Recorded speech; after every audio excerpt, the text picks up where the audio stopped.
Ladies and gentlemen, welcome back to another beautiful early morning here from Europe, but another beautiful, let's say around midday in China for the CS Asia Championship in 2026. Day one had a couple of upsets, a whole bunch of fun, and I can't wait for more today. I'm Mac and I'm joined by the ever wonderful Pimp and Vendetta, and we're going to be bringing you all of the goods, all of the action, and all of the analysis here on the couches. Boys, how'd you sleep? Pretty good, you know, considering the jet lag going on in my system right now. I go to bed at 6 p.m. and wake up at 4, which is something I've never done before. But it's okay. It feels good to be a normal human being, I guess. Someone normal being, yeah, waking up at 4. Not quite used to it just yet. You know, got a solid, 5 hours or so, but we take what we get. And yeah, going to be energized by the games today anyway, so it's all good. Exactly. You know, I went to sleep at, I think, just as the games finished yesterday. Woke up as the sun went down, and then had to find other time to go back to sleep. But look, we are. I don't know what time zone I'm on.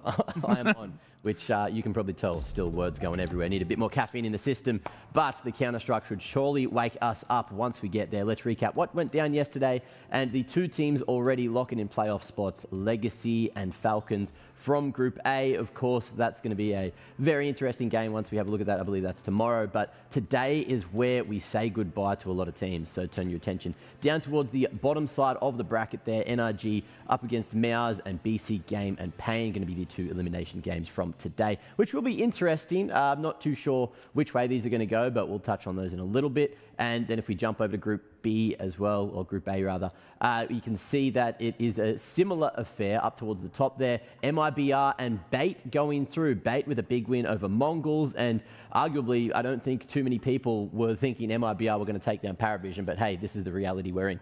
That was a big surprise, to be completely honest. The way they played yesterday, not only dismantling 3D Max in a best of one, but then taking down PARIVISION in the same fashion in a 2-0. You know, in a game that was never any close whatsoever. Yeah. That's very impressive by MIBR. Good to see Insania and the boys, making waves over there. And I think that goes for pretty much all the Brazilian teams right now, ramping up for the major. They seem to be in form. Legacy, MIBR. I know Pain is in the lower bracket in Group A, but they did well in Atlanta as well. So it seems like all of them are coming together at the moment.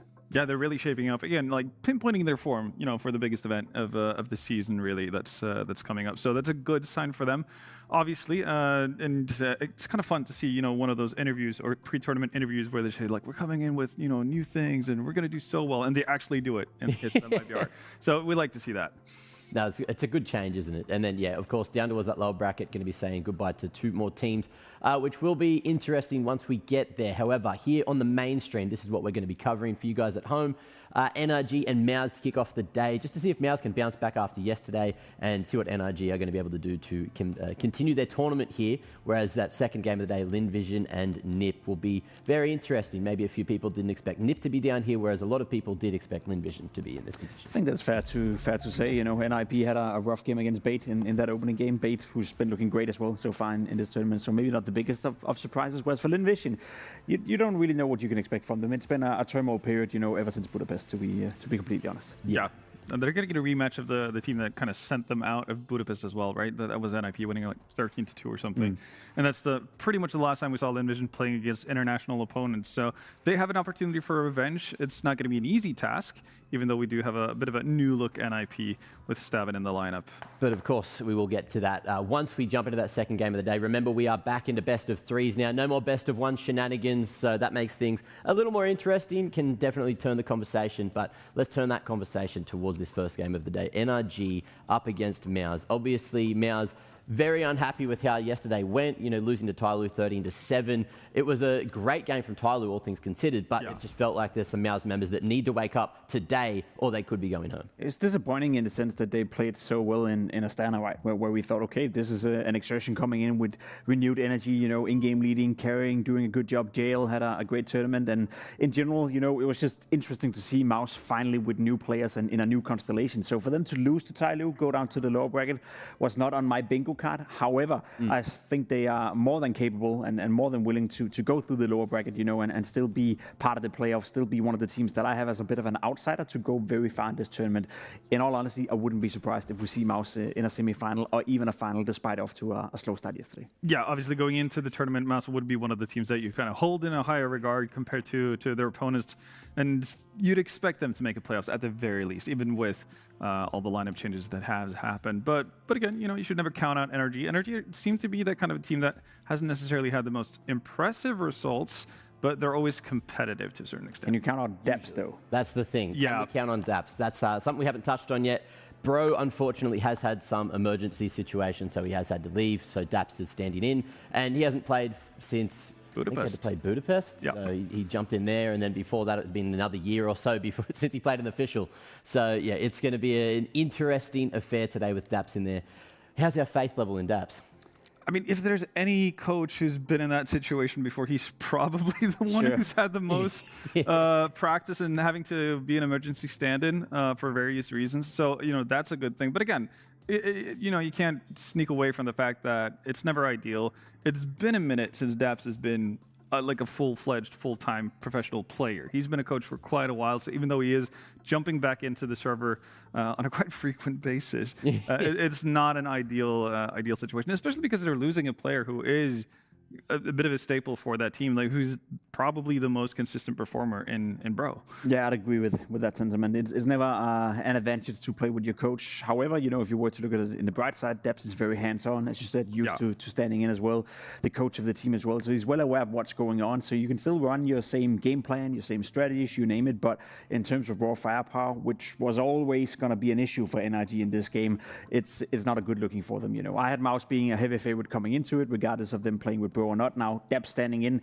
it almost becomes one of those games where there's no way you can lose if you're NRG. Anything but not losing 2-0 in this game, making 2 maps competitive, winning a map, stealing a map, applying pressure to MOUZ, that in itself to me would now be a benchmark of what would be acceptable. Okay, now yesterday there were some individuals that went missing for MOUZ, so do we want to point them out and say that we need more from them today? I mean, I think it's fair to say. You could give Torji kind of the excuse of being a birthday boy, right? Like, he's got the celebrations out of the way, didn't have the greatest of games versus TYLOO, but now is his chance to kind of get back into tournament form as well. And obviously, I think the person that surprised everyone in Astana was Surgeon. Obviously, we know that he is obviously a fantastically capable player, but we didn't expect him to necessarily kind of have a resurgence as an in-game leader. But he was one of the massive parts of why MOUZ did as well as they did in Kazakhstan.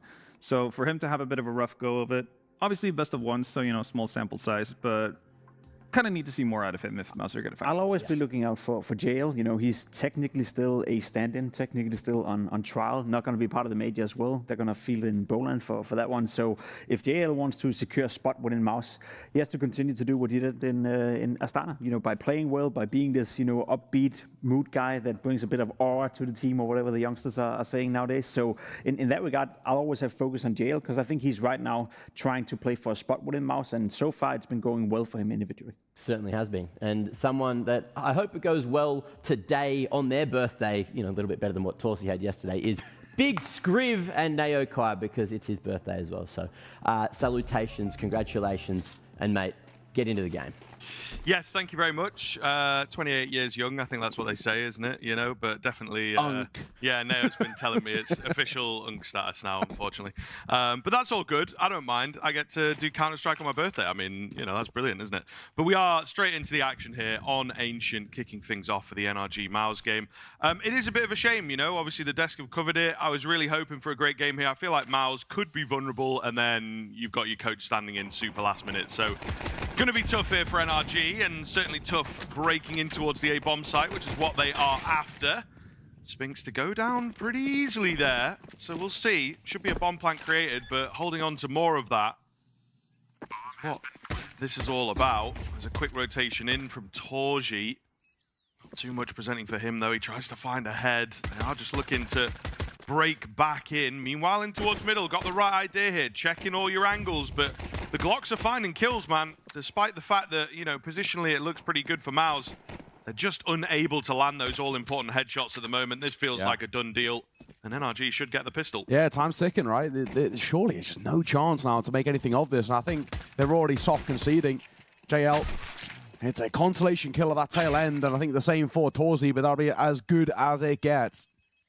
NRG start well. I think you need a little bit more out of Donut, but Daps does quite well, right? You know, he dives in, gets his kill, Spinks will fall, and when doing so, gives them space to ramp through in towards the A site and get that bomb down. And in doing so, MOUZ just could not find a way back into this. So it's a really kind of interesting game, this matchup. Of course, you know, you've obviously got that standing of Daps and whatnot, but I think kind of touching on your point, we're looking at like a MOUZ side who do feel very beatable at the moment. Yesterday was a real underperformance, you know, especially by their standards, but what they would kind of hold of themselves. And it just makes me wonder that now, is there a chance really for NRG to even still make this a little bit competitive? We'll have to see. You know, we've seen some decent performances from this side, but we're looking for, you know, a little bit more out of OC, right? A little bit more out of somebody like a Grim or a Sonic to really bolster up the numbers in Bro's absence, may I say. So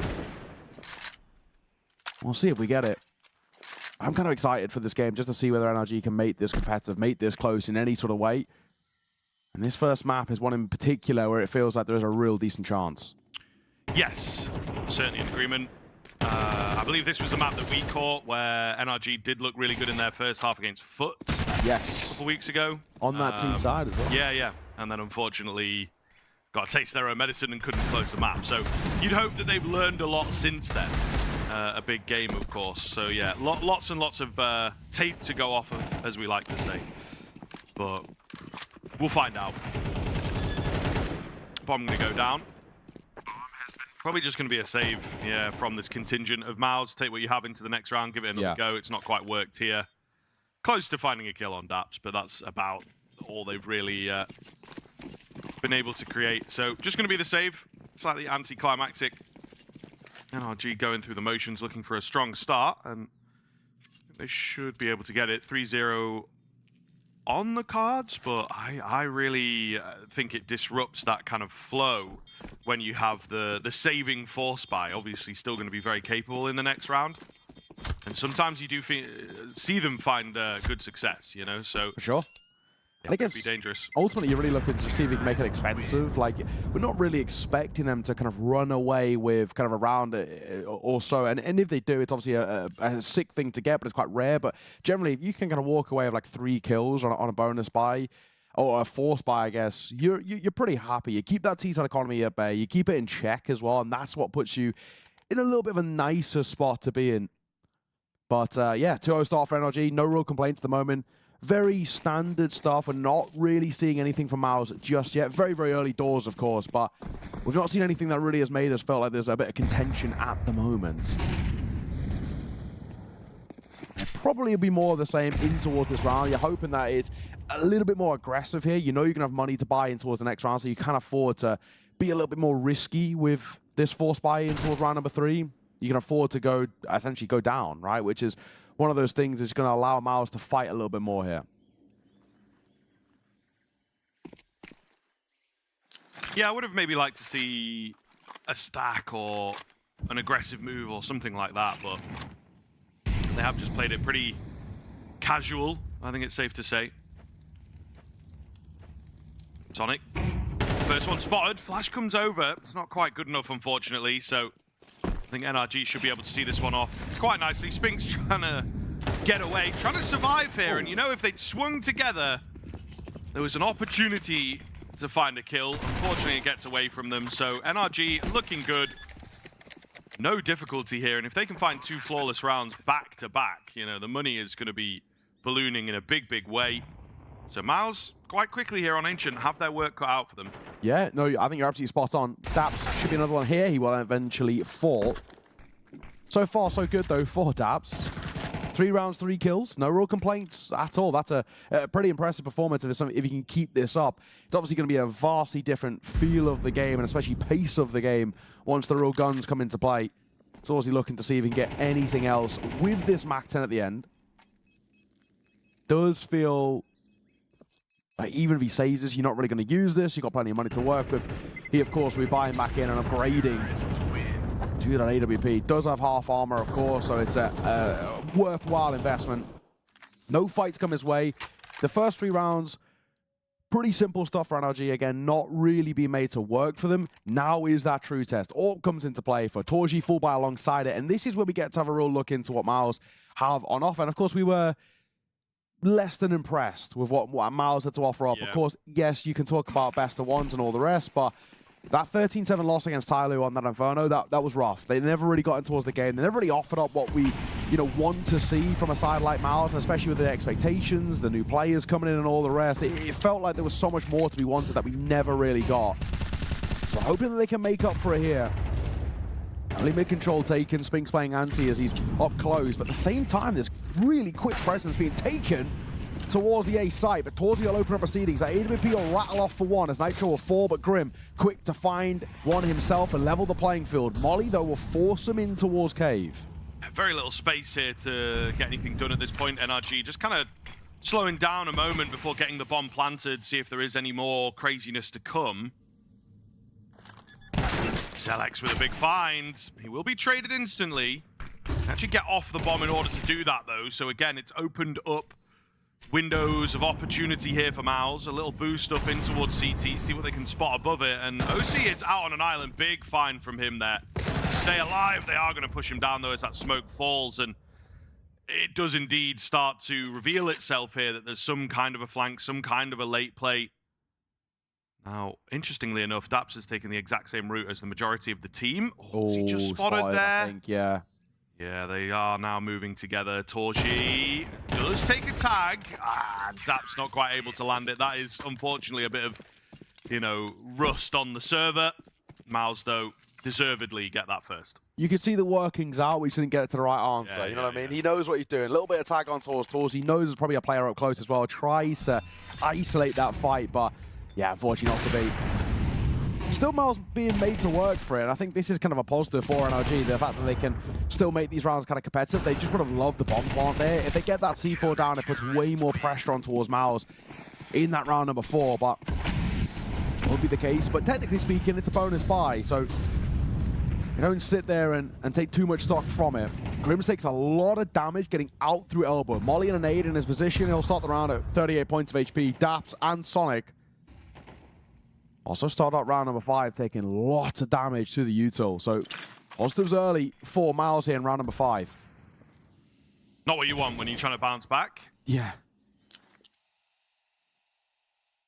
What is the game plan? They're actually pretty low on the utility as we, don't even break a minute here. So not loads of options. Kind of a fake smoke. It looks like it might be a little double pump here, but they're not going to have, all the utility available for the B bomb site. Maybe waiting on Grim to really get something done. Is he going to scale up? As you can see, the MOUZ side are quite ready for a B hit. That Spink's position is just so invaluable right now. Nice flash. I'll give JL the ability to cross back in towards long, and he can just stay posted there now. Doesn't really need to move. Holding that position with 2 players CT is really good. And then, of course, you've got also Torzi. He's joining them. He's got a right read, a right idea. He'll find his kill, but at the same time, OC's Orpal ring out for one of his own. A missed shot as Torzi crosses back over. But this A site is completely open. Plant comes down, and sure, the numbers favor MOUZ here, but the position's pretty good for an RG. Yeah, it's a pretty nice setup that they have. The only unfortunate thing is OC's going to go down here, so it is going to be the hardest possible version of this post plan. But they will panic a little bit. They will try and, scale up fast. And Sonic going to look to capitalize. Finds the first. Tap onto the bomb. There is no kit available here. So maybe one more kill and we might be on. Unfortunately, it doesn't quite happen for him. It's a little close on the defuse, but they are comfortably in there. And MOUZ will get that second. It's a nice idea from NRG. Just needed those B-side players to survive, or OC to find the kill in middle. It would have been a very different story. And it's unfortunate because, you play that hand, and now you can't really catch them off in the same way in the near future. So it's a little unlucky in that sense, but MOUZ starting to warm up, I think, and looking quite good, actually. Yeah, exactly. Last time these two sides played, granted, this is a while ago. It's all the way back at Krakow at the start of the year. But on Ancient, 13-9 in favor of MOUZ, but still kind of showing the NRG, as we've seen consistently throughout the year. I mean, I feel like we've casted this side so many times we've caught them now a lot, at the top level in these S-tier events. And Ancient's always been the map for them where it really feels like there's a bit of something about them, but a lot of it comes down to the T side. It's worth mentioning kind of that point you brought up. We caught them against Foot not too long ago, and things started so well. 9-3 half, then 10-3 winning the pistol, and then Foot went on to win it in overtime. And it was obviously a pretty quick and rough watch of a collapse of NRG, and that CT side definitely leaves more to be wanted there as well. This low buy being put to bed, nice and easy. OC the last man seen off by JL, a flawless round for MOUZ. But as we're sort of alluding to, we're putting a lot of stock into this first half for NRG. The T side feels like where they really show their worth and their value. It's worth taking as well with a bit of a pinch of salt that generally a lot of that comes off the back of Bro as well. He's very, very integral to kind of getting these T sides going. So not having him is going to hurt in that sense. But NRG, I think we want to be having at least a lead just for us to feel any sort of comfort in what they can bring in towards that CT side, just because we've seen it look really rough. Yeah. Fairly mid-control, looks good for the CT side. Maybe an opportunity to fight back here. Sonic's going to take so much damage there, I think, eating a nade, and they've crossed each other perfectly in that smoke, which you feel is quite a rarity, actually, outside Jag. There's really a lot of bumping into each other that goes on. So it's a lot of control, a lot of information, but a great shot from Grim to open up. Dap's going to fall, but that's all good. You know, he was over there on the MAC-10, I think more just being an info player rather than looking for kills. Zelek's going to fall. The A-bomb site has gone down quite substantially, in fact. I think they're aware of the fact that there's a lot of presence in towards the donut as well. Smoke comes in. This doesn't look good for MOUZ just positionally, and it all happened so fast, so they're lacking loads of information as well. You can see JL is nervous to even enter in towards CT. Yeah. Have they gotten that far in? So this might just be a save if nothing comes their way. Yeah, I mean, considering that Xertion's the one with the kit, it looks like they're conceding. JL's already out of there, so MOUZ is going to call this one, and it will mean NRG take back that lead in a gun round, which is very, very important. Putting that pressure right back on towards MOUZ and immediately showing that there is a little bit of class about them on this map. And MOUZ side that still feel very vulnerable at the moment. You know, Pitman's bringing it up on the desk, but it's obviously a bit of a weird time for MOUZ. You've got JL, who is, you know, technically still in this standing himself. He's on trial, and it's not going to be playing in the major. So there's all of these things where it's, you know, for MOUZ, we're still having these, we like to call them teething issues as a new squad. And I mean, it's obviously very, very prevalent with that opening game against TYLOO, but even still in the early doors here of Ancient. But it is still early doors, so no need to worry just yet. Some response with that save, you can buy back here around it very, very easily. And mid-control will be taken nice and comfortably for MOUZ. It's not something that NRG are going to fight for in this one. No, they have been struggling in that sense, and it's certainly something that MOUZ feel that they can really punish. A lot of early damage as well, off and onto Sonic, who seems to be the mid-watcher. But yeah, NRG not fancying the aggression in that area. And it is fair, it often costs a lot and can kind of be like flipping a coin, in all honesty. Pretty passive hold coming in here from MOUZ. They're thinking of abandoning B as much as possible, so might be on the right lines, not quite sure. NRG with a late mid take here.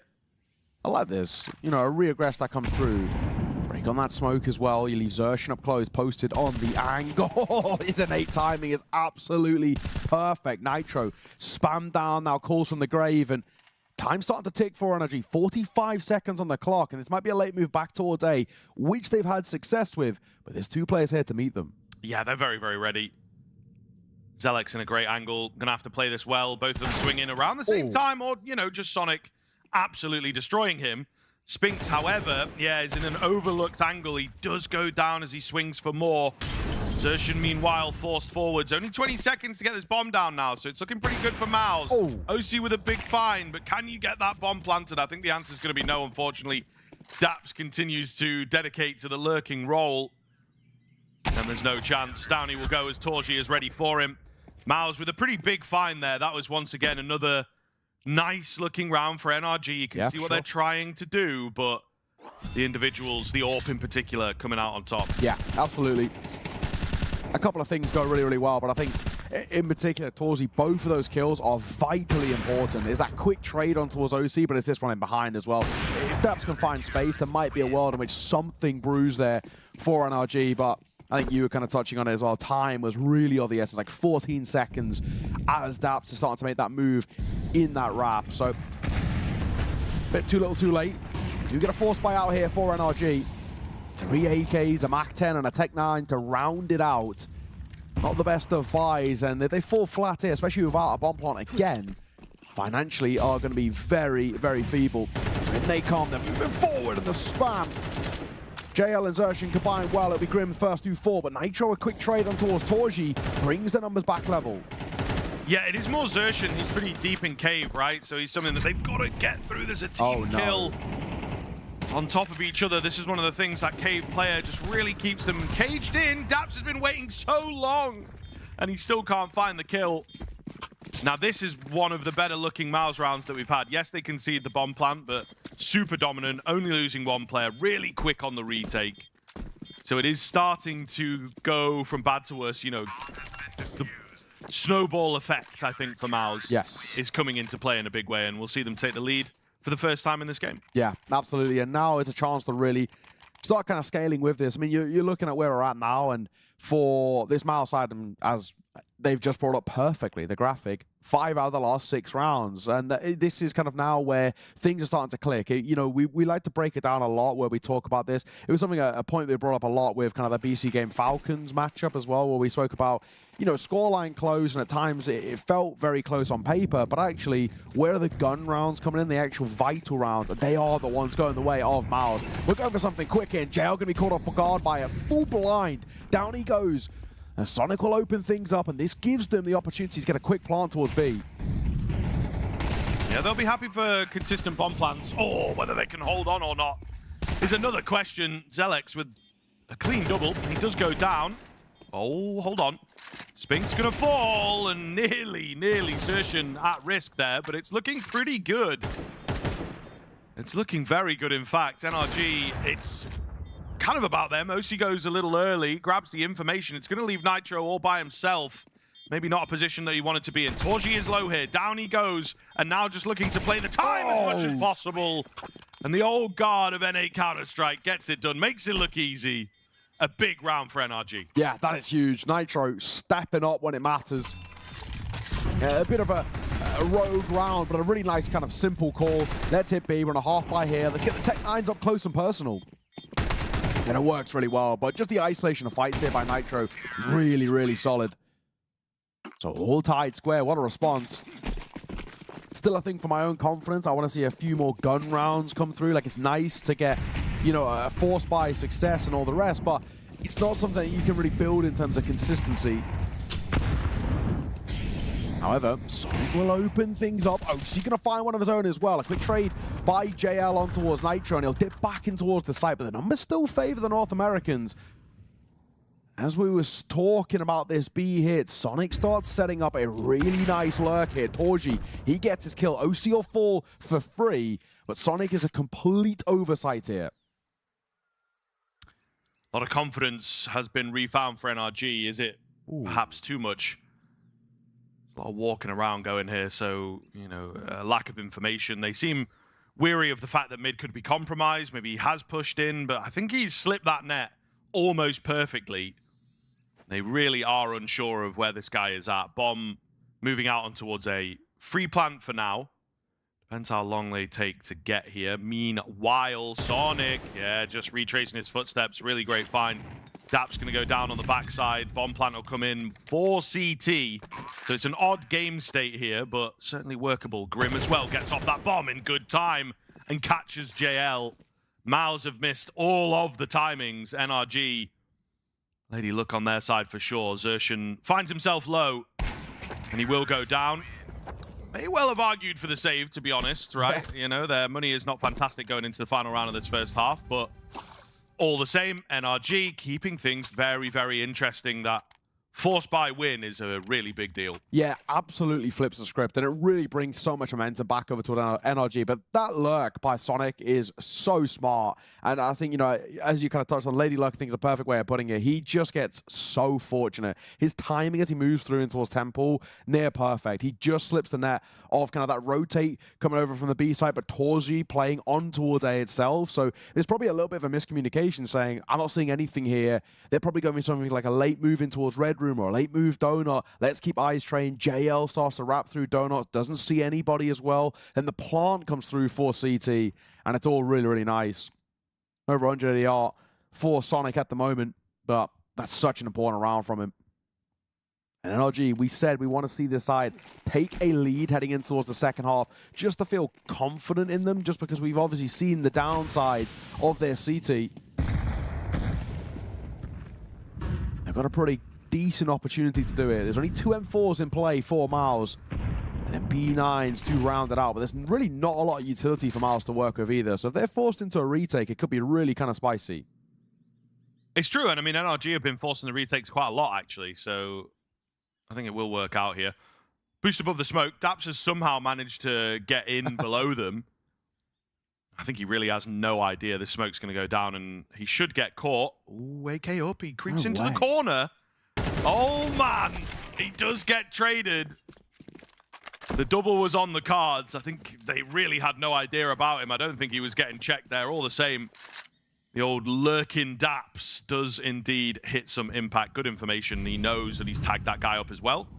So yeah, looking pretty comfortable here. Spink's going to melt ever so slightly. The HP bars looking worse for wear on that CT side. Again, worth keeping an eye on. They've only got 1 HE to work with now. This gets really kind of interesting. Grim going to lurk out of A. There is so many different fights happening on so many different fronts. Zelex will take a tag, but he will find that kill. But it doesn't really matter. Grim was just trying to draw numbers back over towards the A site, which works. That's successful. They now move forward in towards B, and Sonic, the insurance policy in towards middle, finds Zelex. Bomb goes down. OC can't be denied. It looks like the crosshair is so close, but not close enough. Bomb down. This retake is really difficult. Despite the numbers being the same, this is not an easy one for MOUZ, especially considering how low Xerxes and Spinks are. Yeah, I think you'd save here, generally speaking, but no option to do that. OC forced out into the open quite early, though.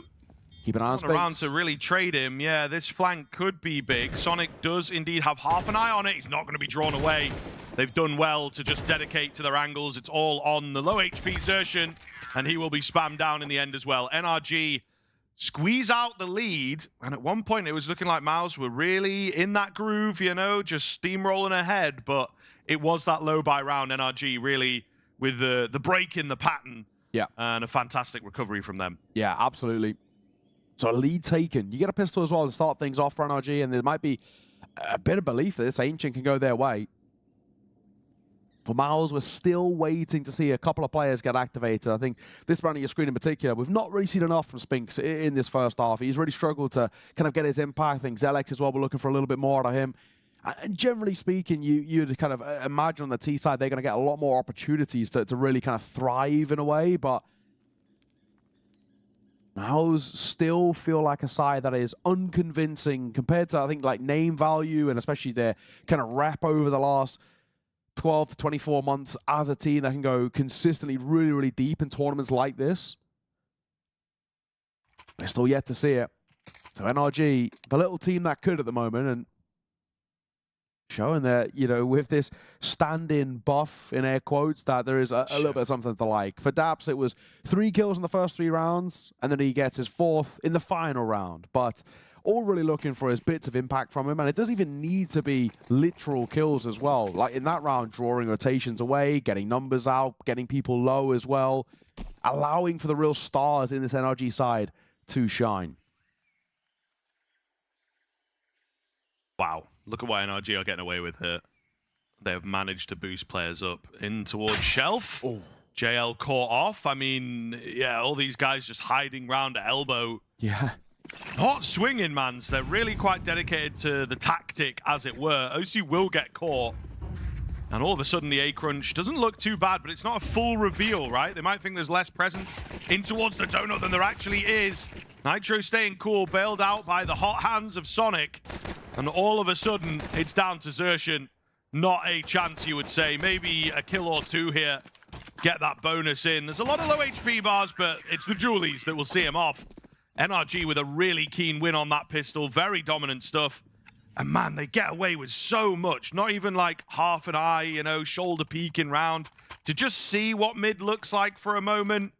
MOUZ on that back foot immediately here on the T side. Yeah, it's really worrying. Both pistols very, very clean that come through. And I'm getting a little concerned. I think it's kind of a safe way of putting it for MOUZ. We'll keep bringing it up, but we were very unconvinced yesterday. And we maybe just thought, you know, best of one hiccup by a side on home soil, but maybe a little bit deeper for this. They're going to dive in towards B here. It's a low buy, so an opportunity for Grim as he gets 4, and he walks away with the ace as well. Shut it down. B site is closed on the lock and key, and big man Grim makes sure that there is nothing to be said for MOUZ in that one. Huge round from him, just making sure that essentially all they were looking for was a bomb plant, and he denied everything. They line up for him, and the dualies pulled out to close it. Nice work, simple stuff. And NRG extend the lead to 4 now.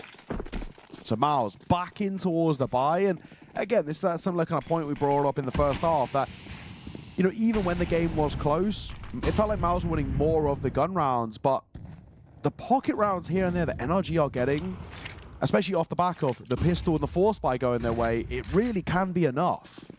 That force buy changed the tides in towards the first half, and all they need is another round sort of like that, and already MOUZ be in a lot of trouble. Sonic trying to get out, but he's going to be caught by Zelex. Torzi, a kill of his own as well as Daps tries to peer through that smoke.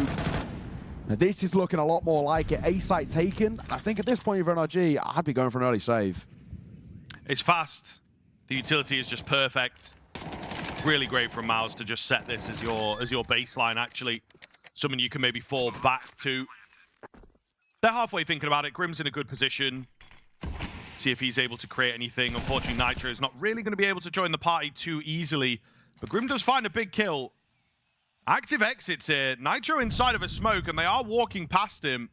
Still time to get this defuse going. Oh my goodness. The look of this is just all over the place at the moment. They are indeed going for it quite late in. OC going to get taken down on that flank. Nitro halfway inside a donut here, but unfortunately with the keen presence, it becomes more of an exit round. And indeed, they will take a good number away. I was going to say Grim down to the bomb, but Spinks also. So, I mean, it's all good in terms of that damage. MOUZ do get the round, though. Honestly, if they'd picked up the pace a little bit, I think NRG really could have threatened the defuse there, but not the case. Yeah, I think you're right. So, 3-round game. For NRG as well, they can reinvest in pretty comfortably. It's just Daps who has to take a bit of a hit, but again, you look towards the Utah a little bit. It is one of those maybe ever so slight early warning signs that this round could be a little bit rougher. Daps going to try and dive in towards the fight. He got Spinks up close, but it's OC who opens up proceeding. Zelex with 2 on that Galil. We'll keep things level. JL needs to win this fight, and the spam wars are looking a little bit more favorable towards Sonic, and the fact that there is support from Grim's also going to help. Ooh, Xerxian, big find. Nitro as well, taking a heavy tag. This is a pretty big moment for MOUZ if they're able to convert this round now. JL has a little look, reveals the AWP, and they don't really want anything to do with that. I think they're wary and aware of that cave player as well. OC takes his shot. He immediately gets escapes on, though. Over towards the A-bomb site. Just misses Torji. Wasn't ready for him. We nearly have a hero moment, but not quite the case. JL's heard him. Yeah, I think they know. Instant comm there. You can see it just as he gets in towards the water. It's pretty loud. But JL hears all of this. And it's a really smart, instant move that comes through. And JL's still calming all of this. Nitro's going loud about it. So the bomb rotates through CT. They kind of trade places in the map. And Nitro doubles back, but they know all about this. far from going to be a surprise. And TYLOO posted on the angle. Really nicely done by JL there. His position in towards Shelf is just so good for gathering information and ends up paying off for MOUZ, making this a 2-round game now. But more importantly, round on the board, sure, breaking that econ towards NRG. So the 8th should come pretty naturally. Yeah, you would think so. MOUZ got to keep it together here. Of course, lost a lower buy round in that first half, but this one's different gravy. This one's pretty much a full eco. So, should be all good. And MOUZ starting to threaten it. Again, the NRG CT side is not ideal. Picked up the pistol, but the gun rounds have not looked all that convincing. We've had some close moments, you know, the 50-50s do seem to be going more towards the MOUZ side, to be fair, but it's not like that's completely out of your hands on the side of NRG. Exertion on the MAC-10. Let's make a move towards B. Only one player here to meet them. Daps around this corner. He's not going to be cleared properly, and he will actually get his kill. And it will allow for OC to get a trade on towards JL. This actually might be a little bit more expensive than MOUZ would like. P250 going to get up close. It's dicey, but Zelex does react well in time. All on Sonic. We were never really expecting anything in this round, but it's always kind of nice to get a kill or 2 or 3. In fact, put it down into 1 versus 2, and TYLOO actually tagged up low enough that this is still a little worrying. Sonic, I mean, Sonic's looking really good. Yeah. Great to see him stepping up in a way. Spotted out fully now. Nice and confident around the corner, but he will go down. That is unlucky. I mean, the P250 in the side of the head onto Zelex. If that one had landed, maybe we would absolutely be on.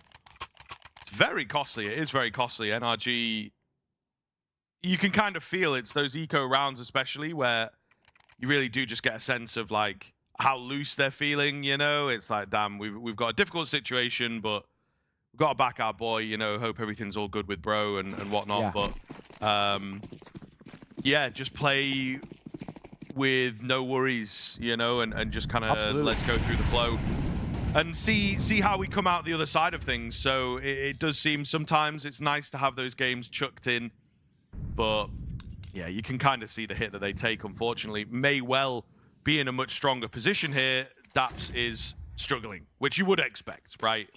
Yes, it's the coach. Yes, he's had a playing career, but it's just so last minute. You know, is he even on like his own mouse? Did he fully like bring his home setup his own kit, right? Do they do that? I mean, they must do that just in case on the coach side of things. To be I was gonna say, whatever you know, not really in the know of peripherals. Whatever mouse he is using does look pretty cool. It's like Arctic camoed, so maybe it is his own. Potentially, Keep or an eye out for it. It's out of the lost and found of Perfect World. Who left it at the last event, and that's what he's rocking with. Either way, we're diving in towards this B side. Grim for 1, but JL and TYLOO, that combination will put the numbers really nicely in place. And with Zelex finding his, this should be the round all but sealed, and Spink's going to make sure of it. Nitro hits the deck, and Daps is all that's left. No real chance for him in this one. He would like to get a couple of consolation kills at the end, but even that might be a big ask. Hidden away in a good spot, might be able to do that, but yeah, it's not looking good, is it? MOUZ really found their feet here. I was gonna say he's gonna notice. He's gonna know that there's not like a drop down there, bro. I think Daps should have just unloaded on him, but unfortunately left it a little too late. So that's a shame. That might be a clippable moment for sure. MOUZ, though, looking really sharp in that round. A big rifle round. NRG's sort of, you know, wake-up call as it's about to be 9-9. You generally expect teams to be able to be like, oh, damn, we got to do something. You know, our lead is slipping away. Not the case, unfortunately. Or she just chilling over here. There you go. There's that flash. A couple of them, actually. Nothing in towards middle, though, for NRG. So, yeah. MOUZ, another round. Should be double digits. Bagged in just a moment. A couple of fights in towards middle, but looking very good. Yeah, we'll have to see. I feel like this, of course, is just a round in which, unfortunately, maybe it's sort of showing a little bit about NRG at the moment, but they're in a bit of a rough spot where it's full buy-in. They're not finding really enough success or enough kills that it's eco rinse and repeat, and they're kind of constantly in this rut, this cycle. It's tough to watch.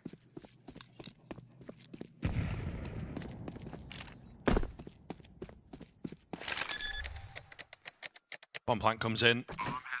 Very low HP, of course, over in Jag, front of cave. I like a Jag. I know it doesn't really. Yeah, it's very American. Probably. You're on. You reckon? On, you know the Jaguar. right terms. Jaguar. Jaguar. Yeah.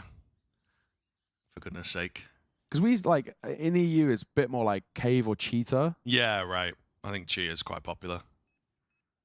Because it was. I'm right in thinking. I think at one point, is it a cheetah now? But then like it was. Before it just didn't have any like colors to it, and then you don't really obviously get cheetahs. It would be like a leopard.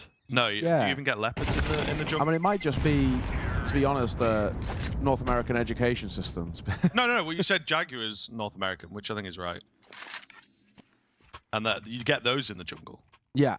but you don't get cheetahs. That's what I'm saying. No, yeah, they are in the savannah. Yeah. Yeah. It's same thing like, you know, they say like lions are king of the jungle, but there's no lions in any jungles. They're only on savannas. That's a fair one. The king of the jungle is the tiger. Yeah. But Doesn't sound as cool though. Does nah, it? yeah, it doesn't have the same ring. Oh, Lion King, Jungles how have you this really- kind of like mystery, and you know, there's all these big things going. Like being the king of the desert is a little bit like what? Just a What bunch even of is sand, that? mate, Yeah, you know what I exactly. Like that's not that cool. grow up. Get a grip. Oh, early nades. Land on Torzy and it's OC. You'll find that first. Alex, though, quick kill from him. Already a 4 versus 4, but he's taking a lot of damage to even just get this space. Down to half HP, or just shy of. I think JL spotted a barrel there. Grim needs to be very careful, but Grim does his due diligence and gets a double. This is huge with the support. OC and Sonic all trying to have their moments too, leaving it all on the hands of Zershnis. Surely an impossible round for him to recover, and OC making sure that is the case. He walks away with 3, and finally, for the first time, honestly, in a while, we can sit here and say a nice round for NRG. Yeah, no, it is true. Off the back of an individual, you might argue, but all the same, they will take it. We do have more of a technical pause coming in here, unfortunately, so hopefully... Check out the mouse. Yeah, do you know what? I don't even recognize like the dongle. Well, I think the dongle's like a dome. I didn't quite catch it, to be fair. It is. It might be the Death Adder 4. I didn't even know there was 4. Yeah, I got it, mate. I got it. Because I remember you were probably there, to be fair. Yeah, it is. It absolutely is. So that's like a custom job. You know what I mean? Yeah. Like he sent it into someone to get it. Reskin. Like, yeah. Because there's a few people that do those. So that's cool. That's cool. You're obviously dedicating. This is the thing. You can tell he's like a coach because you're dedicating to that mouse. Yeah. Whereas I think pros like a bit more freedom to be like, oh, this new one's really good, or we've been sent this one, or whatever the deal is. It's pretty good though. The Death Adder 4. I mean, it doesn't make me any better at the game, but it's quite a nice mouse. It's quite a nice mouse. Looks like the tech issues concluded. We can get the show back on the road. 10-all as well, and we move from that in towards a tack as Psycho gets a moment on the mic. I mean, I guess it's the blessing and the curse of having the coach standing in, is that you don't really need to take like timeout specifically. Like Daps doesn't need to have his moment to get on the mic because he can consistently get on the mic. But we've spoken about this before for teams that don't have coaches, and it's always nice to just take a moment to breathe. Yeah. And I think especially with how NRG have let this sort of lead sort of slip away, and they've obviously started to gain a lot more pressure on their shoulders in these last few rounds. There was obviously 5 on the bounce for MOUZ on this T side. It would have been nice to have just broken it up, like at the kind of like 3 rounds in a row for MOUZ, maybe take a timeout just to try and ice them out, if anything. Back into it though, and MOUZ maybe looking to move quickly up towards B. This could be deadly. Daps hidden away. Oh, and here we go, of course. The impact in from the stand-in coach. He's creating enough space as well. They've got so many bodies around here, and MOUZ, unfortunately, too predictable, it would seem. The old classic extended timeout, attack on the back of it, and then you just rush B, right? So NRG very, very ready for that. Set up nicely, and Daps with a big moment, actually, probably his biggest impact round of the game so far. So NRG looking to just about get this one done. They have had a big resurgence in the past couple of rounds. They now move up to 11. They retake their lead here. Yeah, for sure. And right at the dying embers of this map as well. For MOUZ, this becomes really kind of interesting. Save will come through as well, but again, there's something, a point that we've brought up for NRG in particular, because obviously they were losing quite a lot of rounds, but we were talking about the long-term finances of them, but the same issues now plague MOUZ. You've got a save that comes through for TYLOO, of course, that means no extra money for him, but then the buy around it, if they even go for it, it's going to be kind of awkward. Minimal loss bonus, and then on top of that, you've got JL who's got absolutely nothing in the bank as well. I'd probably assume we're going for like a half buy around this AWP at best to kind of try and shore up JL's finances so everybody can be on that same page. But this round, you know, might be a bit of a throwaway, but it's also a talking point that we bring up a lot of, you know, we really see pros have this like pick your poison type decision. Do you go for that lesser buy to have a much stronger buy, but you essentially allow the opponent up to 12, and essentially you're playing for overtime? Or is it better to go for the force buy here, because a lot of teams never like playing for overtime? It feels like you're slightly conceding, and teams would rather back themselves and play for the win in regulation. And this is what MOUZ are going for. Whether it works out, though, we'll have to find out, because as you can see, the buy isn't exactly super bountiful. Double Galil that comes through. Xerxion's got a Tech 9 as well, and Util is incredibly thin over towards MOUZ. They've got just enough for one execute. I think in this case, you go for it. You're not going to have the AWP out again, right, if you were to save around it. And then Torji's personal econ is just in the bin for a good couple of rounds, so it makes sense. It's, like you say, that poison chalice, unfortunately. We'll see if they can make it work. Another speedy round here, all things considered. And OC has a jump scare as they make their way out. Somehow he remains alive, though. How has he gotten away with even one in this scenario? All of his teammates also chiming in. It's looking very, very good. Down goes Spinks, down goes the bomb. My goodness, just one kill coming in. NRG at the tail end have found their second wind, and they are now starting to absolutely dominate. MOUZ, meanwhile, opposite end of that same spectrum, they have completely disappeared. The ideas are basic and flat and not good enough, to say the least. This is crazy. Not only a metaphorical jump scare, but quite literally. Yeah, I'm pretty sure. OC's cam, you can see him just in the arena, you know, big tournament and everything. If you're at home, it might be a bit funny, but I'm sure he's quite tensed up. Yeah. Yeah. He had a little laugh at the end of the round, you know, once it's a bit like a sigh of relief. Yeah, you got to let it out. You got to let that tension out. Yeah, you know, he's hard posted, tunnel vision in towards that kind of main angle, and then he turns around and just sees two guys wandering out cave. Like, that would scare anybody, especially at this level. So, NRG, what a round to find, though. Only the one casualty. 12-10 as MOUZ call for their third and final timeout. Unfortunately, to follow it, in a round that is absolutely required to stay alive, Tech 9s across the board and one Deagle. They've prioritized utility over firepower, because they maybe could have squeezed out a Galil. They opt for the Util to try and facilitate this round. It will be a hit towards A. You've got a lurk of Xerxion towards this B side. He's dropping Util, but I think NRG can figure out this is only one person's Util as well. They start moving forward now. 1-for-1 trade. Sonic gets his, but Daps, we're looking for a double, and the coach will step up in a moment where he's really required. I'm going to go down. And an M4 recovered for Torji. So we might just be on. Lovely little flash to try and get in. It's the second one as well that looks good. And NRG, they have done enough. They will take it over the line. And my goodness, what a resurgence coming in from them. Heck of a performance as well. I think really quite impressive stuff. As they'll take their own pick. You know, I think that's kind of the big thing to consider. But MOUZ will be disappointed. They just ran out of ideas, you know. And this is something that's starting to look a little too common for this team. Multiple timeouts, trying to get in there, trying to fix things, and it's really simple, and that just doesn't quite work. They are maybe missing that extra layer of firepower that perhaps they're expecting in some of these calls. And yeah, I mean, they will be kicking themselves if they don't convert that one. And I think as well that it really felt like a prime showing. There's a vast difference in terms of pressure, right? MOUZ got a lot of pressure on themselves. Really poor start to the tournament with a poor best-of-1 loss.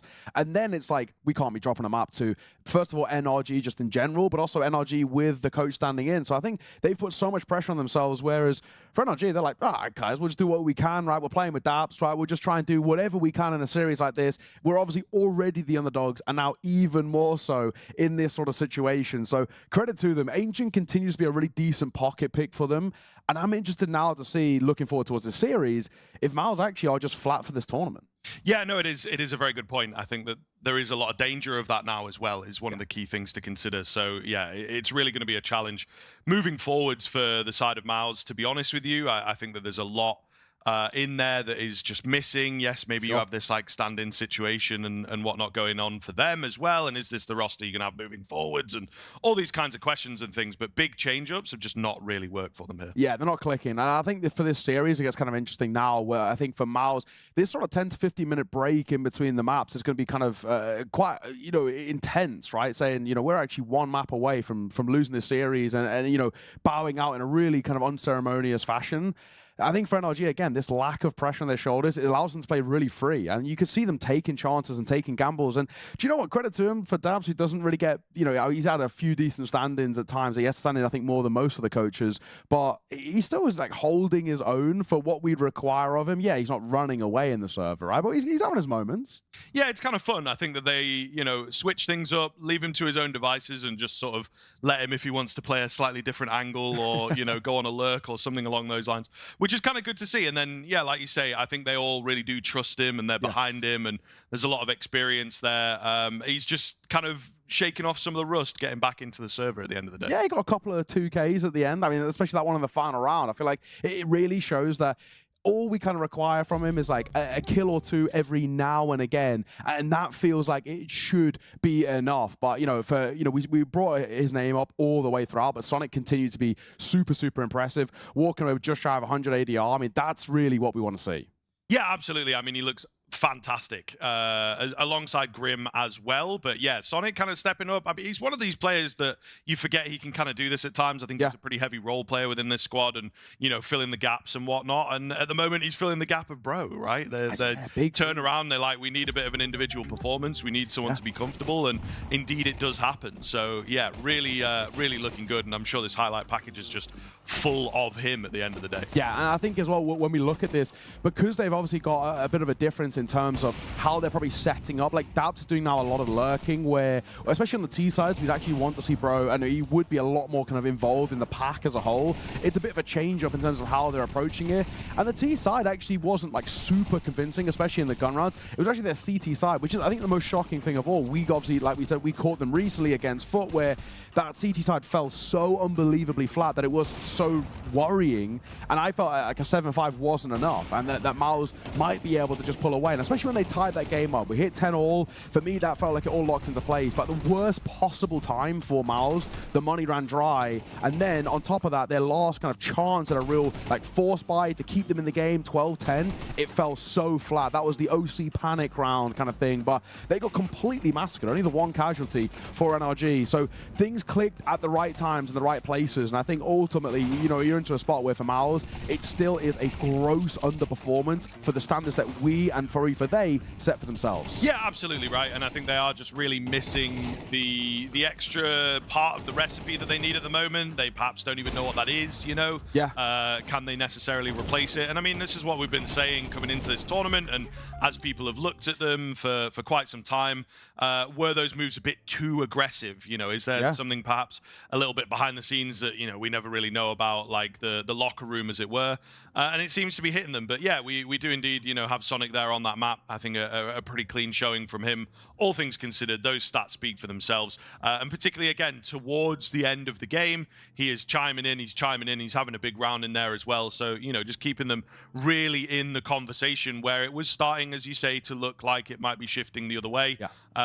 Players like Sonic are able to really keep them in it. And I think as well, on that CT side more in particular, we'd have to, you know, get the numbers up and whatnot. But I think Grim also Yes, just for super sure. consistent. Maybe you're not seeing him light things up, but just keeping those kills coming, and he's another great player at that, which when you've got this weird standing situation, you are going to need that. The big C word, the big consistency is all the more important. Yeah, I mean, Grim had 2 massive rounds. One, you take it with a pinch of salt, but he got an ace, but it was like shutting down like an eco rushing towards B. It's just good to walk away with a multi-kill of any sort of magnitude there. Getting 3 or more is fantastic. The fact that he walked away with all 5 was great, but he got a really important 3K as well, especially when we saw them on a low buy. He made it quite consistent. He made it quite, problematic, and that just kept MOUZ in check and at bay. So for me, this now becomes a really interesting series because, again, I think it comes back to this talking point that I'm building up with this. It's like the pressure that MOUZ are putting on themselves. I really feel like this is a side that actually will crumble to it. Where in the past, I felt like for MOUZ, especially at this stage of the tournament, early stages, group stages, whatnot, they never really like succumbed to much pressure. It was maybe, later in towards the playoffs, in the arenas where they would fall flat, but we're not here, right? There's no crowd at this stage at the moment. They're playing in the groups against a side that they're heavily favored, especially with the standing situation. And I feel like going a map down already puts them in a really horrible spot. I'm being pretty honest, right? Cyclone's going to be pretty livid looking back at that, right? He called 3 tac timeouts, all 3 of which, to follow up, nothing changed. It looked really flat, as you put it, especially in that second half. It just felt like so early they ran out of ideas, which for us is the real kind of concerning thing for MOUZ. It feels like they should have such a deep playbook to work with, but unfortunately it never really happens. Either way, we're going to be throwing this one to a break. When we are back, it is map number 2, MOUZ's pick. She said she loves you. But she can't love me. But I love you.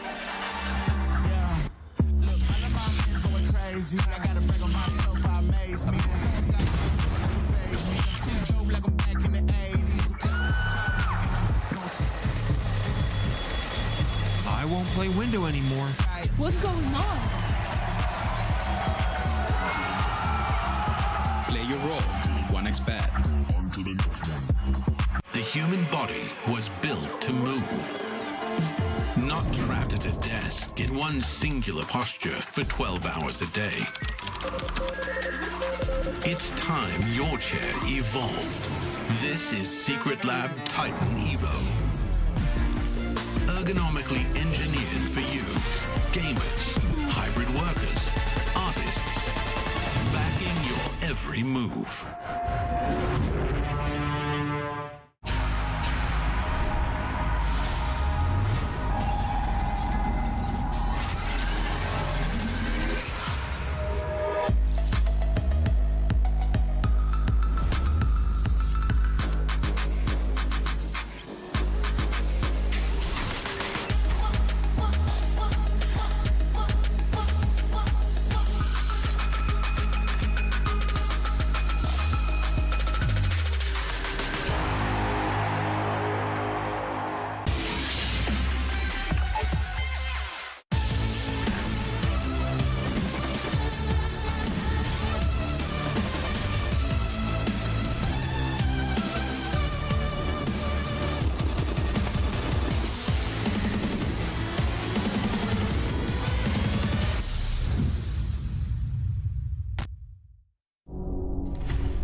Welcome back in, folks. We are looking into map number 2 here. Excited to get into this. I mean, NRG started off very, very well, of course, in this series. A great resurgence at the tail end. They're giving us a story here as well, which is nice and definitely what we're after. We've got DAP standing in if you are perhaps just joining us. I would imagine there's a lot of North American fans still awake for this one, you know, depending on where you're at. You know, might be staying up for it, though. It's late night, right? Getting a little exciting. Yeah, well, early morning, I think, on the East Coast. So, yeah, certainly would be the case because we're also 2 hours away from our normal time zone. Oh, there you go. Yeah, that's pretty good. You got to be up for that's like for the counter. Prime Counter-Strike hours, 11 p.m. That's fine. Yeah.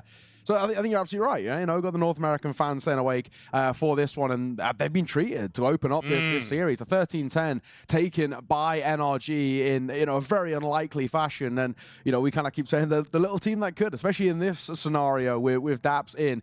We're now moving towards Nuke. It is the pick of MOUZ, and even despite the loss on Ancient, all expectations that they should be taking this map. It's a map in which they historically are pretty damn good on, but it's MOUZ at the moment. This tournament is not being kind to them. They've now lost 2 out of 2 maps. They've played that best of 1 yesterday, and of course, now the opening map here. So there's definitely a lot of worry at the moment for what we've got from MOUZ. And, well, yes, Nuke is great. I'm still concerned that MOUZ aren't great at the moment. Yeah, it's maybe team in general. I think the fact that they do bring it close on that first map, though, does give them a pretty good, precedent to go off of coming into the second map. It's not like they were completely rolled over. They just sort of lost it right at the end, which is obviously the worst time to lose it, but it's the most all the same. Yeah, for sure. But many timeouts taken, and maybe that is part of the conversation as well, that it's like, right, our B rush after the extended little tech that we had didn't work out. Let's just try and keep cool heads and focus on our own map pick that's coming up, right? We debate all this kind of stuff quite a lot, actually, in terms of, what teams talk about, etc. Yeah. But we are into the game here, and we will find out whether this Nuke is going to deliver or if it is just going to be a one-sided affair, as the statistics would suggest. NRG starting off on that CT side. Julie's brought up a lot of utility on the MOUZ side of things, though, and they are looking to pick up the pace, take some early fights as well, make themselves known. Yeah. In the early stages, it's Grim who looks for the aggression. However, he does get traded immediately. And now the A bomb site fully compromised in quite quick fashion. NRG were 2 for 2 on pistols in map number 1.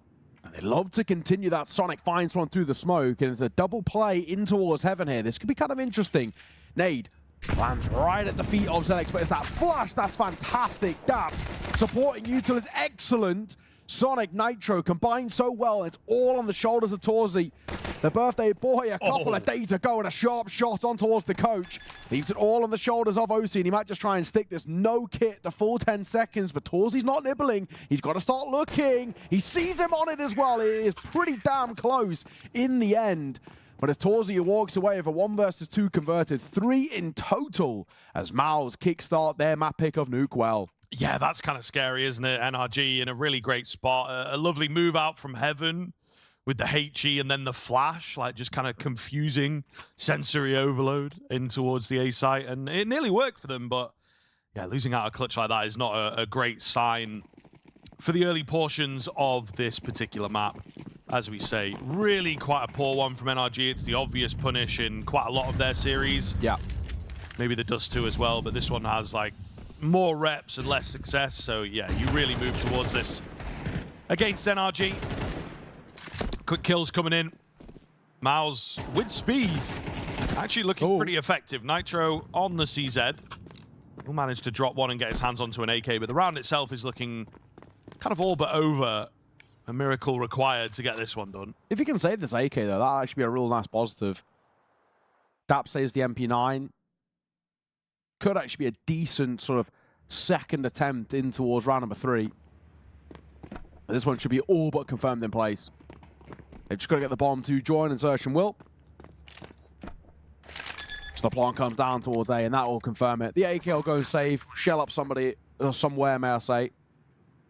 Just looks like out in towards CT spawn. They're pretty standard stuff, but I don't really think MOUZ is going to go hunting for themselves as well. They don't really need to, but also I don't think it's worth the risk of the potential of losing a gun or two themselves. So MOUZ will find a second.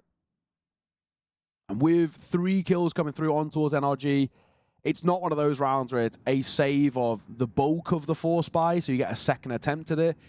The MP9, yes, the AK being saved is nice, but for MOUZ, all signs point to them making it a 3-0 start in their map pick. And on this T side in particular, very, very important for them.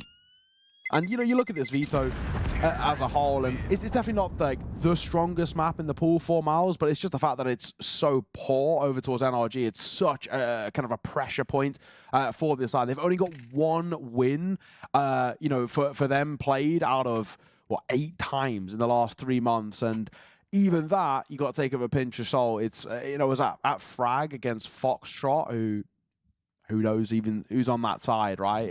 So it doesn't paint a good picture. They did play it yesterday against Legacy, 13-10, which I think is, you know, relatively commendable. Yeah. But even still, every sign points to even a weak MOUZ being able to win this. Yeah, that's also recent evidence that you can go back and watch.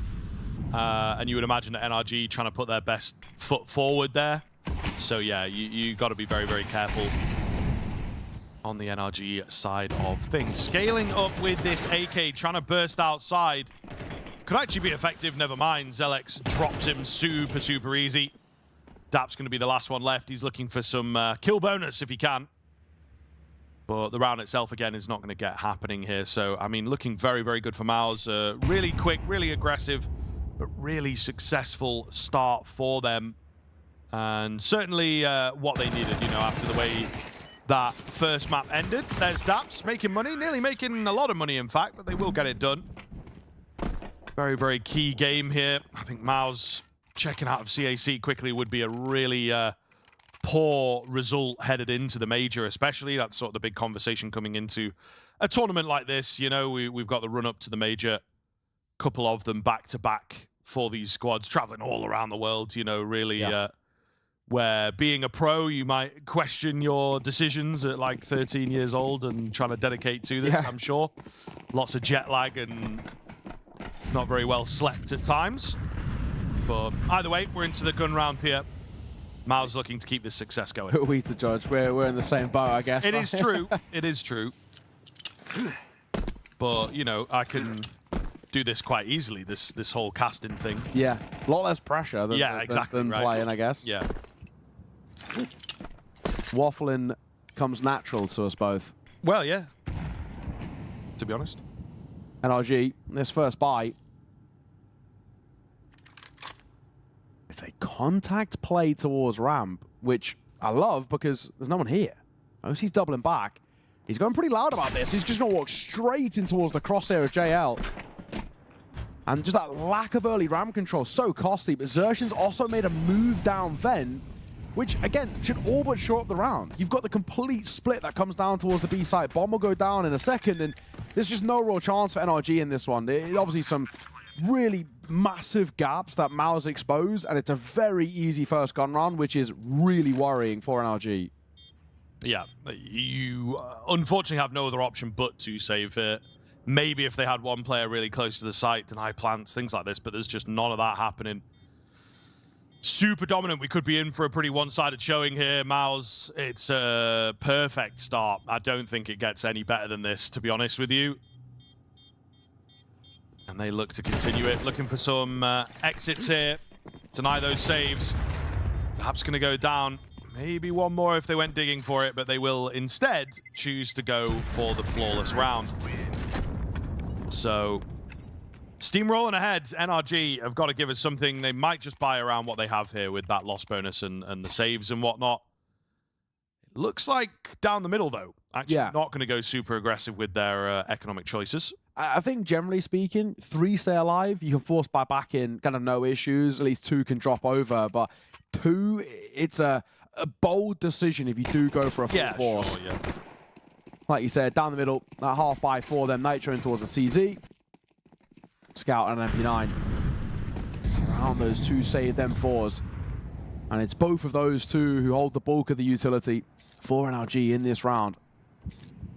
OC. I think he might have spotted the shoulder on towards TYLOO. Needs to keep eyes trained there. And it's a very slow start for MOUZ in this round. Quite patient as they look to progress outside. In comes the smokes now as well. OC ready and waiting. A break on it as well to try and facilitate his fight. And well, it doesn't work for him. Torzi, trained on the angle, will open up proceedings.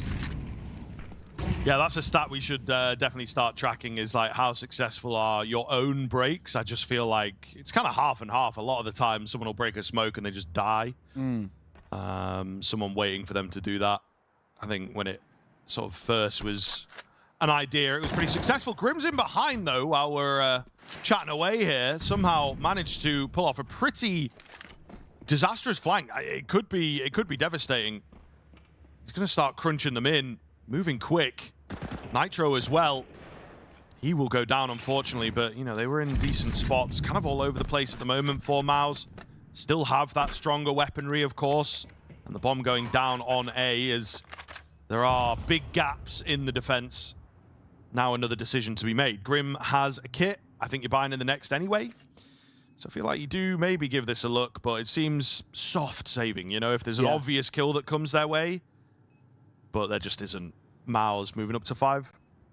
Looking good. Yeah, it's one of those rounds where, you know, if MOUZ give them the fight, basically if they lack discipline, then yes, you give it a little bit of a look in. But a topside nuke retake is so difficult.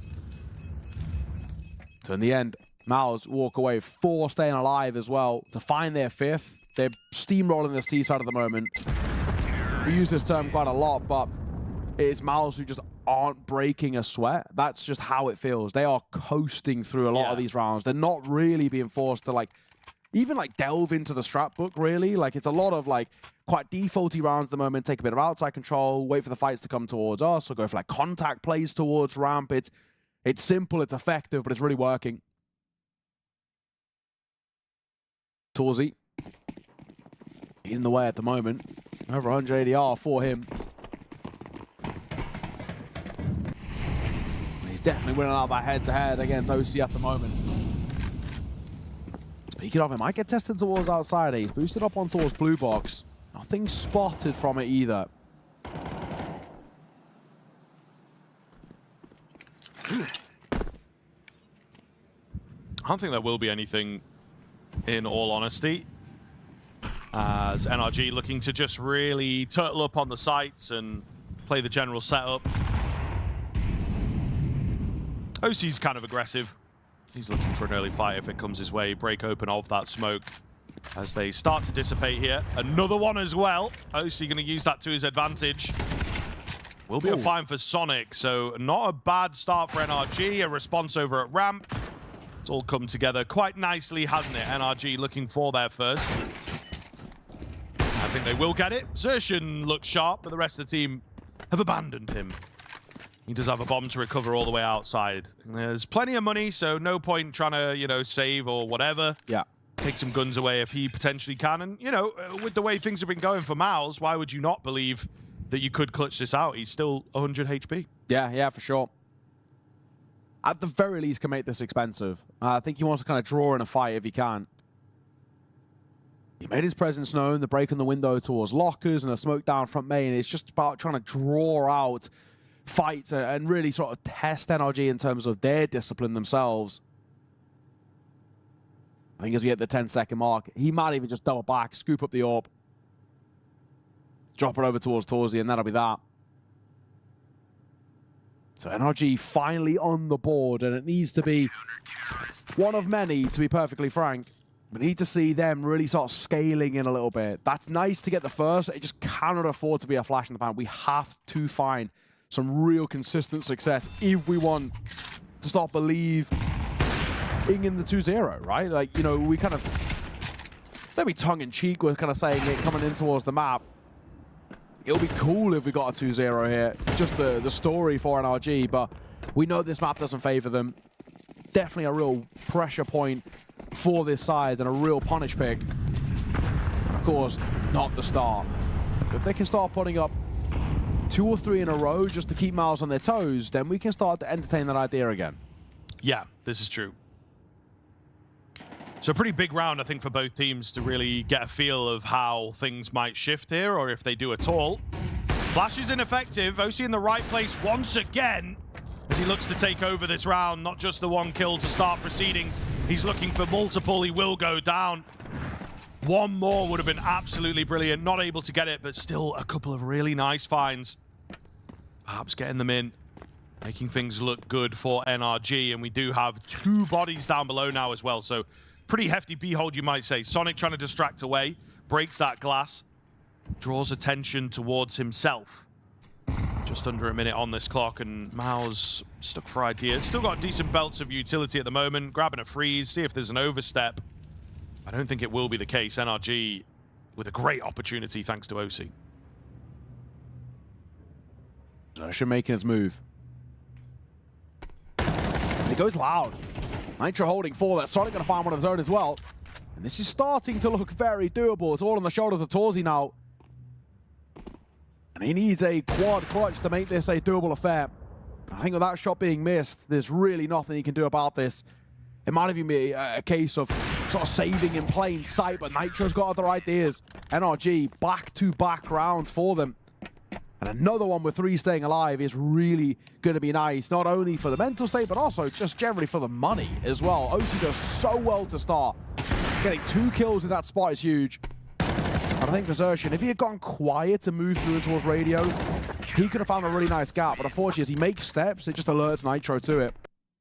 So MOUZ call for their first time out as Cyclone once again enters the fray. We've spoke about this in towards map number 1. They call these timeouts and nothing really seemed to change. It's obviously a very different feeling towards this map at the moment. They've started very well. They actually look quite alive early in towards the game, but the worry is it's going to be more of the same. If they call a timeout, but NRG continue to roll the punches on this CT side, that's where they can really chip away at this deficit.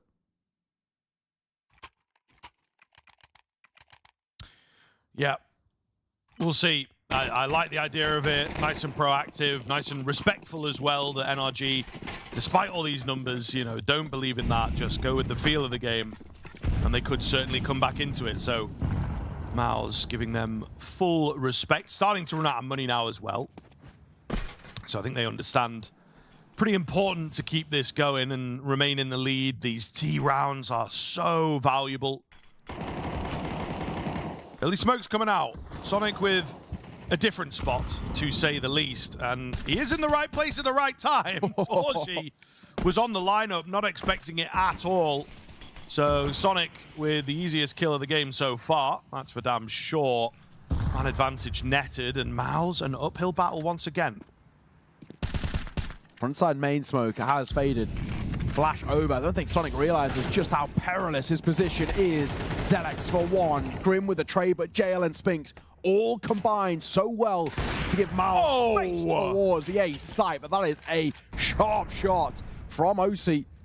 1 versus 2. On the shoulders of the captain, Exertion will find this kill to level the playing field, and now he's got time to rotate, which he will. That's tough, man. I mean, not a great looking round. I think he's just heard that drop, you know. Maybe not. Maybe not. Yeah, moves into him a little aggressively. What's happening here? Getting a little odd. But yeah, I mean, just the whole round feels very messy from NRG. If they get away with this, count their lucky stars. There is a kit next to OC. Oh my god, pick up the kit, please. He's going to drop down the vent, and it's quite a late attempt at the plant, but he will get away with it. OC does not get the kit, for goodness sake. He moves on to an AK, but he doesn't have the kit. We'll see here. He's just trying to track the player and find the kill, I suppose. Single door still open. It's all moved very quickly, but the glass is broken. Oh! It's broken for OC. It's broken for OC. He's going to move up top and try and pick up the orb. He gets it. It's a little close without the kit. Nah, he's fine. He's got a good 15 seconds there. He'll be all right. I don't know. That makes me feel so uncomfortable watching him do that, honestly. You know, seen a number of awkward moments. I guess it's planted so close to him as well.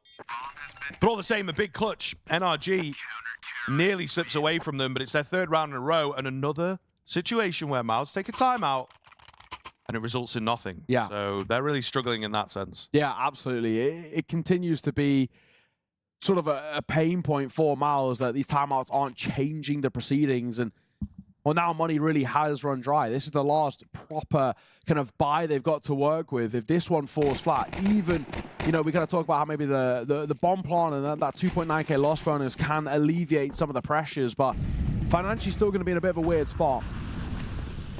Zelex has to pull out a Galil in towards this one. Dorsey still gets his orb as they look towards outside, and they're pretty pacily up towards red here. This could be kind of interesting. Molly down at the perfect position. It will split up the pack, and it will deal damage, but Torzi will get the opener. Yeah, MOUZ have done really well on these fast rounds. I think they are kind of realizing that as well. So going back to something that they trust, with that first kill, they immediately slow it down. Spinks has managed to thread the needle here. Big gap from him. Can they capitalize on that, though? I think he might be able to get them some more numbers, but whether they can get a bomb plant off the back of it is another question right now. It's such a strong position. With the opening kill and then this spot that he holds, just having all of A control.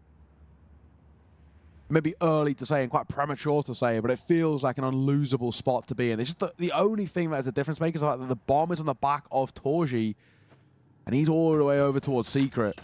So he has to make a bit of a perilous cross, and OC's getting him back in towards Heaven. This could be a bit weird, but he doesn't even consider the possibility of Spinks being out, and now the bomb will double back. Zelex falls, sure, but it will not make a difference. Bomb will get planted momentarily, and with that Molly down as well, it gives safe passage for the C4 numbers to be punched in. I think it's a save. Nitro is so low. Grim's close to the action, I suppose. Okay, definitely now. Close to death. Yeah. They have the bank of OC, I guess, that they could lean on here, so giving it a little look, it doesn't quite work for them. They obviously are feeling confident as well. 3 rounds in a row, you never know what you might find. They've had a clutch go their way. But MOUZ right back to it. It starts fast. That's what seems super effective from MOUZ. These quicker rounds, creating that first kill against all odds, you know, no matter what, playing in the fire, moving through smokes and flashes and things, try and get that man advantage, and they seem to be able to convert really well. So they recognize that quite well. But NRG, I don't know, it's tough, right? We're kind of in their corner, and we've obviously, as you've said, caught this team an awful lot, so we kind of want to see them do well because, you know, we've seen them unfortunately have quite a few tough matchups. But MOUZ actually are in a really good spot. 6 rounds already on the T side. It feels like that's going to be enough to win this map. Yeah, for sure. So he's trying to hold for the cross outside. At the moment, cross smokes aren't down. Something that MOUZ have actually been utilizing a bit, to be fair, that they want to try and leave gaps for themselves to take fights. And speaking of, break on the smoke will cost OC his life. Torji will be the first to find the kill. Daps for a double, though. That's big. And Sonic, as he starts to find one of his own, and he'll flip this round on its head. An opener might be all 4 noughts for MOUZ. They're down to 2 now. Yeah, great recovery within the round itself. It's still not over just yet, but yeah, fantastic look. JL in a decent spot here, looking to get the elevation and change things up. Often an area that is just really not considered. Daps with the timing, though. Oh, man. Should have had that kill. You really hate to see it. Even if he does get traded instantly, he should have had that kill. Happens to the best of us. It does. You know, he's one of us. You know what I mean? Okay, that's rough, though. Really devolving. Uh-oh, Grim, yeah, too many targets. He doesn't know where to look, and that's a real issue, I think it's safe to say, for NRG. Should have been able to convert that one. Great recovery in the middle of the round. I think you have to also play some damage control. It's more Sonic for me than it is Daps. We could maybe let him off a little bit. It's all about just making sure that you flatten off that 2 versus 2, and indeed, don't let it spiral out of control. But it spiraled out of control, so mission failed. The 5-7s, Deagle CZ for NRG. A slight half buy for them. Not loads of utility, and this could be a little bit dicey as well. Dap's got to go huge, but he can't. Xerxin will kickstart things as they rush. Speaking of, Grim will rush around that corner and catches the orb off guard. Pants around his ankles as he'll get clipped, but JL will still find one more back with that Mac 10. Starts sprinting a bit of cash, but Grim with a scooped up orb. This could be a little dicey. Yeah, it's all quite close quarters, isn't it? All very intense. And oftentimes that's what can turn the tide, nullify the weakness of some of the pistols. Bomb goes down, smokes are decent, keeping them at bay for now. They have a decision to make. Maybe something to be saved here as that bomb ticks down. Not loads of time going to be left, and I think the pistols will stick around and the orb will start to move away. Looking good for MOUZ. 8 already. Feels pretty comfortable. NRG going to have their work cut out in that second half if they can even convert this final one here. I was going to say a little close for Grim, but I don't know where he goes, unfortunately, on this map. Either spawns is the only real place. Yeah, right. I would have had to have gone a lot earlier. Yeah. It doesn't really matter. They can still buy back in towards the orb. I think, if anything, just trying to stick around to make it expensive. Not that it really makes a difference to MOUZ. They're sort of flushed for cash on this T side.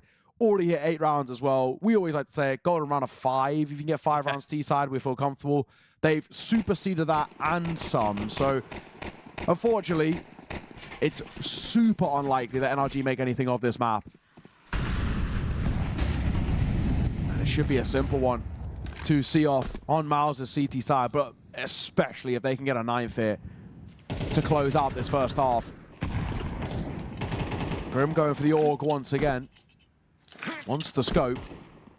Outside smoke's being thrown here by Xerxin.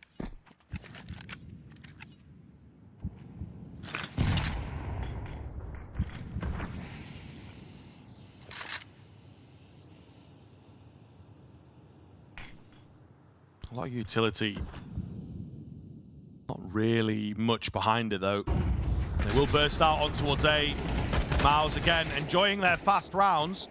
NRG at the moment able to keep control of it. We've got Nitro over there in the vent. He's able to get out pretty sneakily. I don't know that he's really going to be needed, though, because the rest of the team has looked really great on that defense, despite that burst, despite the fact that some of the faster rounds they've really struggled against. So it's something at the end of the half, but still only 4 rounds really does not feel like enough. A massive comeback going to be required here. Starts with the pistol as well on a scoreline like this, right?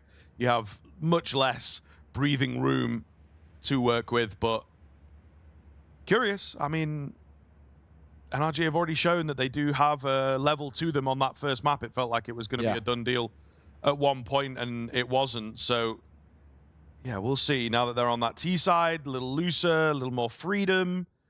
They've already got a map in hand. You know, there's no threat of losing the series here. It's MOUZ that are playing with all the pressure. Yeah, no, 100%. T-side is definitely where it feels like NRG have done their best work. So they're hoping for that. They can kickstart things with a pistol here, force buy to follow it up as well, chip away at that deficit. There is a world, but I don't know, from 8-4, even with, you know, we kind of said that you get 9, it's a guarantee. Even with 8, it feels like, you know, 99%, right? That's just how decent generally that first half looked, but also I think just how much better MOUZ look. It really feels like we've been longing for a bit of a MOUZ side that can show they can be quite dominant throughout this tournament. We didn't get it in the opening best of one. We didn't get it in the opening map. But finally, we're starting to see a side that are actually clicking the way we want to see. We're going quick towards A here. I love the call by NRG. Nice and pacey, a punchy pistol round, which is going to open up so well. Sonic gets his second. OC will get one of his own as well. And before you know it, down to 2 for MOUZ. NRG, that rush towards the top site, ends up looking absolutely brilliant. They've looked pretty good in the pistols, I think, for the most part. You know, the opening one here didn't go their way, but yeah, it's something that they seem to be able to replicate pretty well. They take a leaf out of MOUZ as well. They go for the same side, you know, it's the same type of pistol that they go for. Really pacey one towards A. It's a classic. Test the water on the A-bomb side as well. Just get it in there early, right? The condition of fast rounds and maybe your setup's not quite as good as you thought. Very dominant way to kick things off. JL looking to live it. Oh my goodness, it's an awkward fight. Oh Knife my is out. God. Sonic's like, come on, man. Come on, man. Let's be reasonable. Let's you know, a proper man's duel. But JL not having any of that. Don't bring a knife to a gunfight. Yeah, guys. well, that's what I'd say at the end of the round. Yeah. On your little info bit. Don't bring a knife to a gunfight. Learn Still, your though, lesson. I mean, you're right at the end. I think that would have been funny. It's very Sonic coded to go for something like that as well. You know, just be like, yeah, come on, man. And you know, respect for JL for also sort of like restraining himself, because the JL that we all know and love would absolutely want to go for that, but he knows, you know, the small little things about you don't want to give him a knife kill for the extra cash. How much of a difference it can make. Zelex, that Eagle, singing pretty loud in this round, leaving it all down to Nitro in a matter of mere moments. The 4 Spy looking super good. 2 for Zelex, 2 for Spinks. Now 1 versus 3 for the captain. Xertion. IGL on the other side. Spots him. How? But Nitro 1 tap to make this a very doable 1 versus 2. Okay. Color me intrigued after that shot. Yeah, I'm sat up. Yes, I am. You know, I'm listening. the meme that you see where it's like that guy with the controller and he sits forward. Yeah, me That when is I me go right now. 1-0 down on FIFA. Yeah, exactly. Big clutch on the cards. He's got a gap to work with here as well. I like it. Zelex holding towards outside. Ooh. The smoke maybe gives him away. The ladder definitely does as well. Yeah, he's playing it loud. He's got another smoke from somewhere. Oh, to get that bomb down, which I think they will take. Zelex gets him, though. I thought he was going to be off the mark. Not the case. Honestly, Nitro, if you keep it silent, I think he's in with a much better chance, in my honest opinion. Tough playing against a Deagle like that, though. They have been read massively, is the key thing. Fast in the pistol, fast in the follow-up. And MOUZ, it's not going to be that easy to get one over them. And unfortunately, for the likes of NRG, it puts them on the back foot. That instant response of where that force bite for MOUZ so good. And you're left financially in a bit of a weird spot, of course. You got Grim on towards an AK, but that's really all you can sing home about. A scout for Sonic.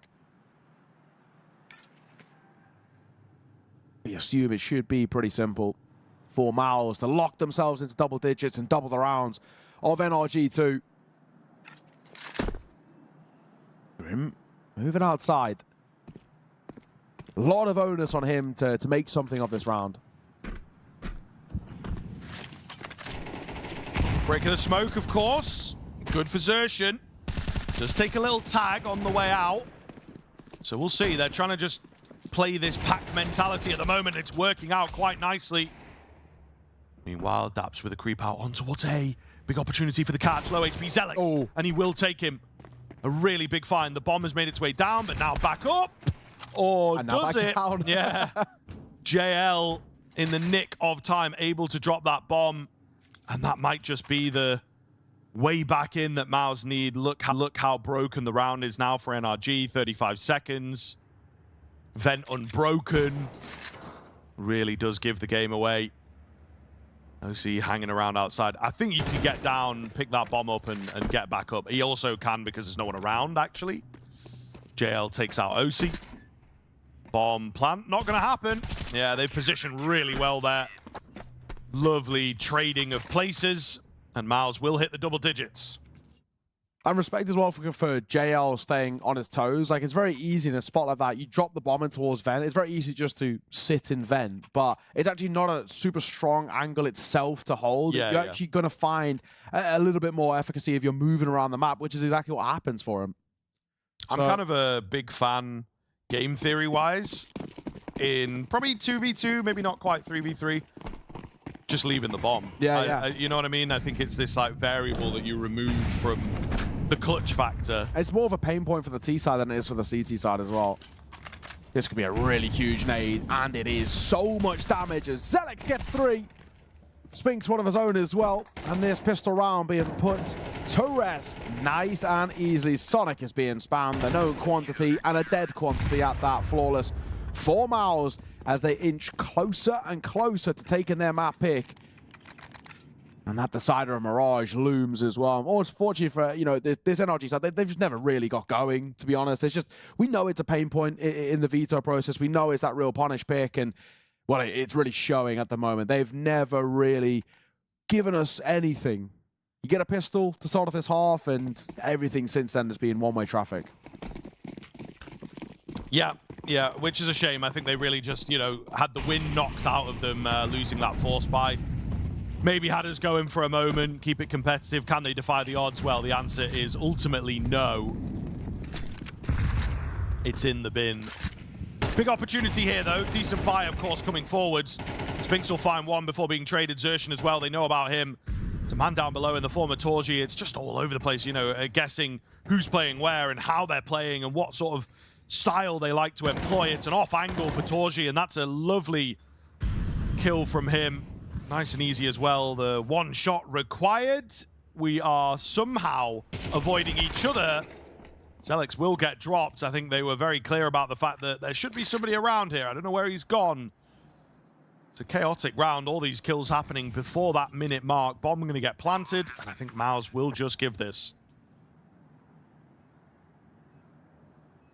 I don't really think they can give this one, you know, an actual proper look in. A lot of nades, a couple of them there for Torsi to work with. Not that it'll make any sort of difference. They've got a bit of extra cash, so I actually wouldn't mind the idea of the proactive exit here, which is what Torsi's looking for.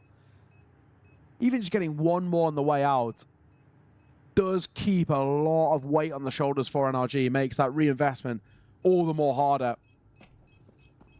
It looks like he actually might be gifted the opportunity. Dapsul first to fall alongside Grim. Nitro does get the trade, but he is instantly dropped. So not only is it not even just one constellation kill, it's all the constellation kills. Yes, you lose the round, but you have made that so unbelievably expensive. You only got one player on Tours NRG who has more than 4K. Not the spot to be in. Instant timeout by Cyclone off the back of a lost round, sure, but that is massive. That proactive exit play, the knock-on effect from it is huge. Immediate timeout from MOUZ as well. Just to let you stew in that one and make sure that they can bounce back immediately. I think if you're NRG, you know that you've got a long road ahead. You want to get on the mission, get moving quickly, but immediately pressure back on them, right? Immediately a stressful situation. Now, MOUZ's timeouts have not been massively successful, I think it is safe to say, but they are so far ahead here that a more general check of, I suppose, like the temperature of the team, right? Yeah. And just make sure that everything's all good is more important here than talking straight tactics. Outside execute once again, NRG. Rinse and repeat. Might not argue, but as you point out, as you mentioned, the buy is really quite weak here. It does sort of feel as well like it's for all the marbles, and it doesn't start well. As Grim will fall. You lose this, it feels like the third team to just follow suit for MOUZ by virtue of the lack of finances. They're going quick towards this B site. Got to clear JL. It's clothesline 3 as they move on forward with the support of Torsi. It's 2 for JL, 2 for Torsi as they shut down the B pop. But that angle from JL is so difficult to properly clear without the right utility, without the right swing. And that all but sums things up, I feel, for NRG. 12-6. And MOUZ have really ran away with things. They've had such good streaks of rounds, as you can see here in the round history. They started super well, a few in a row towards that tail end, and then they've won the bulk of them in this second. It has been one-way traffic for the most part for Nuke, and it continues to prove this point. Okay, we all have the issue on the ladder.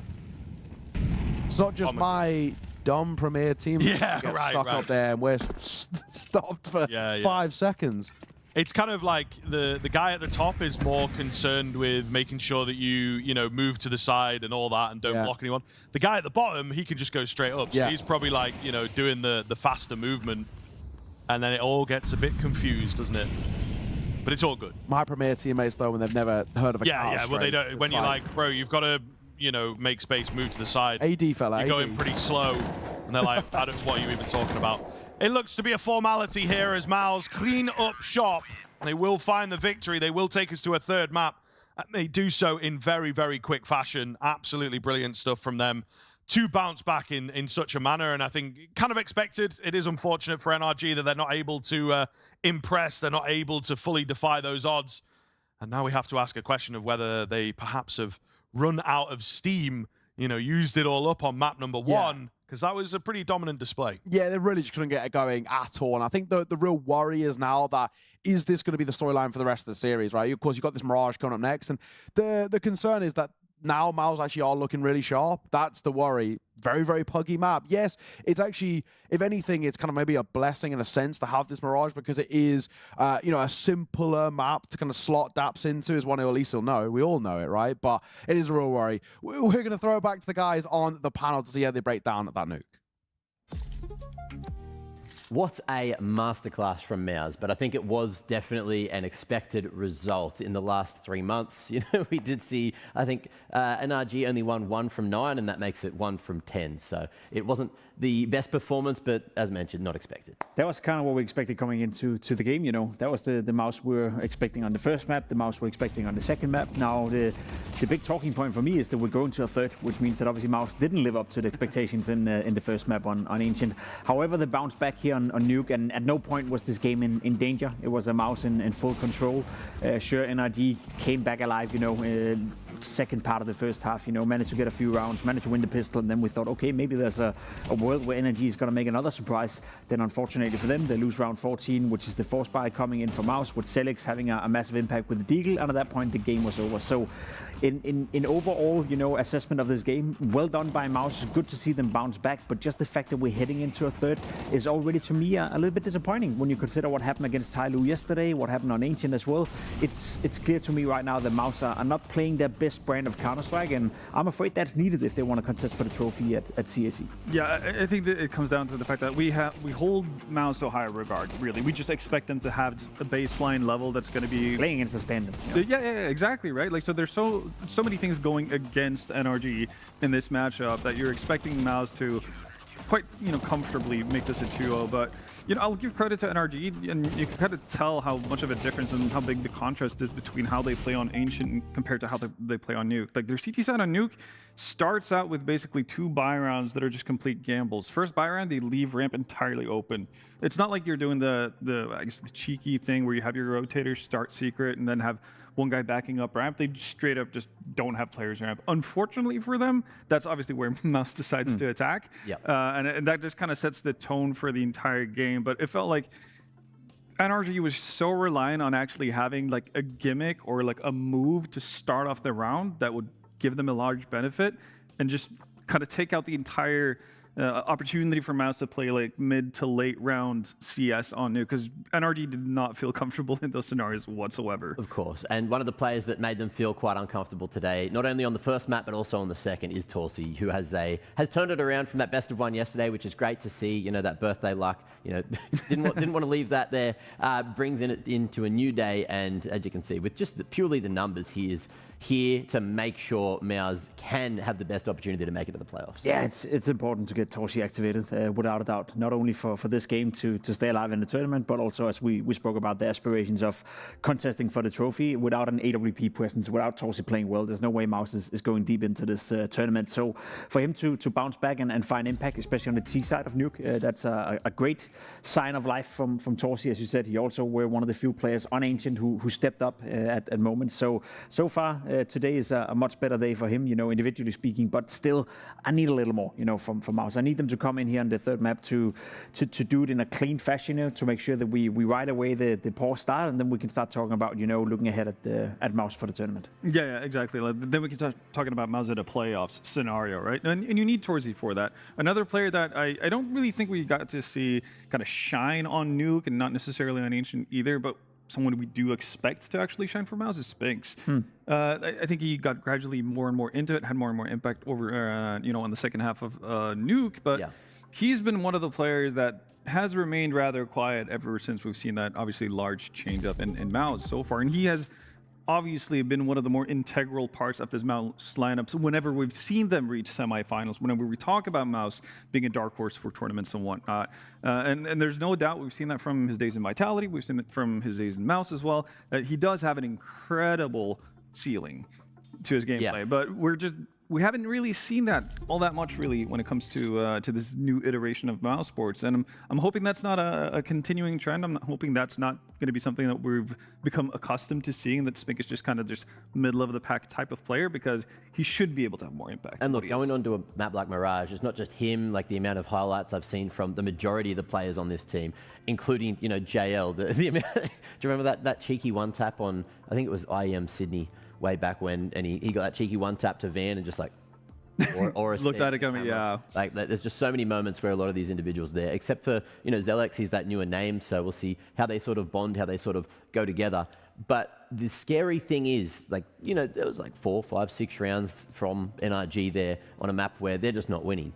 But in terms of the stats, their Mirage is looking a lot better than their Nuke, similar to what their Ancient looked, which means they could definitely be in this to win it. I think that's a fair assessment. I think MOUZ have shown, that they can be snowballed out of position. We saw that against TYLOO. We saw it on the first map on Ancient as well.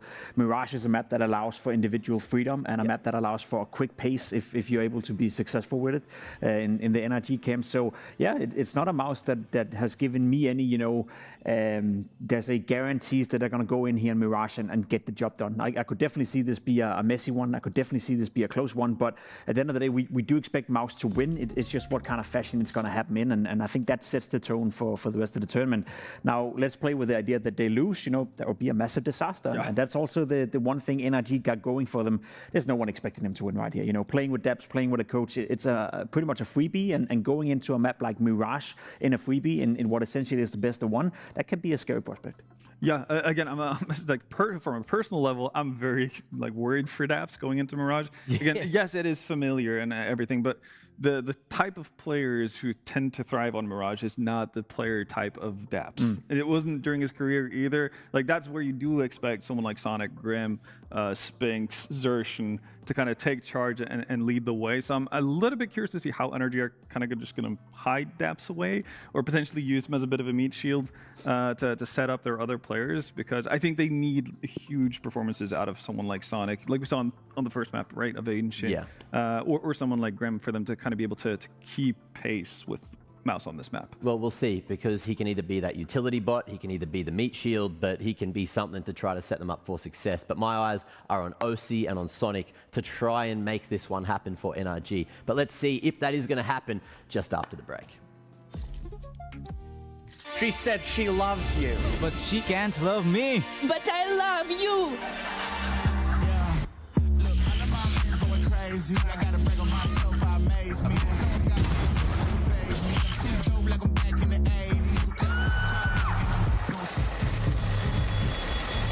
I won't play window anymore. What's going on? Play your role. 1xBet. On to the next one.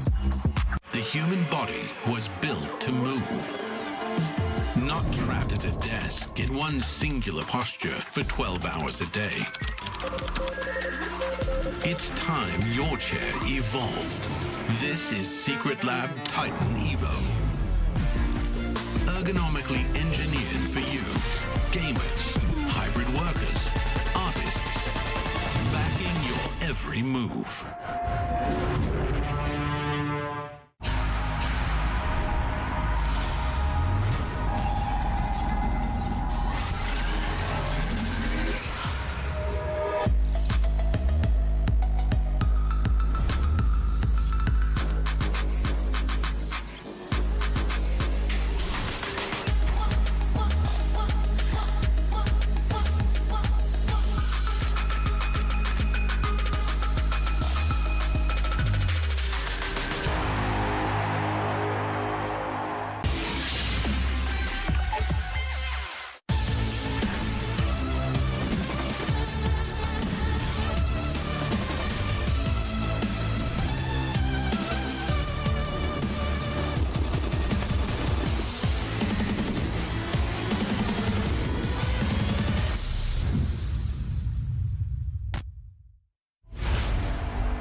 Welcome back in, guys. We are looking into the third map here. Excited for this one, to say the least. I think NRG delivering on the first, they gave us a pretty exciting map. Yep. Unfortunately, that second lives up to expectations. Just not a good map for NRG, and they show us why.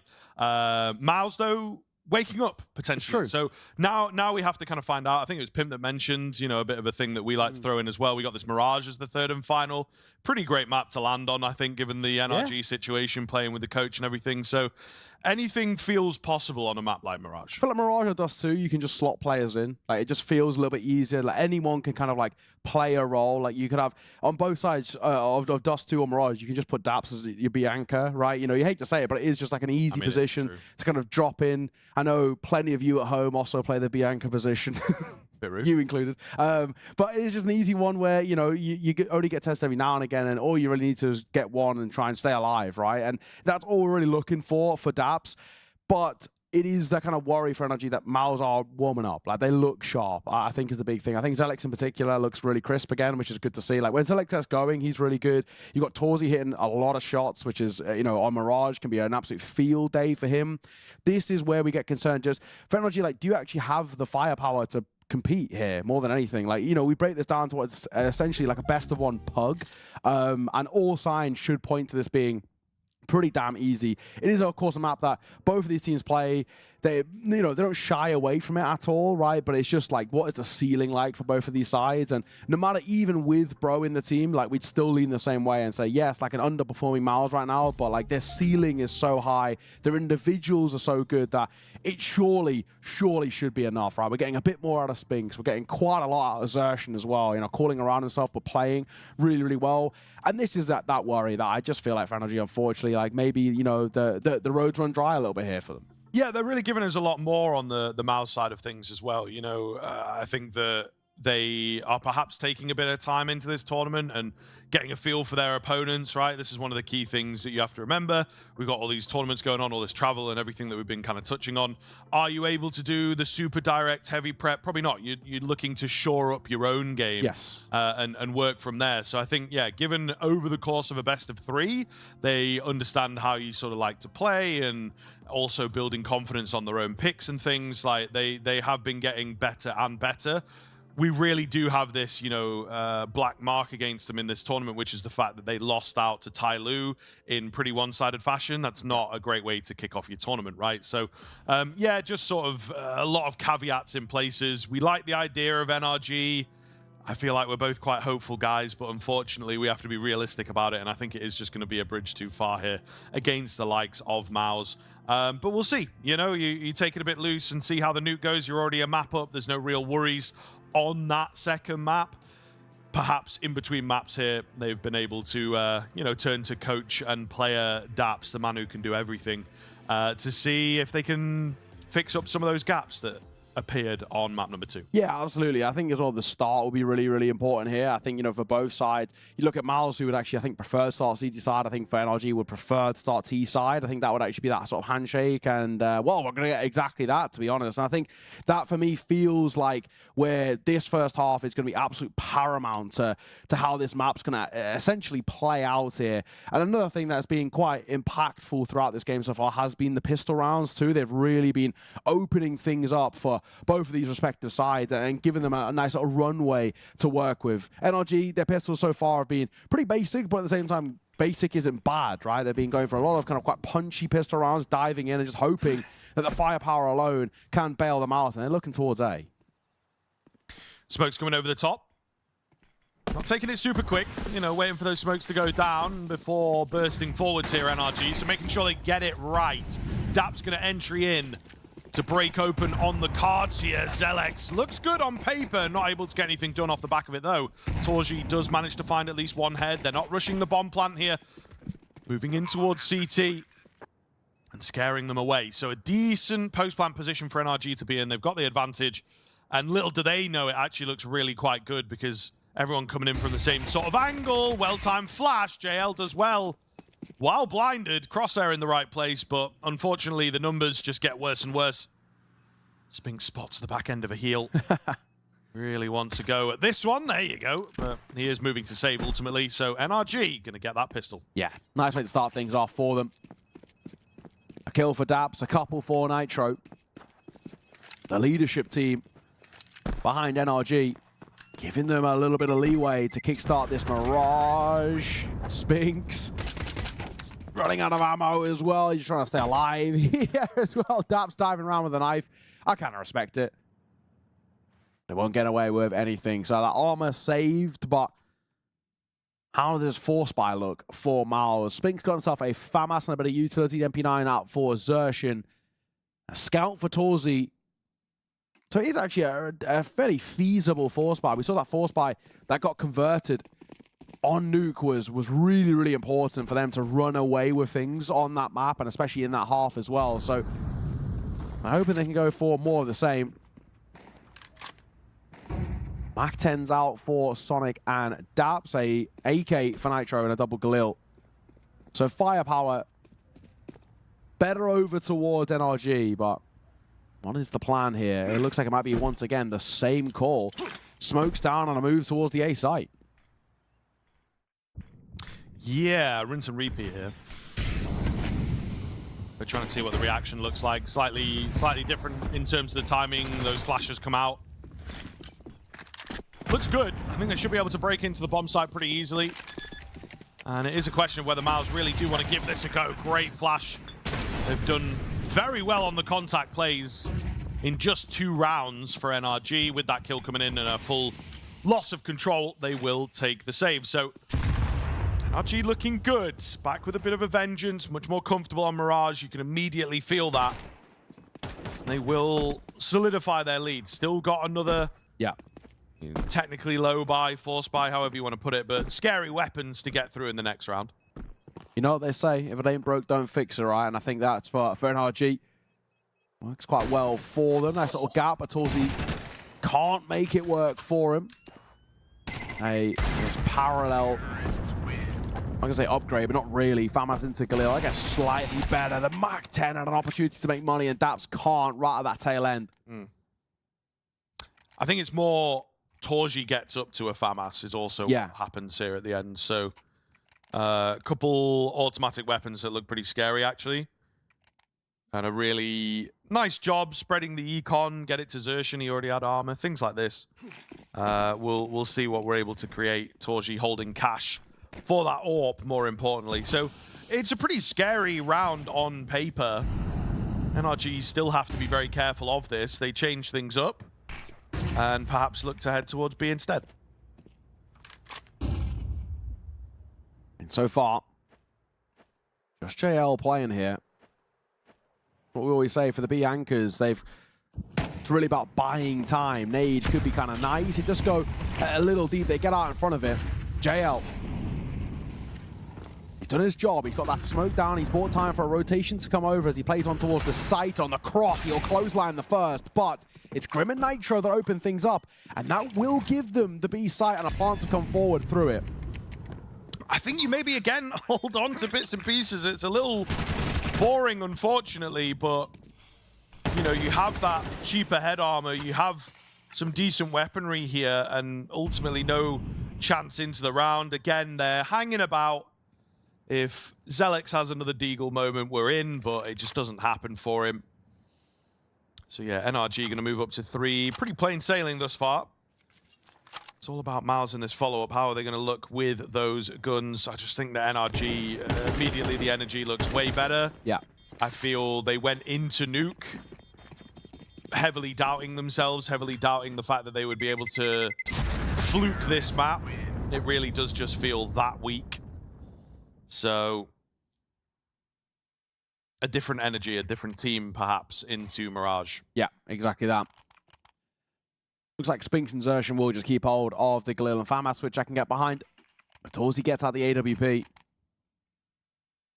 First true test of what NRG look like on this T side.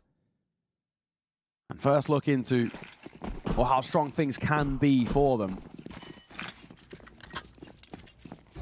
We said that, and we continue to say that the T side feels like where NRG have a little bit more of that strength to work with.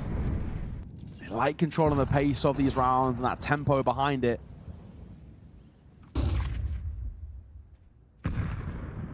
MOUZ, they need to kickstart their CT side campaign here. And it'd be kind of interesting if they don't as well. If this round falls very flat and NRG are able to convert what we'd generally consider a bonus buy, it doesn't look that way with only being one Galil in play and the EA case around it. But generally it's just the guns kept alive for the most part from the prior round. But if NRG can walk away with this, they're actually going to put themselves in a really decent spot, and MOUZ under a bit of early pressure, more akin to what we saw in Ancient. Zelix with a crazy angle here. Not sure whether this is going to be expected all that much. Oh, they do give it a check, but he's able to work around it really nicely. You see why he goes for it. It's got its own exit route planned, so man advantage MOUZ. Meanwhile, Daps constantly on this lurk, seems to be hard lurking, finds great timing. Will he be ready for this boost up? The answer is no. So it still looks good, and again, these A players can start to prepare much more heavily. Grim quickly goes down as he gives Stairs a little look. Just down to Nitro and OC then.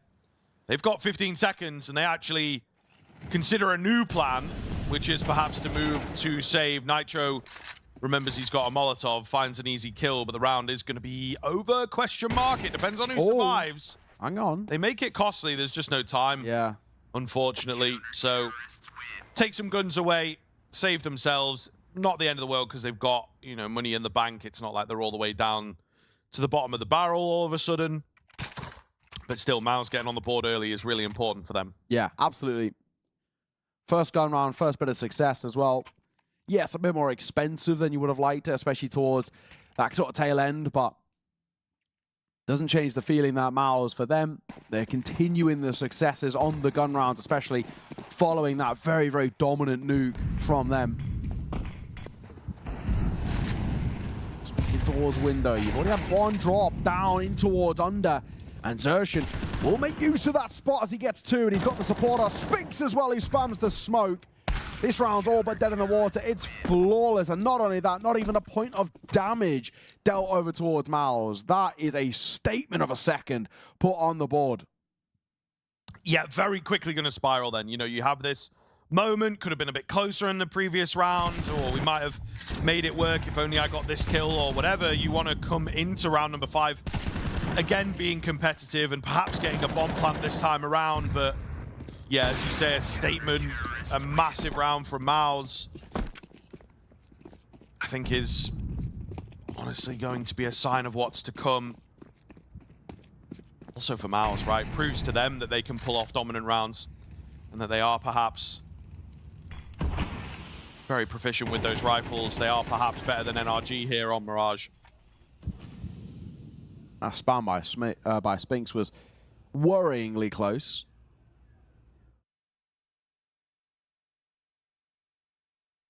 Of course, a bit of a nothing round here, though. Aside from Nitro and that AK-47. The rest of the team not even having armor doesn't even help, because you can't really properly play that sort of pass the parcel thing of, like, you know, Nitro goes in for a 5v4, somebody else scoops with the AK.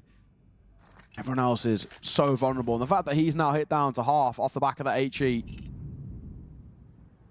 Small things, but going well for MOUZ. This, by all metrics, should be a third on the board for the CT side. An instant response that these gun rounds are still remaining to be quite one-sided. The Glock of Grim has a look, and through the flames, he can't find anything. Looking good. They do manage to land a bit of a dink, trying to upgrade the weaponry, perhaps. It's not happening here. Easy spray downs for these B defenders. Bomb's going to be a little late to the party. Maybe an opportunity to catch off. And there you go. They do get one. Surely Grim going to go down shortly, and he does indeed. So MOUZ have pretty exponentially closed the gap here, evened it up. Now in position to take the lead as well. The NRG buy will exist, but again, not going to be perfect. So it's not looking good. And I think maybe the bookies agree with us as well on that one. Pretty one-sided, and I think, you know, pretty accurate, to be honest. OC gets that AWP out on the C side. A lot harder to get that T side AWP really ringing off, but needs to make life difficult for Torji.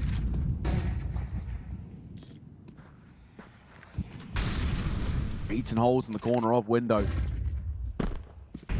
Spinks going to play out through shore. He's got Yuanshen just in connector, waiting to join him too. We saw those two combine a little bit earlier on for a really nice shot down the mid.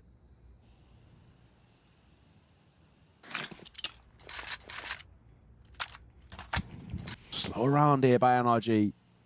Re-upping the util in towards mid, but a nice nade on towards Nitro, and Yuanshen trying to find a little bit of luck as he spams that smoke, and he's not far off. No, it is true. He also wasn't that far away. You know, I don't think he necessarily needed to be jump peeking, just the average spray or get up on the wooden pallet. No, what is it? I don't know. Is it a stool? I'm not sure. MOUZ are looking good. Well, you figure that out. Yeah, take the 4 versus 2. They've just rolled through the round here, and again looking very, very dominant, which maybe allows us to. What is it? You know what I mean? It's like a. It's kind of like a triangle-y thing. I suppose it's what like a construction worker would use. Yeah, I was gonna say it's sort of like a workman's bench a little bit, right? A step, I guess. Bench, yeah, that kind of way. Yeah, it's like a slight like workman's bench. You can like perch on it while you're fixing the window that remains unfixed. Yeah, for 10 years now. It's like British construction, mate. Well, yeah. How long has HS2 been? No comment. Been? Yeah, 2039, you saw that same headline, didn't you? Yeah. They've cancelled it and started it again about 100 times now. Lead taken by MOUZ, though. Of course, for NRG, unfortunately, with nothing being saved as well, there's nothing really to bring in towards this round. They've half invested, but a fairly sizable investment for Nitro, to be fair, down to 750. Might affect this buyer. They can't get a bomb plant, but they are moving towards B. At least for now, it's only JL here as they start ramping up the pace a little bit. He takes a lot of damage. He does have the support from short. JL for that first, looks for the second, but dropping down, it's Grim, who will find success, but it might be all for naught. Spinks and Yuanshen, they've doubled over. They smell the ecos as well, so NRG are being crippled in this round, and it's all left down to Daps.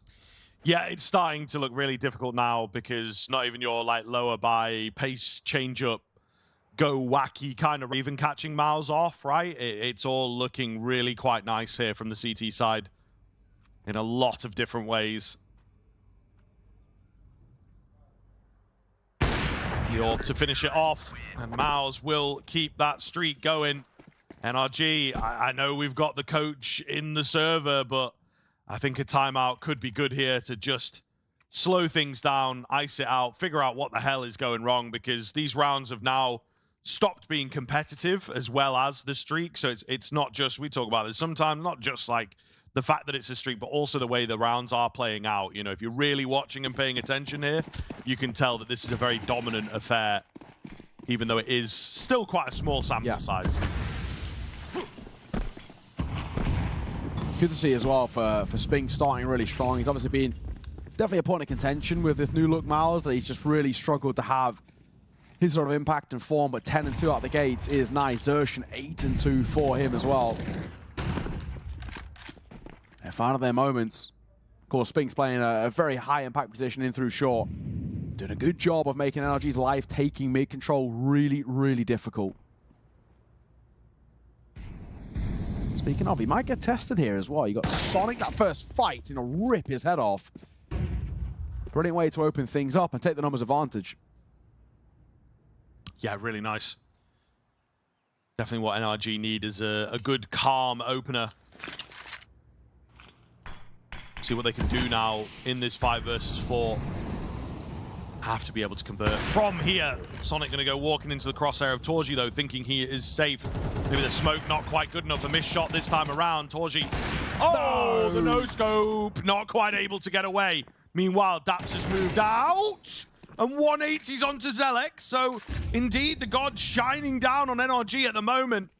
A few good, clean opportunities. And they are capitalizing. It's all on JL. He's on this flank. If he just had a teammate on the site itself, it would have been a big deal. Daps ready for him and able to take him down. Huge round coming in from Daps. And a huge round in general for NRG. Unk still got it. We love to see it.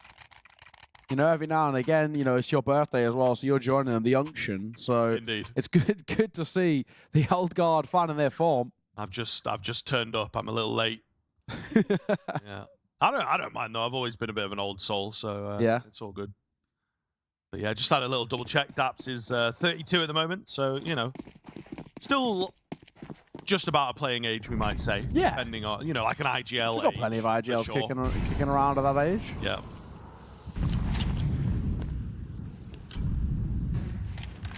It's a good round to find there for NRG, especially because the run of form, of course, was looking so solid for MOUZ, and you know, 5 on the bounce for them on the CT side. There was a real worry that they could just run away with this first half, but keeping the pressure on, keeping the game at least within arm's reach.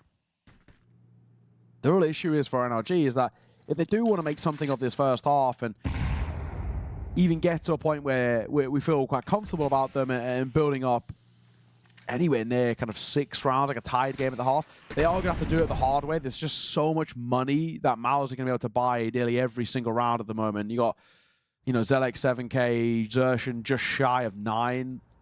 Torji on 6. I mean, it puts you in a spot where they just flushed for cash. If they manage the econ right, they should really never struggle for the remainder of these rounds. Leg onto Sonic. Lucky to stay alive there. He'll be sent into the gauntlet of JL playing close short. 30 seconds left on this clock. It's not a lot of time to really work with. Oh, the bomb has just slipped past them. And I was going to say they're not really considering it, but they're confident in Xerxhen and his position. Wow, again, MOUZ just dominating here. A lot of these kills come really, really cleanly. No damage taken, things like this. Yeah. And NRG, unfortunately, right back to their losing ways, which is really not what they wanted. Yeah, it's kind of the worst case scenario that it is a bit of a flash in the pan for them. Yes, there's residual cash to fall back on. Grim can buy. Technically, if he wants, he could drop an AWP, but I feel like just going for the AKs across the board feels like the smarter call here. Oh, really, really effective. Really nicely done. The way in which MOUZ play off each other at the moment is working so solidly. 6 found, and Cyclone will call for a pause from a position of strength, on which Daps will happily use himself.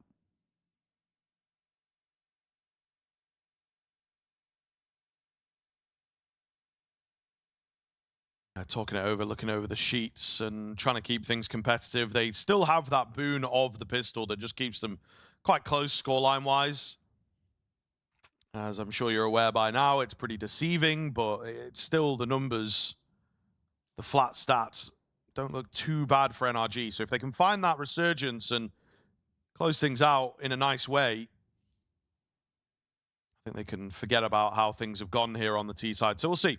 Do they have anything left in that locker? Unfortunately, I don't know that there was anything really in it to begin with. Grim going to lose his head nice and fast here. Sonic as well, taking a lot of damage on the way in. Decent little flash, but he turns away from it.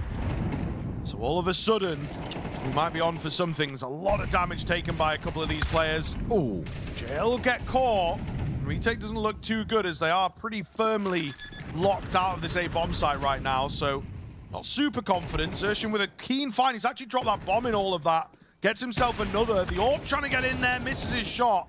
But maybe enough has been created. Bomb does go down eventually. It's all going to be on OC here to clutch things up. And he just is not ready. MOUZ have done it again, despite a weaker start.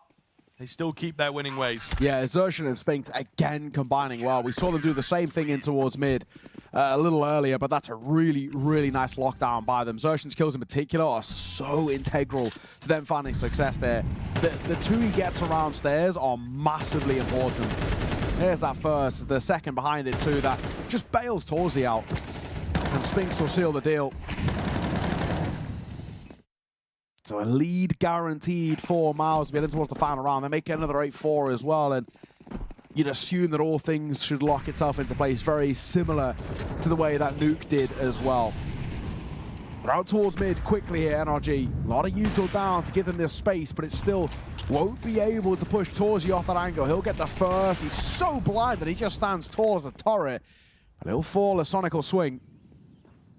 Grim's managed to get himself out here. Not a bad spot to be in. Oh, there's a player at triple who's right behind him, so he has just managed to sneak past.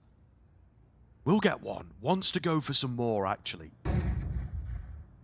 Has a decision to make. How do you want to play this?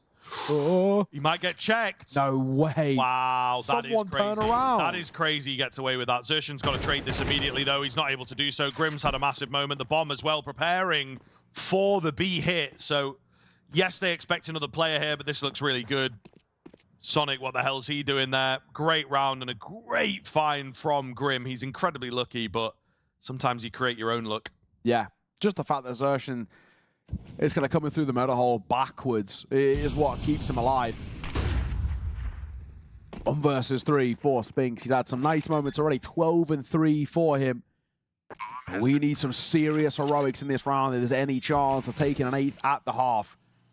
Bomb planted, smoking towards door. That limits his options, but he's trying to slightly hide in plain sight as he moves his way forward. It's just the fact that they're all quite isolated, these duels, and Grim will see it off. He's had a fantastic round. Needed somebody to step up, and he does exactly that. But it is still the lead for MOUZ heading in towards that second half. They get a pistol and a force by behind it, and they can start already pulling away quite significantly. And it's just how CS2 works, right? It can so quickly crumble from in front of you. NRG the same though, right? Like the gap close is definitely there. Fresh slate, change things up. So MOUZ, I think, will be kind of kicking themselves in a little bit that they couldn't find the 8-4 at the very least. Insanely dominant rounds from them at times. And NRG, I think the name of the game for them is the resilience, you know, to stay in it and just believe in a bit of their process. But we'll see. Can they keep it going? Will they be able to bounce back? Or is this second half going to prove too difficult for them? We'll be getting back in there pretty quickly. Just find out how things go. I do think that dealing with the MOUZ T side is really going to be a tall task, if I'm honest. Yeah, I agree. I agree. We did see it fall very flat in towards Ancient, but it just feels like that's a completely different MOUZ to what we've had for the rest of the series so far. From Nuke in towards the start of Mirage is the MOUZ side that look a lot sharper. We kind of critiqued them for what felt like running out of ideas and looking very, very flat. But that team talk in between map 1 and 2 really shook up this side. That's got a HE. Where does it go? Looks like it will be a slow but steady move in towards this B site for MOUZ. But this body's here to meet them. There's 3 players in this direction. Already. Gonna try and make it work. Flash over the top. It's Grim that we keep our eyes on, but he is so blinded in the end. Perfect flashes. Oh my, and perfect shots as well. MOUZ, exactly what they needed to just kind of shut up all the hope of NRG at the end of the day. Oh. Sonic will go down, as does OC, and that might be the beginning of the end. Really dominant start coming in. NRG, not really anything happening for them now. A decision to make. Do you want to force? Do you want to get the early rifles? I think you go early rifles just because there's like not even any kill bonus and things coming into play. Man alive, that's nice from JL. Yeah, he's really shining at times on this trial period for this side. Looking sharp, looking super effective, and I mean, moments like that, worth their weight in gold. No buy for NRG in round number 14. We've seen a lot of forces, but I think for NRG, they realized just because they couldn't really get anything in towards that pistol, they just don't really have the finances and the funds to really fall back on. They'd rather have the gun round in as early as possible. Looks like it should be a pretty easy move towards the A site and diving out. Yuanshen will get 2. He looks for that 3rd, but Sonic is there to deny. It won't change the outcome, though.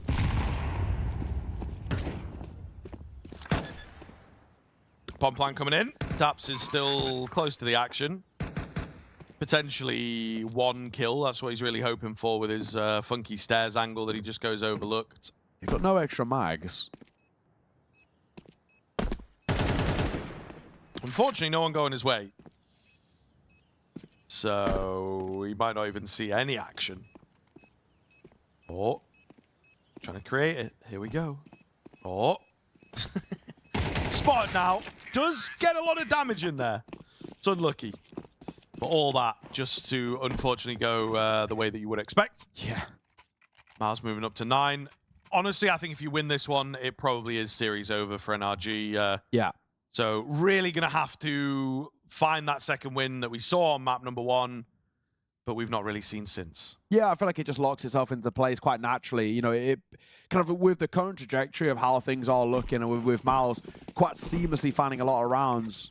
I mean, if you're NRG, you have like 2 proper gun rounds to work with. This one and the one with MOUZ on 11. So this is massively important, and it does not start well. Spink's going to get 2 to kickstart round number 15. That's not where you wanted to be for NRG. First gun round, you wanted to make a bit of a statement. But if anything, it's put you on that back foot quite quickly. And the remaining 3, they're quite grouped up in via connector and mid, but what do you actually do here? They're so vulnerable at the moment, NRG, and it comes back to a point that, you know, we brought up, like, essentially the ceiling, but also then the floor are so vastly different of these two sides that even a MOUZ that are still a little bit unconvincing at the moment, it still feels like they've got enough to take down NRG with a stand-in. That is a labored spray by Xertion. Still feels like it shouldn't change proceedings all that much, with both Grim and Nitro being so vulnerable and so tagged. Yeah, I mean, just sort of confirms the location as well of these last couple of players, so they're pretty confident. The press of the attack from MOUZ is relentless, trying to cancel the save if they can, which I think they might just. They've spotted this final player now as well, and they'll be after him. They will really be after him, so double digits for MOUZ comes early, comes easy, and they eliminate all saving players. It's not looking good for NRG.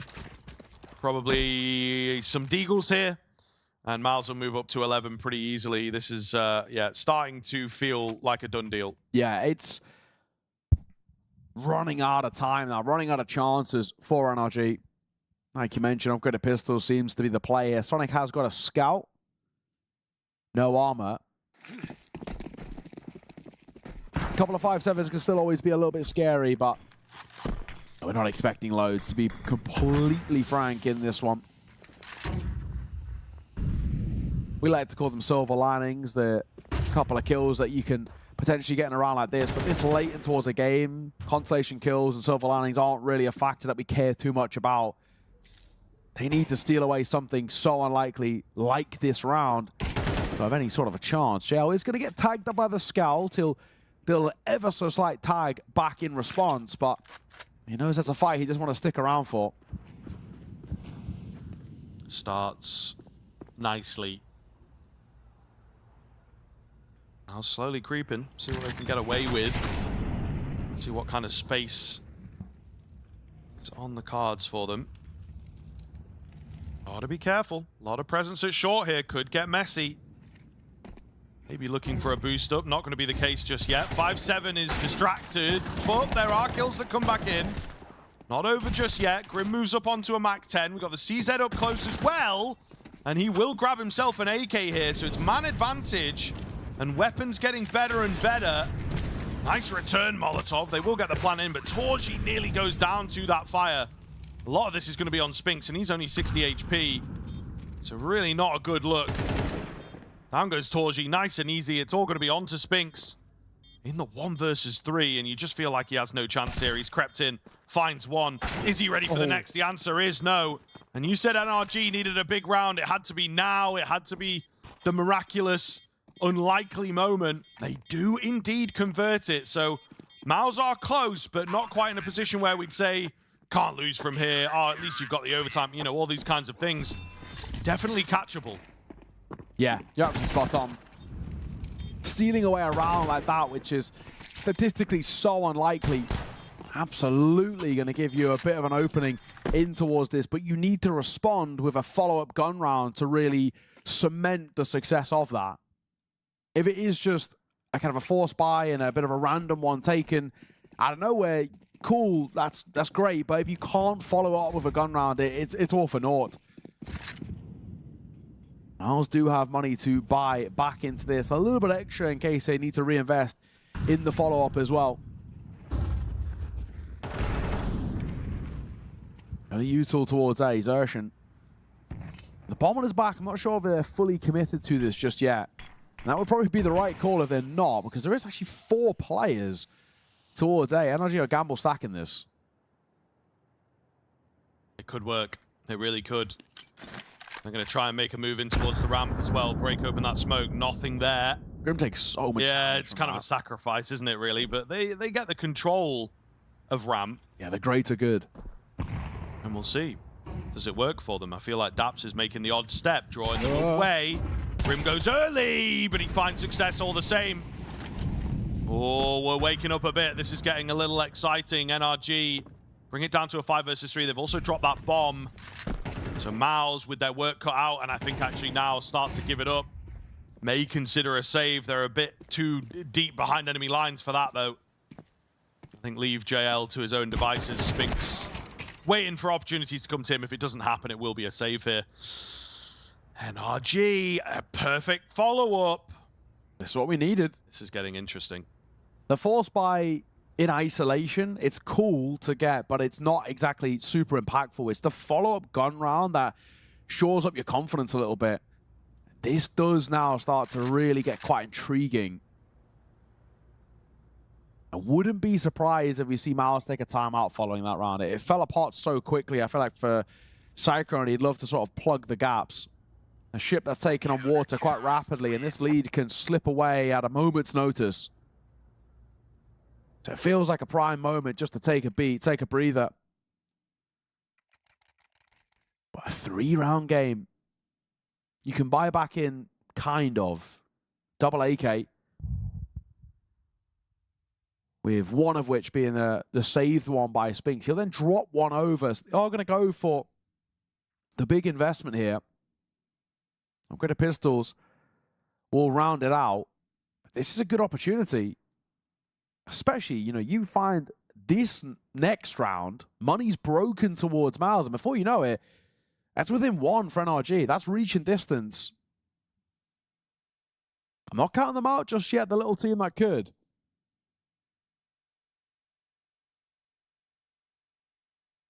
Exciting times ahead, man, if they can keep this going.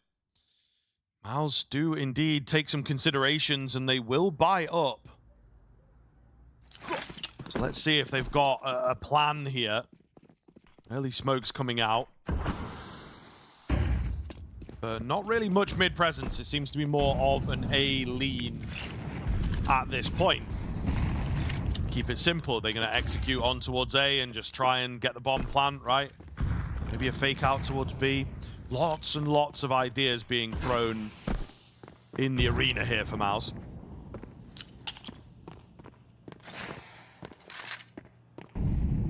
Sonic landing up that util, but the smoke's faded, so all for naught. But there's no one in towards mid. Good information being gained here. No one towards under as well, just yet. No jump on the first flash. The second will make it over. This is just trying to draw attention over towards B. The bomb still committed to heading A. Smoke for the cross, molly for stairs as well, but Grim's position doesn't get overlooked. It does get checked, but he'll still win out the fight against Alex. Spinks, a sharp one to find in response, and JL an important kill of his own to drop dabs. That flash is fantastic though from OC that gives Sonic a freebie for the first, and OC one of his own with the AWP. Gives the numbers back to NRG, but bomb does go down. Looking healthy as well. It's kind of one of the big things they've got over the MOUZ players who are battered and bruised here. Slowed down from NRG. They're looking to just take their time and make sure that they absolutely get this. Flash comes in. That's about all they've got, really. They've got the one kit as well, so Sonic needs to be a little careful. Spinks makes a move and distracts away. It may well have fallen apart here. OC cannot split the difference. And what a pickup from the twosome there. Absolutely brilliant stuff to give MOUZ a very important round. It felt like NRG were, you know, biting at their heels, nipping away to try and even up the scoreline, but that puts a stop to it, at least for now. Still in there, still going to be a bye, but a really great recovery. Yeah, it really is. They've done so unbelievably well. The fact that Spinks and Torzi kind of combine, get kills at the same time around stairs. Yeah, it's a huge 2 versus 3 converted. And Spinks, I mean, his form in this map has been immaculate. 20-5 for him. JL and Xerxen have also had a hell of a lot of impact. Xerxen's flying in terms of ADR. Just shy of 110 in towards that previous round. And this feels like for all the marbles for NRG to stay afloat here in the series, in the tournament. Lose this, money broken, and it should be MOUZ coasting to closing Mirage. It's all very confident with these types of moves. From NRG, there you go, OC going to be rewarded. Got to be careful of this underpass play. Connector smokes keep them at bay. So NRG with the advantage for now. Zertian boosted up. Always such an impactful spot if he can make this work. He's now in towards the window itself. Daps is the man, half an eye on it, but he gets caught off. JL gonna fall. Trades are thick and fast. It's just about man advantage for NRG. Spinks with a flash out, but unfortunately unable to do anything. It's not quite good enough, so Zertian finds himself all alone. Does have that bomb, but only got 25 seconds to play with, and of course needs to roll some heads here, especially before attempting the bomb plant. I don't think it's quite going to happen for him, taking it slow. But OC straight into his crosshair. It's a 4-piece coming in from the AWPer. Pretty quiet game from him before this particular round, so maybe we see him explode onto the scene to keep this gap close coming. Yeah, what a time for him to step up as well. Really, really imperative that they got a bit of a hero in a round like that, and they do. Shutting down the A control, and NRG just keeping that dream alive, just keeping the ember burning ever so slightly. They'd love to fan the flames of a follow-up round. You know, you look as that force buy back in for MOUZ. One Galil, upgraded pistols around it. Great opportunity to find a 9th, and then, you know, following it a 10th because money had run dry for MOUZ. That previous round is so important, not only finding it, but the way in which they find it. Nothing saved, nothing gained, but so inexpensive towards NRG. Absolutely helps their case of really getting back into this. Sonic will start well. He'll get his first. He spots a second. Jumping up in towards Connector. He's going to try and give them that control, but he'll get run up on the drive-by Tech 9. And Grim's been spotted, and Zelex will get a second. I don't think he'd realized just his shoulder was peering around that corner as he moves back in towards Palace. Numbers taken by MOUZ, and they've got a minute to work with. Kind of a mare, unfortunately, on this A-bomb site. I think Sonic thought he was going to have some support from Grim in the Palace, and then Grim's kind of tried to overcompensate. Really broken down on that A-bomb site. The bomb is not dedicated just yet.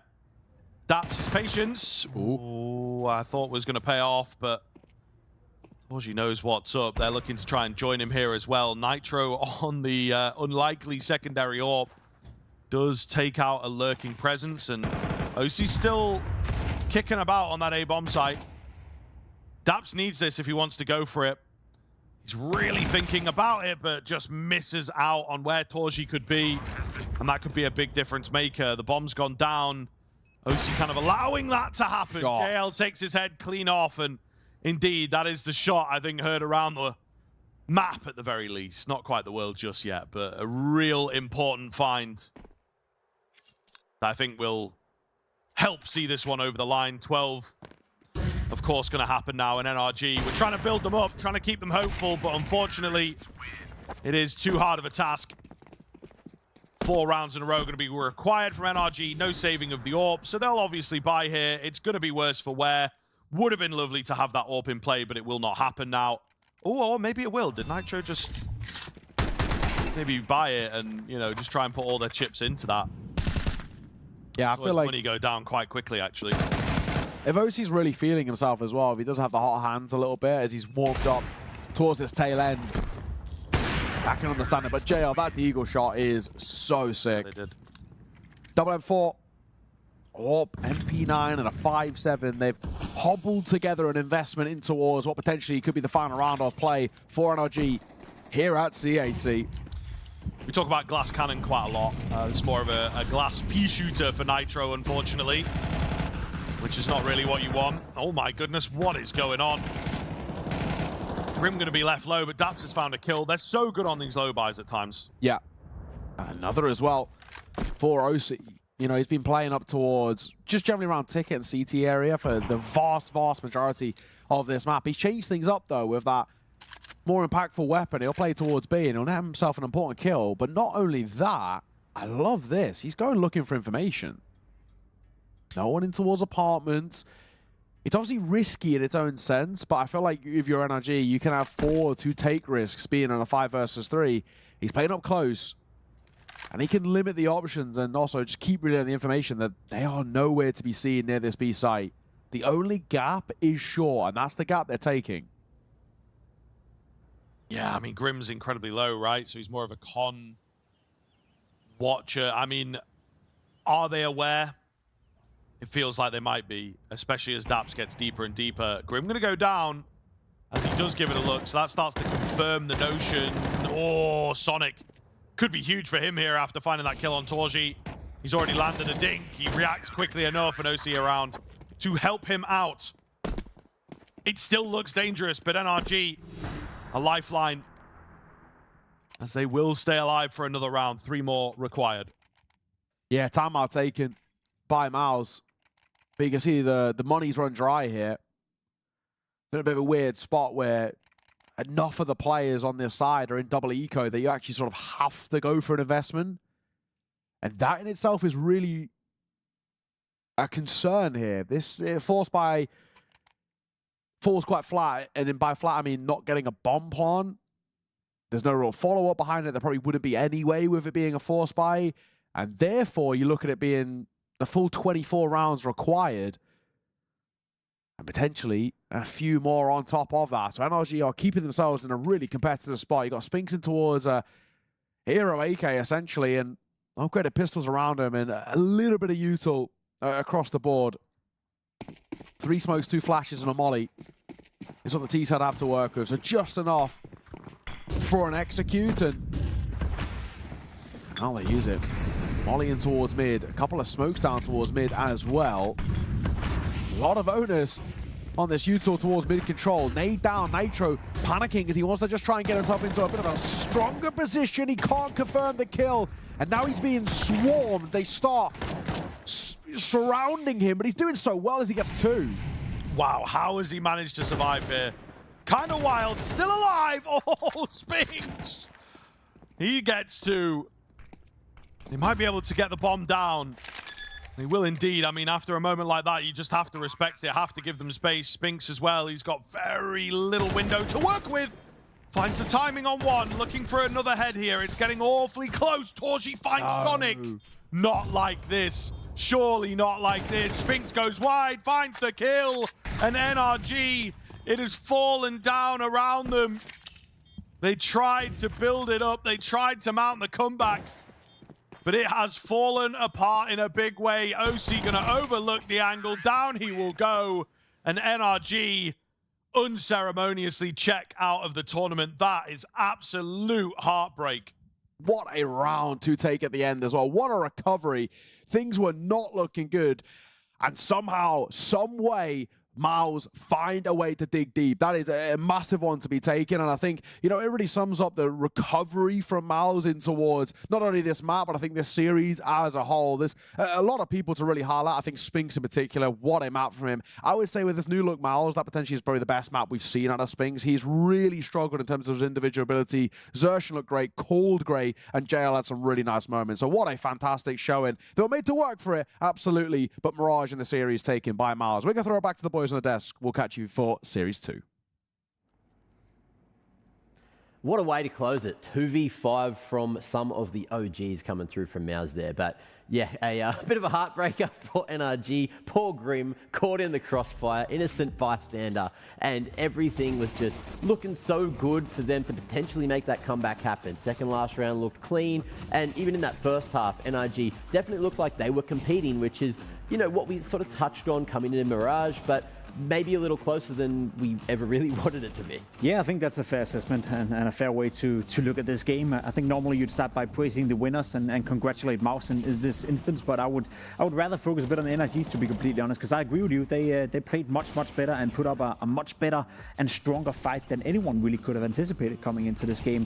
Playing with Depths, the coach, and not Bro is obviously a huge disadvantage for NRG, yet they were able to maintain competitive for the vast majority of this best of 3. So first and foremost, credit on their end. And then, dare I say it, it's not often that I'm willing to go all this way, but it almost feels like one of those games where there's 2 losers. Sure, MOUZ, they win the game and they progress in the tournament, but it's not a game that installs me or them with any confidence. Now, it gives them another opportunity to change that conversation. Obviously, if they were to play better against M80, I believe it is, they face in the next round later on today, then we can have a new conversation. But based on what we've seen from MOUZ so far in this tournament, losing to TYLOO, struggling massively against NRG with a coach, it's not something that inspires me with confidence. So it's good for MOUZ to still be alive in the tournament, gives them another opportunity to erase that, I guess, outlook they've had so far, but it hasn't been pretty so far. Yeah, it is that weird thing where it's like, okay, they do their job, and you know, again, we want to give our credit to NRG for actually staying in it, being resilient, and actually putting up a fight. But you do have a lot of the ingredients that are there for MOUZ to be successful in a normal, let's say, a normal matchup where, let's say, they go up against Navi. It's like, yeah, we need Spinks to play well, Search needs to find openings, and it's like, okay, we're getting that. Like, we're finding that. JL's doing a good job anchoring the B-bomb site. So you think to yourself, like, again, if you look at the stats as well, right? Like, this should be much more of a comfortable win for MOUZ than what it turned out to be. And that is to the credit of NRG, because as you said, they're playing with a huge disadvantage and having to play with Daps instead of Bro. So it is a weird one, yeah, where MOUZ do their job, they do what they're meant to do, and which is advanced on to the next round, but it didn't really feel awe-inspiring. It didn't really feel like this is something that you can clear MOUZ for and think like, yeah, okay, this new lineup, this is going to rock the world, going further into 2026. And it may sound we may be a bit harsh on MOUZ as well, right? Because a win is a win, and progressing in a tournament is always a good thing. But at least the standard I hold MOUZ to is a team that is heading into CAC right here as one of the predetermined favorites to at least be a contender for the trophy. Now, they're not the team to look out for, but they're one of the teams that if they string it together and if they actually play up to the level we saw in Astana, they definitely have a chance of contesting for the trophy. So it's with that notion that I'm saying it's a little bit disappointing. Now, obviously, winning the game, progressing, take nothing away from that. That's, as you said, Halvor, getting the job done. But if you want to contest for the trophy and want to be one of those teams where, if you're Falcons, if you're one of the other favorites, that you seem a bit scared of, then you need to do more and play better than we saw today. It's kind of weird because it's not like MOUZ played all that poorly either. It's not like they made huge mistakes or anything like that, but you just kind of expect the game to progress in a way where MOUZ starts to separate themselves from NRG, and that just never happened. So I guess it's kind of like a lack of killer instinct, if you could put it that way, to like putting away your enemy when you have the opportunity, when you're meant to be the favorite. It's like that X factor that we didn't really see from MOUZ just yet. Yeah, it felt like it's like the hunger, right? It felt like it wasn't quite there, maybe. Like, it's hard to put our finger on it. But alas, they are still here. They are going to be moving forward. Yeah. And the hard thing, as you already touched on, is they need to play again later today. And the fact that this went to 3 is going to be extra draining. We got another best of 3 before we see them potentially, take on the next opponent. So it's a long day to be playing Counter-Strike in China. But that being said, I feel like even though it didn't look pretty, it wasn't as clean as what we need to see from a team with the caliber of MOUZ, they still got the win, and that's what matters. Still got the win. That's what matters, As you said, get another chance against the M80, I believe, in the lower bracket, and, play well in that game, and all of a sudden we change the conversation once more. We're very reactive to what we see in a sense, but it's based on the notion that we saw them, crumple yesterday against TYLOO, where they couldn't get anything done, and then struggling a little bit today. But as long as you stay alive, you always have another chance of changing the conversation and changing the direction. And I would expect MOUZ to go in against M80, and still get the job done. So they're far from out of it. No, there's no out of it by any means. And again, a lot of teams do have the tendency of just kind of needing to work themselves into a tournament. There's also the whole conversation about playing up to the level of your opposition. You're going in against NRG, they're playing with a stand-in, they play maybe a bit more free, a little bit more, I would say, unstructured as had they had Bro on the lineup, and that could have also thrown off MOUZ a little bit, So it's fair to have that conversation too. Yeah, I guess, assessment still out for MOUZ when it comes to that. We'll see what, I guess we'll do it all over again once we get to that M80 game. That's now, pretty much where we're at. Of course, this was the first series of the day. We've got another one to get to, but before we do that, we did see Spinks was the player of the map, but who would be your particular MVPs for MOUZ in this series? Oh, I'm kind of leaning Yuanshen. Yeah. Again, like, obviously nobody from MOUZ necessarily had a great first map, but again, I like how he's taken to obviously being an in-game leader and still being able to actually raise his level. Like, this is more like the Surgeon we saw 2 years ago, obviously with a different in-game leader and so on and so forth. But kind of the Surgeon that came onto the scene with the Shuhei. Kind of directing him around, but he's been fantastic so far, and he's such a consistent producer of opening frags for MOUZ Sports, which is so vital. And for him to be able to do that while kind of leading the ranks is always going to be impressive for me. And the fact that he's been able to maintain it somewhat from Astana as well, and showing that the TYLOO game, bit of a fluke, that's not necessarily going to be an indicator of how his average level is meant to be. That's always cool, because I think far too often we see very, very strong rifle players somewhat kind of tarnish their careers, or at least career path, by taking that in-game leader role a little bit too early on. Maybe because they feel like they need a bigger presence within the team and whatnot, but it kind of just messes with their head. And once they kind of revert back to it, once they figure out like, okay, in-game leading a little bit harder than I thought it was, they're not able to find back to their old selves. So that was my like huge worry with someone who is such an impactful player like Zershan. That's true, but I feel like, you know, Zershan was also put in the position where someone had to do it, and he might have just felt like he was the best option. But that being said, we do have another lower bracket game to get to, and we aren't there just yet. There's going to be Lynn Vision up against NIP, and that one's coming up after this short break. She said she loves you. But she can't love me. But I love you. I gotta break on myself, I amaze me. Like I'm back in the 80s. I won't play window anymore. What's going on? Play your role. One expert. The human body was built to move. Not trapped at a desk in one singular posture for 12 hours a day. It's time your chair evolved. This is Secret Lab Titan Evo. Ergonomically engineered for you. Gamers, hybrid workers, artists. Backing your every move.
Welcome back to another high-energy matchup here for CS Asia Championships 2026, where we are one best of three in. We got 3 more to get through. It is a gigantic day, and the second one is looking like it should be a pretty fun time. If you weren't with us earlier, I'm Mac. I'm joined by Pimp and Vendetta, and we're going to be bringing you all of the little ideas as to what should be happening here in the second series of the day. We have Lynn Vision and we have NIP.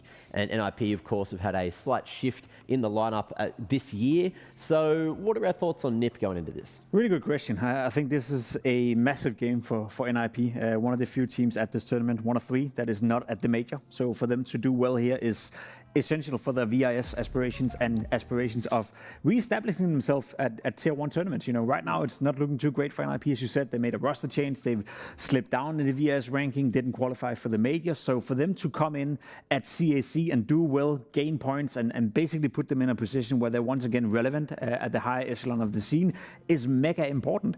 And they didn't necessarily look too good yesterday against Bait. I know that was a best of 1. It was an ancient, you know, you can never really judge a team based on a single game, but for NIP it's essential they win this game, and more than that, you know, they need to make a result here, need to farm some points, and need to show us once again that they are relevant. Yeah, again, like obviously you'd think, oh, Lynn Vision, you know, playing on home ground and everything, it should be, you know, more important for them. But considering that they've already qualified for the major, this feels like a much bigger game for NIP because, again, they're not getting as many chances to go to tournaments like you mentioned. And when they have, you know, which is, I guess, the luck of the draw as the qualifying team, you're going to get drawn into or seeded into obviously much worse opposition or much harder opposition. So they don't really get that deep into tournaments. We don't get to see them play all that much versus top tier opposition. So they don't have that many chances to kind of make it count. And this feels like one of the better opportunities that they're going to have for quite some time. Well, it was like yesterday they only got 16 opportunities. It was 13-3 up against MongolZ, which was a very hard opening match for them. So they'll get a few more rounds, hopefully, here today, or a few more chances.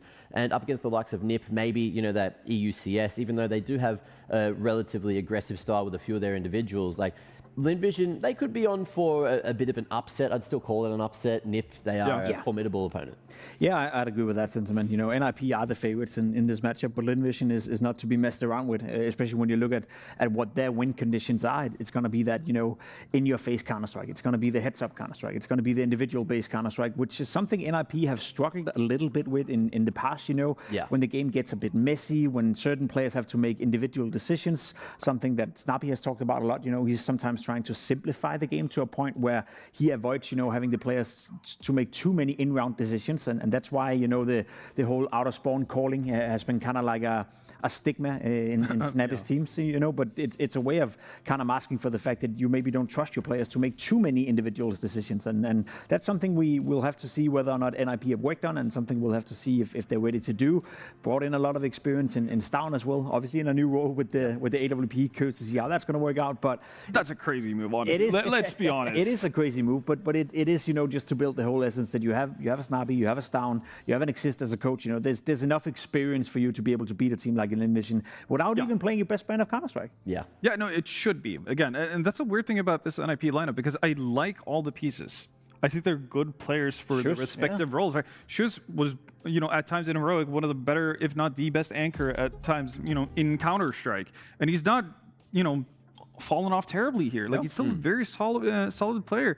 I like Karen. I liked him in Inner Circle. I think he's done, an okay job of transitioning into an international lineup, but again, there's definitely potential. There's a high ceiling.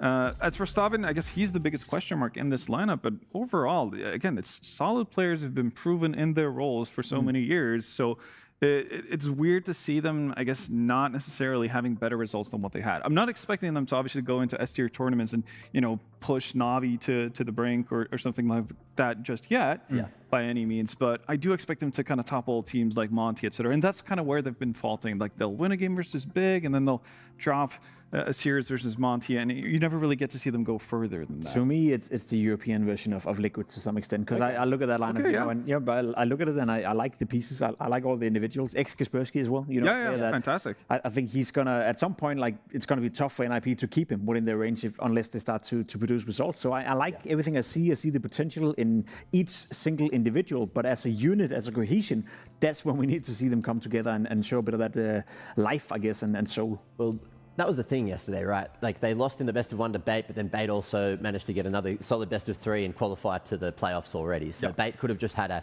very good day. That might not have been Nip's best showing. So this is really going to show us whether they are up to the task of, surviving here at CAC or not. Yeah, and I also think, like, again, it feels kind of like a bad thing going up against Bait, because I think Bait are at the stage where they're a better team than what people give them credit for at this stage. They're playing better Counter-Strike, so they're not an easy opponent. But just because of the brand value of different teams, if you don't really associate Bait with being a top-tier Counter-Strike team. And when I say top-tier, I'm not talking top 5 in the world, obviously, but a team that regularly makes it to the better tournaments or the bigger tournaments in the world.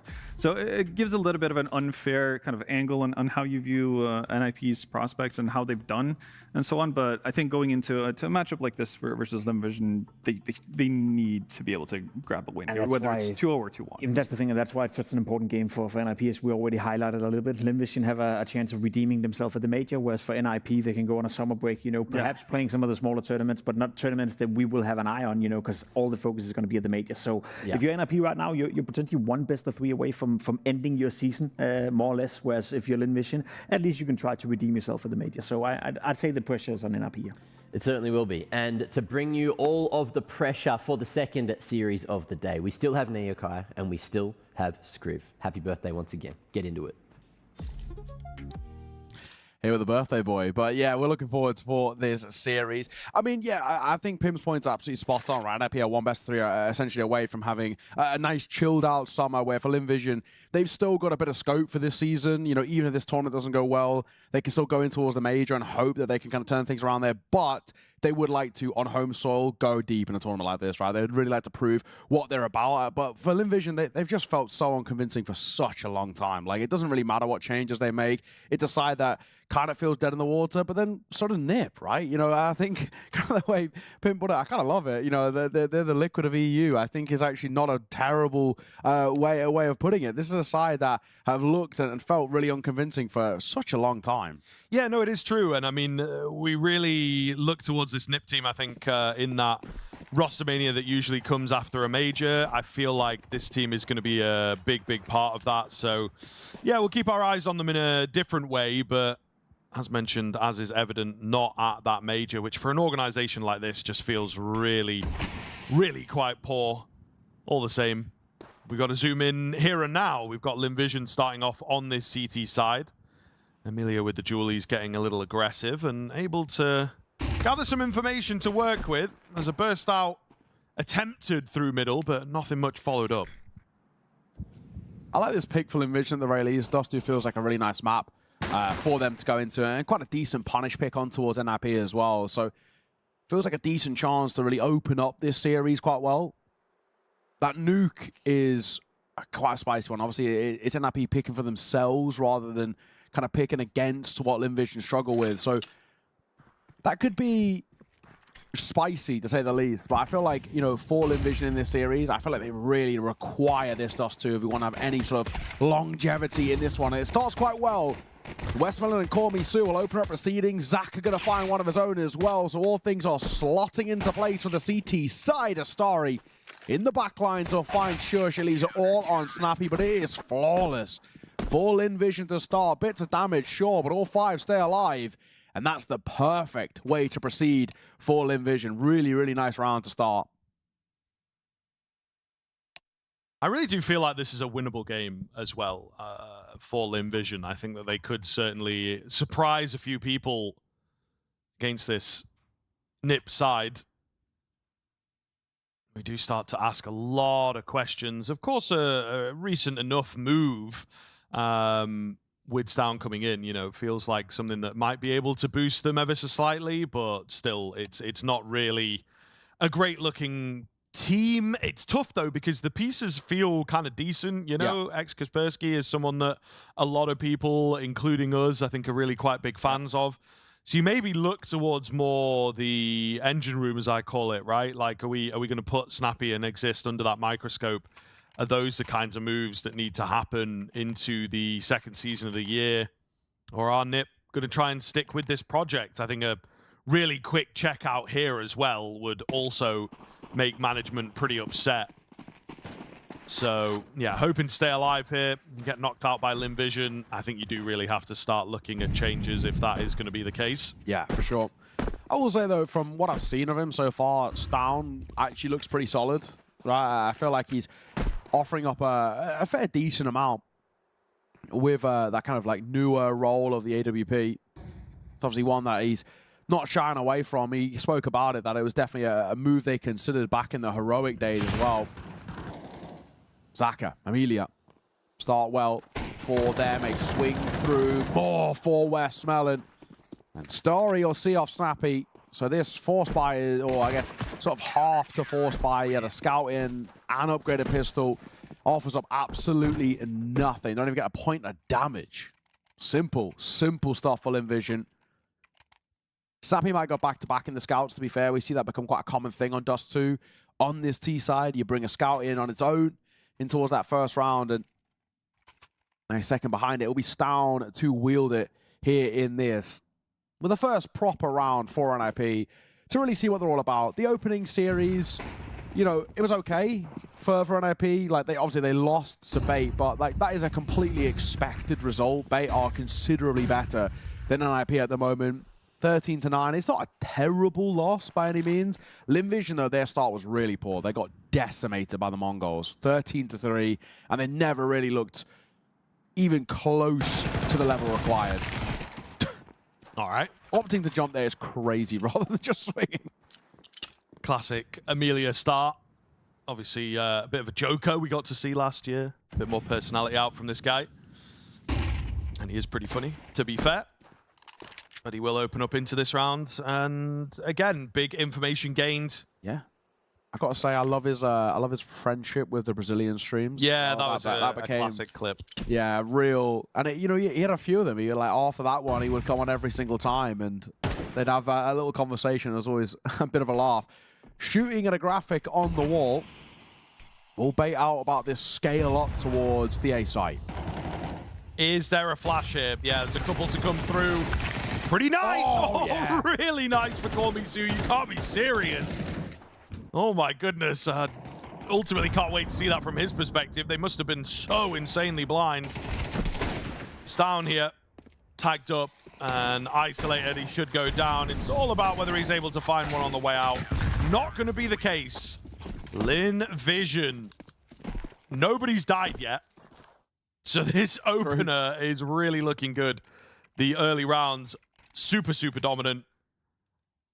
We're going to find out a little bit of a pause here, more in the technical nature. There we go. Look at this. Yeah, wow. They're so blind. I mean, the only one who really wasn't blind was Khan, and he can't trade. Yeah, teammates. Third guy in behind is full flashed as well. So Khan has to trade there, and the fact that he doesn't leaves everybody around so vulnerable. Really, really nice individual moment. That flashbang is absolutely superb as well. Yeah, will be hopefully a brief tech pause. We've had a kind of a couple actually to start this map, so hopefully nothing that that lasts. What is bro doing? He's Getting freaky. Yeah, wait a minute. Getting freaky over here. Wait a minute. Yeah. You got to cut away from that, guys. Do you know that? It always reminds me of that classic ZywOo gif. That one reminds me of that. It looks like tech issue towards Snappy. Yeah. Headphones off. Not quite ideal. Yeah, we've discussed this a couple of times. My tier list of my DEFCON 1, 2, and 3. Yep. DEFCON 1 being the worst? Was that what I believe so, yeah. The higher you go, the worse it is. So DEFCON 3 is like just a tech pause. DEFCON 2 is like headset off. DEFCON 1 is like standing up. That's what we're like, you know, not at the PC or like, you know, if we have like a change of PC or anything like that, you know, DEFCON 1, that's where we have the issues. We're at DEFCON 2, a headset off. Quite quickly as well is not the best. Immediately knowing that you got to take it off. I think just feel we've had a couple of headset issues. Obviously very, very important. The old noise cancellation. Maybe even just something like as simple as the mic as well. Over in a quick one. There's not really too much to break down from the early rounds, to be fair. So it's a very dominant start. I mean, as you brought up, LynVision yet to die as well, which the fact that we've had a pistol force and then a gun round and still no one's fallen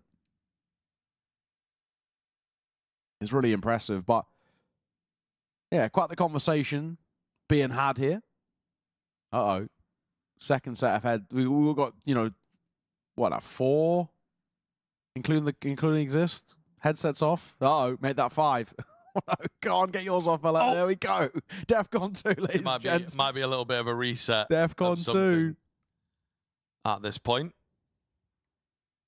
Snappy's not happy about something.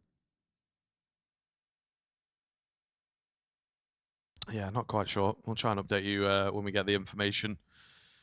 LynVision, meanwhile, just kind of waiting impatiently, I think, as they'd really want to get back into this one and close a few more rounds out if they can. Greatly dominant start, and it just takes all of that momentum away, and you know you're really feeling in the flow. NIP probably going to change their game and style coming into things after this tech.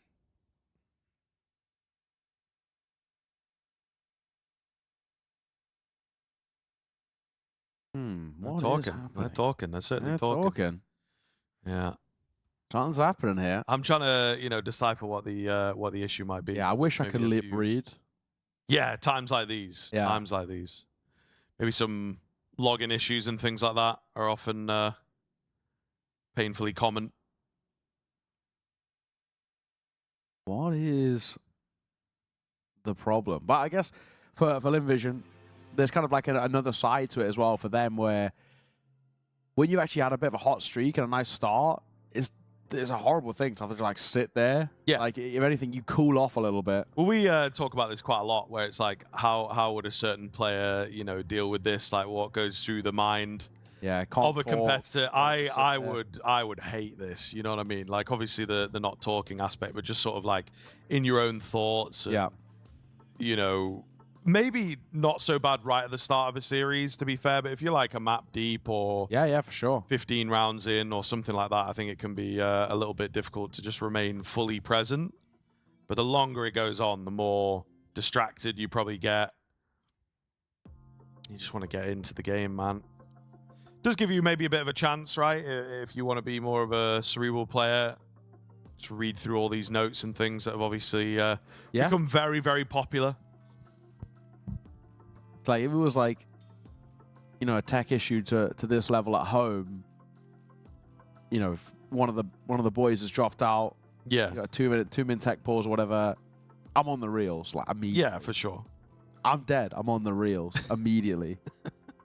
You know, I'm watching Jim Skin drop the shoulder. You know what I mean? Of course. Immediately. Like I've got to get the daily fix. I love my funny videos. My little funny videos. But you can't even do that. You're not allowed your phones. No, I know. Can't tab out. Yeah. See, this is what you need. You need like the cookie clicker in the background. Yeah. Or like that really quick roguelike indie game type thing. Yeah, like Balatro, great. Yeah, for that. exactly. Something like that. Do a little run of Balatro. Yeah, it would be good. There's a new one every week. Apparently there's like a chess Balatro that's just come out or something. really? I'm not quite sure what that's about. I played one the other day. I think it was called Dark Bazaar. I think is what it's called. Oh, that does ring a bell. Actually, And it's a beta. It's like a free beta or whatever. So for those at home, worth actually kind of playing. It was kind of interesting. So it's like it's a roguelike, but it's case opening roguelike. So basically you get like every day you have like the arms dealer will say to you like you need to pay me at the end of the day like $10,000 or whatever. So you've then got to open up. You've got to like pick some contracts. It's like I'm going to sell, like 2 AKs today and like a few pistols or whatever. And then you've got to open up cases to get those to then fulfill the contracts and sell them to make the money to then pay off. Like you can't win, so to say, but it's like how far can you go? Because obviously every day the amount you owe gets more and more and more. But it's pretty interesting. It's pretty fun. It's like a good little like one on the tab out, play that kind of thing. Yeah, some good ones, man. Shout out Ball X Pit one time. I enjoy that one. I don't even know that one. It's like you got your guy at the bottom of the screen. He's just sort of like shooting these damaging balls or whatever, but you get like different upgrades, bleed or fire or whatever, and then it gets a bit harder each level. Then there's a boss at the end and stuff like that, but you're just sort of trying to put together the best kind of build and a few things in there, increase the speed and all that sort of stuff, increase damage done from like the side or from behind. Pretty good one. It was quite popular. Yeah, and obviously like recently as well, Slay the Spire 2 popped off, right? Well, I played the first one. I haven't played the second one, but I heard the second one's really nice. It is good. Like quality of life upgrades. That pretty much. And then like the multiplayer is quite good. Very seamless. There's no multiplayer in the first one. Yeah. But I thought it would be a little clunky, or you got to wait for your friend to take their turn, and then you get your turn or whatever. But it's really seamless. It is an end turn kind of game, so I'm often the one that takes a little while or gets distracted mid turn or whatever, to be honest. But it's good. It is good. It's very good. I think we could hop on. Really easy to understand. And I played the first one, and it was it's good. Good little like background. Crazy moment. God, what's he called? There's a guy with like the lightning at the end of the round kind of thing. Like he has this system of you build up like the damaging like different elements almost, but then it all takes place at like the end of the round. And I had one card where it's like for every lightning card played this combat, like repeat it basically. There you go. The more you do, especially against a boss, it got up to like 360, so I think I killed the boss in like one turn. There we go. Yeah, that was pretty good. That was pretty good. I think they've nerfed those types of decks, unfortunately. I mean that's where roguelikes end up being. I mean, similar to Balatro, like you get like one of your jokers that goes crazy, and it's like the most satisfying thing in the world watching it, like those numbers sort of tick up. We are seeing headphones being put back on here. Slowly but surely. It's a good sign. It's a good sign. Whatever the conversation was, it seems to be, hopefully, touch wood, getting resolved. Got the manager in as well. We've got another admin. Yeah. To help out here. The admin's admin. Yeah. His boss has come through. Yeah, well, exactly. So we'll see. The big one, I think, is Snappy. They might have all just taken headsets off to be a bit more comfortable or something like this. I don't think the entire team had the same issue. It was Snappy that was the first guy in. But yeah, we're a little bit in podcast mode. Yeah. Are you enjoying Shanghai, Romania? Yeah, no. I mean, we've been to Romania a couple of times now. Really, it's a cool city. I just think it's got like a nice. I mean, we spoke about it when we came out a few days early. We went to see.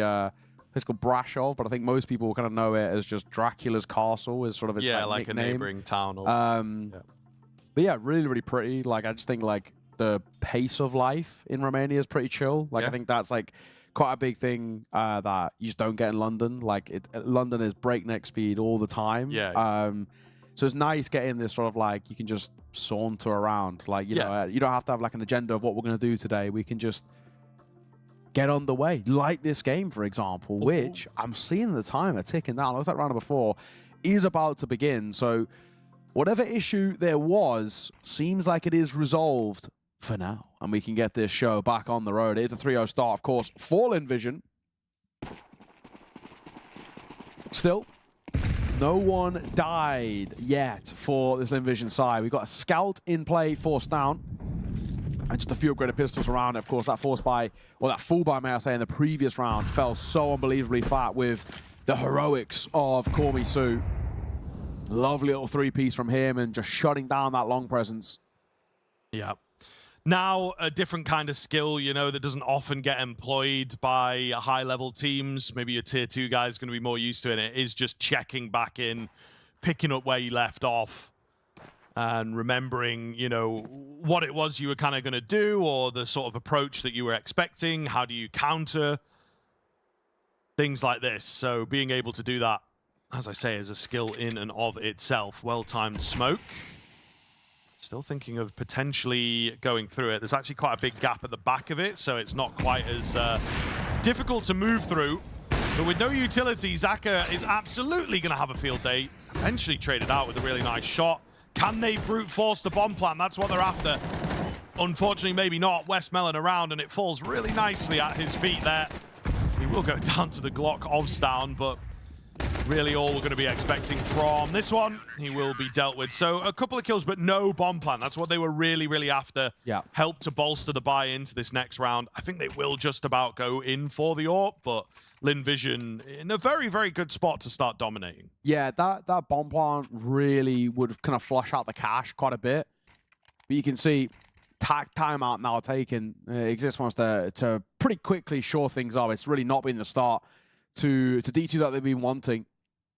Yes, we finally get a couple of kills to work with and to fall back on, but this second attempt at a 4-buy needs to be pretty paramount. We need to see kind of NIP get on the board quite quickly here. This is, you know, it's a very losable series for both of these sides, to be honest. You know, of course, considering how poor Lynn Vision looked yesterday, and I think how weird they have looked over the span of the last year, for example. They've just been underperforming by their standards. Like, domestically great, but internationally a completely different story.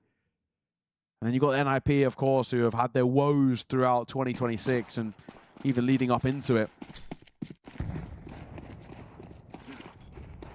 That being said, we're back underway here, and following the timeout, what changes for the T side? Well, the start doesn't change all too well. It's Zaka who'll find the first on the break of the smoke. Down goes Shush, and Zaka makes it too. He's continuing to have impact here on the AWP. Yeah, I mean, really looking good. Amelia does get aggressive that you may question.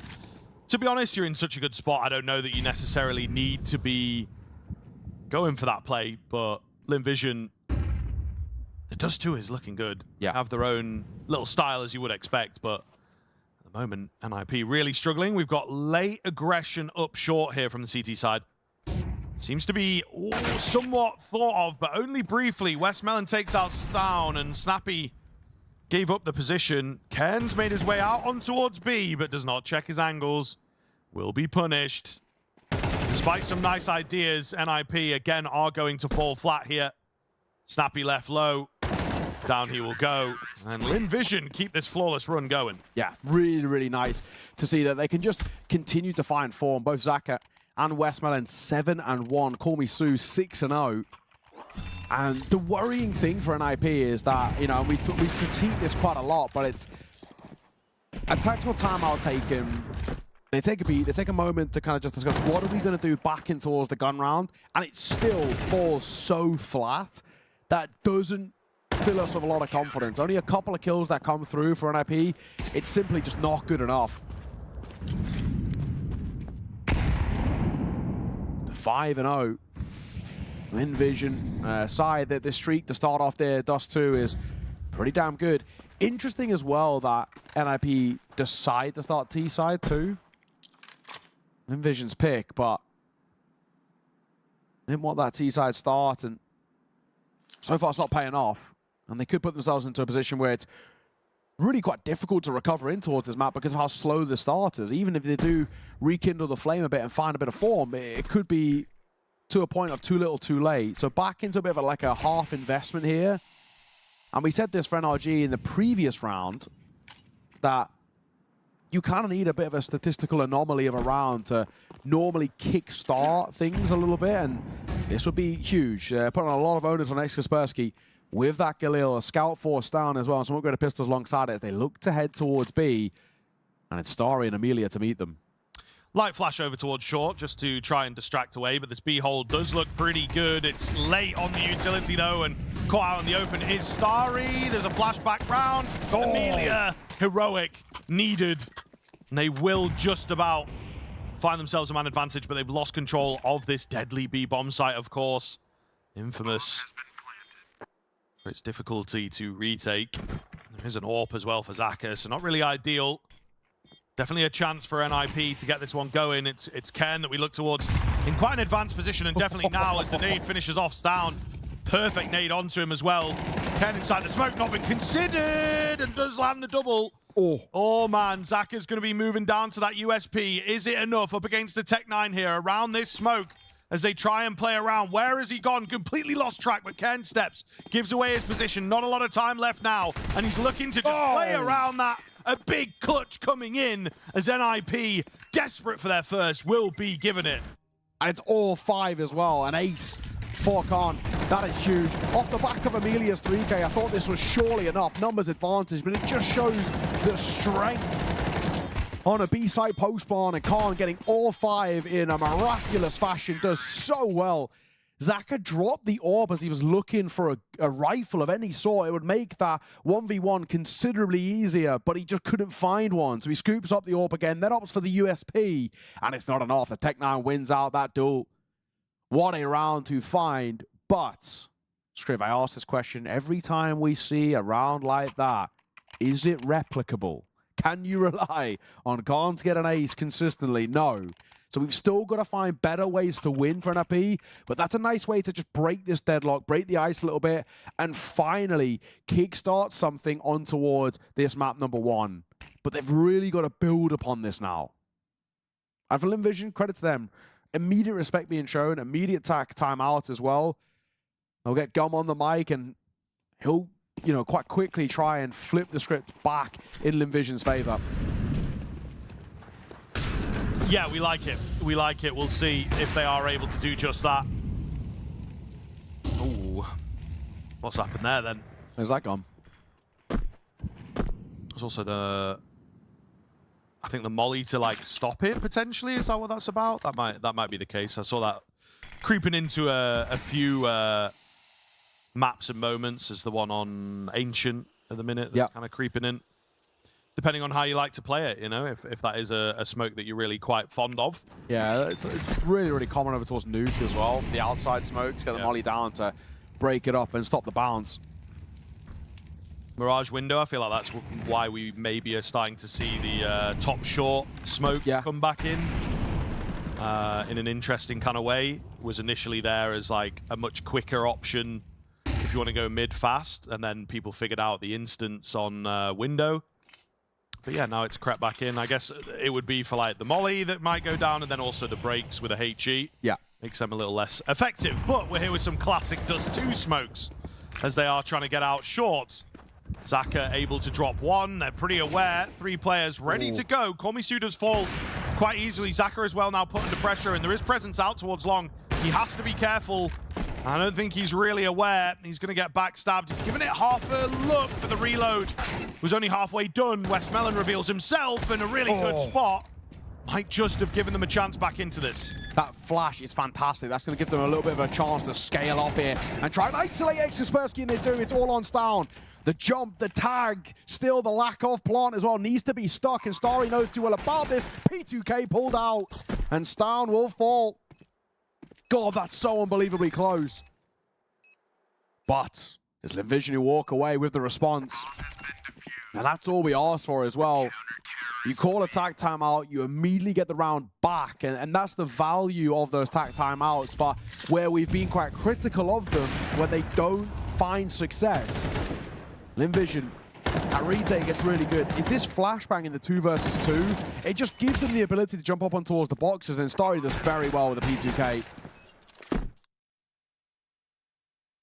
Those for me as well, I think, are kind of some of the most important rounds in a game of Counter-Strike. Those 50-50s where it comes down to like a 2v2, 3v3. Which way is it going to go? And then you win out the clutch at the end. Yeah. You know, we had NIP with sort of the other side of that same coin where it's like they weren't really expected to win it and you pull it out of nowhere. They're maybe slightly different in my mind, right? But when it is seemingly even and you're able to take the victory, I think those are... yeah, the more important rounds in CS. It can be morally quite damaging as well if you lose a couple of them back to back. It really can sort of make you quite annoyed. Yeah, it does just come down to like, oh, I missed that shot or whatever. Yeah, you know, that's how a player will look at it. You get into your own head, right? You're like, oh, if I just did this a little bit differently, or if I played this fight a little bit more aggressively, a little bit more passively, and you start kind of overthinking the situation and overcooking, as we like to call it.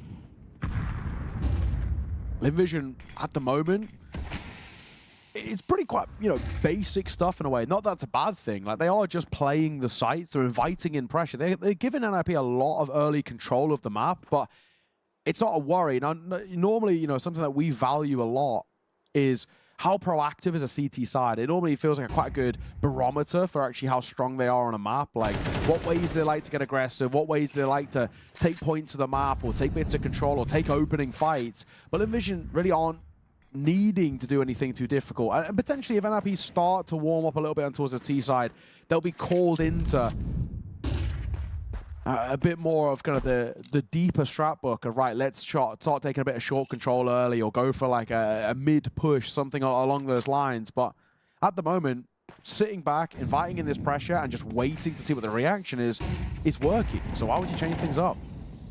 Yeah, for sure. Slow going round here, 40 seconds remain. It's going to be that B play with a light mid element to it. Oh man, and a super late smoke over there in the B tunnels, by the way. See this one, always a lovely lineup, but it's more the B play. However, smoke not a brick wall is the classic. Starry does manage to find one. Amelia dropping Snappy. So despite being kind of blindsided by NIP's brazenness through that smoke to force out the bomb plant, LynVision are still finding the kills. They're so far away here. So it's going to be late on the retake. Recover some flashes and utility that remained. They're waiting for that smoke to go as well. Spawn. I think it'll work out nicely for them here. They just have the man advantage. They've got the kits. There's no need to necessarily rush into things if it's not needed. Nice Molotov. Oh, they unfortunately are walking straight into the crossfire, and it has fallen apart. Really fallen apart. Maybe the kill's on the way out. Not quite. Stown will be the lone survivor of this round, but LynVision, I mean, I kind of felt it, Yeah. They were looking a little slow. They've not got that player on the backside or anything like that, and it just crumbles. And once again, I think just continues to really kind of push this point of just how strong that B-side post plant is, and where a lot of teams start to put a lot of focus on denying the B execute more than anything else, right? Because you know that once that bomb goes down, it's so easy to isolate fights. Now for LynVision, probably as that smoke goes down towards doors, in hindsight, the play there is actually getting at least one or two players in towards tunnels, having variation on where the retake's coming from rather than all diving in from the same spot. But hindsight is 2020 and all of the rest. It started well in towards this one, and is this a sign of things to come? NIP find a round, instant response from LynVision. Zaka gets the first, he gets a dink as well, or a tag through the wall. And Starry will see off. So another 5 versus 3. Yeah, I mean, as a concept, you won't be against the idea of just keeping them at arm's length. Might find the odd round here or there. A general control for LynVision. What I will say, I worry a little bit about, the Chinese T-sides and some of the decision-making and whatnot at times. So I think if you can give yourself a nice springboard to work from in this first half, I think that would be pretty good. Yeah. It can get a little dangerous. But worth also mentioning that, like, a lot of teams find it really weird to play against their T-sides because a lot of it feels kind of like nonsensical at times. Like a lot of like isolated individual fights that can be really difficult to deal with. Nipagon once again back towards B. Can't. It's a bold move, and it nearly nets a second. But now Snappy all alone. He's got 8 bullets in the chamber, 3 mags left over, and he's going to reload off, and they need to trade him on the reload, but they don't! Snappy 180s just as he gets the mag in place, and he's going to see it off. Snappy, that is a huge round to take. Nip, again, bailed out by one man's antics. This time it's Snappy, and they find a third in the wildest of fashions. Lynn Vision, and these retakes, it is not a pretty sight. I mean, we're maybe seeing the unraveling already. Not even going to take that second half that we were kind of talking about. That is crazy. How has he ever lived that second exchange? The fact that they Starry goes early. Yeah, it's either like you're sending it while he's reloading or you're sending it on a quick trade attempt, but it's ultimately 3 off-beat isolated fights, which is exactly what he wants. And it's another clutch situation, actually. We potentially would be looking at like a 6-1, and even then, the one round I'm talking about would be the 5 versus 3 that they let fall through. So, you know, it should be more like all 9 rounds going their way, to be honest. Yeah, Crazy stuff. stuff. They really, honestly make it as easy as possible. And it's another round where in a 5 versus 3, then 2 as the bomb's going down, just having a bit of variation of where you're retaking from. We've not once sent a player into those tunnels. That would make such a big difference because you're just going to catch at least one player in the back lines, but they don't. Yeah, I mean, it's one of the problems that like the mid-level Asian teams I find can have from time to time, maybe even the MongolZ a little bit, where it's like, it's working, we're winning, my instincts have felt good so far, so therefore they must be correct like all the time. Yeah. You know, and they just kind of think about it too much confidence maybe. Starry looking good on the deagle. And he does indeed have a bit of a deagle on him. Oh my, Stan's left on 20 HP.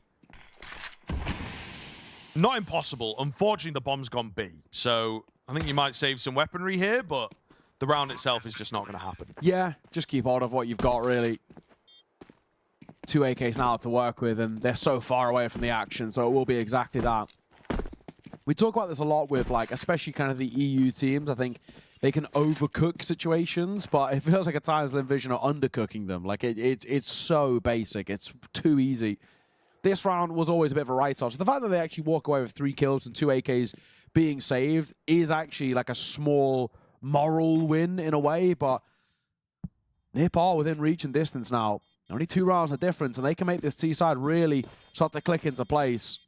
That's the first round where it feels like it's like deserved won by Nip. You know, the other 3 that they've won, I mean, credit to how they were won, but they were so unlikely and it never should happen. And it feels like against a more regimented side or just ultimately like a stronger team, they're going to pull off those retakes so much more comfortable. Like, you know, you kind of like chop and change Lynn Vision to like PARIVISION there. They're winning every one of those retakes, like no issues, right? But for NIP, they've been given this scope to start scaling in now. It's 3 rounds on the bounce. It's 4 out of the last 5 going the way of this T-side. We're back into the bite. Full Vision around those 2 saved AKs. And they've really got to make this one impactful. And I think just maybe for their own sake, they've probably got to make it quite clean. Just to be like, okay, a few hiccups, a few speed bumps along the way, but we are still in control. A big round to answer that question, I think. And whether Lynn Vision's delusions start to come into play here. Trying to get control of the tunnels, both upper and lower. In towards short as well. So looking good in that sense. It is once again pretty safe from Lynn Vision as they look to just play the sites. Get those smokes down on timing rather than as a reaction. But not much happening in this first minute for NIP. They feel like they've got sufficient control and looks to be a short hit here.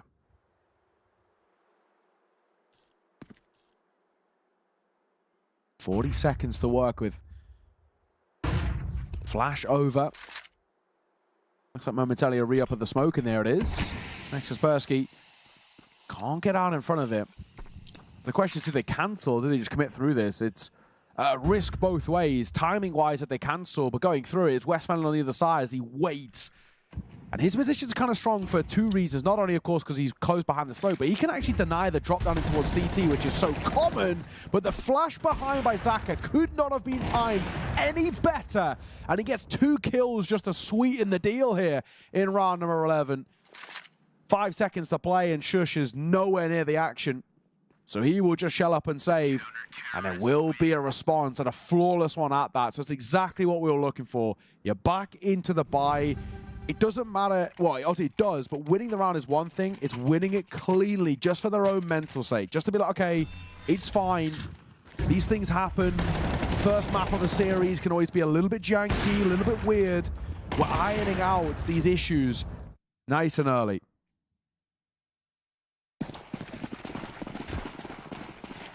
So lead guaranteed for Lynn Vision. That's a huge thing to find, but behind it, the buy isn't exactly great. Missed Molly there as well by MongolZ in the panic and the fluster of the flashes that barrel over in towards long. Oh, wow! Shush! The second is ridiculous, and the third even better.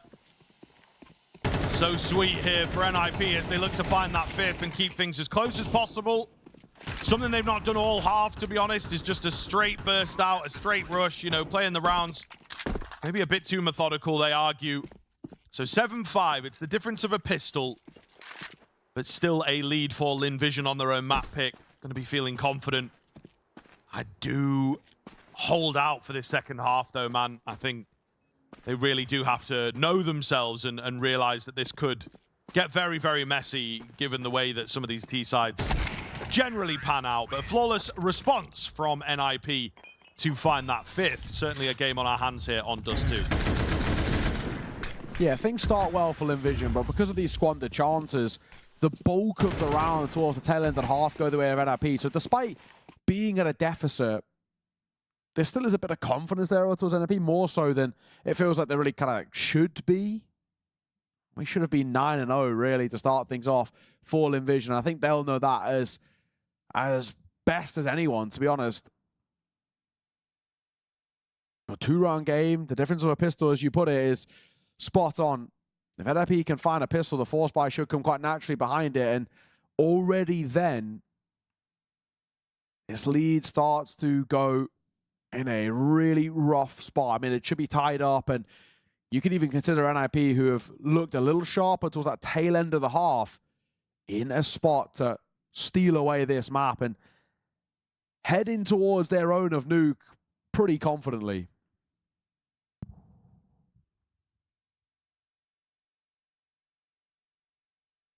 Alrighty, fist bumps all round. An important start to this second half for both sides, and really does feel like it hangs in the balance. Lynn Vision on home soil, hoping to stay alive in the tournament. NIP as well, as we mentioned a couple times, hoping that their season does not end super prematurely, already a little prematurely, given this is the last tournament for them. A lot of teams around them, not the same case with that major just around the corner. Lynn Vision moving slowly here as they get that lower control. There will be a response coming in. A nice little flash for Ken. He's able to get one. Can he make it away? The answer is yes. So a good, clean first kill is exactly what NIP needed. Yeah, in and out like that is really important. It gives you the opportunity for NIP to reset this round, but so favorably for you. They're not playing a presence. They're playing a retake here, really. The closest being Ken, who is in towards CT, is a double stack in towards mid, which now won't really have that much efficacy. So the bomb goes down. Post-spawn can be set up, and post-spawns can always be a little dicey here. Khan, first line of defense as they're trying to get around that corner. Zaka will bound round, but he has the support of Starry, who gets through. Okay, Starry showing what he can do with a pistol here, and it's all on the shoulders. Non-style, Starry looks to see him off. It's Zaka flying, who finds it. Individual brilliance from Starry, and Zaka extend the lead for Lynn Vision. So unconvincing end, but a strong start to the half once again.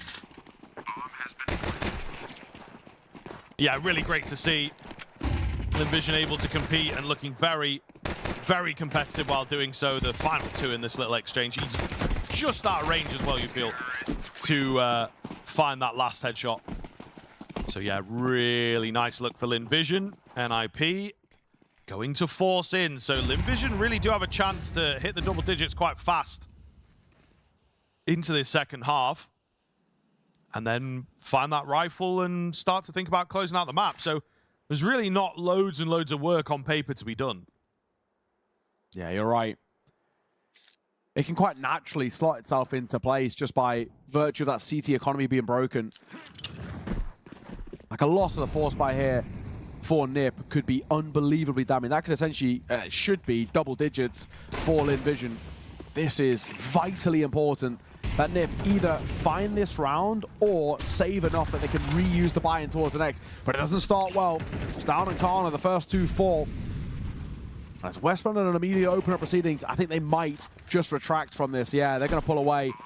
So is that second option of keeping the majority of the players alive to reset this force buy-in towards the next round? But it will be Lynn Vision up to that 9th. And because it is a second crack at the forced investment, it just feels like it should be more of the same. Westmoreland will swing in money for the Mac 10 there.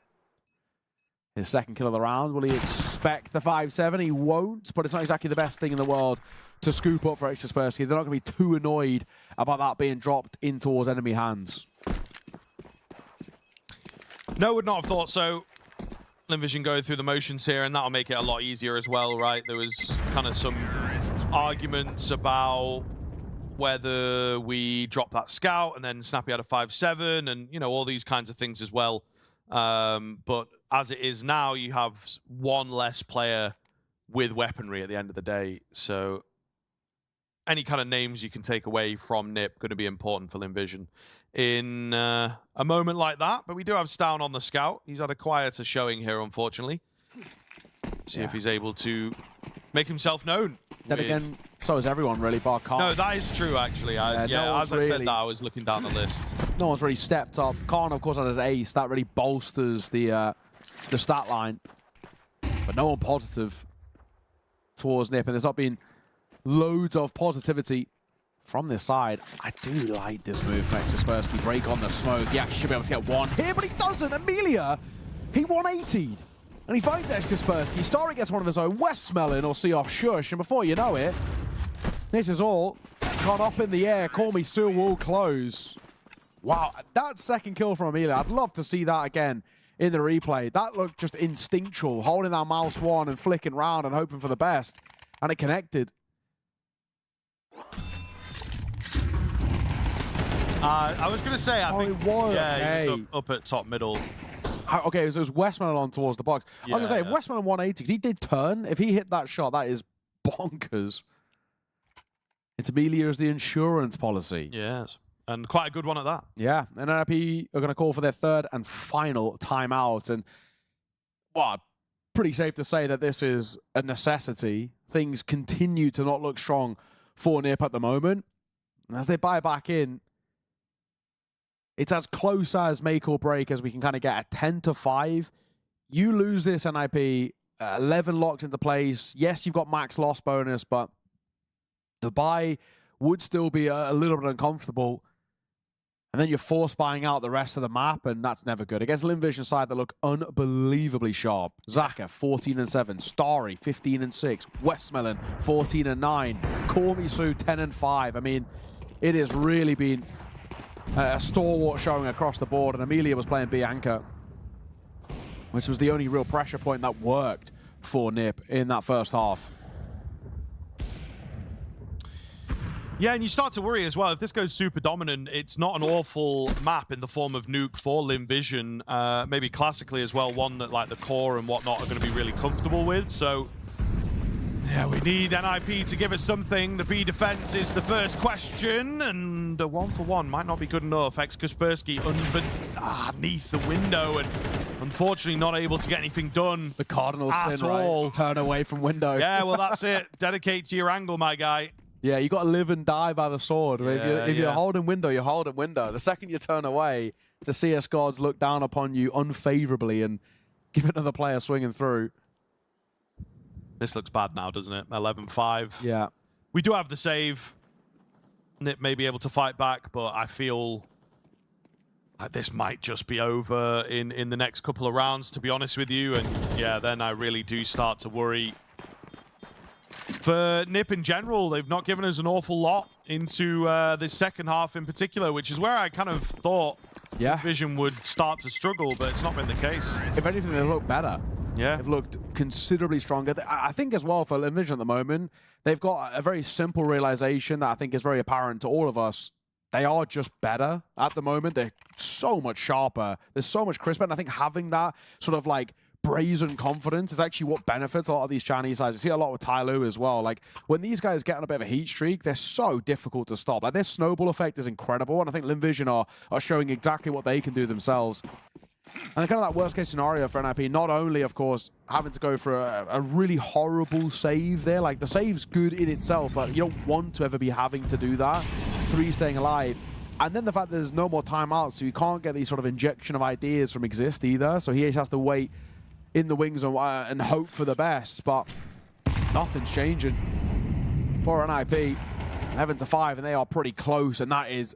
It's a smart idea. You know, Westmelon sacrifices his own HP to break the smoke and find Kaspersky. He's such an important guy to drop, but he's not been important in towards this map. He's 4-14.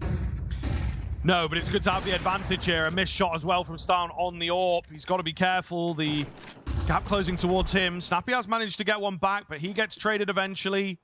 Starry, meanwhile, on a different mission. Up towards the site itself. Amelia distracting away. Starry with the hard one, and now it's 2 HP around the corner. Stown does manage to find him. No scope on the cards. Doesn't get it. Shush gonna fall.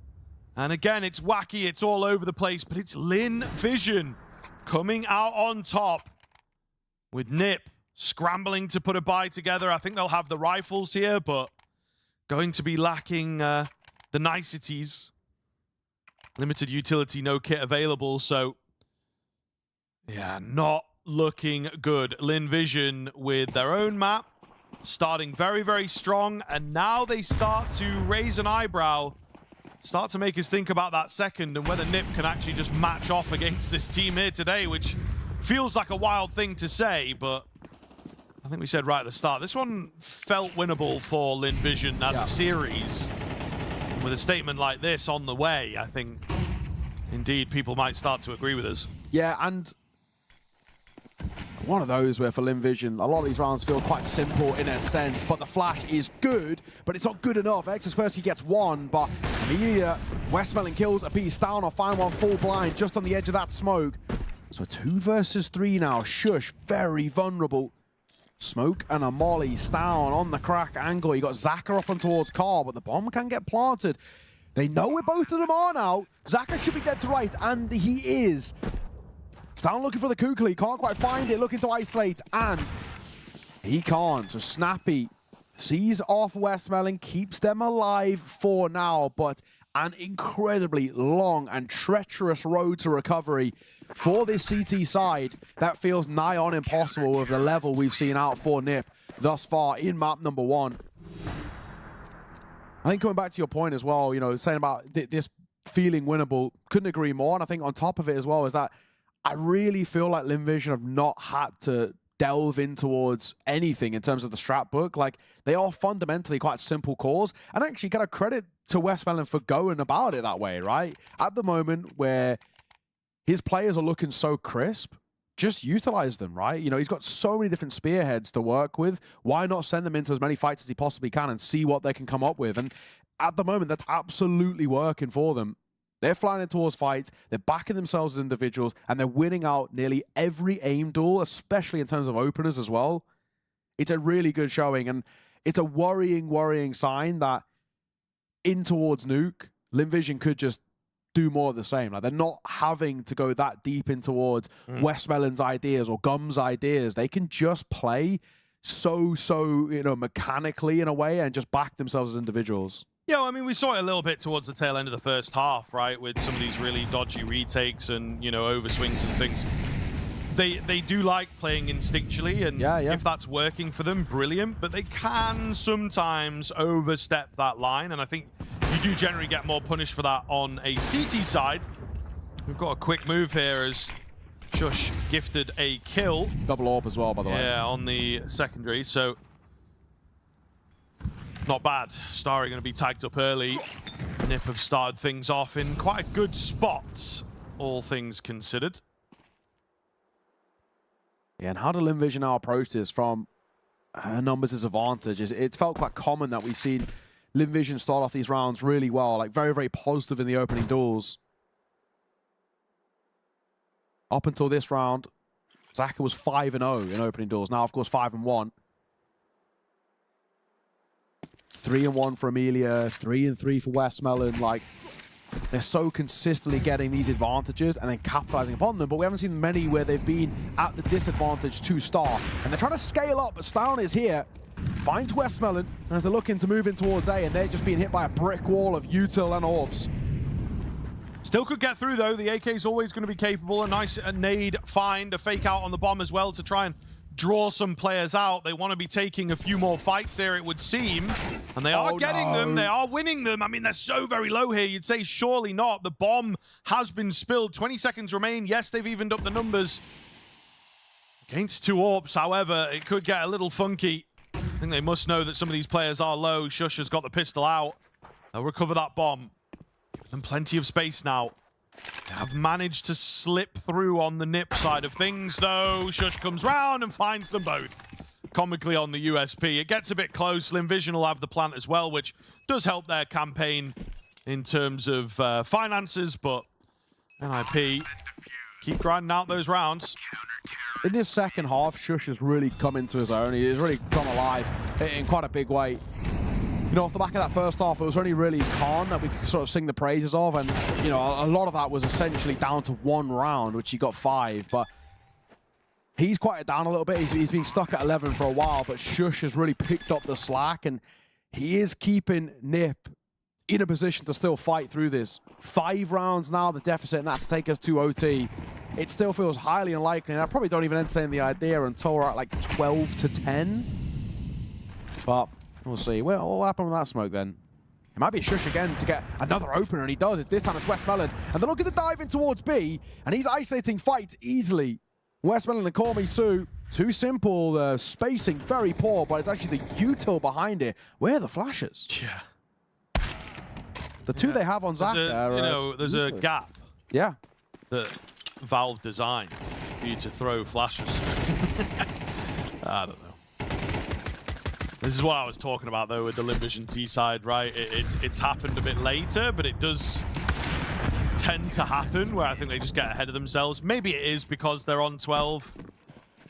Really trying to force the close, you know?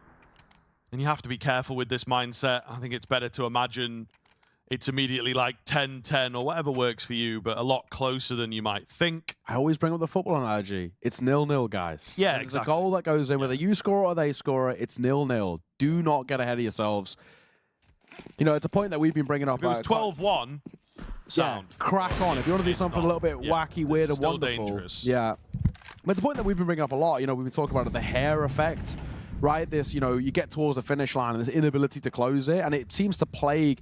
Generally, it feels like a lot of teams are in like the tier 2. Yeah. But for Lynn Vision, feels like they're very prone to it at the moment.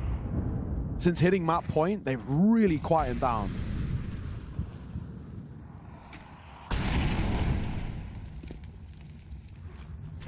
Big round on the cards here, of course. This is where maybe we do start to talk about the comeback being possible. Lynn Vision running out of money. Loss bonus built up. Still not quite enough just yet. And of course, bomb plant pending. A damage is decent. They will slowly build up short here. NIP actually not really got eyes on this, hoping that there's going to be some sound cues to help them out, but Lynn Vision have really been enjoying their contact moves, and it's going to be another one of those. So this works quite nicely, honestly. It's down. Oh, dealt with. He did not have the opportunity to be slow there. The low HP comes back to bite him in the backside. Bomb gonna go down. Man advantage briefly. And actually the CT side looking really quite good as they clean up shop. MOUZ and Starry, the only 2 that remain as this bomb's been planted. MOUZ, this late lurk, this flank is fantastic. He should have Khan dead to rights here. And if he takes his time, oh my god, he steps early.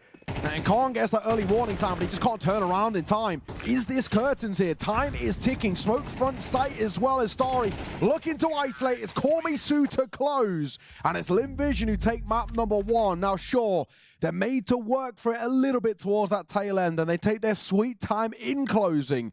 But all that matters, their map pick of Dust 2 going their way is a great way to start this series.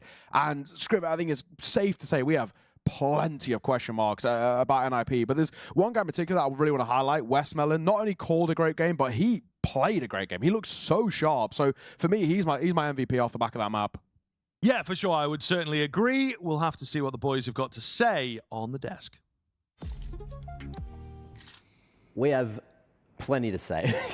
Nice little image of the boys there. But yes, we got plenty to say about that one, especially how good is Chinese CS when they get going. That was impeccable for all of the Asian CS fans out there like myself. Yeah, it was quite the game. You know, I'm not sure how to describe it, to be completely honest. Felt like a couple of adjectives. Yeah, it felt like the first 9 rounds in this game. It should have been 9-0 for Lynn Vision, to be completely honest. NIP won a couple of rounds by hitting the B bomb side over and over and over. I think they won a 5v2, they won a 3v5, and a 1v3. You know, they won a lot of rounds they shouldn't have won, and that was the only thing that kept NIP alive in this game. Outside of that, it was Lynn Vision just running away with it. You know, great defending, dare I say it. You know, proactive, you know, being in your face even on the CT side. The mid-round aggression as well coming in for Lynn Vision a couple of times where they push out catwalk in the middle of the round and just completely catching NIP off guard pretty much in every single round. So to be completely honest, I know it ended up being, you know, somewhat of a close game, and we're a bit afraid here in the second half that NIP maybe come back into it, but that was Lynn Vision being, I'm not sure if I want to use the frame much better than NIP, but it was NIP being horrendous on Dust 2. That's a performance that Snappy and the boys from NIP cannot be okay with. They seemed out of it. They seemed to be caught off guard in pretty much every single aspect of the game. And regardless of how much I want to praise Lynn Vision for playing well on the CT side, it was more so NIP just being, I don't know what they're doing. You know, it felt like they'd never practiced Dust 2. Yeah, exactly. Like, it didn't feel like NIP are Dust 2 by any means, because they felt so mechanical in everything they did. And it's like they've gone through scenarios in their practice, but not accounted for the fact that, like, your opponent might do stuff as well. You're not going to be allowed to just run through your strategy the way you want it, regardless. So you see them being caught up, like, early stages of the game. You see them, I think it's the first Byron where they go long, heavily committed. And it's a matter of 2 flashes from Lynn Vision that just completely obliterate them. MongolZ picks up 3 people with an MP7, right? Or an MP9, I'm sorry. So it's just like very simple stuff because NIP has such a rigid way of playing that they don't deal with the kind of fluid approach to the CT side that Lynn Vision gave them. The bigger issue is for Lynn Vision, and one of the reasons why we saw NIP actually get any sort of rounds on their T side is because Lynn Vision have their own issues when it comes to, I guess, setting up structured play, like retakes on a B bomb site and so on and so forth. But yeah, this very much felt like this was Lynn Vision's map pick, and it's a reason why they've picked it. They obviously have a comfort on it that NIP are nowhere near on. And look, in terms of individuals, this tournament so far, Can has still been stepping up for them, doing a relatively decent job. But still, everyone else needs to go up around him, or they are 1 map away from getting knocked out. Yeah, and tied last place. Yeah, and it will be a massive disappointment for NIP. You know, as I said, I think when you look at the lineup and you look at the pieces they have to work with, you know, there's a lot of potential within NIP. It's just not unfolding on the server right now. Yeah. Now, Dust 2, can we write that off and saying that's NIP not being able to play Dust 2 at a high level? Maybe, you know, maybe that's the case, right? But that's going to be an issue later on in the tournament. And if you go into these best of 3 games, whereas Nuke coming up, Ancient, we saw them play that against Bait as well. A map we know they can play. So I'm just a little bit worried, you know, on behalf of NIP, whereas for Lynn Vision, it's all about getting that momentum. It's all about getting into the rhythm because they're very much momentum driven, and that's going to be slightly harder to do on a map like Nuke. So I think they're still, you know, alive in this game to some extent, but I'm already by now, you know, slightly disappointed in NIP. Yeah, no, again, we didn't really build any sort of confidence in NIP as a project by watching them play Dust 2. I will say, though, I do think it's going to be a significant difference and a stark contrast going into Nuke. And, you know, in the same manner that we saw Lynn Vision definitely hitting their comfort zone and their stride on Dust 2, they're going to have a much harder time doing so on a map like Nuke. But it is true what Jacob is mentioning, the fact that they are very much a momentum team. So the fact that they can go off of such a, like, feel-good I guess, performance on Dust 2 that can carry in to a map like Nuke. And again, it's not easy to play Nuke, even though you are potentially, Nuke specialist, if you get on the back foot, if you lose track of the economy and so on and so forth. Historically, LidVision, they have been a team that has played Nuke, but when you're looking at the recent stats at least, it's not really looking like a good map for them. It is looking like a good map for NIP. So I would not be surprised if this takes all three. No, but I do think there's a case to be made in the way that LinVision play Nuke, could be a bit disruptive to NIP. We speak about Snappy, as a player that likes to do quote-unquote out of spawn calls, or at least very structured rounds, where you have a certain opening in a round and then you have a certain ending goal within the round as well. And we know LinVision to be a team that's never just going to stand still on the CT side and wait for an execute to come at you. They're going to push hard. They're going to try to walk in the door through the smoke. They're going to try to be aggressive in yard. They're going to try to fiddle around with ramp, and if they keep catching off NIP that is trying to run a more smooth way of doing things on the T side, I think stylistically the matchup could be an issue for NIP. Yeah, I 100% agree. And this is something that I remember from playing against Snappy teams, is the fact that we could literally just recount what kind of rounds we'd be playing against off of what smokes came out of spawn. Because they, at least back then, his teams didn't really do a good job of necessarily camouflaging, what kind of openings they had, etc. So it'd be like, it's going to be one of these two rounds. DK out in yard is going to do one of these two things. And so you kind of account for that with how you set up your defense, and they kind of just slowly run into you, which is a very satisfying way to know you've figured them out. And if LinVision have done that, and we've seen LinVision obviously lean into anti-stratting at the previous, not the previous major, but the major before that again, that is something that they might have picked up if there hasn't been any sort of evolution from the Snappy side in that sense. Well, we definitely saw them play their own game on Dust 2, but let's see if that counter-strat experience is going to come and help them out moving on to Nuke, which is coming up just after the break. She said she loves you. But she can't love me. But I love you. I gotta break on myself, I amaze me.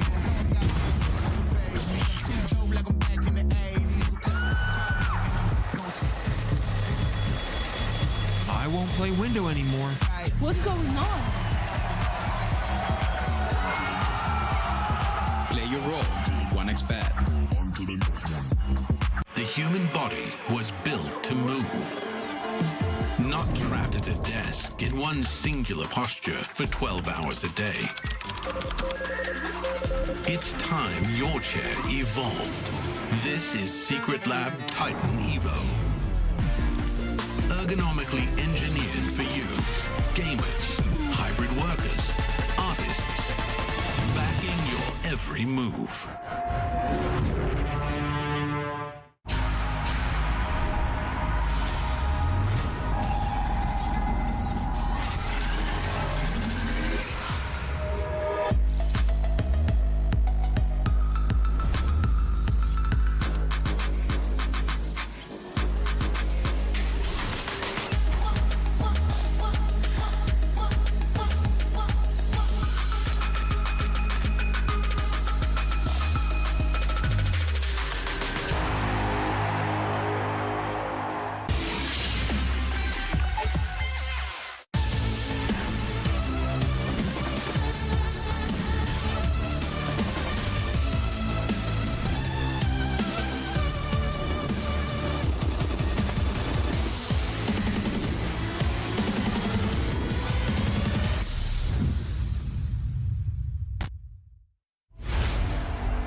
Alrighty, welcome back in. Map number 2 here. Linvision taking on NIP of Linvision.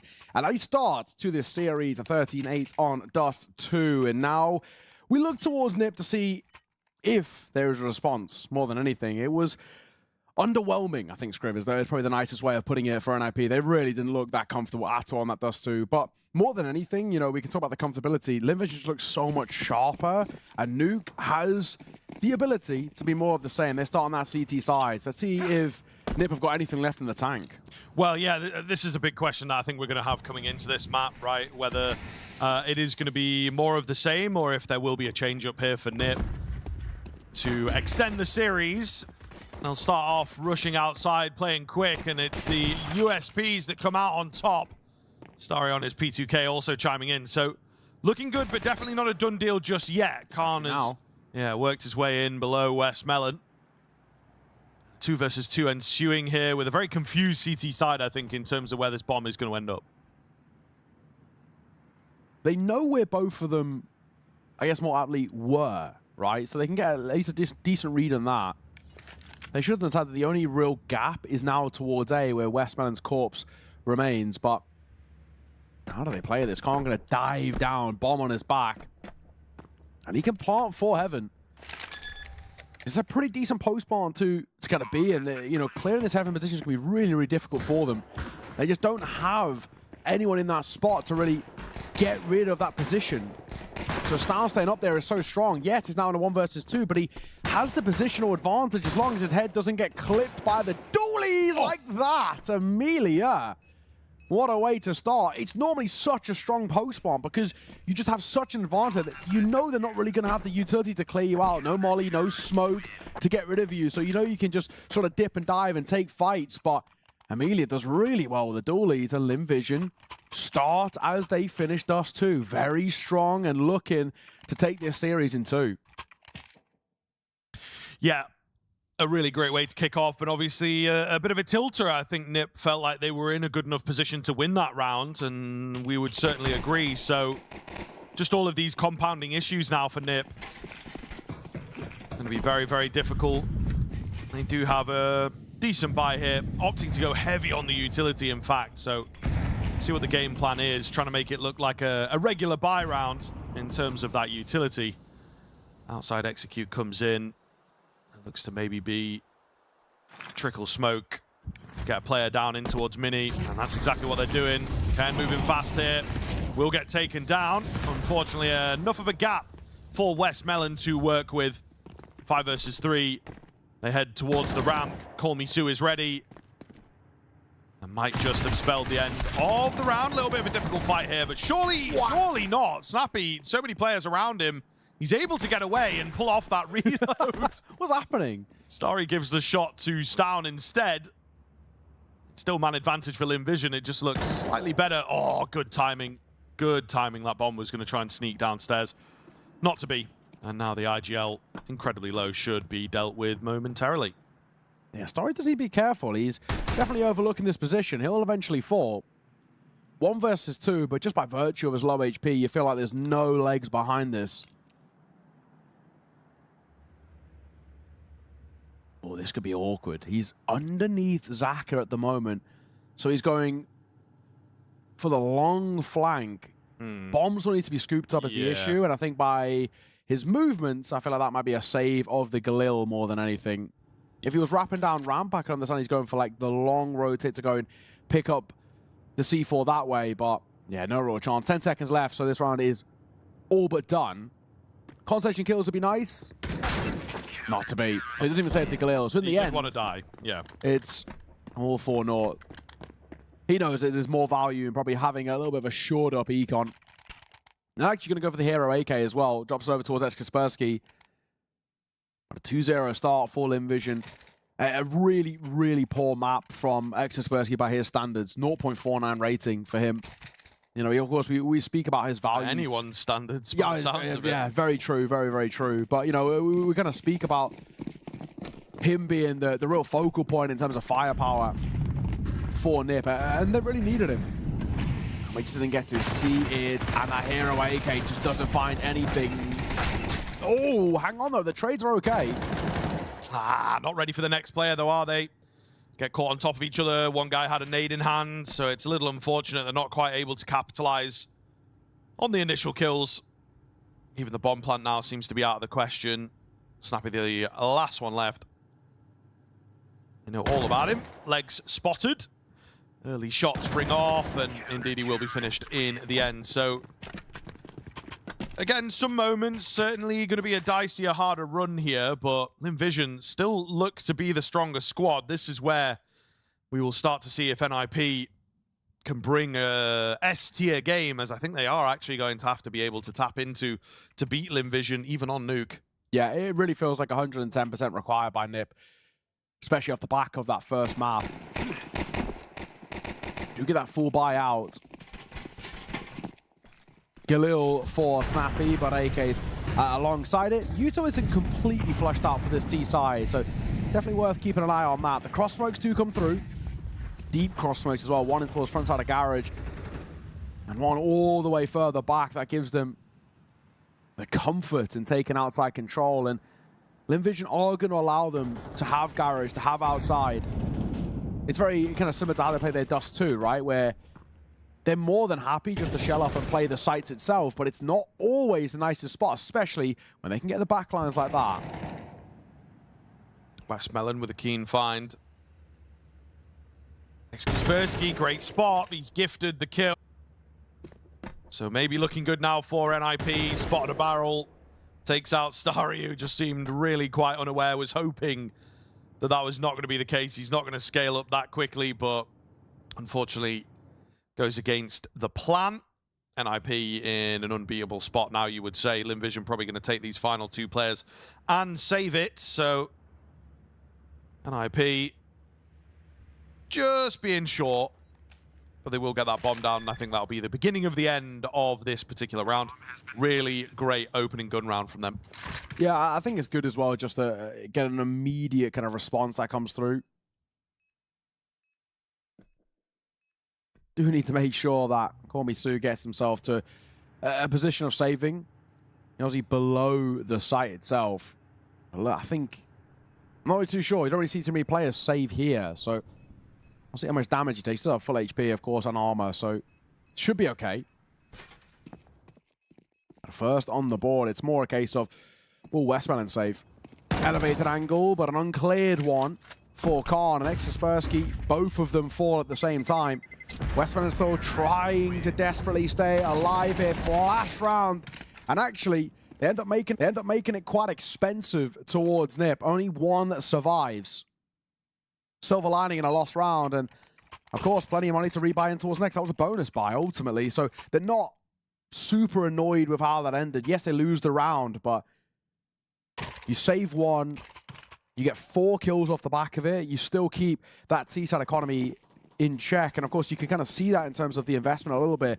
A couple of Mac 10s that have to come through to shore up the firepower for NIP. So you'd argue that firepower is considerably better towards Lynn Vision here. Pacey round from NIP, trying to make sure that they can't answer back. They have not wasted any time getting out on A. They've charged through, they've opened it up, and they have forced out another save, presumably. NIP definitely much more of a game plan. I think that's a lot of what the desk lent on, was the idea that NIP did not perform well on Dust 2, just didn't seem to have much of an approach, a few executes and whatnot, but, you know, I think we saw them hit long like once. Yes, yeah. So it's good that they are immediately realizing that and throwing in the simple rounds quite early on into their T-side campaign. MOUZ gets a couple on the way out.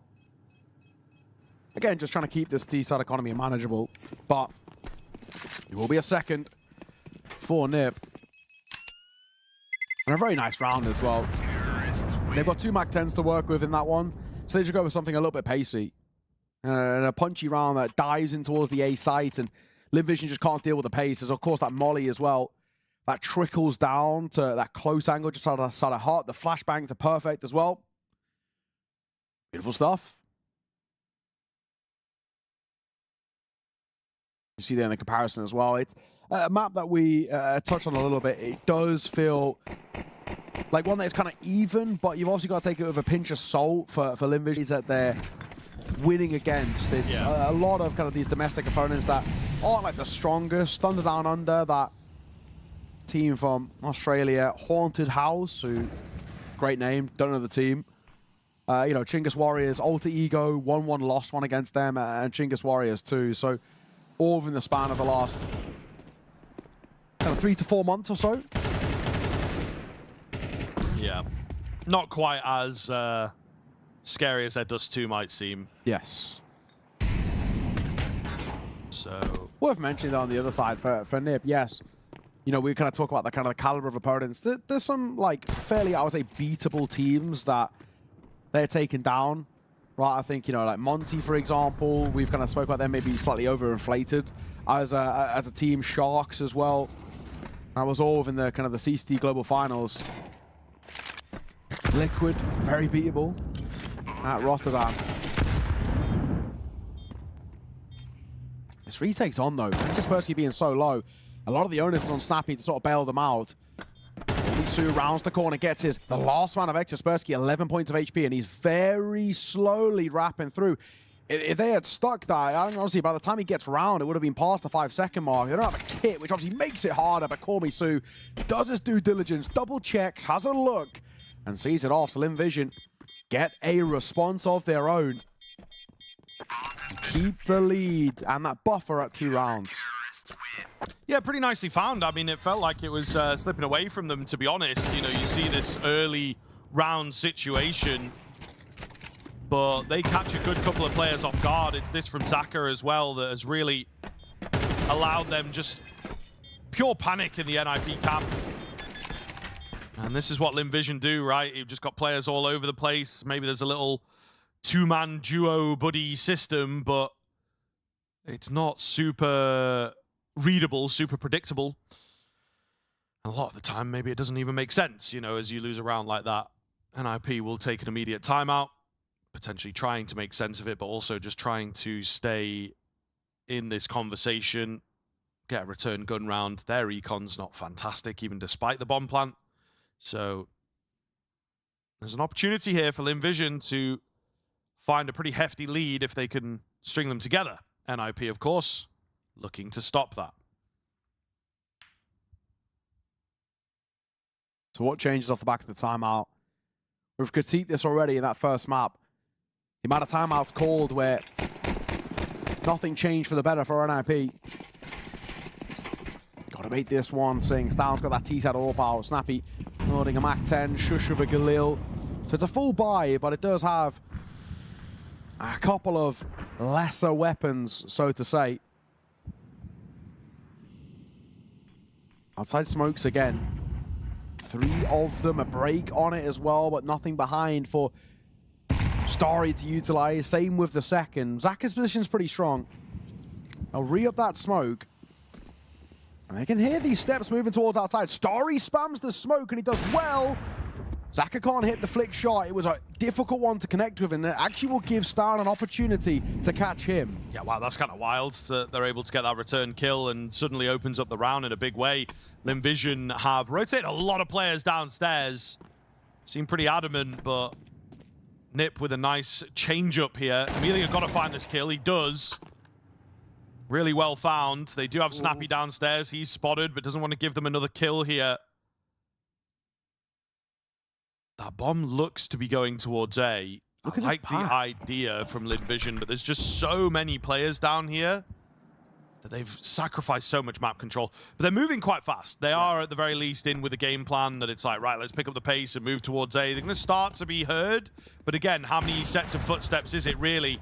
Stown gets one. He's not quite ready for any more than that. Snappy left in the corner. And Call Me Sue is the late contingency. They maybe just needed to find one, though. Amelia knew what was up, that was going to be a tough one. And this is, unfortunately, the other side of Vision. This is a 4-on-3. Bit more patient. Just walk those players up secret. Why have you started running? There's no need. There's no need to start running. Just use that man advantage. You've got kits. So what? They get a bomb plant. And I think they would have really caught them off guard with 3 players coming up secret. Yeah, and it still would have been pretty fast if they walked. I can understand the flash in one player swinging secret, right? It's quite a common angle to hold for like the flank, but when you get up to top secret and then you just run outside, it just feels so unnecessary. And it obviously kind of, it's very easy for Snappy to post up into the corner and for him to call Stown over and just say, hold the cross for me, right? And there's 2 kills easily and they just squander the lead. And this is something that happens so many times towards Dust 2. If anything, kind of very different to how we normally approach kind of Nuke as a whole. Nuke we look towards as one of the statistically most CT-sided maps in the pool. And we normally say you want to take a lead on your CT side.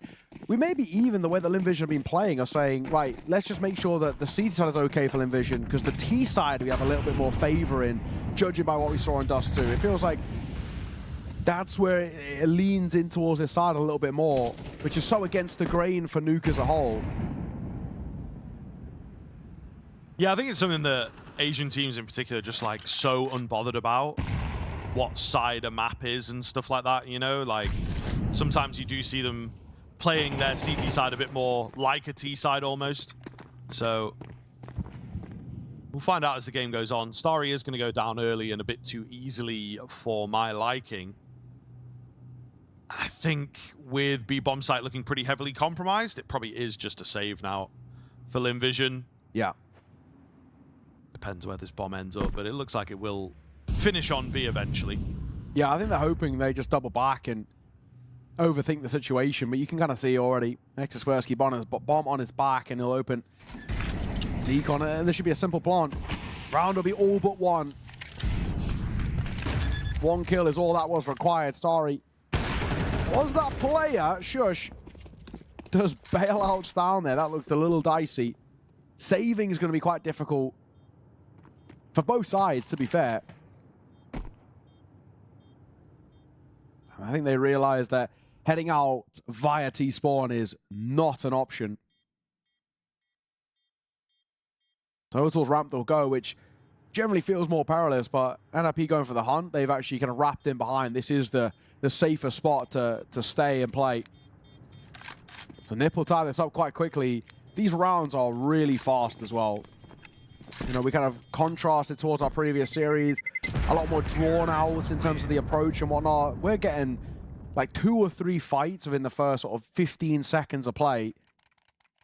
We're quite quickly seeing where, for Vision, it's a very live or die by the sword kind of mantra for them, right? You know, if things don't go well in the initial plan, like we spoke about their opening kills, like if they don't get an opening kill or an opening bit of control that they can really utilize, the round itself seems to fall apart quite quickly. Like they need the gamble or they need the idea, the call out of spawn by Westmoreland to be sort of spot on, or the mid-rounding is not quite there enough, and that's something that Snappy does very well.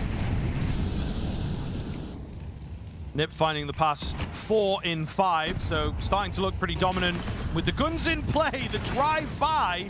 Amelia getting another. There's been a team nade in there. Whether Westmillan would have died or not remains to be seen. Call Me Sue Court exiting. Man alive, that is tough. They've got the bomb down as well. It looked so good initially. Again, Lynn Vision just unable to complete these rounds, given a nice individual moment, but the rest of the team have not helped out at all. Amelia going to look to save. And I wouldn't even say with, you know, the saving and the backup behind it, you wouldn't necessarily look at a round like that and be like, oh, we don't expect Lynn Vision to be winning it. It's like, no, they do have a pretty decent chance. Yeah. And they're lacking a lot of the parity across the board, I think, is one of the big issues in some of these rounds. Yeah, I feel like it's a word that we've brought up a lot for Lynn Vision, but it is just discipline, and it's something that they just lack so much of. It happens so often. Amelia's got a two-piece. It's like everybody else needs to just freeze up. Yeah, and, just stand still. Like, all you need to do is play for the trades there, and that seems to be like the biggest issue for Lynn Vision. Like, the initial starts to rounds are great, but in advantageous positions, playing for trades and their spacing is a real problem for them. And I think with this attack timeout, it's something that Gum's hoping to really try and shore up.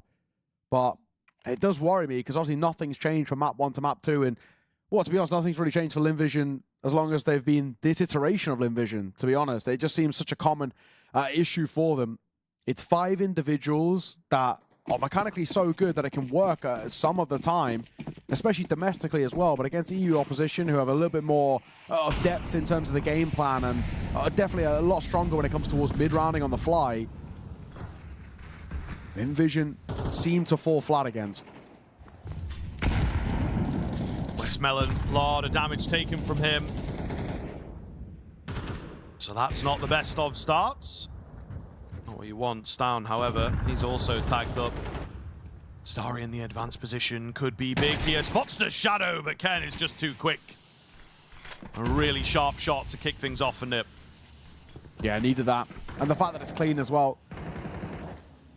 No damage reciprocated before he falls. It will absolutely help. Khan's going to continue pushing forward. He's got good control now. Out towards Garage. It's a really strong position to hold on this T side. Just having the ability to cut rotations, but also to be that flank himself, to deny any chance of getting back into this. Shush makes his move. He'll walk in towards Westmillan. He's left on 1 point of HP. Kaspersky is just about going to get out somehow, some way. Westmillan, despite being 1 HP, is flashing himself in towards the fight, but here's where this flank starts to look really strong. Call Me Sue is not accounting for this. All his eyes are being set on towards the ladder. But how does Khan lose that? I mean, Sue just looks up in the nick of time, I feel. Obviously smelling a bit of a rat. Amelia doing so well from the back vent, and they have managed to hold it. How have they won that? That is a crazy round. Lynn Vision with a really, really, really unlikely answer back. I mean, they just walk into the 2 big danger men, you know? Call Me Sue and Amelia are having a great game, kind of carrying the rest of the team at the moment. Oh, maybe on the peripheral he spots the foot just before he peeks around the corner. That's tough for Ken, you know, it really is. Genuinely, how have they lost that though? Like that feels, you know, we've, you know, critiqued Lynn Vision for squandering advantageous rounds. That was a really, really good round in theory, the way it started for Nip, and the fact that they let that slip must be such a tilter for Exist, who immediately enters in towards his second time out. Only 1 more left, of course, for NIP. Only a couple of rounds left to play in this first half, but we're so quickly towards the tail end of this first half as well. You know, touching on that point again, these rounds are so rapid. Neither side are really kind of pulling back and playing the tempo a little bit, or, you know, playing with the clock a bit more. Flying in towards fights and hoping for the best. Back into the buy, of course, for Nip. Nothing left over in reserve, so if this round is to fall flat, especially if they can't get a plant as well, Lynn Vision just squeak a lead at the half.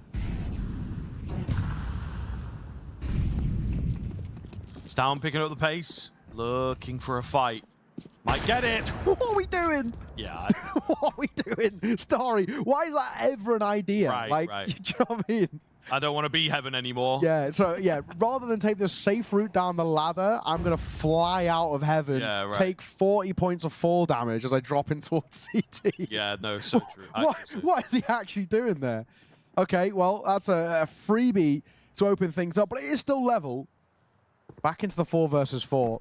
Oh my guys.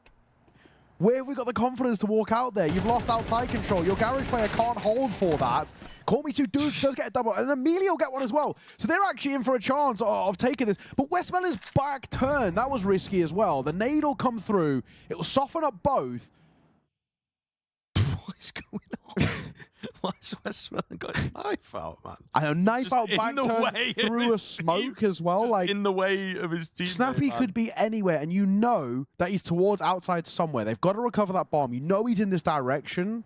Yeah, at that moment, he'd like naded, so I think you can kind of softly figure it out. He was knife out before the nade had even come through. Right, okay. It was just like walking around, being funny. I don't know. I don't know. They were just so confident in like the garage position, I suppose. And they both go down Something towards like B. that.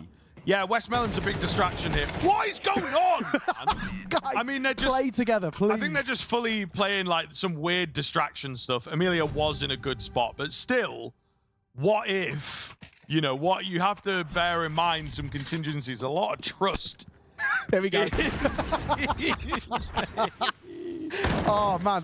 I mean, I don't know. Okay, so to be fair, he gets sniped in midair. That causes his ragdoll. I think he might have landed on this little section below, and then there was like HEs on there or something. Well, like, even still, like that move. Oh, yeah, like for when sure. you've had outside smokes, cross smokes come through, your garage player isn't holding for anything. Give it a good solid shoulder peek. Yeah, first. your main player as well is also unable to get you any information of what outside's looking like. So in your mind, you've got to be saying to yourself, right, outside is lost. This is the risk. This is the opening. Starry's like, nah, let me give him a swing. Yeah, Geronimo. Just like, straight out there, dude. Evil Knievel flying out of heaven there. Yeah, genuinely. Hey, say what you want, right? A, they're winning, and B, it's hilarious. So, you know, this is a game I can get behind. He's also so tilted, man. He's 2-7. Yeah. I think he's lost his mind a little bit over the course of this first half. So, yeah, really just trying to force the issue. Especially after a great map one. He's 20 and 10, 1.83 rating. Like, which I don't really play like best of threes or whatever. I suppose, you know, you play back-to-back games. It is a bit annoying when you've just had a great map and you play something and it's then you just like stink up the forgotten how gaff. to play, apparently. Like, it just really stinky in towards the second. It really does. It does affect. All right, so all 3 timeouts used for Nip, and they put a lot of onus on this final round of the half. Not outside. Extra Spursky just doesn't even consider the fact that there could be a player close left. The downhill fall. Numbers are in favor of this CT side, but MIBR quite quickly getting down towards B. Yeah, quite fast here. It's down. Will manage to drop Westmelon. Amelia looking to pick up the pieces. He hears the bomb going down as well. Ooh, pretty ahead of time. Okay, a crazy move from him to try and deny the round out here, and he is going to be able to get it done. Amelia catches off Shush. It is wild once again, but it is Lynn Vision with a pretty big couple of rounds there to give them the lead, and it felt like for quite some time that NIP, guns in play, were just going to be able to dominate, and it would have been like the Lynn Vision pistol that kind of keeps them in it a little bit, but they actually do, I think, convince us ever so slightly with some wackiness, but all the same, able to take that lead. So now I think you get onto the edge of your seat and really wait to see what this second half looks like. Yeah, I mean, judging by the first map as well, we're going to probably take a lot of stock on that CT side for Lynn Vision. That they looked so kind of, you know, clean at times in the way, but then at the same time as well, I think they obviously had some still kind of core issues, but I liked what I saw. I thought there was at least, it was just basically the retakes, right? Well, obviously kind of the issues for them. The T side and the flip side as well for Lynn Vision, we kind of see how this side, it's so reliant on like individuals, which is a blessing and a curse. Like, if you are getting Starry going 20 and 10, like, you can call that, essentially, for Westmelon. You know, you look back towards that tail end of Dust 2, and 6 rounds out of the last 9 required going the way of Linvision. It was pretty clean when things were clicking. Call Me Sue, Amelia, both having really good games, so there's going to be quite a heavy lean on those two to try to shore up this T side. We're flying towards our side quite quickly, and Call Me Sue's got some great map control early. Wow, really fast for it, looking towards Heaven. In fact, there is a player up there, but whether they're going to be ready this early on into the round is, of course, another question. And the rest of the team actually downstairs, so it's all very distractionary here. Are we going back up the vent? Is it something along those lines, maybe? Really looking weird from Linvision. That's ultimately what they're after. Amelia, meanwhile, is going to be a pretty important line of defense. Loses his head. And that will start to confirm that something is up. Zaka upstairs really quite fast. I mean, this is just all over the place. I can't necessarily tell you what the hell's going on, but it might just work out. They activate that Heaven player in pretty good time. Snappy in behind, the bomb plant coming in because they know that Heaven is nice and safe. So it's a good post plant that they've got set up, actually. 3 coming in through main is going to be kind of interesting. You got Zaka up close, you got Westman who can swing. He's with Starry as they're both pushing hard. Snappy is there, but he gets 1 for free. The second could follow it down. Big kill from him. It's still about this Heaven player that could be huge, and there it is. That's why these post plants for Heaven are so strong. Call Me Sue with a double to his name as Linvision extend the lead. A bit of a comedy of errors at times in that pistol, but Linvision walk away. And it's one of these sort of games where, you know, we kind of like to say in a bare knuckle brawl, like that's how Linvision want to play their Counter-Strike. Like, yeah. And if you drop down to that level of like, if you kind of get in towards the mud with them and start swinging, you're going to lose. Like these guys, they want the chaos. They thrive in it, if anything, as we've seen all the way throughout this series. NIP, they're a lot more comfortable against, you know, proper, you know, well, discipline and, you know, regimented setups and whatnot. We've got, you know, HUD, radar, X-ray, and I still don't know what's going on. Exactly. You know what I mean? So I can't even imagine what it's like to be for NIP. Like, I don't envy Snappy's job right now trying to call this. Like, quite literally unreadable. But Snappy will get the first. He does. He's able to back away as well. Some damage done onto Kaspersky. Yeah, it's interesting, isn't it? It's all a question of, like, how stubborn are you as a team? I think our previous series had a sprinkling of this. Don't get me wrong, NRG with the coach are not quite as mental as Linvision at times, but they're not quite going to make as much sense. They're going to be difficult to read, and there's, you know, new elements that you don't necessarily expect. And MOUZ did a very good job of just sort of changing their game, maybe bringing it down slightly. Yes, you might be playing less I don't know, scholarly Counter-Strike or whatever, but, you know, it has to be done from time to time. And I think that NIP are a bit more stubborn in their style, that it's like, this is how we play, and we're going to perfect that, and then we're going to make that work. But you have to be adaptable in the modern game. I think that really, you know, those times are kind of gone, that you could be like, okay, we've got an existence style team, and then we have like a Brazilian style team, and then, you know, you have to be able to do a bit of everything, really, in order to compete at the top level, or even against Linvision, it would seem. The first out in towards A. Going well, definitely not over just yet, though. That bomb plant coming in, NIP have stood strong here. But Zaka gets the bomb down, he keeps his cool. Shush will take him all the same. I thought for a moment we were on for a bit of a clutch, not going to be the case, and NIP with what could be a series-saving force buy win. Yeah, it's a vital round to be taking, just to get an immediate response, just to give this CT side a bit of a springboard. Opportunity to scoop up some upgrades as well. A couple of Galils each. You'll take that, and you'll know, considering that Linvision had a plan. Plus, of course, you generally do go for force buys to respond to losses of force buys.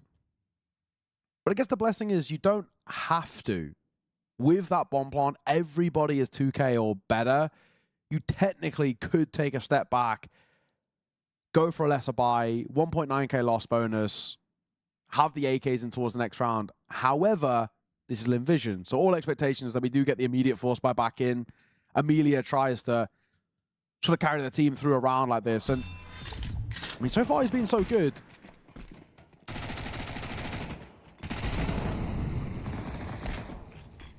It's that one there, to be honest. I think if they were in the solid 2 versus 2, it would have been a much more doable story. Yeah. Also, Shush getting a jumping dink as well. Yeah, really, kind of ridiculous. Really does help. We are getting that force out. Interesting that they give it to Starry, the weakest performer over towards... No, it is true. Lynn Vision at the moment. He's really struggled so far towards Nuke. Obviously, a fantastic map, number 1, but maybe trying to bolster his confidence. If they can get him alive and kicking, it will, of course, put them in a really good stead to close this out. And then, you know, the 2 heavy hitters thus far of Amelia and KomiSu just happy to wield the Tech 9s. I think let him entry as well, and then you can recover the weapon kind of thing, expecting him to get traded or have a difficult time. Pass the parcel a little bit. Yeah, a little, but then they've got KomiSu leading the way on this tech, so... Yeah, and he does generally lead the way for Lynn Vision in a lot of these rounds. What we've seen so far, he's been sort of getting them a lot of space. He's more of like, he gets them space and he plays for the flank and he plays for the insurance policy. And down he will go. They got the bomb with them as well, as they use those cross smokes to get secret control. Stacked on top of each other a little, which does worry me, but there's not immediate presence here. Do you know what? I'm actually happy to see it, because the issue I've had with Lynn Vision, I suppose, the lack of trading, because their spacing's been so off. You are forced into it when you're downstairs. So trying to fake it out up top. Trade's got to be good, and it isn't. It isn't. Wow. Yeah, they run straight into the meat grinder. Nip, that is an absolute gift. A flawless round for them, denying the bomb plant. And Lynn Vision's plans, I think, are unfortunately going to fall apart quite quickly here. The rifle round. It's not going to be in the next, it'll be in the one after. I think I'm kind of with you. They perhaps should have ecoed that one, because you have the same result in the end anyway, and it didn't really look like a great kind of round. There's some tilt setting in. Starry's on the deagle. That's an overspend in a big way, but he's just really trying to force some kills.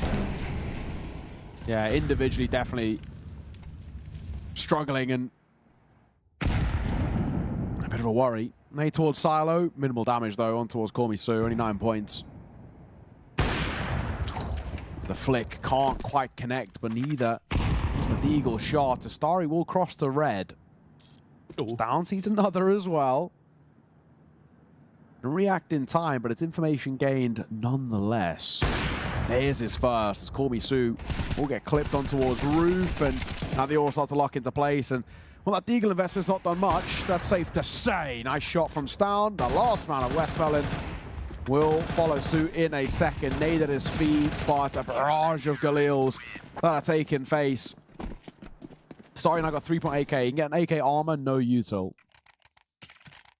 He's tilted, man. I mean, Starry, I suppose, yeah, you get the got half Kevlar armor. here. Yeah, this is crazy. Half armor. Surely you go to a Mac 10. Or just go Galil full armor, full util. Yeah. Or if you are gonna, be committed to the AK head armor, just take the head armor. Like, obviously, smokes are very, very valuable, but I think him not being one-tapped by a Galil or M4 feels a little bit more important for me. Head loss from the star player, at least typically speaking. Head loss from the whole team, question mark. Yeah. Amelia walking through the smoke, back turned. Yikes. This is falling apart. Honestly, this is kind of what I expected from the T side of Dust 2. Yeah. It didn't quite go that way. I think it was really close to going that way, and they just managed to top load the rounds and make sure that they had enough to work with. But yeah, this is just mental, innit? Starry, though, he's walked outside and shot someone in the back, so sometimes it does work. Yeah. It feels... It might be like presumptuous of us to say, but I don't know if you'd agree, but it feels really safe to call that the Ancient's going to be required. Yeah, I suppose.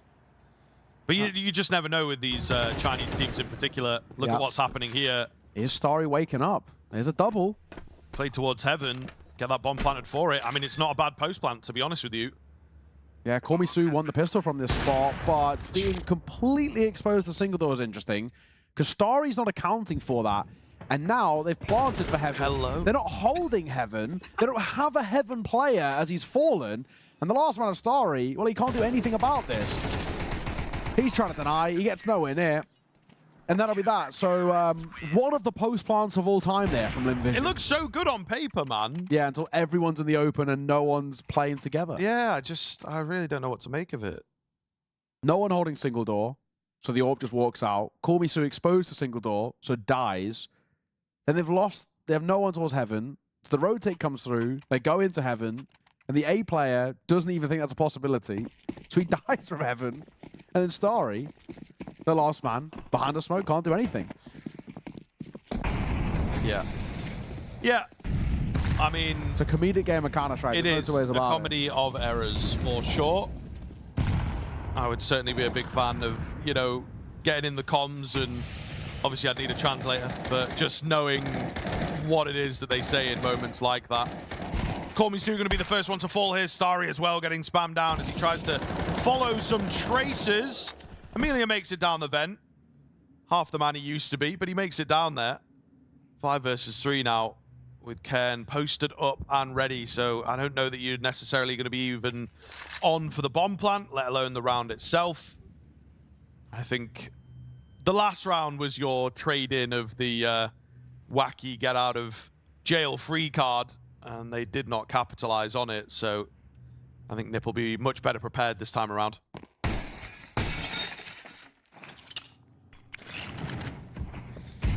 Westmelon trying to give them some room in towards B. He'll fall, but this flank is huge, and Zako in the panic can't do anything. It's Kaspersky for 2 to his name. He's starting slowly but surely to warm up here, and I think because Lynn Vision are giving him the freebies, NIP are taking them all the same.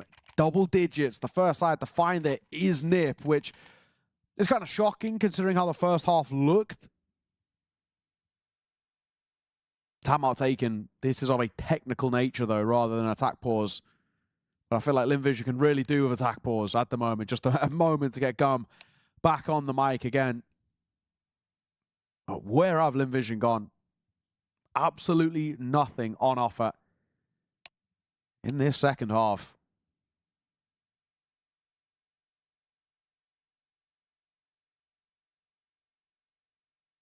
Where's the tag pause? Well, everyone sort of looks like they're chilling. Yeah, oh, there you go. It's only quick. Yeah. Nice and easy. Little one. Back in to the bye. Yeah, this is a dangerous prospect, of course, for Lynn Vision, who I think really could just start tumbling in the rest of the series if it goes to Ancient. 100%. NIP starting to figure them out as we've gone on here, and also squandering a lot of really great rounds on the Lynn Vision side. So at some point it's going to catch up, right? Yeah, I think so. You got to be winning this round for sure.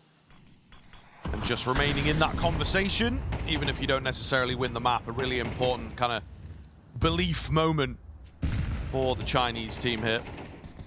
Yeah, they've got to take this. If they don't, this map's a write-off, but I think you're right. I really feel like it could have a knock-on effect for the series. Still being lined up by Westmelon for outside. Any day. There we go. There we go. I was going to say, how long do we set on that one? It's a nice little trickle down. We'll see. Well, they are able to find Amelia on his own little mission, has moved out through ramp, finds a kill. By the way, Snappy has 16 bullets left. Yeah, they're chasing him down, though. He's going to be happy with just his one, but he's going to get traded out here, and it's all down to Amelia. I say that. He's managed to actually slip through, which is kind of crazy. So 3 versus 3, worse for wear on a player on either side of the equation here. Also, Tech9 playing up close single door. Not that I think he'll get the fight from single door, but it's a very often overlooked angle. Speaking of, actually, he might get this fight. Amelia, he's doubled back. Oh, he'll lose his head. There was a moment, there was a brief moment I felt like Snappy could get away with something a little bit more. It's down, now starting to scale up quickly, and he will make use of it. 5 seconds left, he just has to stay alive, and he will. And the question is, does Call Me Sue go down after time? Is the question. The answer is yes, an astounding yes as well. Wow. Yikes. Another silly round. I mean, Lynn Vision, I don't know why they're waiting so long to get going, to be honest with you. It seems like they were really indecisive. Are we going B? Are we going A? And then Amelia finds this kill at single, and then it all just, again, unravels. A number of rounds that have gone like that for Lynn Vision. Really silly. And they will be kicking themselves. I don't know if it's nerves, laziness, like, you know, the general energy of the team just being completely wrong. Starry's got $400 left here, by the way. He didn't buy any flashes or nades. He did buy a smoke, but, you know, it would have been nice even if he's not going to be the one using them.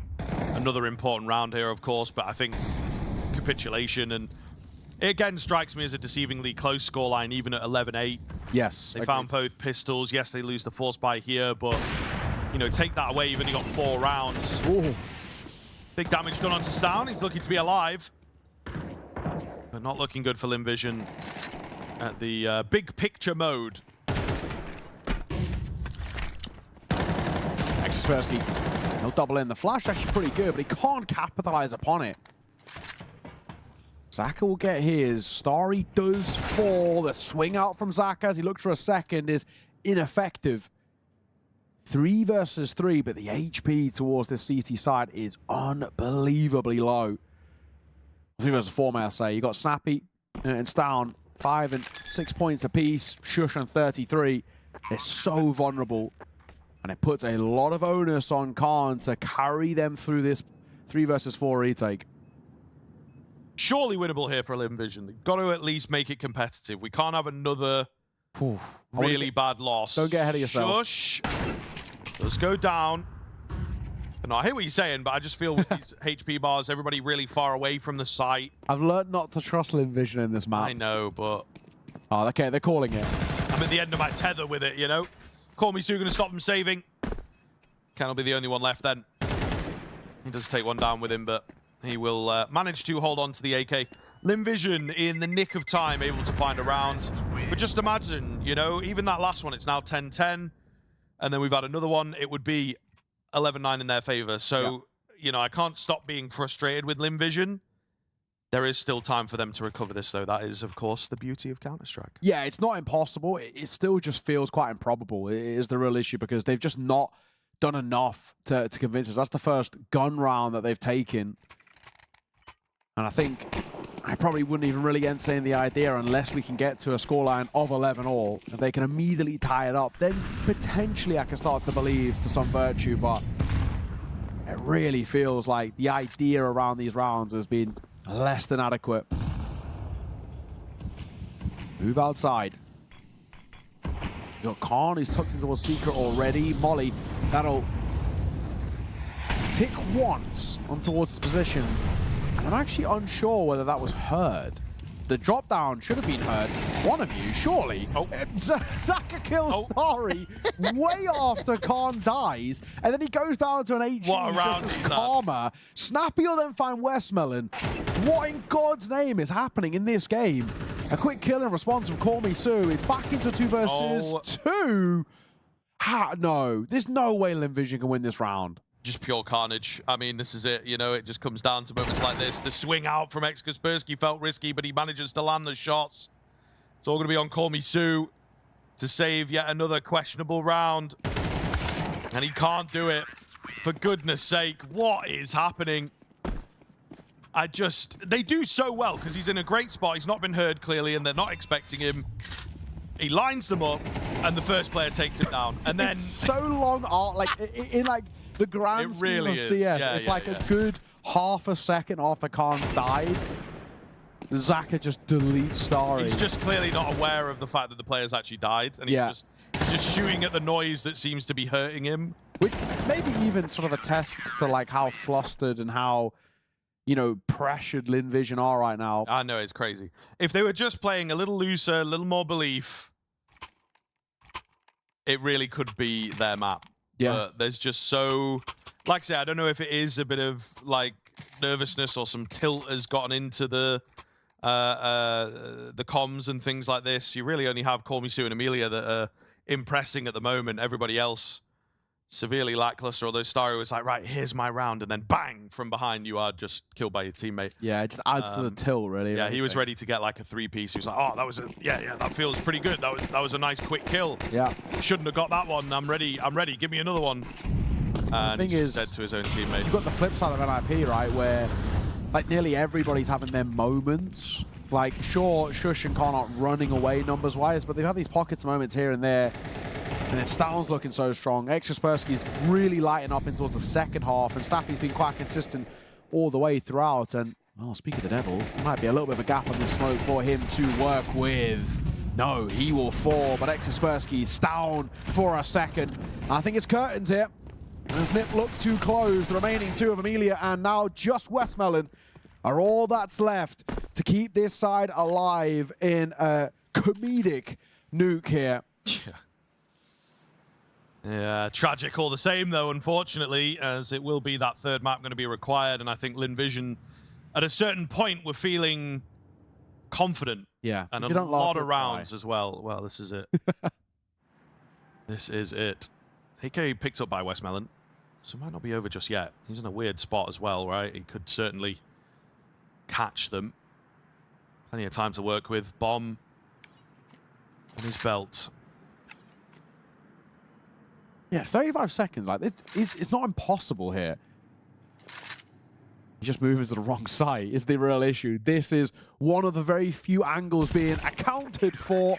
And Khan, his patience will pay off. 13-9 in one of the maps of all time there, really. That is definitely one to forget, I think, for both sides. But NIP, a really nice recovery in that second half. I don't think, as much as it's funny and it's a bit of a comedic map, we can't take away from actually how good that second half looked. The CT side really was quite excellent, but God, lads, on the panel, I don't envy you in breaking down this one. Well, look, you got to do it. We have to do it. Someone's got to do it. And fortunately, I don't have to because I'm the host. But these two individuals, you know, Pimp and Vendetta, it's all up to you to tell the people at home, what the hell was that? I'll be completely honest, that was a terrible game of Counter-Strike to witness in the sense of the quality of the level of gameplay, you know, in terms of excitement and pulling your hair and not knowing where the game was going to head. You know, I guess on that front, it was kind of entertaining in a sense, you know. It felt like it could go either way. It was just a question of who would do less worse in a sense. And I think, to me, it's kind of what you'd expect with Lynn Vision to some degree on your opponent's map pick, you know, with the way they play, with the way they sometimes lose grasp of the situations. You know, it's been kind of like, I wouldn't say part of their DNA, but almost part of their DNA in terms of how they approach and play Counter-Strike. I'm however, very disappointed in NIP. I know they end up winning this map, but for them to basically play into that, you know, to drop down to the level of the opposition in that fashion where it becomes so shaky and so messy in a sense, I would have expected more from NIP and their own map pick. But there's two ways of looking at it, however. You know, they get the win, they stay alive, and that's a good thing, but the way they played, forget about that, you know, move on and hopefully do better for the next one. Yeah, I guess like the one positive angle you could try to force it into is that it's got to be awkward to try to figure out what Lynn Vision are doing on their T side. It's more like maybe I can forgive some of the strange rotations from NIP. Maybe I can forgive some of the head-scratching moments because I probably would have been pretty confused as well. Because Lynn Vision, we saw this yesterday as well versus MongolZ, like they just have a fundamentally lack of understanding of how to trade or how to space. Sometimes. At times. Yeah. Yes, and that's the thing. Then it's so curious because they could start off a round and you know, they can play rather grouped up. They can get trade frags. They get into, let's say, like a 3v3 and you know, get into a position that looks promising and then just kind of forget everything that's happened up till that point, leave everybody to their own devices and slowly get picked out one by one. Or they can start off a round by going down 2 players and then have everyone group up, play as a unit and gradually fight their way back into it before it slips yet again. So it's just this like awkward, like weird thing where they have like retrograde amnesia, but it like comes in and out like every 30 seconds or so, which doesn't make for like a very consistent way of playing.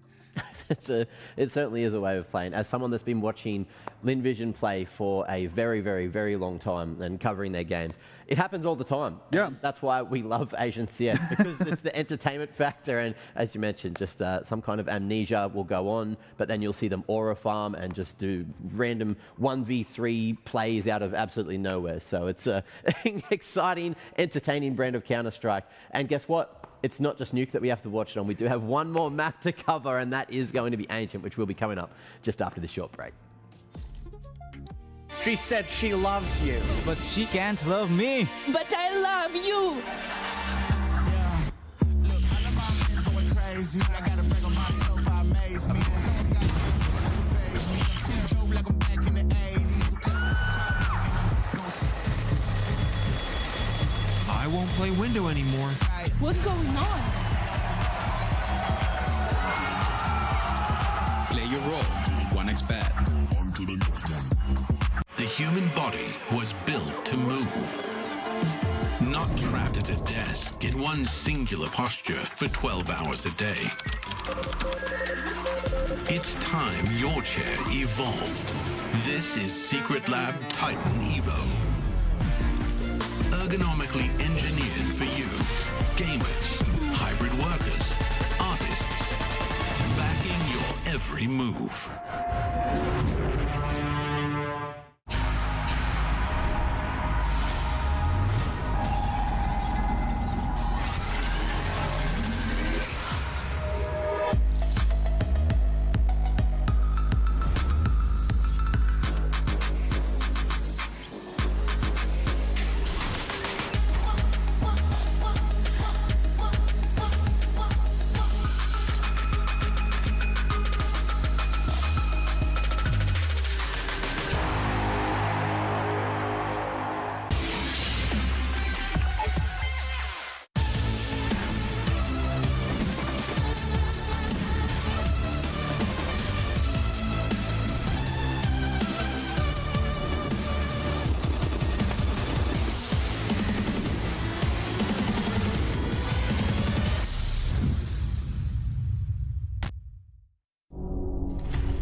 All right. What's happening there? We are back in. Not quite sure what's happened. He's T-posing. It's like Cyberpunk. Yeah.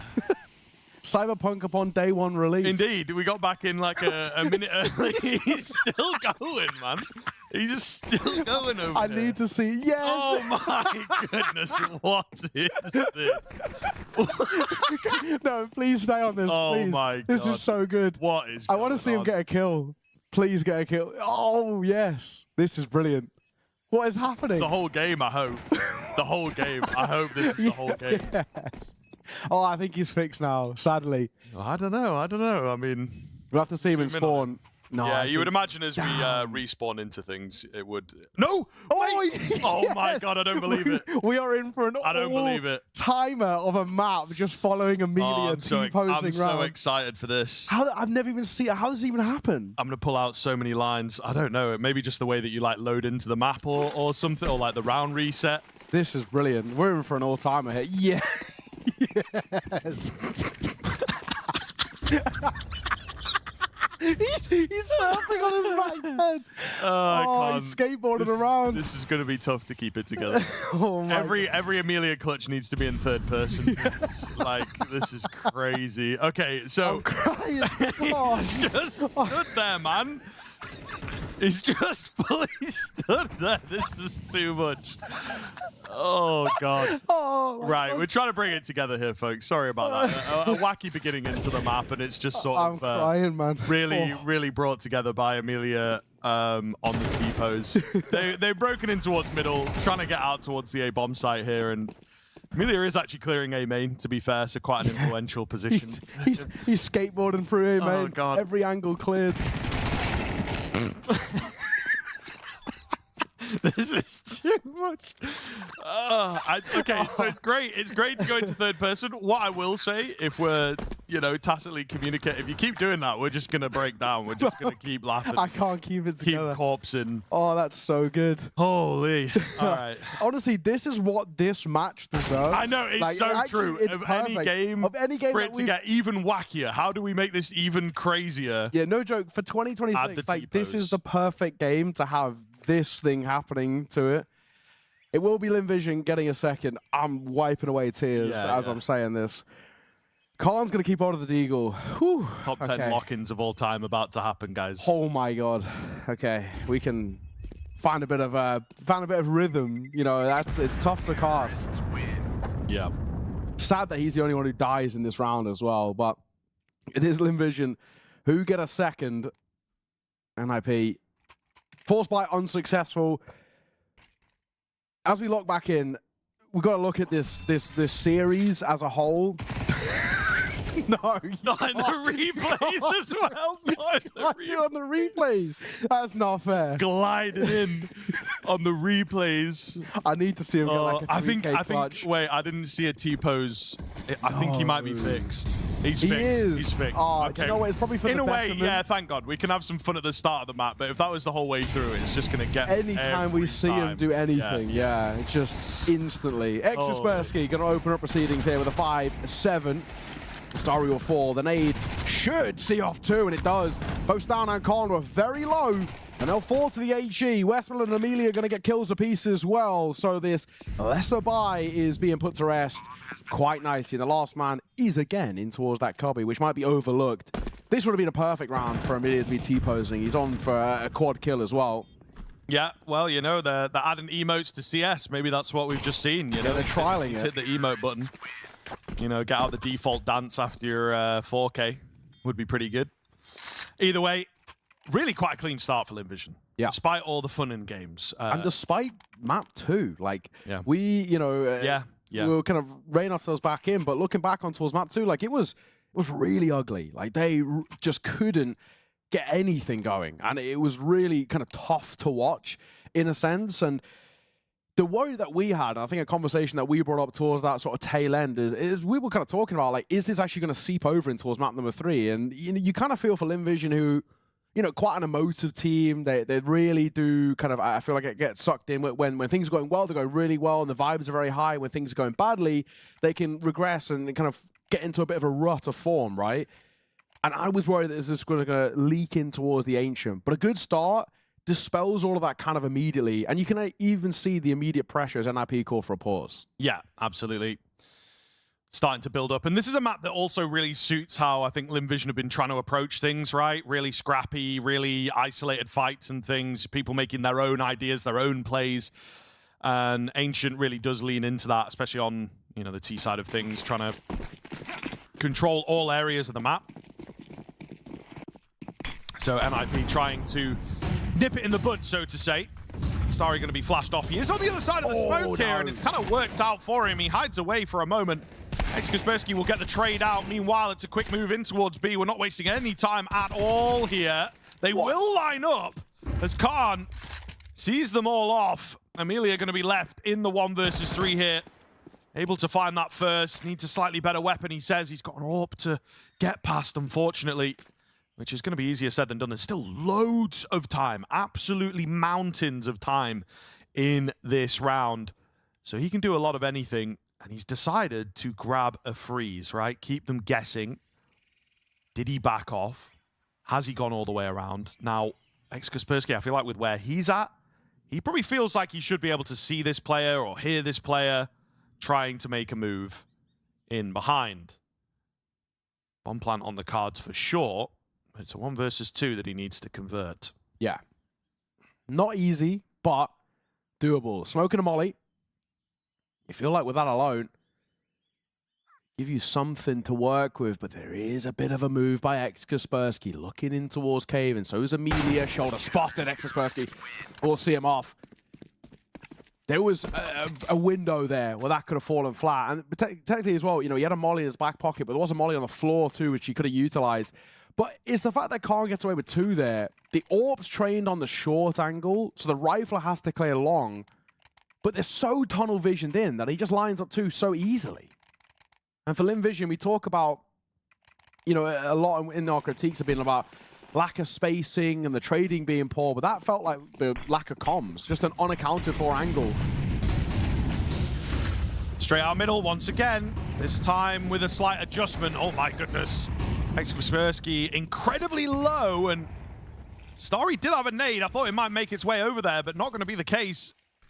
Ooh. Are they aware? I mean, there's obviously a smoke down. It's not one of theirs. They've got to be.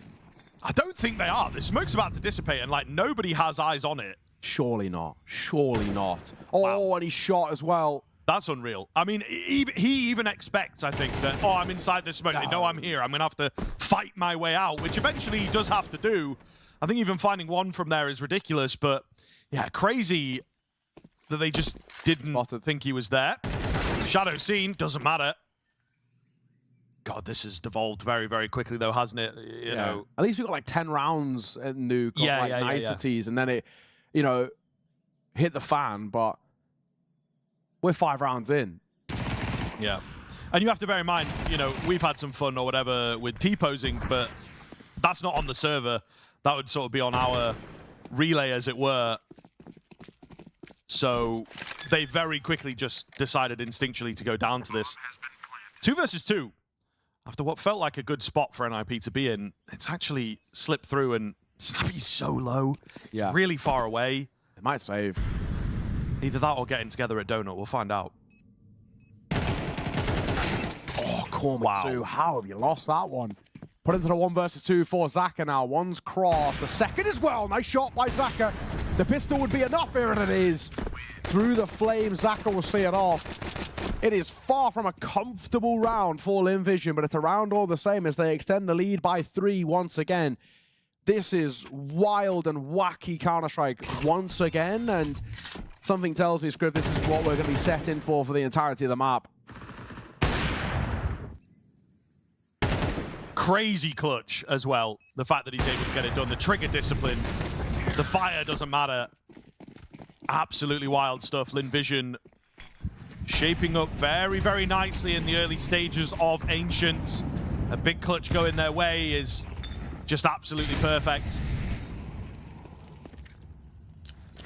We'll see what they're able to create in this follow-up round. There's still a purchase of sorts for the NIP side. So weaponry to get through for sure. 3 on B as well. Lynn Vision actually toning it down a little. I think they were happy to take early fights, but this time NIP playing those sites. Yeah. Reining themselves back in a little bit. And a real slow round to start, but this feels like, at least initially the way they're set up, a finish towards B, but there's essentially 4 players in this direction. With Exaspersky being able to rotate over so quickly. Hot flash in at the same time as the molly. Snappy will sit up close. Wants to invite them in towards this fight. He'd love to have it, but it doesn't work out well for him. And Khan all the same. He gets instantly traded. A nice little move in the cave there. Nearly going to go down. These are the Lynn Vision steps that you kind of question. Does he necessarily need to do that? You've actually got a pretty good position in towards B. Maybe wait until the bomb goes down. As it is, you've given away the game. You look like a lurker, and you've died way too easily. So, NIP pretty ready. Only 20 seconds remain here, and the bomb is under threat all of a sudden. What? Somehow survives. MongolZ, yeah, really struggles. And that does just paint the picture, doesn't it? The guy he was after, the guy he should have had a free kill on, is the one that takes him down. I think we're going to start to see a back off here. There's no opportunities necessarily coming in. But Shush takes one. Not hard saving. Do they have a kit available on that site? I think it's certainly going to be needed, but trying to remain present, you know, and just put a bit of a threat in. I think that kill might just do it, though. Unfortunately, it's down. Still going to get on it. Maybe he did just get it by half a second. It's a little close here. I don't think he has it, looking at everything that's all considered. It was a bit close, but indeed, I mean, NIP kind of going for it. That also just goes to show there's a bit of tilt setting in on their side, and I think also just this TDM style that we're getting, you know, happy to take fights all the time, trying to play around that. But I feel like you see that 3 versus 2 unfold, usually you just say, if you got the AWP in the conversation, you're just out of there, right? Like, take what you have and give it another go, but not the case here. So we're in for that gloves off, bare knuckle brawl for sure. Yeah. Down in the mud, and both sides looking to come out on top. For an NIP, we've got a triple MP9. And that double deagle as well. You assume this should be a simple one, full Envision, but no round has really felt simple, I think, is the onus we're sort of building here. But it does feel like Envision are reining themselves in quite a bit now. It's back-to-back rounds where it is a lot slower, and they're not taking loads of map control early. Nah, you wouldn't have said so. Call me Sue. To be this first player in, they are, I mean, heavily set on top of each other here on the Lynn Vision side. As there's something brewing, you might argue. Oh, Starry with a crazy find does get traded instantly, though. And a mission to potentially try and, yeah, pick up the gun. Amelia trades it out, also chucks the MAC-10 pretty far in towards Jag, so I don't think there's really a chance of retrieving that at the moment. Okay, well, Khan's up close. On the pillar itself, the molly doesn't spread into his position. He swings in to find one, which he does, but the insta-trade keeps things level.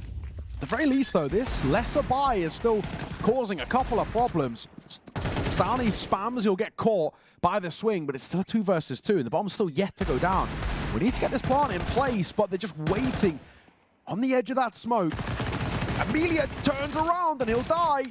And Shush runs out of ammo. What is happening here? They go for the fight, and it's the Glock that sees it off. My God, what is happening? Again, I feel like we ask this every third round in this series. What is happening in this game? But all we know so far for Ancient is Lynn Vision, who are at a lead, 6-1, and pretty quickly as well.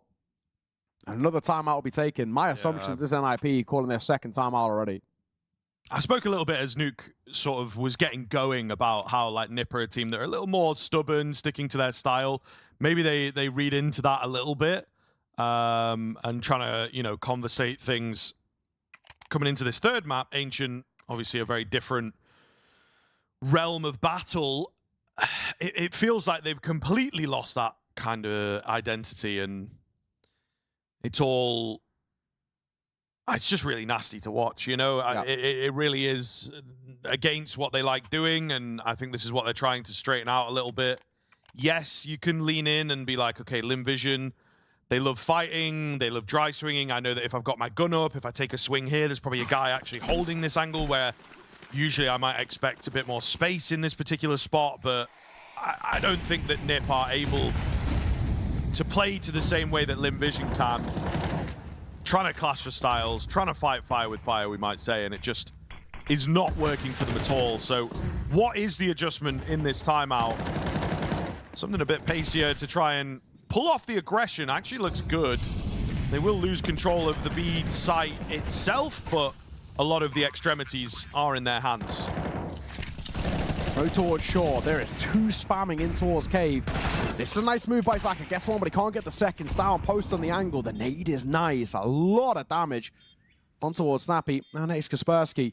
They're really trying to focus on finding Stown, but swinging into him 1-by-1 is surely not going to help. MOUZ does get the trade, but a 1v4 turn 1 versus 3. Big ask for him now. Bomb is planted for this long position, and he has the lineup. He has the lineup. Look at the time on that bomb. Oh! MOUZ! What a time for him to step up. The 1 versus 4 converted. The clutch. And LynVision keep these rounds ticking over. The Wild West of Counter-Strike here at CAC. And it's MOUZ who comes up huge. I do not believe it. I mean, that first player, I'd noticed there's only 1 kit here. Well-placed kill, could make a difference, but just insane. He had the perfect lineup. He really did. I don't know if the plan, you know, is in his favor and slightly worked out, or if it's just all fallen into place. They even try the body block, right? Try and follow those traces, but just perfectly lined up. Really does not get better than that. You know, we see a lot of lineups, they'll miss the first few bullets and then a stray headshot lands or something like this, but he was absolutely on it. Wow. Wow. What a moment. And I mean, that might just be NIP checking out now, to be honest. How do you bounce back from a moment like that? And a scoreline like this, 7-1, really puts LynVision in a great spot. They take a timeout, small breather required, but also really, really great. Lovely and proactive. How do we fully capitalize on this now? They're looking to fight in towards middle, and it's pure domination. NIP, they found success with that move in the previous round. LynVision adjust accordingly. And this is absolutely fantastic. Just Down finds himself against all, and he will look to save. Absolutely. It's an 8th round for LynVision. And I think they might just be knocking NIP out here. This is getting out of hand. Yeah, it really, really is. Falling apart so quickly for NIP as LynVision lock in 8. They've got 1 more timeout, and to be honest, I'd be using it. You've got to have some sort of foundation in this first half on this CT side to have any sort of a chance to make something of this decider to stay alive here at CAC. And it looks like an early summer break might be happening for NIP. Goes off, and yeah, I mean, it's just the fact that it's flawless on top of that. It's the cherry on top. Yeah. That mid-take, by the way, just brilliant. Yeah, it's a complete adjustment. Like I say, you know, it's exactly what NIP went for in the previous round. Maybe despite the crazy clutch and everything, there was going to be a timeout there anyway to be like, this was our problem last round. You feel perhaps coach has already called it because he just thinks that the round is lost and we got to talk things over and figure out what went wrong there. Absolutely brilliant. It really is. LynVision, a newfound lease on life, as you would expect. They're charging straight in towards B here. Is it going to be biting off more than they can chew? It does look close for a moment, but they've managed to wrestle their way in. Down on the M4 is deleted before I even get the words out. And NIP, I think we're seeing the capitulation here, the routing of the troops. Routing, I think, actually. But all the same, LynVision will find themselves that 9th, and they look good while doing it. Digging an early grave here, for sure. best they can get at the half is 3. That is surely not enough. Lynn Vision. My, oh my. Third and final timeout taken. That exists. It was sort of bound to happen with the trajectory they're currently on. But what a wild, wild game we're getting. And just the fact it's now 6 on the bounce for Lynn Vision to get up to such a healthy lead. And how monumental that clutch now looks with the run of form that follows it. And everyone's having their moment. The lowest ADR on that T side being the man who clutched that 83.4. Wow. And it's a really good sign that everybody is quite congested in terms of the ADR, but it's all congested so high.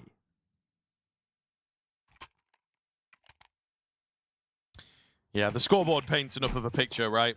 I don't think you need us to tell you how this one is going. Lynn Vision looking to just take it in the first half, though. I think that's the key point. The 9-3 is like right on the cusp. So if you can get more like a 10 or 11 round half, I think you'd be very, very happy. And they are looking for just that. Straight out on towards A. These bursts are really looking good. NIP tired, frustrated, and defeated. Kaspersky is the only one to have found a kill just yet. Snappy and Ken close to the action, but not much that they can do to stop the bomb going down or even the numbers up. Ken right in the thick of it behind enemy lines. Lynn Vision walking on water, you know, just all these ideas. Seamless.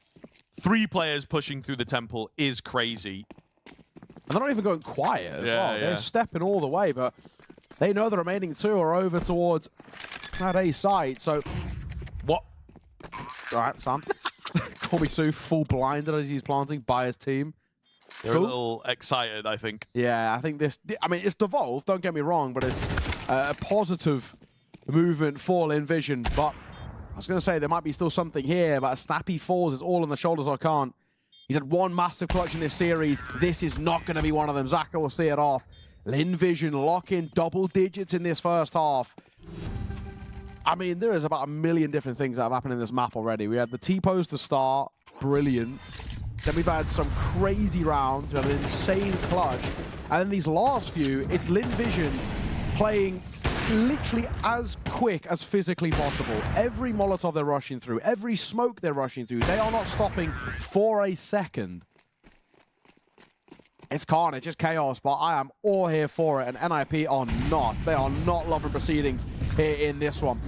And Kaspersky, behind that smoke, he does not to fight in towards mid. It's probably the smart call, but final round of play here. Even if you get 2 NIP, I think this is all but done.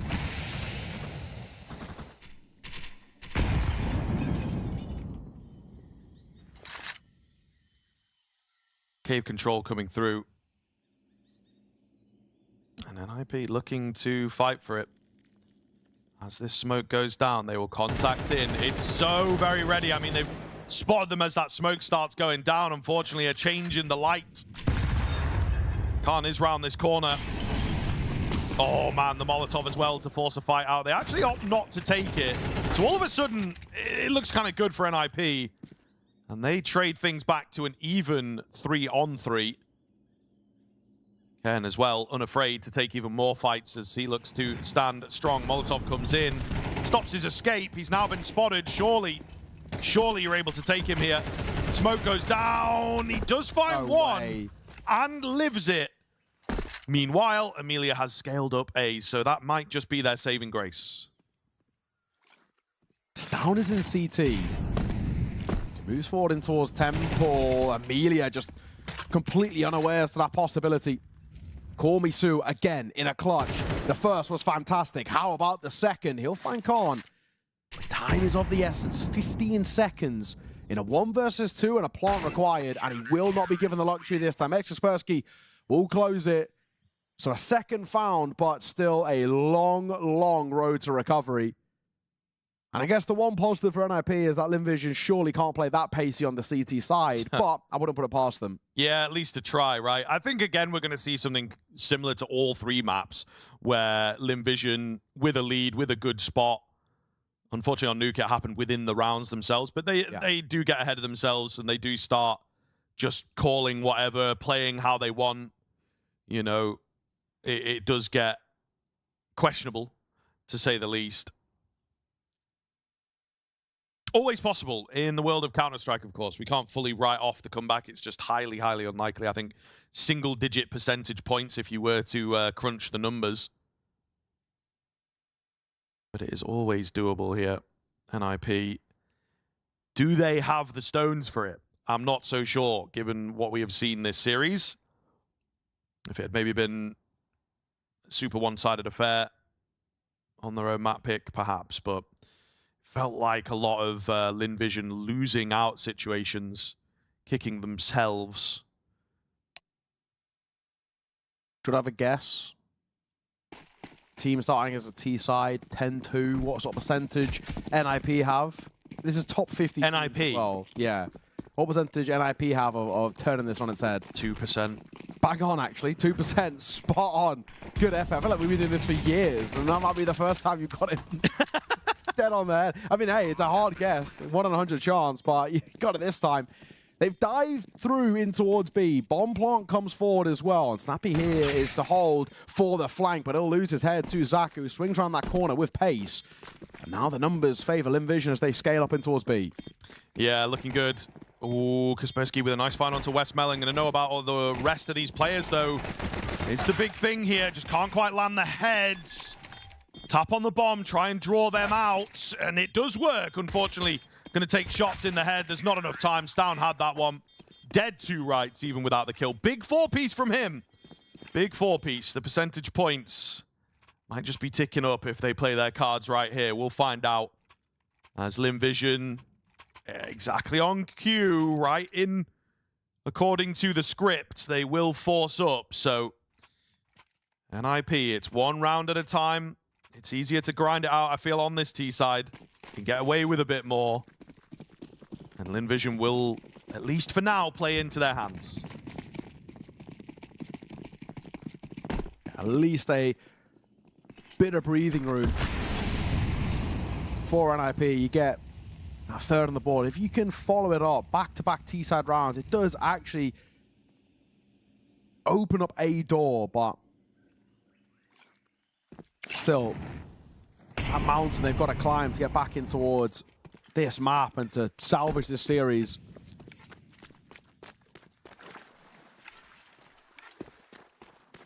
Very, very difficult.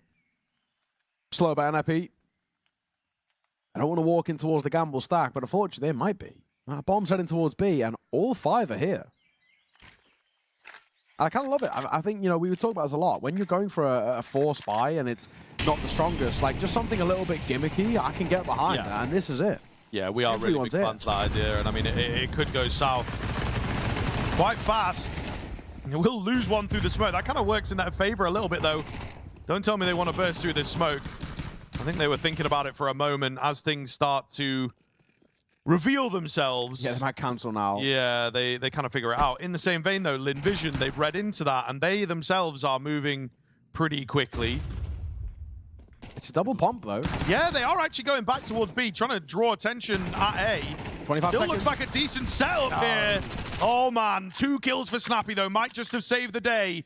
The bomb has hit the deck. If Snappy goes down a bit too easily, could be over. He doesn't. He finds the kill one-on-one. Low HP, and Amelia on the MAC-10 feels like the perfect weapon for this. Just get the bullets anywhere on this guy. Take him down as quickly as you can at range. Oh, no, NIP set them up for the comeback. Just trying to build it just a little bit. It's not going to be the case. Okay, okay, guy. Oh, he's really guy. toying with them.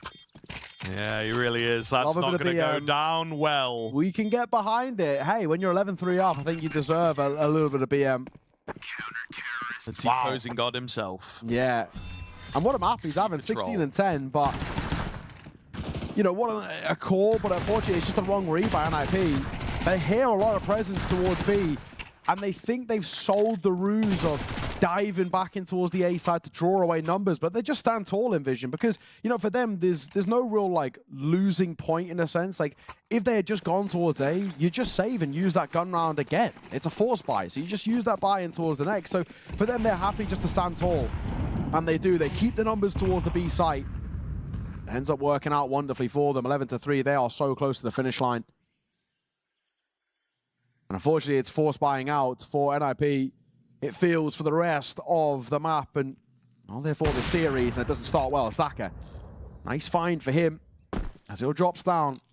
The upgraded pistols, that one AK that they've got to wield, it is such a big ask, and Shush is giving it to try and give them something.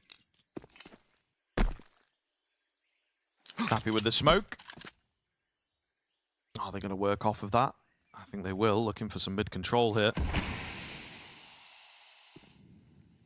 Depends on in what sense. They have control of Jag, that's about all they have at the moment. Kind of faking things out with more mid-presence, but not going to be the case.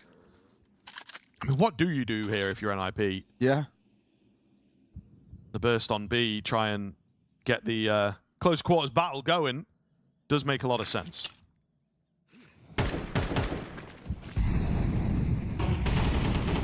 Molly's down. Trying to dive on through. There's a gap on that Molly that Shush can push his way forward with, but on the angle, Westmelon's there. One for him. The MP Nano dive round. Starry and Corby2 combine at a perfect time. And it's Starry to close. Lynn Vision, map and series point for them. And such a dominant map number 3 in the wildest of fashions. It's just been an absolutely crazy game. Zaka is 19-7. Amelia 16-10. 13-7 for Corby2, and that clutch makes up for it and some. Just a fantastic display. Yeah, I don't know, man. I think it's got to be done. You know, the NIP squad as we know it here, this might be the last look at them. Yeah, I think you're right. To be honest with you, a quick check out here at CAC. No major is really not going to impress the folks upstairs, so to say. Yeah, the flights are booked to Cancun already. Yeah, it's crazy. It really is. So we'll find out. We'll find out in the coming weeks, I am sure. But within the context of the tournament, NIP, their life is short-lived. Their performance is disappointing. One halfway decent map the whole way through. That tells you all you need to know. A minute on the clock. It's a finish towards A. Judging by where they're at. Molly down in towards elbow, which actually splits up the pack, and he drops the bomb. Starry dealt damage. Oh my god, Westmelon, pull your gun out. He had a freebie onto his Kaspersky, but he had Util in hand. Thankfully, he will end up walking away with the kill. The issue is, this bomb spilled forward in towards elbow. It's all but unrecoverable. This round is done. This map and series, NIP, as you know it, are surely done as well. 30 seconds to try and get out here. It won't be the case. The 2 remain. And it looks like it's all but sealed. Khan is a known quantity down as well. And as Khan falls, this will be the end. Zaka, 2 kills to his name. He walks away in that map with 7 multi-kill rounds as Lynn Vision put up a dominant display in, again, one of the most comedic maps and generally one of the most comedic series I've done in a long, long time. Yeah, no, for sure. Definitely a lot of fun in that sense. It's not so fun for NIP on the other side of things, though. And, you know, every game has a loser. I think they will be certainly feeling it. After that 3rd map, I don't know where they go, to be honest. A lot of questions to be answered, but we'll leave it to the experts here on the desk. Arguably, I'd say they're probably going home, and that's going to be a relatively long flight back to Europe from China. It's unfortunate, and you can see it on their faces. They know that they have done screwed up today, which is quite unfortunate. On paper, the team looks like it should be a bit of a, a tier 2 powerhouse and make a lot of bits and pieces. But unfortunately, Vendetta, it just didn't seem to work out that way. Yeah, no, again, it is this weird thing about this NIP lineup, the fact that they are weaker than the sum of their parts. It feels like, on paper, at the very least. Yeah. And maybe, it is a case of, Father Time is undefeated, and eventually you'll have to see some new blood, kind of giving a bit of a reboot to the lineup. But it is weird, and I will say, we see a very different, version of Lynn Vision throughout this best of 3 series as well, which does make NIP seem worse. Because when you see, how up and down Lynn Vision can be, you're thinking to yourself, well, a stable team, if NIP can be, that should win. Yeah. Like this. But Lynn Vision played a really good Ancient, honestly. 100%, and that's the issue for NIP. There's different ways of losing, and I think losing in this fashion is what hurts the most. A game where you're not competitive at all, a game where Lynn Vision is running all over you, a game where Lynn Vision can do pretty much whatever they want to do, and that makes me question the whole veto as well. We see Dust 2 in the mix, you see Ancient in the mix, two of the most, open maps in regards to how Lynn Vision likes to play Counter-Strike, and we saw on Nuke, a map that requires a bit more tactical understanding, a little bit more better spacing, so to speak, in order to win rounds and make it hard for your opponents. That's the map they typically struggle on, so I think we said coming into this one, stylistically speaking, this is never going to be a great matchup for NIP, and then when you add into the fact that NIP is struggling, with the new roster and still haven't found a way to come together, you just have the recipe for a disaster, and unfortunately for them, it just isn't a nice way of going out.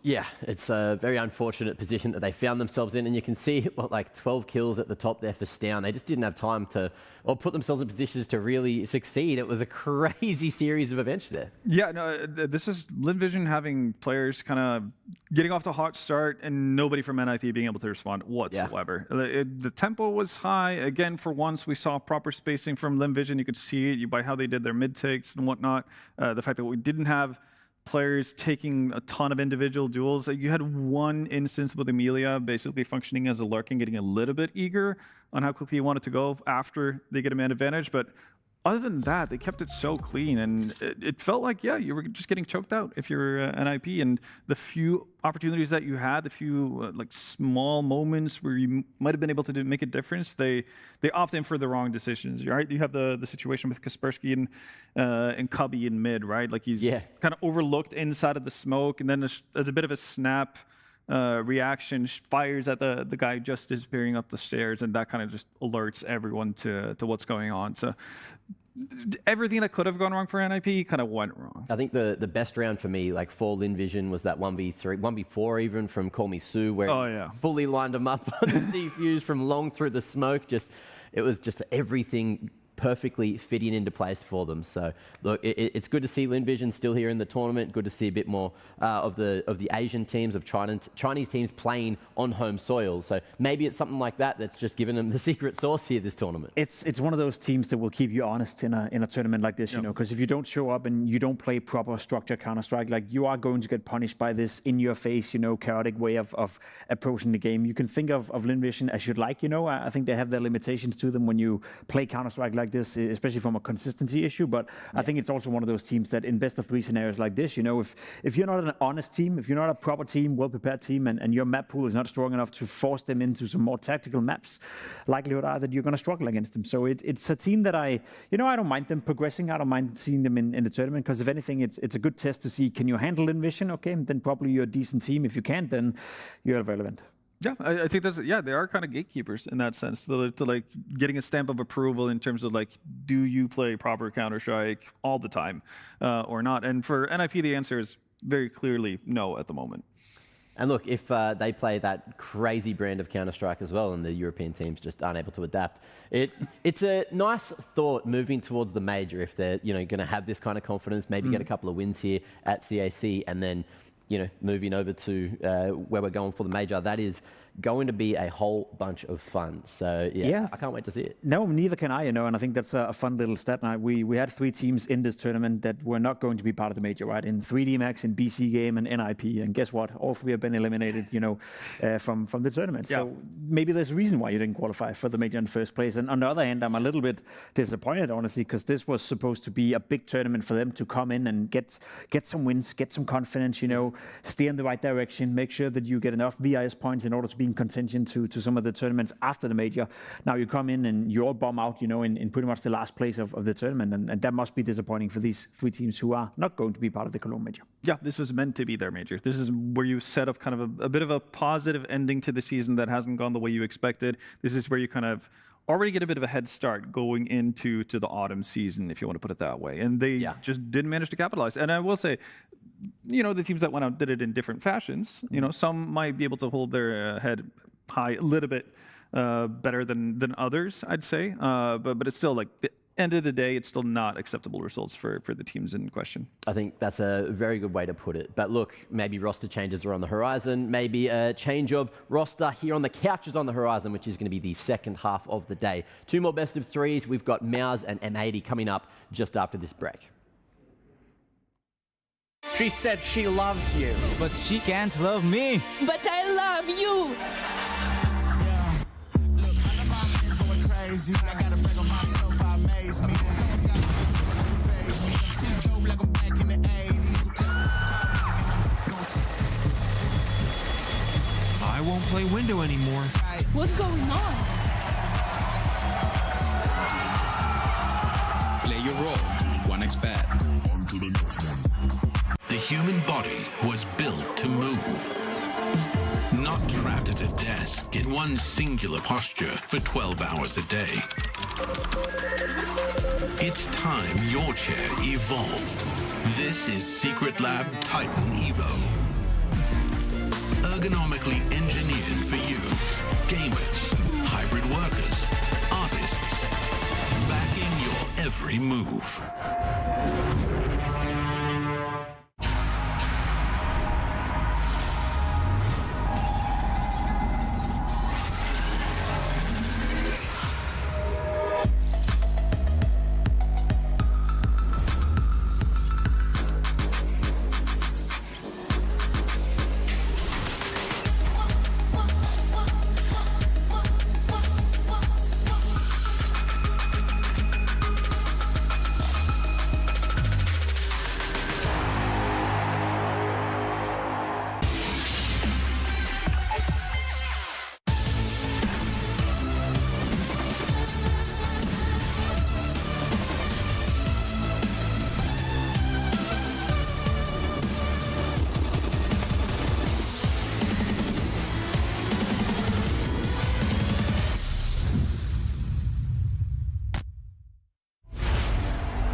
What is going on, everybody, and welcome back to the CS Asia Championships 2026. Feel the rush. We've had a little talent switch up. We've let Pimp, Vendetta, and Matt go off for some rest and relaxation. I'm back. Hello, my name is Parla. I'm one of your hosts. I'm still joined on the desk by Striker and Blair, and we've got some awesome action to look forward to. We are going to kick things off with our first Group A lower bracket semi-final, M80 versus MOUZ. Striker, Blair, how you feeling? You excited? The rush in my veins, baby. Yes, bro, exactly. Feel it in the veins. It's very high energy in the morning. I can feel it's going to be Is it the morning now? It's past midday. Milan? Sorry about that. It's 5 o'clock somewhere, Paula, especially over there in China. Maybe not 5. Yeah. We've got our schedule up on screen. You can see what's transpired so far. Yeah, MOUZ came through with a 2-1 victory over NRG. Lynn Vision will play PARIVISION late because they beat out NIP just now 2-1. And yes, in this moment, as of right now, we are about to see M versus M, MOUZ versus M80. Can you see the trend here, Paula? It's 3 maps on the first series. And I'm just envisioning, looking at it, I read patterns, all right? It's like the way I read my tea leaves, you know that. And I envision this being a 3-mapper as well. I don't know why you guys are laughing. This is serious talk. Talking serious stuff, Group A, yeah, you can see everything that's happened so far. You can see what's going on in future matchups as well that have already been decided and exactly the overall Group A lay of the land. That's where we are right now down at the bottom. We also have to say goodbye to BC.Game. Yeah, BC.Game gone. Taz did an interview at the end there. Unfortunately, couldn't hear it, but it was more like a podcast because it went on for quite a while. Yeah, looked like a tough spot to be in. No doubt a tough spot to be in, right, Striker? Oh, yes. I mean, that was not even that competitive of a game against Pain from what I was watching on the B stream for a little while there. So, yeah, another rough showing for them. It's a temporary lineup, obviously, so not like the expectations are super high. But Simple was kind of positive after the first game against Falcons, but then it went downhill pretty quickly today. So, yeah, pretty rough. Well, gentlemen, let's start focusing in on this next matchup. You can see the MOUZ boys up on screen. First things first, I'd ask about the latest edition of JL. What do you think sort of impact he can bring to the team, Striker? What do you think about his edition in general? Look, I think the idea behind the move is pretty obvious, right? This is a guy that obviously has had a major MVP, a major victory. He knows how to win big tournaments, and it is through his own impact, his own plays that he was making in playoffs, you know, deep into tournaments. That's effectively the thinking behind this move, right? Like, we're bringing in this guy who can show us how to win because we haven't been able to do that for a while. So far, I feel like he hasn't blown anybody out of the server. It's more about he's been very stable and very dependable, but not necessarily, blown me out of the water. He has improve the vibes, I will say this, right? Yeah. Like he does seem like he's bringing that super positive energy for the team, and that has been working out. I want to jump straight into the video here. I'm actually a bit surprised. Now, the standard bans coming out, Nuke and Anubis, I just thought M80 just would go with the Inferno pick. It's a map that MOUZ has struggled on. Overpass is a map that we haven't seen this new MOUZ lineup play on yet. But it's an Inferno pick on the other hand. Okay. Well, whatever. What do we know? This is interesting. Look, Overpass, I'm not too surprised about because this MOUZ have never played Overpass. So this is going to be the first. This MOUZ, I mean, have never played Overpass. So this is going to be the first time we're going to see them. So I understand the thinking behind it. It's just not necessarily a map that M80 pick or play a lot in general anyway. So it just feels like it's a very heavy punish pick rather than anything else. Yeah. Inferno, it is shared, but MOUZ haven't necessarily been convincing on it either, so I'm just a bit surprised because it's, I saw it as a potential pick for M80. Yeah, I actually thought for the side of MOUZ, right, they just go with a Mirage pick. I mean, on paper, you are still the better team, right, even though you're kind of a newer lineup, so to speak. But M80, I won't lie, like, they looked very solid against Pain yesterday and Mirage as well, and yesterday against Falcons, I got to say, it seemed like they're punching well above their weight, right, and there was a real chance it could have easily been a 2-0 for the side of M80 versus Falcons. So for me, Paula, like, coming before this tournament, let's say a couple of events back, if it's MOUZ versus M80, you're like, yeah, this should be MOUZ all day, despite the struggles they've had recently. But now, with the context of how the jail and Zelix coming in, even though they've looked pretty serviceable so far, it's just been Exertion who's been, calling, out fragging almost everyone in the team as well. So a few question marks there. And for M80, they're coming in looking super hot right now.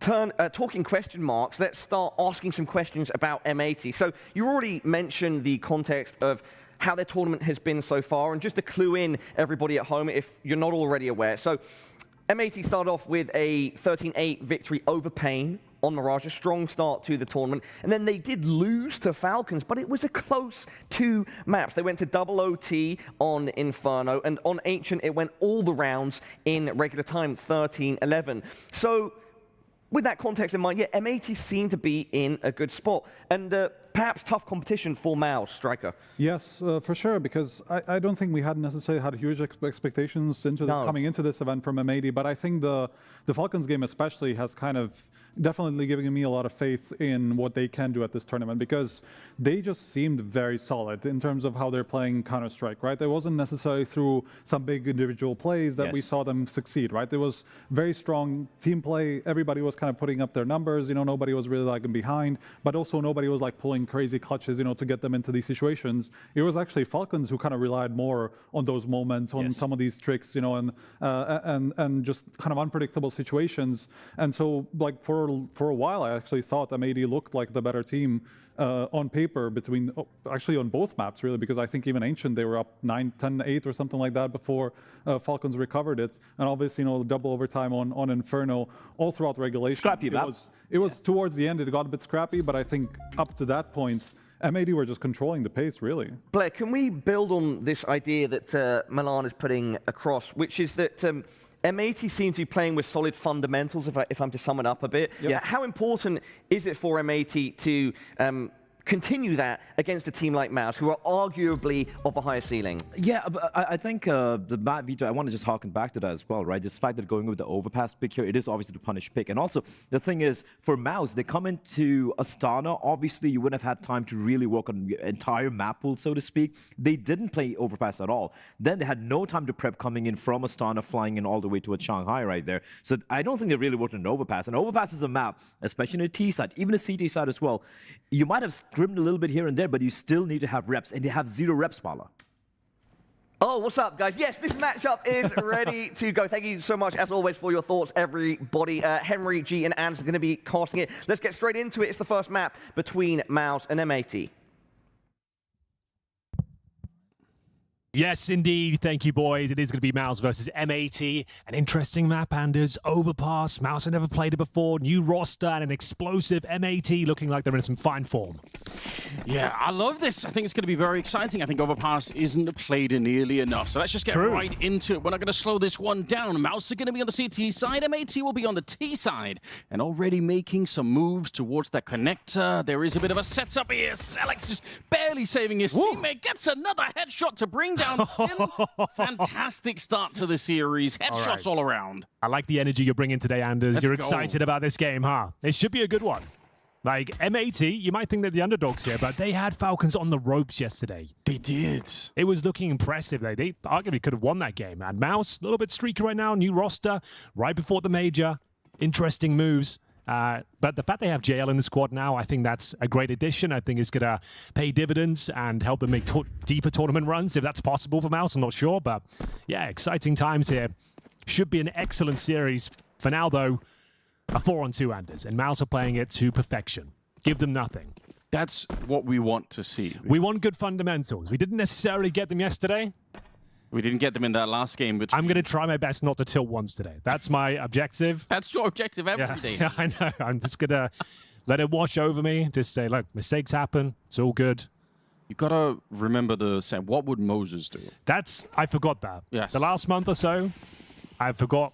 That's my mantra. Yeah. That should be my philosophy in every single encounter. We see JL, nice headshot, execute slacks, and that's going to be it, you would think. 15 seconds here.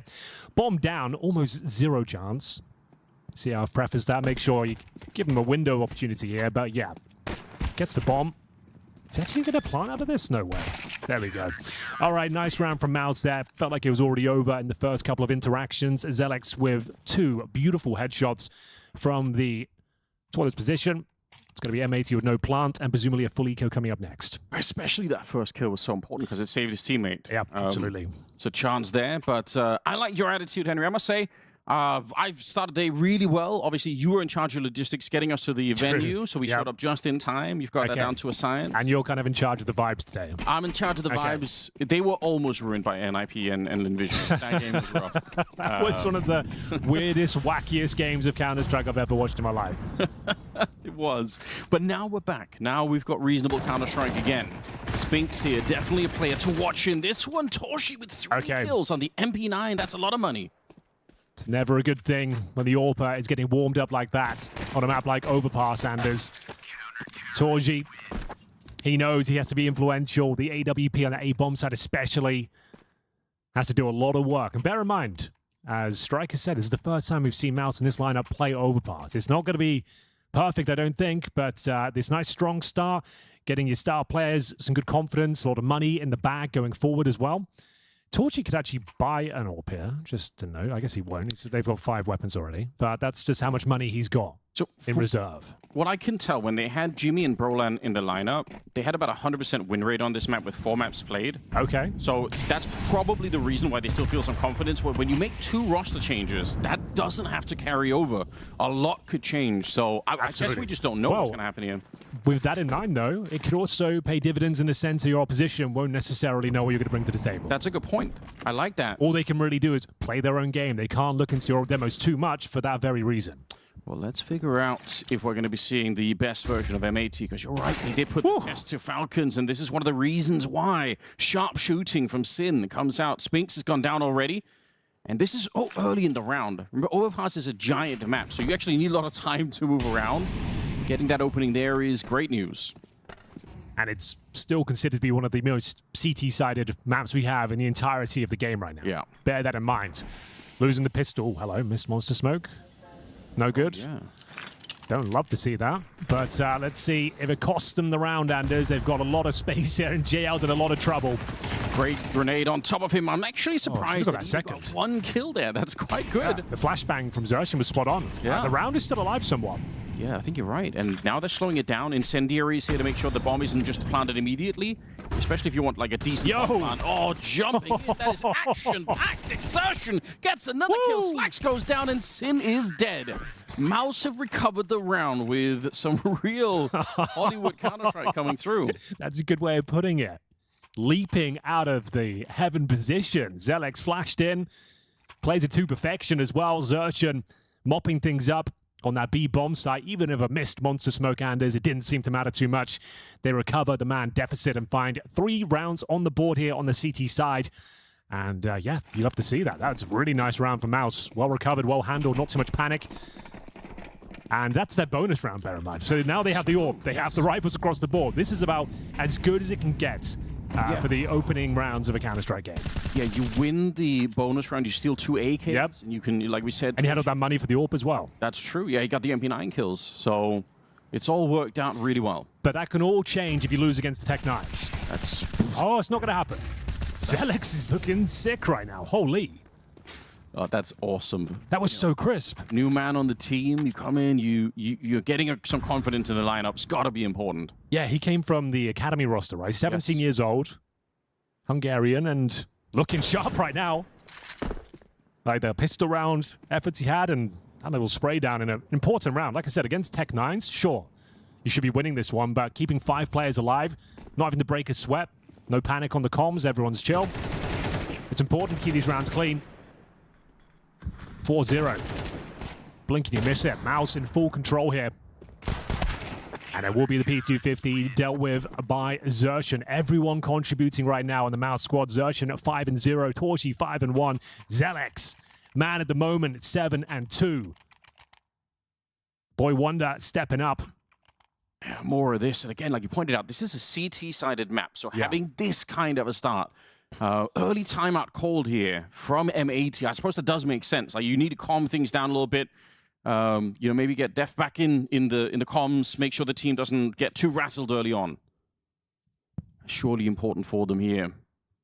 I think that's a good point.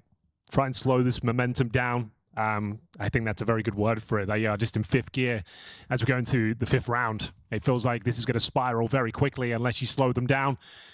What's the play, though? As you said, you're on the T side of Overpass. Options somewhat limited. It's all about gaining space on the map, removing CT vision, executing normally in towards the B-bomb site, and trying to get a man advantage on the way.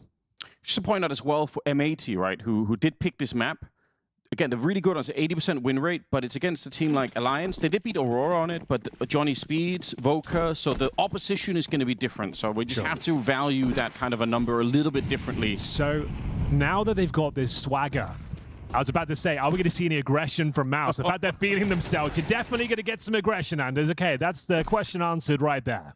I like it. I like it as well. Like, you're absolutely doming them right now. So, yeah, why not go for the incendiary play? You had an AK-47. Didn't work out, sure, but not the end of the world. It was a declaration of intent. It's going to keep them on high alert. And now it's up to MOUZ to recover. And you can see how active they're being, pushing off towards short. 2 players. Yuanshen tucked away in towards that connector. 2 players to deal with. The smoke making things problematic, but he does swing to perfection. Brings it back to a 4-on-4. Drops a nice defensive smoke. It's absolute pandemonium. The grenade should get him back as well. So well done to Yuanshen. And we've got Swisher helping himself towards the B-bomb side. Yeah, big maneuver for him right here, but he can't fight JL. He goes down, in fact. And they do have a grenade. They could kill JL. They must know that he's been tagged up already, but they're focusing on the bomb plant instead. I suppose that does make sense. Spinks is there as well. Selec's going to be going down. A very nice shot from Lake. He was great yesterday. And he'll find the grenade on JL. It happened just 10 seconds later. So, Torji, like we said, he got nice and warmed up with those MP9 kills. Yet to really get going with the AWP.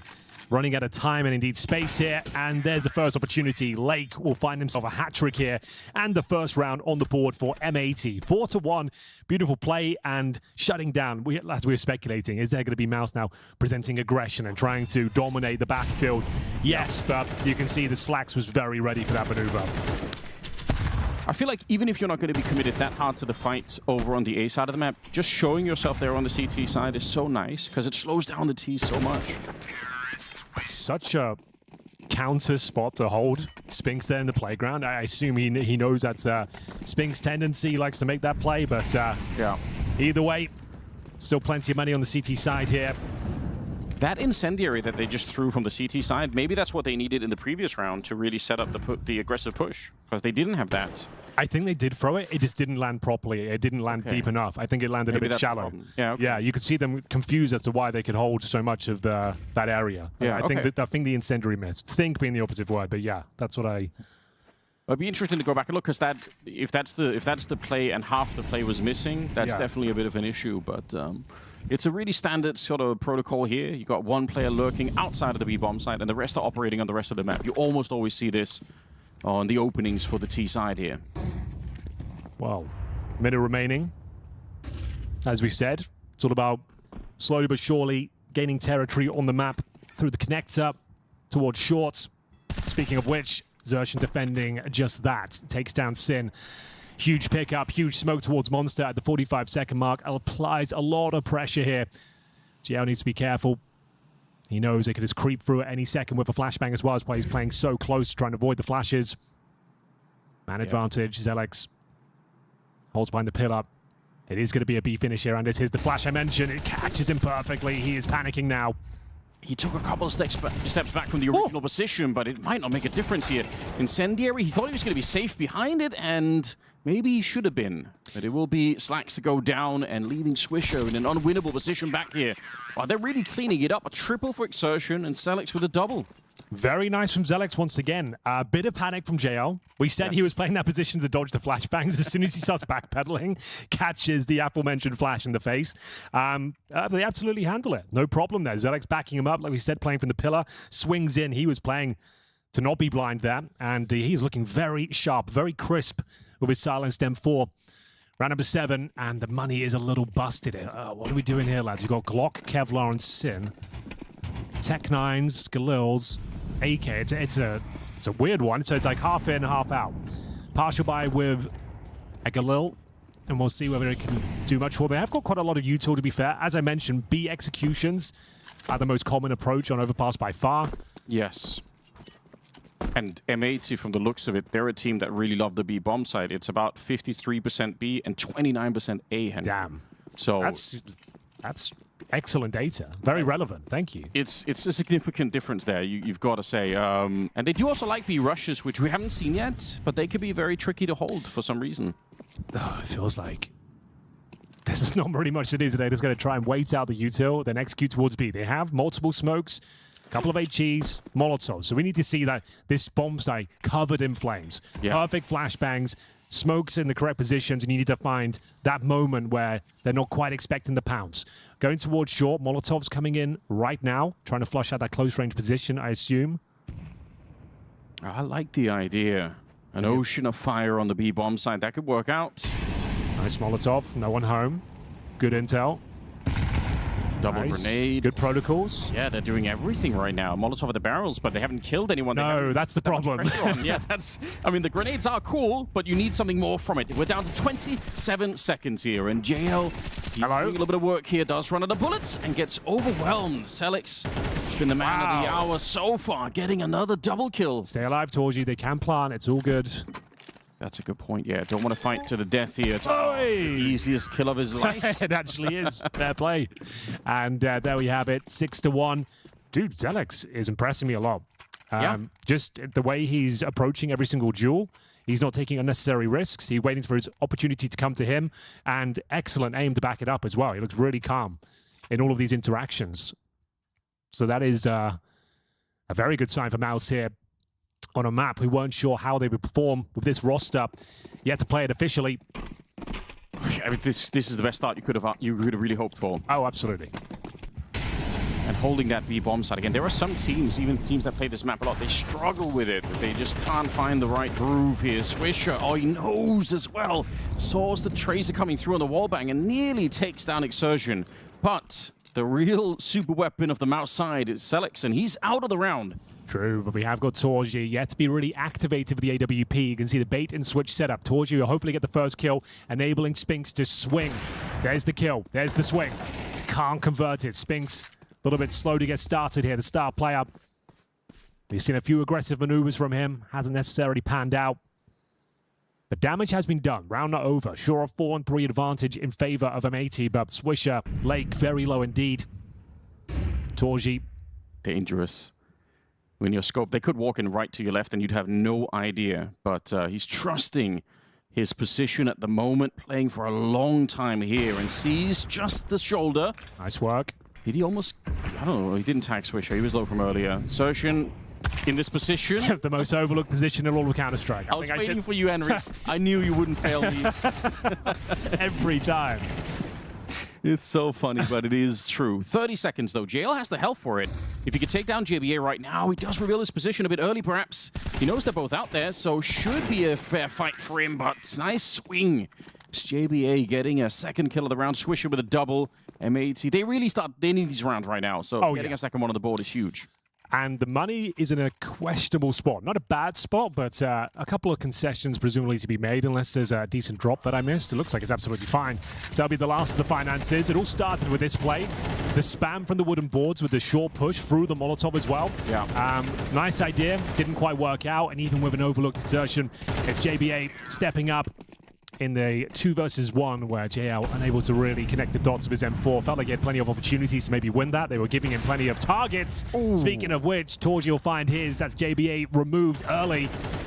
Back and forth we go. Spinks needs to be careful here. Can he get going? 1 kill in the round. Needs to deal with the AWP, and he's surrounded. As Sin will find him. This is turning out to be a bit of a slobber knocker, Anders. We are getting some very interesting, aggressive rounds. Lake is going to be furious. When he kills Torshi running back, there's no reason there should be another player there waiting. So the fact that Spinks was there, a little boost. It's only the double, so it's still doable. Triple boost, not so much anymore. Did we do the research into that?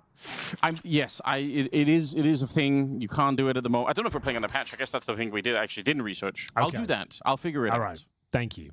But or they'll do it and prove it to us, I suppose. Swisher and Sin left here. It would be great. The money, like you said, is so low on the MOUZ side. If they could somehow convert this 2-on-3, it would be massive for M80 to start this half with. But JL lurking around down towards the tunnel, and he'll get the double kill here. Standing tall on that one, which is amazing, because otherwise Exertion had to try and retake that alone. It wouldn't have been fun. Overpass known as quite a slow, methodical, sometimes tedious map, depending on who's playing, Anders. Yes. But so far, this has been a rock'em sock'em, all-out brawl towards middle. Everyone's bringing out all the tricks, the grenades, the boosts. The aggressive maneuvers on the CT side. It's great. This is one of the most entertaining Overpass games you're ever going to see, by the way. There's so many interesting grenades, like you said, that you know, like you never run out. Normally, you know, the tricks kind of run out pretty early on, and you're back to playing more default Counter-Strike. But Overpass really is a map that lends itself to if you wanted to spend an extra 20 hours coming up with new grenades, you could do it on a map like this one. Which you've done. I've way too much, way beyond 20 hours, unfortunately, for all the good that it's done me, Henry. Well, running out of rounds here. Number 10, a couple more to go after this. We've got Galils and AKs. Those really flat steps that are right outside of CT spawn that they could be running towards the restrooms, those, you can throw grenades from these into the sewer tunnel. As you're running? Yes.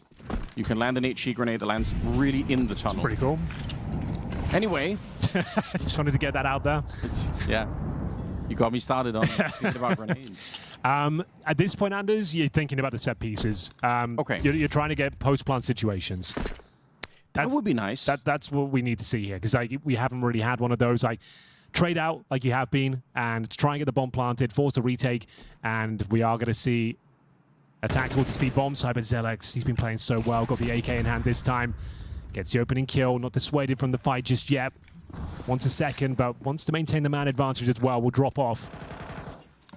That's a nightmare scenario for M80. Sure, they've still got a lot of utility, as we're seeing right now, but no one home. It's a nice idea. And then the counter tricks are coming in. I mean, as soon as you see those double grenades come through, you know there's two people there, right? So I guess it makes sense. Get the boots going quickly. Catch him off guard. Speaking of which, Slack's going to try and catch him off guard towards long, but Spinks, although he's been having a very slow game by his standards, he might have heard that one. Yeah, I think he's going to be ready. Torshi is a little bit further behind, but he could come and help him out. Slack's trying to get the drop down there. Probably want to take the fight while you're still up on the flower bed. Dropping down off it is almost going to be almost always going to be a bad idea. Don't think he could have given him more sound cues if he tried those. Kind of like, just like, I'm here. Just if you're unsure, I'm going to jump up, make another sound cue, then jump down. It's an easy way to date people on this map if they call it the flower bed or guardian. Depending on how old you are, you might. I guess I call it flower bed, but I know what I've commentated guardian in that position plenty of times. He was stuck there sometimes forever. Yeah, true. Permanent position. Well, there we go. That's the round. Just as I was saying, this is the most exciting overpass we've ever seen. It's just going to be a save there. You did jinx the map, didn't you? Yeah. Round number 11, and they'll save 2 weapons, but bear in mind, Sin and Swish are going to further cash going into this one, so it begs the question, if it is half buy again, I guess we go Tech 9s with these AKs. That's all we really can do.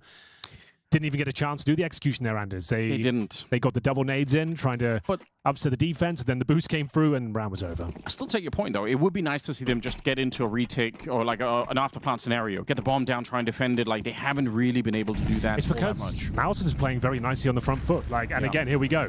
Like, they're not letting them run whatever they've got in mind. There's a lot of pressure being applied around the map, and Yuanshen this time pushing towards long as well. He can hear them coming. They've got no idea. Double kill. Absolutely owned. Okay, well, I feel like you found an important key to this. I appreciate that, because you're right. They are so far forward that a lot of the prep work that maybe M80 would have done to do some of these executes, it kind of... the prep work seems based around, like, they keep double nading the wooden ball position here on the right.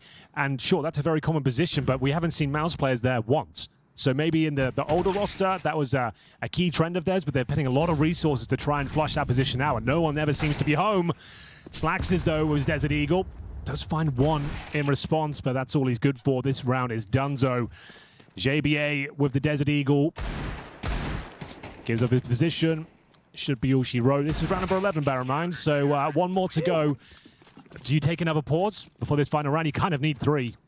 2 will do, but you need 3. I think 3 is a significant difference here. This is turned into really rough. I mean, you said it earlier, it is a very CT-sided map, but this is still asking a lot out of M80 in the second half.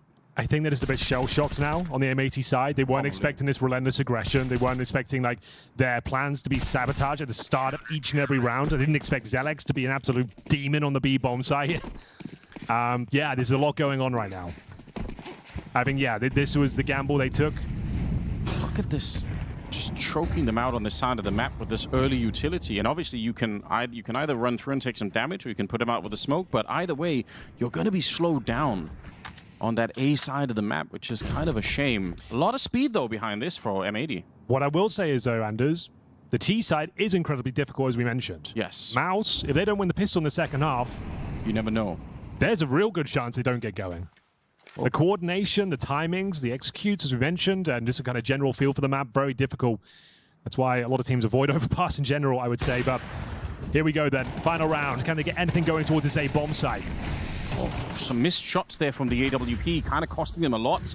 JBA gets 2 headshots. Session peeking in. I don't think he had to. His teammates are coming in. It's still a 3 versus 2. It's because JL flashed from the B bomb site for him. That's a good... Okay, I missed that. That's great. He flashed from the B site over the top of that truck and then gave him the chance to swing. Wonderful. Thank you, Henry. That means Alex is now on his own, though. So peeking, it probably was a good idea. Just didn't really find the headshot that he was looking for. Selix walking through the smoke. They're not aware of it. He's already out on the other side. The spray is good for the first, but Lake to save it. A 3rd round is on the board for M80. They desperately needed that. I think 3 is fine. I know that's going to be a crazy thing to say after everything we've been discussing this first half. Just for the fact that we know MOUZ haven't got any reps on this officially. 10-2, you'd think, yeah, done deal, absolutely. But going on to the T side now, you lose a pistol, you lose your first gun round, don't get any plants through. They're starting to be super aggressive as well. Yeah, there's very good chance this goes to overtime. I'll say that at least. I would say, okay, no, there's a good chance, I reckon, this goes to overtime. That's where I'm at. Well, you are the master of overtimes, Henry. I have commentated more than my fair share. More than anybody. More than anyone deserves.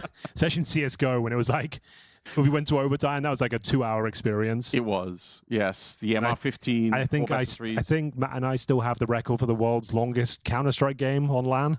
That's probably true. I think it went on until like... I do remember It's like an RMR that went on until like 5 in the morning or something. So yeah. Well then. Overtime connoisseur. We're still far away from that, but eventually that record has to be broken, I assume. I think it might have been. I just kind of made that up, but... Who's going to check it? No one, probably. Nobody will. Exertion is 18-4, and I don't know how that even happened. He overtook Selix even.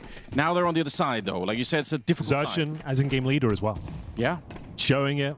They can frag at the same time. Is doable. It's rare.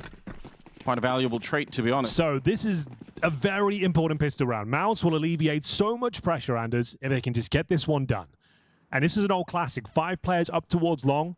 As soon as you detect it, it's full speed ahead. You're just trying to get the bomb down as your primary objective.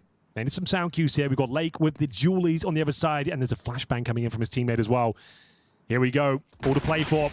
And it's Lake that goes down with nothing. The USP at range still can't find anything. That's a double kill coming in from Zelix at that range. Yeah, second headshot with the Glock. That's pretty impressive stuff. And now Torshi's trying to take on over Swishers here. Can't find the USP headshots. They really needed this, but the Glocks have just completely shocked them. I've got to see that from the POV as Zelix. Yeah, you'd love to see that. That second kill came in pretty quick. At that range as well. Yeah, that's wild. That's round. I know people don't like it when I say that, but this one is officially over. We'll see whether JBA can find anything at all. Xertion will clean things up, 19-4. So yeah, you get a nice clean round there, Anders. If you get a 4-spy on the CT side, it's GG. Like if you lose that round, it is. You can take the full eco and get them to 11-4. Okay, ridiculous. Nice work. The fact he gets the entry on the close range kill and eviscerates the long range USP as well. That's pretty much perfect. I'm noticing Zelix. He seems like a very capable Counter-Strike player. Holy.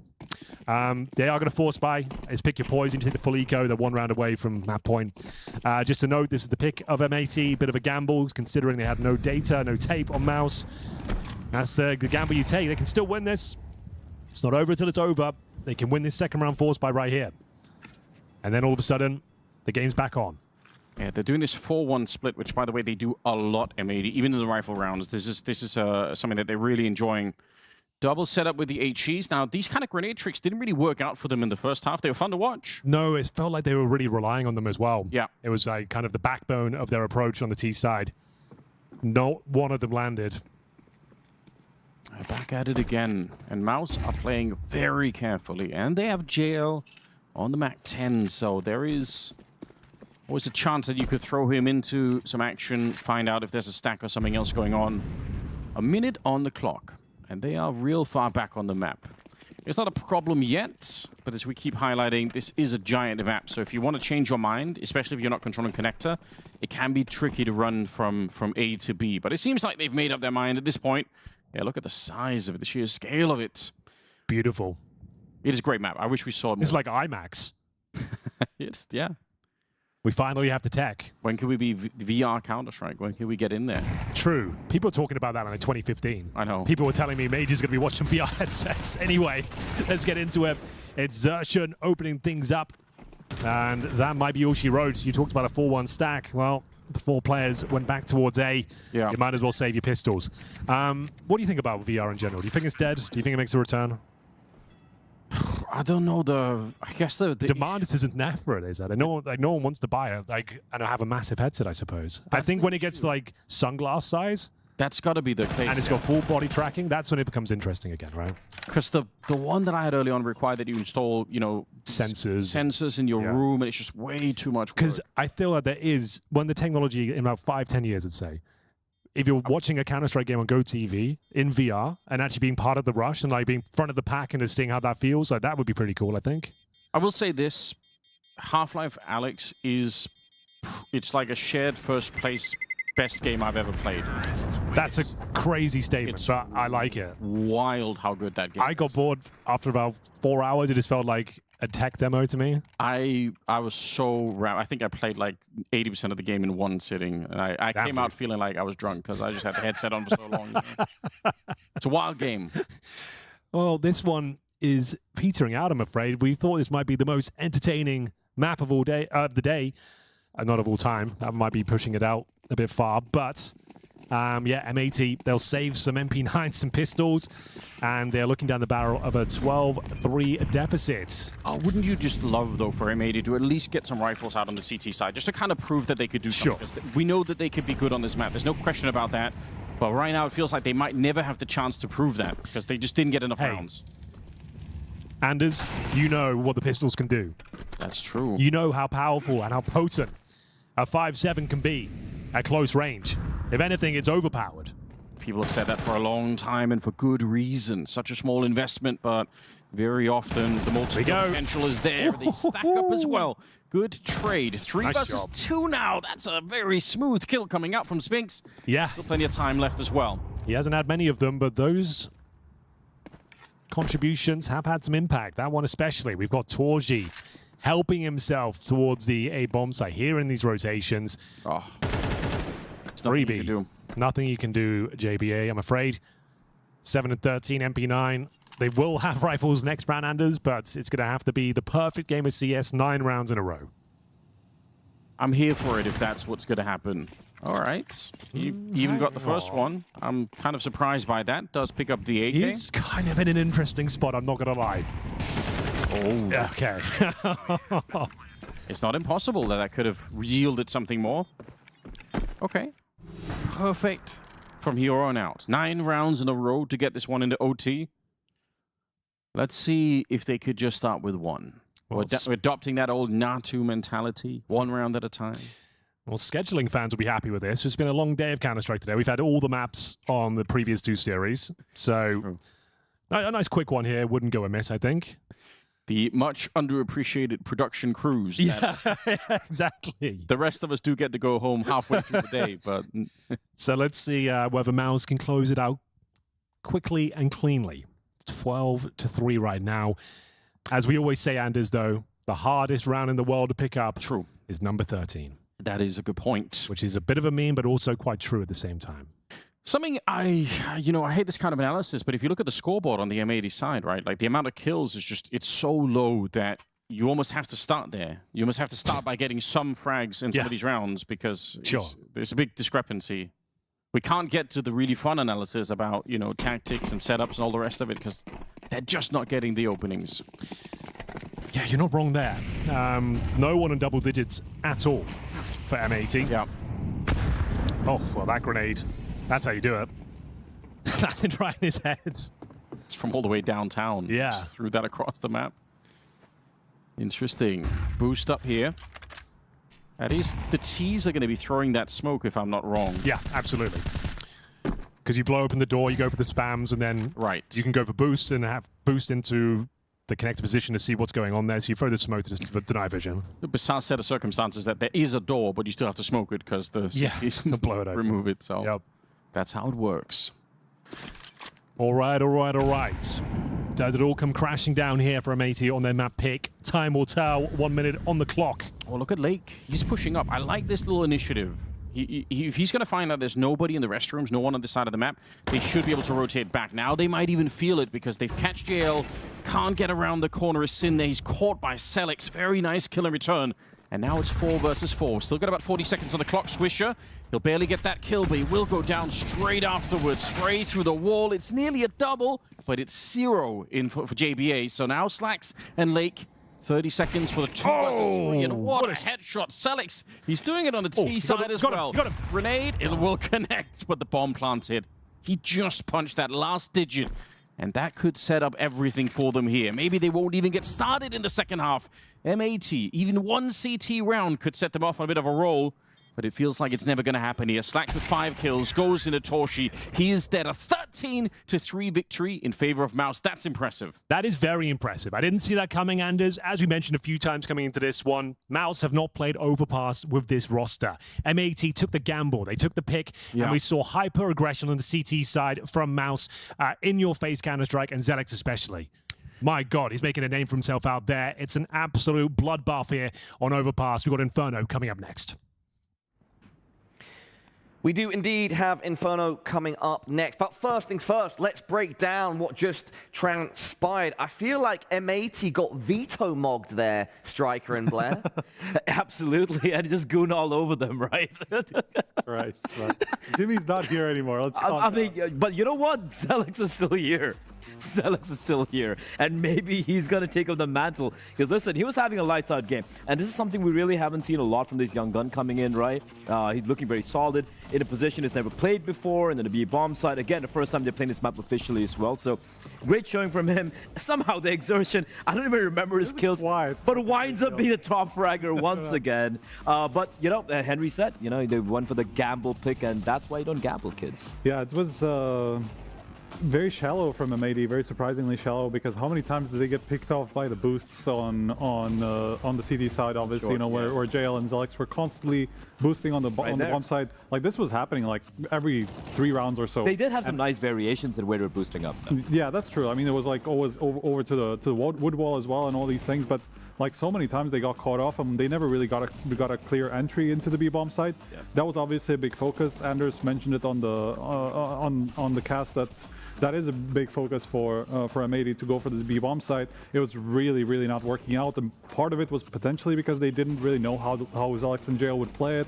Obviously, because this is 2 new guys coming into the team, like completely different bomb site all of a sudden. Because before that, it was Zershin and Jimmy who were over in Monster and Short, right? So very difficult for them to get any reads on what's happening, and I think all of these nade plays that they had, you know, set up on the T side never really caught anybody.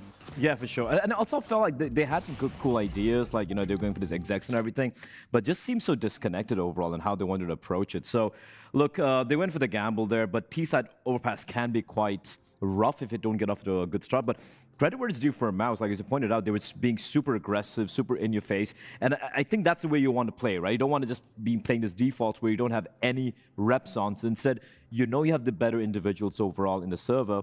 Just try and exploit that. Scoreboard up on screen now. And Blair, yeah, if we're giving credit, MOUZ definitely played well as a team, but very tough for MAT when Exertion and Zelix are going absolutely off.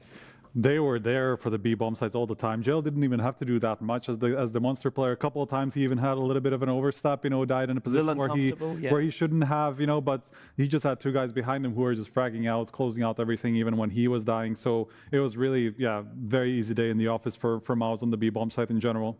Feel like this is going to be tough for MAT to bounce back from. You know, they've lost their map pick in quite a spectacular fashion. Let's start looking ahead to that second map, MOUZ's pick of Inferno. Blair, what are your initial expectations going in? Look, Inferno's been a bit of a question mark. I think it's also a bit of a punish pick coming in from MOUZ. Because yesterday, even though it was a very close game between Falcons and the side of JBA and his men, it was still a messy affair. And then you go back a couple of games prior. They lost to Liquid, I think, on that map very convincingly as well. And for the side of MOUZ, it's not necessarily a map that is super well versed on, but it seems like it's slowly building into it, right? So JL, he's going to be playing with Exertion towards the B-bomb side. We know that duo can't really click into place. But more importantly for me on the CT side is Zelix is going to be playing towards Pit Anchor, a more comfortable position. He doesn't really have to do much, doesn't have to rely too much on with maybe Spinks or Torji for that matter. And I feel like we saw on that overpass B-bomb side as well, once he starts to get a little bit more comfortable, a little bit more freedom to move, I feel like he could really do a very good job anchoring. It does feel like their own version of a punish pick coming in here from the side of MOUZ.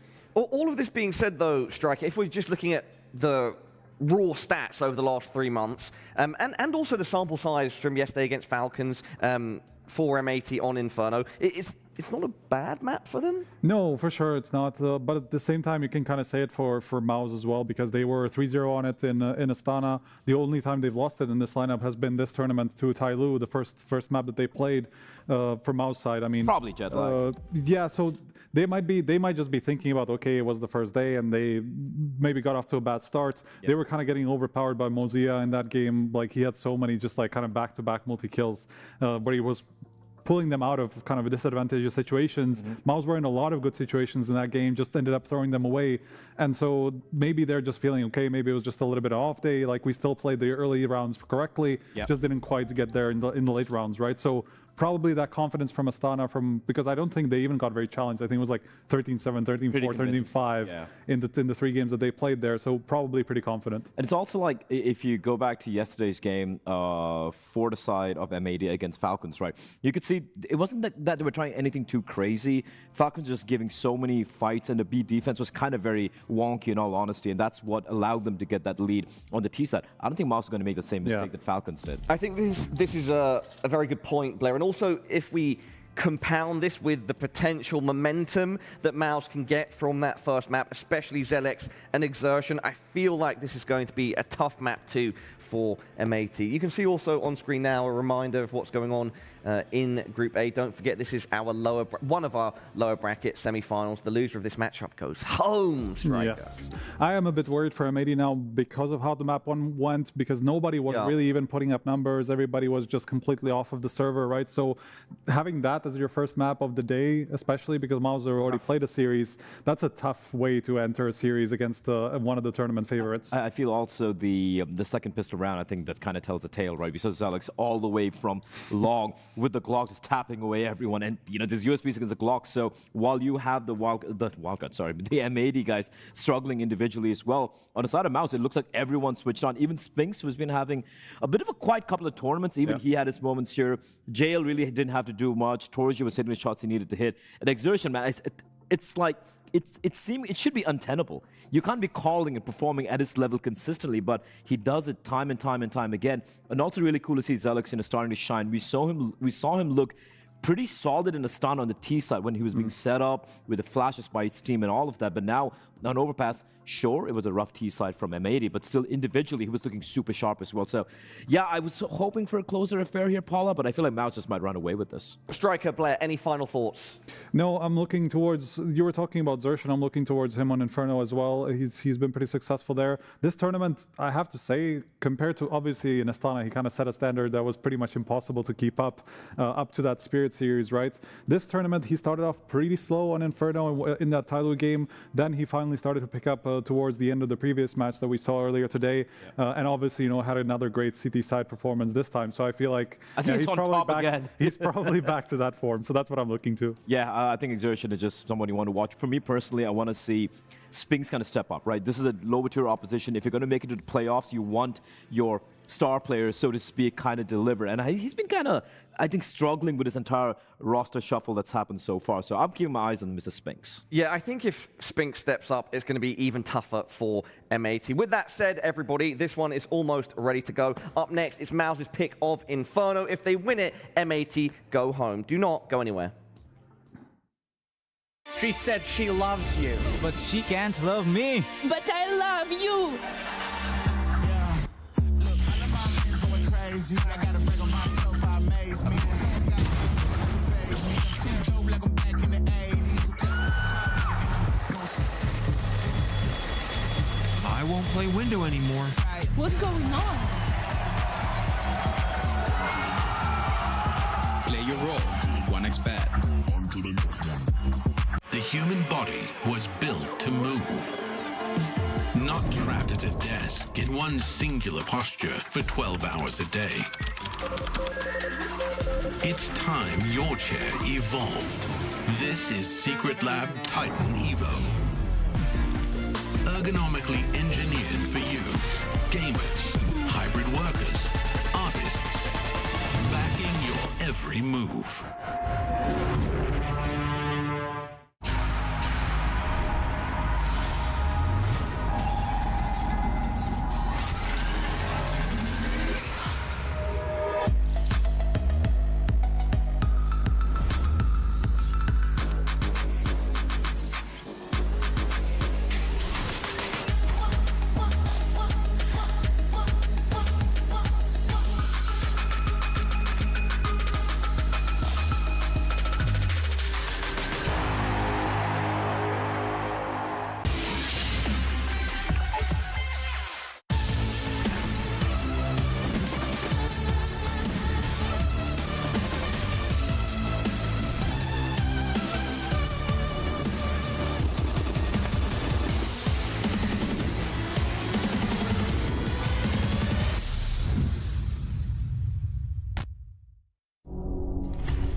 Welcome back to CAC. It's day 2, Anders, and some lower bracket fun between MOUZ and M80. Overpass out the way. M80 didn't really step up on their map pick. We go into Inferno, though, and I feel like 2-0 looking very likely, just in terms of the form we're seeing from MOUZ across the board, and they did that without Spinks really entering the server. That's a good point, yes. And even though this is the map that they did bring Falcons into overtime on, it was also Falcons kind of failing that B defense quite a bit. We were very frustrated That's to watch a very good point as well, yeah. I don't know if MOUZ is going to be making the same mistakes here, and I feel like M80, they never even got warmed up into this one. So this could be a very challenging Inferno. I don't disagree. We know that MOUZ historically have been good, even though with new players, they haven't played it that much. I think it's about 4 maps that they've had so far on it. But still, I would say 2-0 is quite likely. I would agree. I just feel like confidence will be flowing. They presented a very aggressive game plan on the CT side, no less, of Overpass. I feel like you're a bit rattled if you're M80. You're a bit shell-shocked, I would say. Yes. You don't really know what happened. You never really got to run any of your defaults, your set pieces, executes, nothing at all got going, because at the start of each and every round, someone's in your face, finding an opening frag. All your grenades, all your preparation fell by the wayside, because every time you tried to do your set piece grenades, there was a counter boost and just found 2 kills. Yeah, it's quite demoralizing when you can't even do any of the things that you kind of want it to do. You don't get into the afterplant or anything else like that. Hopefully that will be different going into the second map here. But if not, then, I mean, Inferno is really a map where you can get kind of bogged down and locked out of some of these rounds. Well, I guess it will be MOUZ starting on the T side at least. M80 didn't really get to play the CT side on Overpass. True, yeah. So maybe they're a chance to show us what they're made of. I don't think it's a foregone conclusion. I think that was a bit of a gamble in terms of the veto. The guys on the desk discussed it. It was a gamble that didn't pay off. But they are in impeccable form right now. This is a very good-looking M80. Maybe a bit of a fumble with the veto, but I think they can bounce back and give us a decent showing here on Inferno. Start by winning a pistol. Start, on the shallow end. Get your own momentum going. Exactly. We'll see if they can. We're going to find out right about now here. Shall we get into it? I was going to say Dust2's not in the mix. It's going to be Mirage the third map. I'm glad I stopped you there. Dust2 not in the mix. Just not going to be there. All right, let's have a look at the buys. 2 smokes, 3 flashes, make it 4 flashes, no upgraded pistols. Ooh. World is royster really, and they're sending 4 players, making 5 towards middle. So very quick here, Anders. Flashbang over the top. Good counter. That's more like it. Absolute massacre on the streets of Inferno here. 5-on-1. They saw that one coming from a mile away. It's one of the wildest counter flashes I've seen in a minute. They knew that was coming, huh? They really did. And Whoops. it couldn't have been any better here. Nobody even dies on the M80 side. Well, we speculated. It seemed like M80 did a lot of prep for the old MOUZ on Overpass. A lot of like grenades, like really relying, trying to get damage done by via those. But this looks like preparation again. Like you've got, what, 4 CT players with a nice little pop flash, perfectly timed. So they've probably seen that pistol from MOUZ before, I'm assuming. Yeah. Oh, not really sure what to say after that one. We're going to have the full eco. We've got a decoy and a flashbang. Kind of sets a new tone for the game. I do like that. That's what they needed. We said a pistol would go a long way, and the way they win it, very compelling. Deep smoke from Banana. It's going to be Lake to defend. Offering us a util for his teammates because he wants to get a bit aggressive here. Ooh, could be at his peril. Thankfully, gets a 1.5. The round is fine.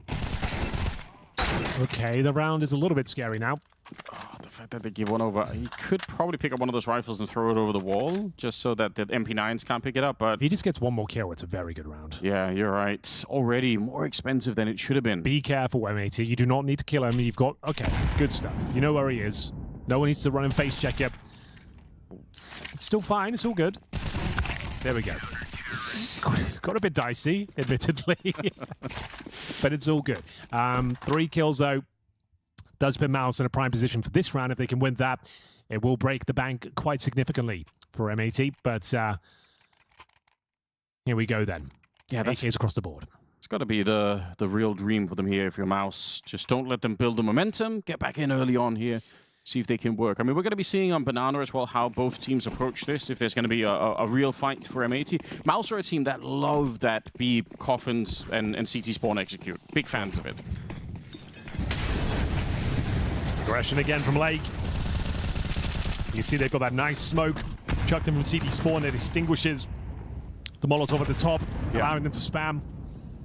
Spam they shall. JL goes down, 0-3 right now. 5-on-4 advantage for M80. They're finding their momentum. Finding their groove, their swagger here on Inferno, their opponent's pick. Xertion will find a gap. Pop open the smoke. A little bit of damage there. Xertion, some fancy footwork. Grenade won't connect. But they have got the mid control. Man advantage, and only one player over towards B. That's going to be Lake.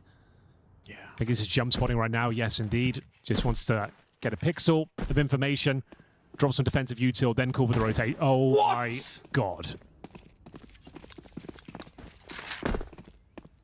In an absolutely surreal moment of Counter-Strike, he heard the jumping shore, and he set up and just deletes him from the game. Dude, that's got to be the shot of the tournament. So far, yes. What? That is a rare sight. You see people attempt that all the time, and it never really works out. By the way, the bomb's going back now, as they feel like they put enough pressure on the B bomb site to force some sort of a rotation. And wait a minute. Oh, they're everywhere. Are they're bringing a bomb back for a B split? That surely makes no sense. They've got to be wrapping the A bomb site. So Xertion's tucked away. They've got players in CT spawn. Spinks is finding kills middle. It's still losable. JB Sin gets that one. If he gets one more, the round is going to... Oh my god, that's the bomb on the ground. They can't win it. They're too far away. As long as he makes it out. They've overcooked. They've way overcooked it in spite of what was a divine shot with the AK. They had too many openings across the map. Too much space, actually. Everyone was in a prime position across the board. The only problem is, if the bomb goes down at any point, they had no time remaining. So yes, a lovely round, generally speaking, in terms of getting map control, territory, getting these sort of shots. Holy. Unreal. But yeah, overcooked it. I think they were just, I think they may be overcoming that. Like, too many people had advantageous positions. Like, I've got to kill here. I'm in spawn. I'm at top of Banana. I'm in B. Yeah. And then you just don't really know where to go with it. The bomb carrier's kind of in two minds as to where he should go. Oh. Yeah, you overcook it. And it's 3-0. Wild. Absolutely wild. Oh, again through the smoke. Now we're getting somewhere. This is starting to get interesting. Deep grenade as well on the Selex. So he's taking a bit of damage here, Lake. You don't have to overwork this. You've already got the opening. Now the flash is coming through, and they nearly hunt him down. That could have been Lake dead there, but instead Swisher comes in for the kill. And now it's 5 versus 3. Just to note, Anders, as well, this is a full investment from MOUZ as well. They came in with the Galils They've got that loss bonus working in their favor, but... if that had been me on the receiving end of that shot from Search in the last round, I would have hit the report button before my body even hit the ground. I would have had the scoreboard up and clicking already. Been like, he's cheating. Yeah, he must be cheating. That was unbelievable. I'm flabbergasted, which is not a word I use lightly. 50 seconds here. And you're right, this is a big investment round coming in for MOUZ. Similar problem for them as we saw in the first half for M80 on Overpass, where they're not getting enough kills to sort of get somewhere. Their last round was obviously different, but then they went too far with it. 30 seconds there, Anders. You're Molotov'd out. You're completely locked in towards Banana. You've got 3 players coming down. They know exactly where you are. CTs don't have to give too much away here, but see whether this little backstab will work out for them. Got to be careful. Don't want to overcook on the CT side now, but this looks very comfortable. M80 applying so much pressure. The plan has to come through. JL will need to find multiple frags here. Not going to find anything. That's got to be tactical timeout territory for MOUZ. Slow down the momentum that M80 are finding. It's Lake finding that spam kill at the start of each and every round. There's the timeout. That's huge. The fact that Lake's getting that, and it seems like that's part of the game plan as well. Like I said, they're throwing the smoke from spawn that extinguishes the T-molly to set him up for that play. And he seems to have to line up down to a T because he's found multiple kills from the exact same spot now. It's a great skill to have, isn't it? Dangerous for MOUZ if they want. I mean, if they throw HEs instead, they're going to be in that spam lineup. So you maybe don't want to do that either. Tricky to deal with. By the way, when you're retaking 4 people like that on Banana from the CT side, one of the advantages is it's kind of unlikely the Ts will expect for all 4 to be coming from that direction. So even if they spot out the first MP9, you're not expecting for there to be 3 more people still coming in. So hard read nonetheless for MOUZ. Hard times as well. Can't get going here at all. Partial buy this round. We're talking Desert Eagles, Tech 9s, and basic util. Not clear as to where they're going to be ending up just yet. We have got 4 players towards the T ramp, deep smoke. M80 play this map a lot, and they're actually better on the T side than they are on the CT side. Wow. So this is just shaping up to being quite an interesting game at the moment. And like we kept saying in the first map, we don't exactly know everything about this new MOUZ lineup. I mean, they've been playing a bit of Inferno, and that's cool, but I wouldn't say that they're exactly well drilled on it. Some of that might be started to show as well here. Swisher wanted to take the jump up. I would say once you've already kind of revealed yourself there, it's probably not going to be worth it. Back to the A bomb site is where the bomb is at least leaning for the start of it. M80, the team that brought us the wonderful forced peek from a teammate yesterday with the Molotov in the Cubby. 300 IQ. It's a genius move. Hope we get to see more of that here today. Smoke, and then a counter. It's incendiary coming out. Swisher runs into it there. Unfortunately, doesn't really work out. Okay. First advantage we've had in some time here. And the B bomb site technically open, Anders. Yeah. We have got JL chomping at the bit to get in there. Incendiary. It's on Lake. He is caught in transition, though. They're making their way in. That incendiary won't do much. Could delay the bomb plant. I guess it's the best thing you could do with it right now. Easy shot on the exertion. They try and crouch in towards him. That's not bad. He's done very well. I think Torchy's dead here too. Oof, did he get spotted? Oh, they didn't pick up the incendiary either. Didn't up on the ground. Torchy is going to get traded out. There's a nice HE, I suppose. But they are still coming for that bomb. Hit on JBA, but he can't make it across. Shot right in the face by JL Isin. And that will be the first round for MOUZ. What an unlikely round to win as well. Yeah, the Tech 9. Kind of a weird setup there from M80 as well. Focusing all of their efforts towards that A-bomb side, trying to go for that little mid-gambits with the incendiary flashbang combo. And yeah, just caught out of position. Lake did well to get a double kill there, but wasn't quite enough there. They had too much control of the bomb site. Nice work from JL and Co, those Tech 9s, closing things out cleanly. Their first is on the board, and you can see what it's done to the money. And as we talked about, no loss bonus being available. There have been some close rounds, taking a few casualties. So we've got a Slack Scalp and USPs and a CZ for Lake. Even a Zeus on Sin. That's your favorite, to be fair. They are always fun to watch. Rarely get any kills with them, but... Not so much these days.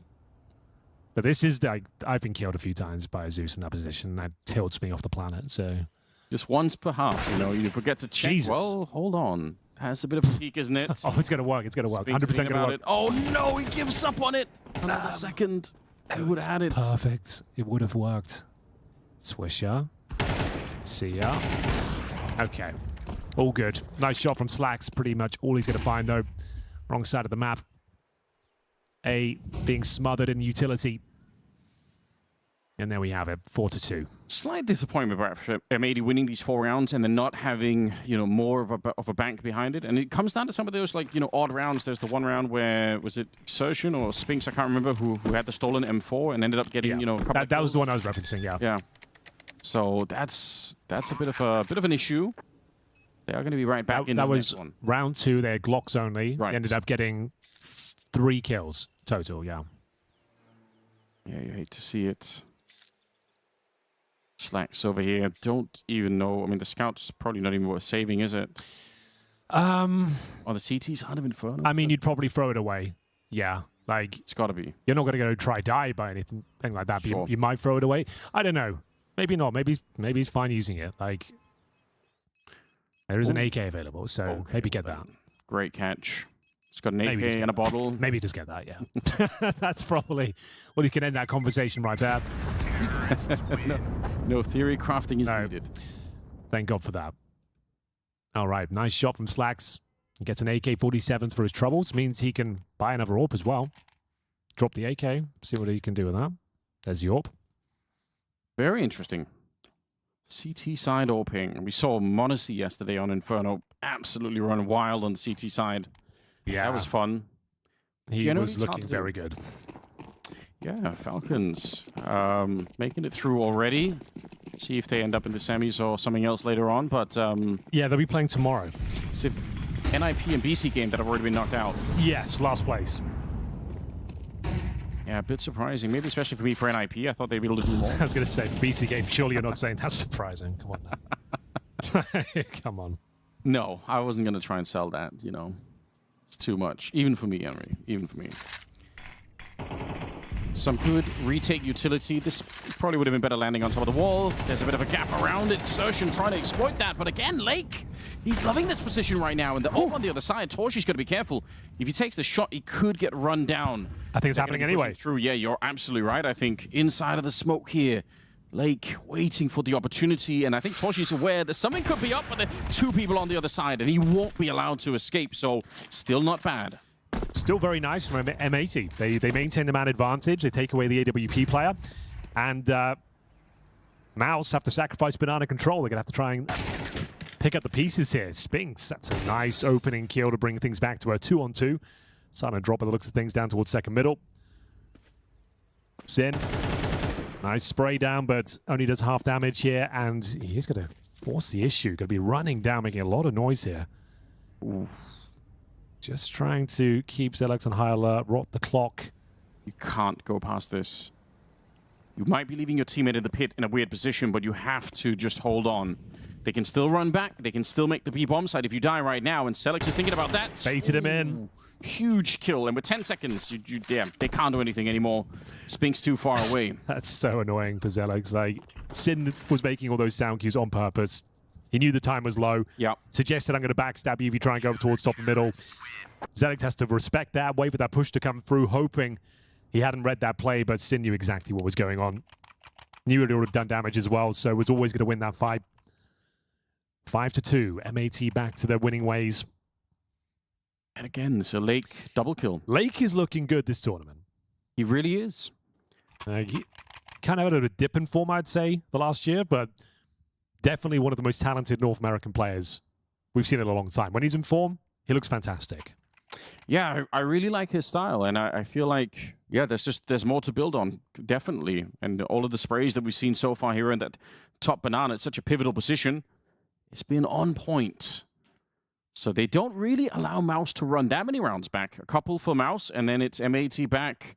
Not that their money is amazing at the moment, but again, they are actually better on the T side historically, MAT, so they're even going to be quite fine, you know, swapping over to the T side when they get there.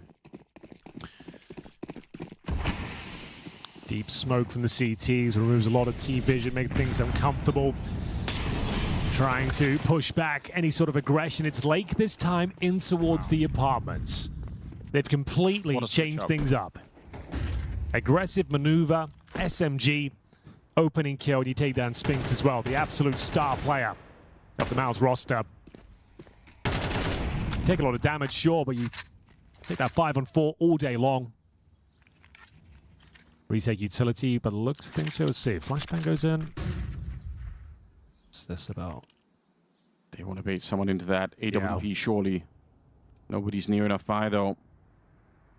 Going to be a 3-man setup at the A-bomb site, and the early advanced warning system here is going to be Sin. Throws down a very well-timed incendiary.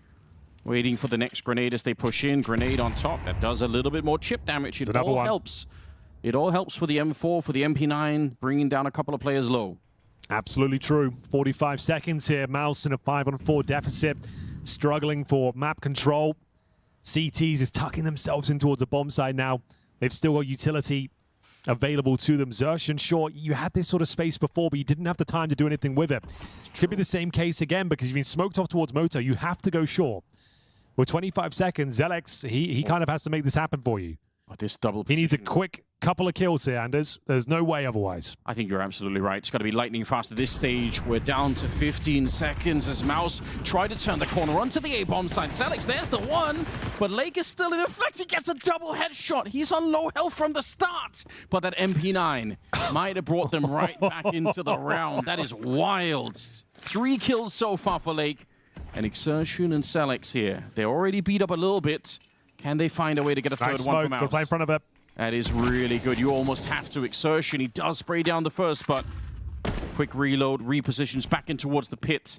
Swisher and Slacks, one of them with the AWP, so that's an awkward retake potentially. And the crossfire here is looking strong. Exertion in the pit, he'll get the kill on the Swisher, and I think Slacks realizing he can't go for it. That's such a shame. So much work for Lake in that round.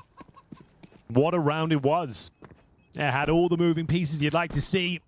Edge of your seat stuff there as the opening kill from Lake goes down to 12 points of health. Repositions, gets defensive, then the backstab through the boiler room, gets himself 2 more. You think that's surely enough, but fighting tooth and nail and against the clock as well. We said Zelex had to step up. Yeah. He vaults up on the bomb site, gets himself the headshot that cracks open the site itself. Yuanshen, excellent work here from the in-game leader.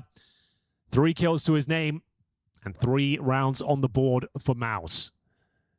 Okay, now this one's getting interesting. It was a little bit slow to get going. M80 were dominating those first four rounds, and now, even with the advantages, MOUZ are making it work. A 5-on-4 against them. 10 seconds on the clock, and they just about get the round over the line. It's exciting for sure, and it's definitely not too late for MOUZ to turn it around. Like we're still early on in this second map, so nothing's been decided yet. And there are financial troubles, to say the least, on the M80 side. They saved the AWP, of course, but you can see that loss bonus just not established. MP9s, 1 Famous, and a Sin Deagle. Slacks is going to have to go above and beyond here. Can't really play a defensive position like Arch. I feel like he needs to maybe get boosted half wall, go for the top mid pick like we saw m0NESY doing yesterday. Need to try and find that early advantage. See what he goes for, Anders. Going to be towards the quad side for now, and it's going to be that defensive position. Yeah. MOUZ. Set up. They don't want to get spammed a banana. Yeah, I think that they're done with that. They've had enough of Lake and his trickeries. And in fact, he's not even going to be there. Again, if they can make this work with the very tenuous position there with the economy, I mean, that's going to be huge for them. Lake is waiting on the other side of the smoke. Oh, but they burn him out. What a Molotov on top. Swisher dies, and that forces the rotation. Of course, Sin kind of running with a bit of panic behind him. He has no idea how close up they are. They could be right at the corner, but he wants that for MOUZ, I think it was. Swisher was playing with. Oh, that's a painful way to die early in the round. What a combination for MOUZ. Spinks, did he see them? I think they might have seen the front of him, so there is a chance that they could come back here. But, oh, the rest of the T-side's coming in. JBA would love to find him there, but Zelex is going to show up just in time. Slacks, you are going to be hunted down here. Misses the next shot, and now he's in trouble trying to back around the corner. Just barely makes it. They're still hot on his Slacks gets one more now, hiding in the smoke. A leg shot onto JL, and it's not enough to get the kill. That's almost enough to defend the bomb side. What a heroic effort coming up from Slacks. Sin what is happening? Getting back here low on Elvis. Shot in the face. The late FAMAS is brought in, and M80, they bring the round back. In spite of missed AWP shots and an early unfortunate death for Swisher, it's still M80 with the win. That is the very definition of chaos there. Unreal scenes. Back and forth we went. It felt like the AWP didn't stand a chance there as Slacks, but I think that important leg shot, sure he doesn't get the kill, but taking JL down to 15 points of health does secure the round. Very exciting. A photo finish there. Was very unclear who would be coming out on top, but M80 with the difficult buy, bear in mind. They entered with the MP9s there, the FAMAS, so every bit of damage you can do, especially with the AWP, is going to set up your teammates for success there. They disrespect the smoke, they come through and try and isolate the jewels, and great HEs on towards the planter as well. And yeah, it's going to be round number 10, and now starting to feel the financial burn themselves. Spinks with no grenades, Xerxes with just a Galil, and aggression once again. Slacks leading the charge here, flashed off. They've got a boost towards the half wall. Lake can't get the double kill, but Slacks, he certainly can. The collateral hits, and we got a 4-on-2. How often do you think, Henry, when you run into the AWP at the car, are you also expecting a boost? That's why it's so good. That's wild. That's a sick play. But then he gets a 2-for-1. Because even if he misses the AWP shot, so it kind of is a win-win. If he gets the kill, you've got all that control and you have someone boosted up and he can fall back. Right. If he dies, they're going to assume it's clear you've got a boosted player on half wall and he's going to get a double spray down. Well, the round might not be over yet. Spinks is still alive. He's going to get a shot there. Slacks now back in position. The flashes around the corner. It's awkward. So is that. Torshi not ready for the swing that came in from Sin. Spray is on, though. And here we go. Headshots right back. He's got the triple. He's got plenty of time to pick up the bomb here. This is hard for Swisher to deal with. What do you do? Now, he does hear the footsteps, but that could just as well be a fake. We haven't seen much from Spinks yet. Overpass, sure. Great victory for MOUZ, but he didn't get going. We saw some frustration from him from his aggressive maneuvers. And now the Master. 3 kills to his name. Does he just straight up plant? Swisher come through. Oh, he's got him. Well played. That's so unfortunate. I was going to say, maybe a fake plant might be worth it there. So, yeah, but so Swisher heard the footsteps originally, and he just didn't overthink it. He didn't overcook anything. He said, okay, I'm going to rotate B if you're going B. And then, like you pointed out, the timing was perfect. And I guess Spinks is hoping that he is completely undetected and nobody heard him run that way. Wow. Such a great round from him as well. It's gutting. He doesn't even get the bomb planted. JL will have the hero AK with no helmet. M80 looking very strong. Is this turning into a bit of a crazy affair?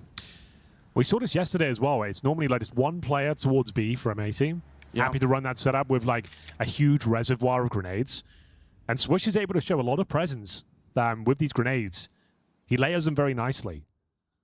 And you can see he's half full smoked right now, so they can't even like establish basic control. They're not shorts on the other side. They have to respect that. And Falcons had a hard time finding him as well. And that's a load of damage. That's a load of damage. Oh my God. This is what I mean with him. He's just got great intuition, and there's the retake utility as well. That's going to force a hand. They'll have to push off this. You might as well just go in. Yeah. Oh, he just peeks. Just don't go down. That's his most important job right now. Look how much util he's got. Oh, he is the Grenadier in this position. They just cannot get rid of him. Finally, Sin has shown up to help out. Another grenade to land on top, and that will almost outright kill Torshi. Swisher, more grenades. More damage.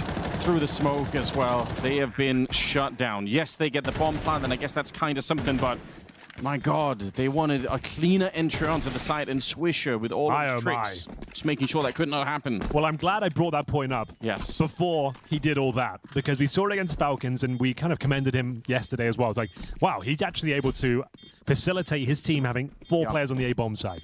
Because his instinct and his kind of layering of all the grenades and just timing it so well, it seems to be spectacular. It's very difficult to play against that. You think he's run out of grenades, and he finds 4 more. And He's got so many protocols when he has to fall back and go towards the coffins as well. Yeah, so well played. And the other point that you brought up, which I just really want to highlight, right? The intuition to find the timing and to not die. I feel like very often when people play this, they just die. That's the most important part of the puzzle. If you can do all that damage, make things uncomfortable, and stay alive, you're doing something very special. Not many players can deliver that level of performance, and especially when it's out there as well. Like, there's tape of him doing that yesterday. Yeah. And he's still clowning on him. They're still making it work. Yeah. Him and Lake, what a combination on that position. This time it's 3. And the thing is, they've got these different setups, Anders. Sorry to cut you off. Like, it's great. They've conditioned with all the aggression from Lake at the start to suggest we've got so much presence and aggression going on here. Yeah. And then they can change things up and just have that one-man swisher setup. It's a real thing of beauty. Like, it couldn't have gone better so far. Very hard for Exertion to find the pattern in that defense. Exactly. Yeah, you're right about that. And then just when you think, okay, we know the 2 plays they've got, then Lake's just rushing the apartments with an MP9 and taking down your star player. He nearly found one with the smoke. That is actually crazy close. So uncomfortable right now for MOUZ. They are definitely not seeing the pattern. Lake sets himself up with a flash, pushing into the remnants of that Molotov. And then he's going to smoke it off. He's alone here, though. So you must be careful. But he's trying to read the potential boost. That's not going to be coming. But now they're back at the 4-1. And this round started out with 3 at the B bomb site. So MOUZ, they're going to put some pressure on here. This could still work for MOUZ, but it does mean they need a very strong entry. If they don't get that, it's not going to work out at all. Slacks pushing in front of the flashbang to get the kill and Exertion, and this round is looking grim at the moment. JL the next to go down. A shot onto Celix puts him down to just 7 health. This, I think, is cooked for MOUZ. They might only get 3 rounds in this first half. I think you might be onto something there. Desperate. Final few kills. Wow. Nothing found for MOUZ at all. 9-3, complete domination here from M80 on their opponent's map pick. That is more like it. They had so many setups, like you said. It could have been Swisher alone. It could have been Lake early. It could have been the AWP and the wall boost. That's the main takeaway from that CT side, is how dynamic they were with their setups, calling them at the perfect time, conditioning them as well. Hyper-aggressive at the start. Lake pushing Banana the first 3 gun rounds and finding all that impact, and then you switch things up. You put Swisher there as the one-man tank to just be dropping in grenade after grenade and doing massive amounts of damage. And even though they know that's happening, the grenades are so good, they've taken 200 damage before they even enter the bomb site, and he gets 2 kills anyway. Now, switching on to the T side, like I said, they're probably going to be even stronger on the T side. They have something funny that they do, M80, on this map. How funny is it? It's you'll laugh if you see it. Okay. Guaranteed. Do you want to save it for a surprise then? No, I'll say it now. Okay. I'll say, to be honest, it's unlikely that they're going to do it because it's a rare site. But they have this really interesting where they essentially fake rush the A bomb site. And then they have people ready on Banana to go B, but they throw all the grenades that they're going to do an A rush, and they can put a couple of people in the middle to run in there. Right. And then the real push is for the B bomb site. It's a rare site. So don't know if they're going to do it here at M80, but you know, looking through some of the demos, it's just a cool site to see. Xertion is stacked with util. Decoy, smoke, double flashes. Okay. Aggression here from the CTs. They're going to be pushing down towards the bottom of middle. Spinks, he's had enough. Bullets to the face though, and it's going to be a bloodbath in the middle. Man advantage for M80. 3 versus 2, but not for long. JL, nice shot. Does he stay for another one here? JBA low. Here he comes with that bomb as well. Nice shot from JL. Yes, that looked like it was going to clip the frame of the door there, but it didn't. It's another chaotic round. It looked like the CTs were flashed in the beginning. I don't think they were. They weren't reacting to the Glocks coming in. Sin gets the bomb plant. You know what? That's pretty good. And now he's in the smoke. Pass through. Takes down JL. Overcooking. Gotta be careful. 12 bullets left here. It's Exertion on the other side, and he finds him. A shot to bring him down. And the MOUZ Sports that needed to win this round so badly. Oh, almost fumbled it a bit there. Spamming the smoke, having to reload, allowing the T to slip through and get a 1v1. A sigh of relief there, let me tell you. But nice work from JL, has to be said. I don't think you can really say the strategy worked, but the individuals stepped up when they had to in the 2 versus 3. You can see this was looking pretty disastrous for the first few encounters there, but searching for Banana and JL saving the day. This shot, wow, nice work. Got a bit dicey, but through the smoke, Xertion will deny it. But the bomb going down was huge. We've got a 9-4 scoreline. They've gone for the force buy here, looking for double digits. Could be enough to win the game if you're able to convert this round. It's a pretty decent force buy as well. 3 Galils, 2 Tech 9s. Got a lot of utility as well. Nothing given away early on. No aggression for the CTs either. Everyone avoiding the grenade damage and a contact play towards middle seems to be the call. Tip of the spear will be those Galils trying to find the opening kills. They get a dink on Torji. That nullifies his round. He might want to swap with Zelex. Grenade doesn't quite turn the corner, not deep enough. But I mean, you're absolutely right. If they win this round here, M80, then they're looking locked in for a third map, which, by the way, Mirage, both teams know how to play that map as well, so it could be more close and interesting Counter-Strike if it keeps going this way. M80 bouncing back from a severe beating on Overpass. They really couldn't get going. Well, as Parla said, they got veto mogged. Veto mogged. What did Blair say? Something much stranger. Don't know what he meant with that. Let's go. Okay, 40 seconds. Not much map control. Some good damage, admittedly. Zedek trying to hold on to that smoke to the very last moment here. If he can get it down about the 30-second mark, completely lock Swisher out. And there we have it. It's that MP9. I worry for this A defense. Oh, missed Molly. It does miss, but there's only two people speaking here. of missing, Spinks, what was that? I don't know, but it certainly wasn't accuracy. Selex, unfortunately, not the weapon for the jump here, and yeah, that is going to get them a bomb plant and a save on the rest. That's just a whiff. Yes. Straight up whiff. I guess no two ways about it. Like, he wasn't even looking at you, and I believe that player was blind as well. Yeah, and they were focused on everything else. That's such an important kill. If you get that one cleanly, you can reset, prepare for the second. Your teammate all of a sudden has a lot more space. Yeah. Yeah, that's on Spinks, I'm afraid. He's had a rough one, like very slow by his standards on Overpass. They still won the map, so that's okay. No harm, no foul. But that round in particular, they needed that, and he was in a prime position to maybe get 2 kills, and doesn't think he get anything. And that's one of those things that can, I suppose, can happen when you make roster changes. Not to criticize the fact that they did it, but it just means that, you know, the dynamics of the team are going to be a bit different. It is definitely true that we expect Spinks to be higher on the scoreboard, have more of an impact in the server than he's currently had.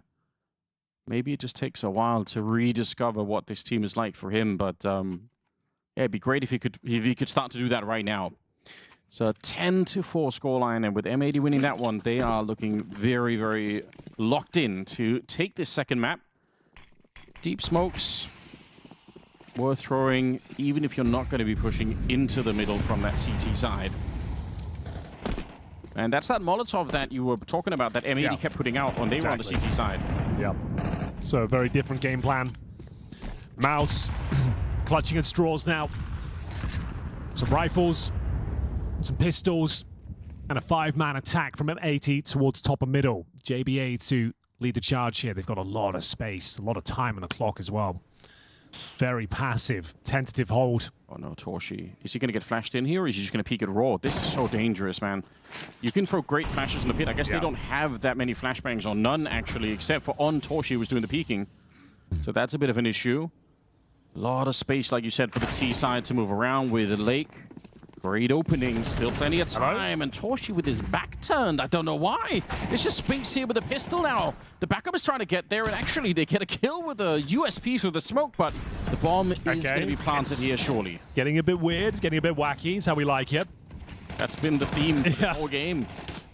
Should be fine now, though, you're right. With the bomb going down, I don't see any more twists or turns occurring, but let's see, it's looking likely to be 11-4. It's a 3 versus 2. I think you have to save these M4s. You don't have a kip. You're praying that Xerxes will get one through the smoke there, and maybe you could give it a look in, but you have to save these M4s. And off they go. Yeah, kind of a little bit more of a boring outcome, I suppose, but it is more rational to go down this road. How did they get back in here? I mean, 11-4. They're going to have the money. M80 don't look to be slowing down. I think, though, you brought it up early in that round. The amount of map control that M80 had, like being allowed to walk all the way into Arch before you even get spotted. The only way you can get some information on the CT side is just running up and face checking it. Yeah. If you're Torshi, yeah, they definitely weren't comfortable there at all. Another very successful round there from M80. Getting that mid-control and is hitting some nice shots. Just to highlight as well, normally you want your pit player to flash you into that arch corner if you're going to be peeking it. Sure. There's some teams I've noticed that have big tells when they do that. Like the pit player will always throw an incendiary to the apartments so that they can safely. Just to highlight as well. Normally, you want your pit player to flash you into that arch corner if you're going to be peeking it. Sure. There's some teams I've noticed that have big tells when they do that. Like the pit player will always throw an incendiary to the apartments so that they can safely throw the flashbang for a teammate. So normally there's like almost like a 1, 2, and then third is the flashbang coming in. So. But they had none of that, so can't really be done. Round number 16. And they got the rifles, plenty of them on the M80 side there. MOUZ struggling a bit more. They did put together a little bit more behind the 2 saved M4, so they're going to have some from us, but utility might be a bit lower, which is always a problem on the CT side for Inferno. Early grenade going to be thrown from Spinks towards the bottom of Banana. Or the middle. Okay. Surgeon, he'd love someone to push through that, but they're not doing that at the moment. See if he can do his best Lake impression and find a kill through the smoke. Is that possible? Definitely possible. What he wants to attempt at it is, well, there's Lake. He'll show you how to do it. Lake doing his best Lake impression. Yeah, there it is. That's rough. Can't deny it. Can recover the rifle at least. Nor can he. Did he get blown away? They probably threw an HE, didn't they? Oh, he's got it. He's got it. It's all good. So JL will have an incendiary and a flashbang. MOUZ overall will have a 5-on-4 deficit. Map is pretty much wide open. You see JL just joining the boys over towards A. This is a gamble. I mean, it makes sense, doesn't it? Could be another sort of sad end to the round here, but what else are you supposed to do with Spinks already being low, with the limited utility? They do have a diffuse kit on Selix, but losing this, you're going to be fighting for overtime. They throw a low HP Lake into the middle, and Here we go. They realize that there's going to be a lot of people at top mid, so finding a free bomb site. Do you actually go for the retake in this one? I guess in the 4-on-4, you give it a look in. This kill will decide it. Now you're probably thinking, well, might not be worth. We'll see. Have a Molotov down towards the Coffin's position, and indeed, you just have to call it off. Not really much you can do. So that's map point. 13-3 on the opening map.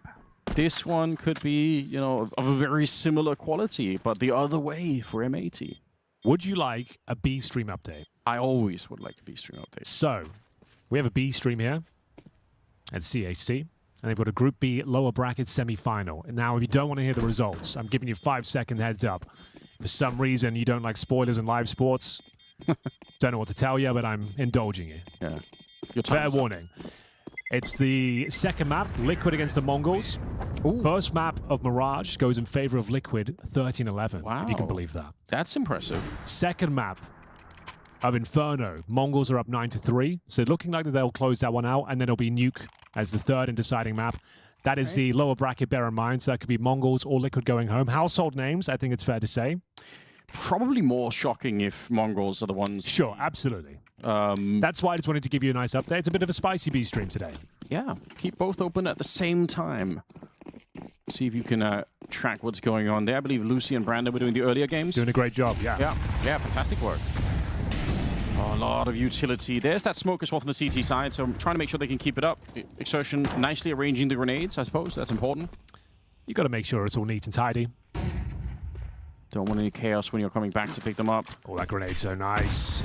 Oh, you might be an anti-flash, but you're not anti-nade. Yeah, that doesn't exist. No riot shields in CS2 yet? They were in CSGO, right? They were in, what's it called? What's that mode called? There's like there was, you're right, like at one point. I remember that. Danger Zone. Danger Zone, yeah. So we have the technology.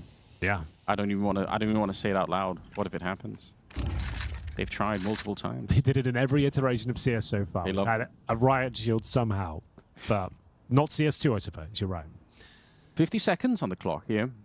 Bomb is shuffling back and forth. I suppose they can still make up their minds, but it is a bit late to start to do this, perhaps.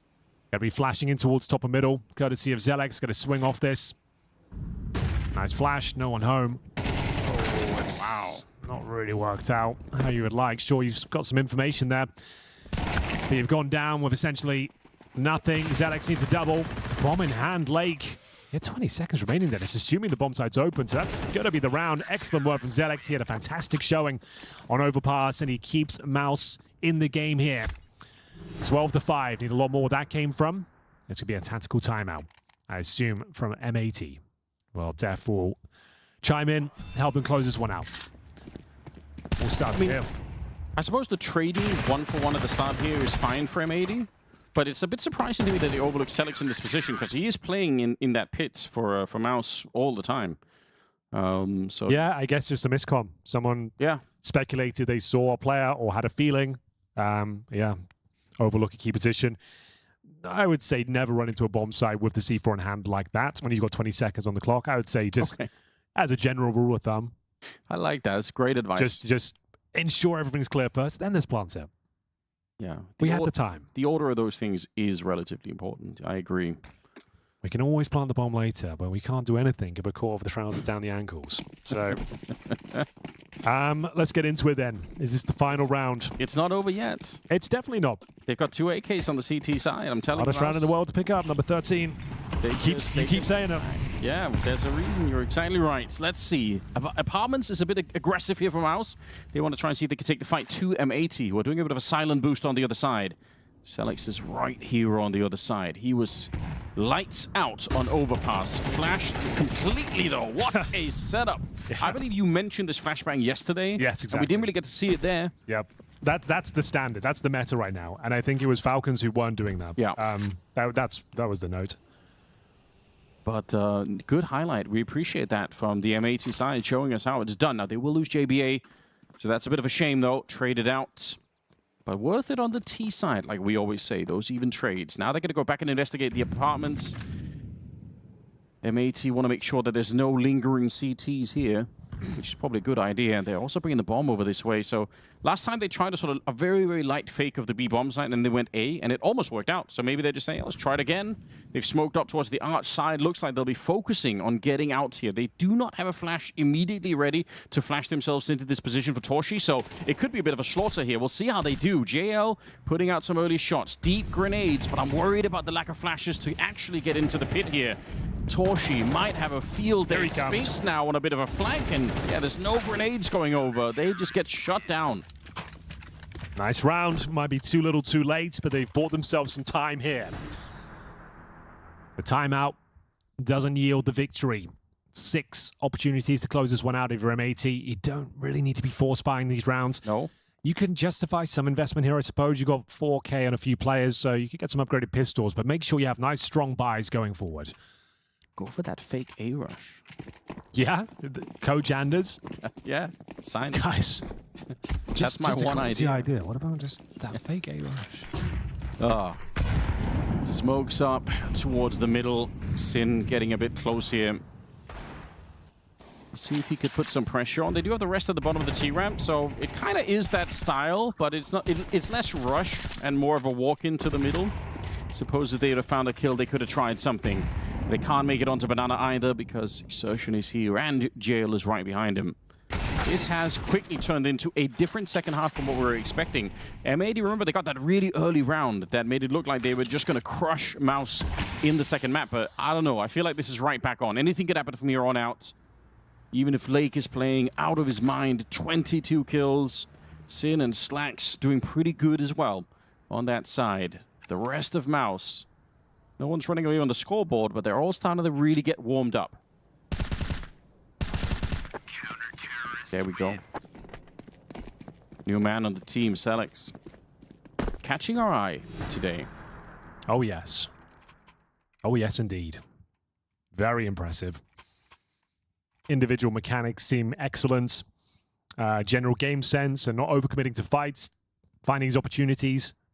Yeah, he looks like he's a very well-rounded player for 17 years of age. It's coming in from the academy side. I mean, the original MOUZ was the entire academy team almost. True. So they keep doing it. They have something working for them on that side. It's pretty cool. Yeah, well, great role models to be playing with. Yeah. Someone who came up through the same system as you, knows the journey you're on, understands the pressure. That's probably very, very helpful indeed. And you got your fellow countrymen there as well. Torji being a Hungarian, I guess that definitely helps, you know? Yeah, and they're not lacking. One of the boys with you. That's true. They're also not lacking, I think, for funny guys. Like Torji's a funny guy. JL, definitely a funny guy. Yeah. Like, well, people have been saying, I don't necessarily co-sign this, but everyone's saying MOUZ are auraless and stuff like that. I feel like now you've got some energy in the squad. You've got some big characters. That's not going to be true anymore, I agree. Yeah. And I kind of agree with you. Like, even before that, I don't think it was necessarily true.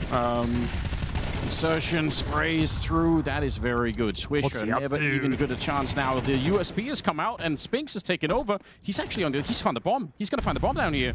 It's right in front of him if you saw it. He wants to get he wants to get far away and reload if possible. Yeah, I think so. He's going to have to use a USP. Oh my god. Knife him at this point. I mean, this is so wild. You've already got Yeah, you're already this deep into the round. You might as well. He's taking out Sin. That is a wild play, like a ninja through the smoke. Oh, man. Now, that's a demoralizing round. If ever there was an opportunity to bring this game back, that's how you might start doing it. Spams all of his bullets, gets a kill, and you think, you know what? I want more of this action. Jumps into their own smoke, negates all the T's on the other side, knifes one of them, Molotovs him out. Beautiful shot to close it. That's your in-game leader, by the way. Yeah, he's such a fun player to watch, Exertion. He really is. That's crazy work. AK-47's now on the CT side. What seemed like a dream a few rounds ago is starting to look like a reality. Zelix with the opening frag. That's towards second middle. I think he just peeked the bedroom straight up. Yes. You're right. Xertion, not happy with that advantage. He wants to keep applying this pressure, and rightly so. Mowing them down with the AK-47s. 3 rounds the difference now. M80 starting to shrink. They need a tactical timeout, Anders, let me tell you. But they already had a couple. They've taken 2 in the last 3 rounds. They might not have any left, you're right. I'm not sure.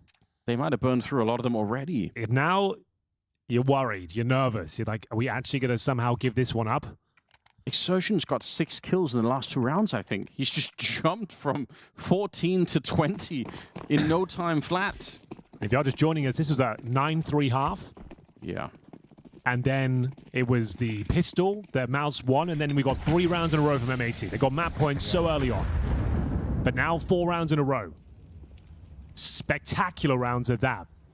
High-flying acrobatics, great individual output, sneaky plays, knife kills, and all of a sudden you're starting to believe that MOUZ could do this. That earlier Exertion kill at the top of the wall on Banana, the one tap. True. It's been, this series has been really fun. Oh, we've had a lot going on, yeah. Even an overpass was fun, it was just different. 3 more rounds for MOUZ. Let's see if they can get there. All it takes is one slip up, one little mistake here, and everything could go wrong on the CT side, so you never really know. They are starting to rotate a 3rd man back to the A-bomb side. I was about to say, it feels really empty on that side right now. But wait a minute. Surely that smoke is going to force more of a rotation. I'm actually shocked that they're not committing to this A rotation here, but it could be genius. MOUZ might be onto something. I don't know how they've read this. Here we go then. Spinks with it all to play for. AK-47 feeling himself. Finding the head of Lake. Does he disengage, Anders? Yes, he does. I think he was considering having another cheeky peek there, but if you look at the clock, it would be too high risk. Take the advantage and force their hand. They now need to make the next move, and you've got plenty of util remaining. A nice incendiary to deny the access. They have to respect it, and you've got 3 CTs here. I don't think M80 closed the game out in round number 22. 15 seconds. Let's see what they can do with it.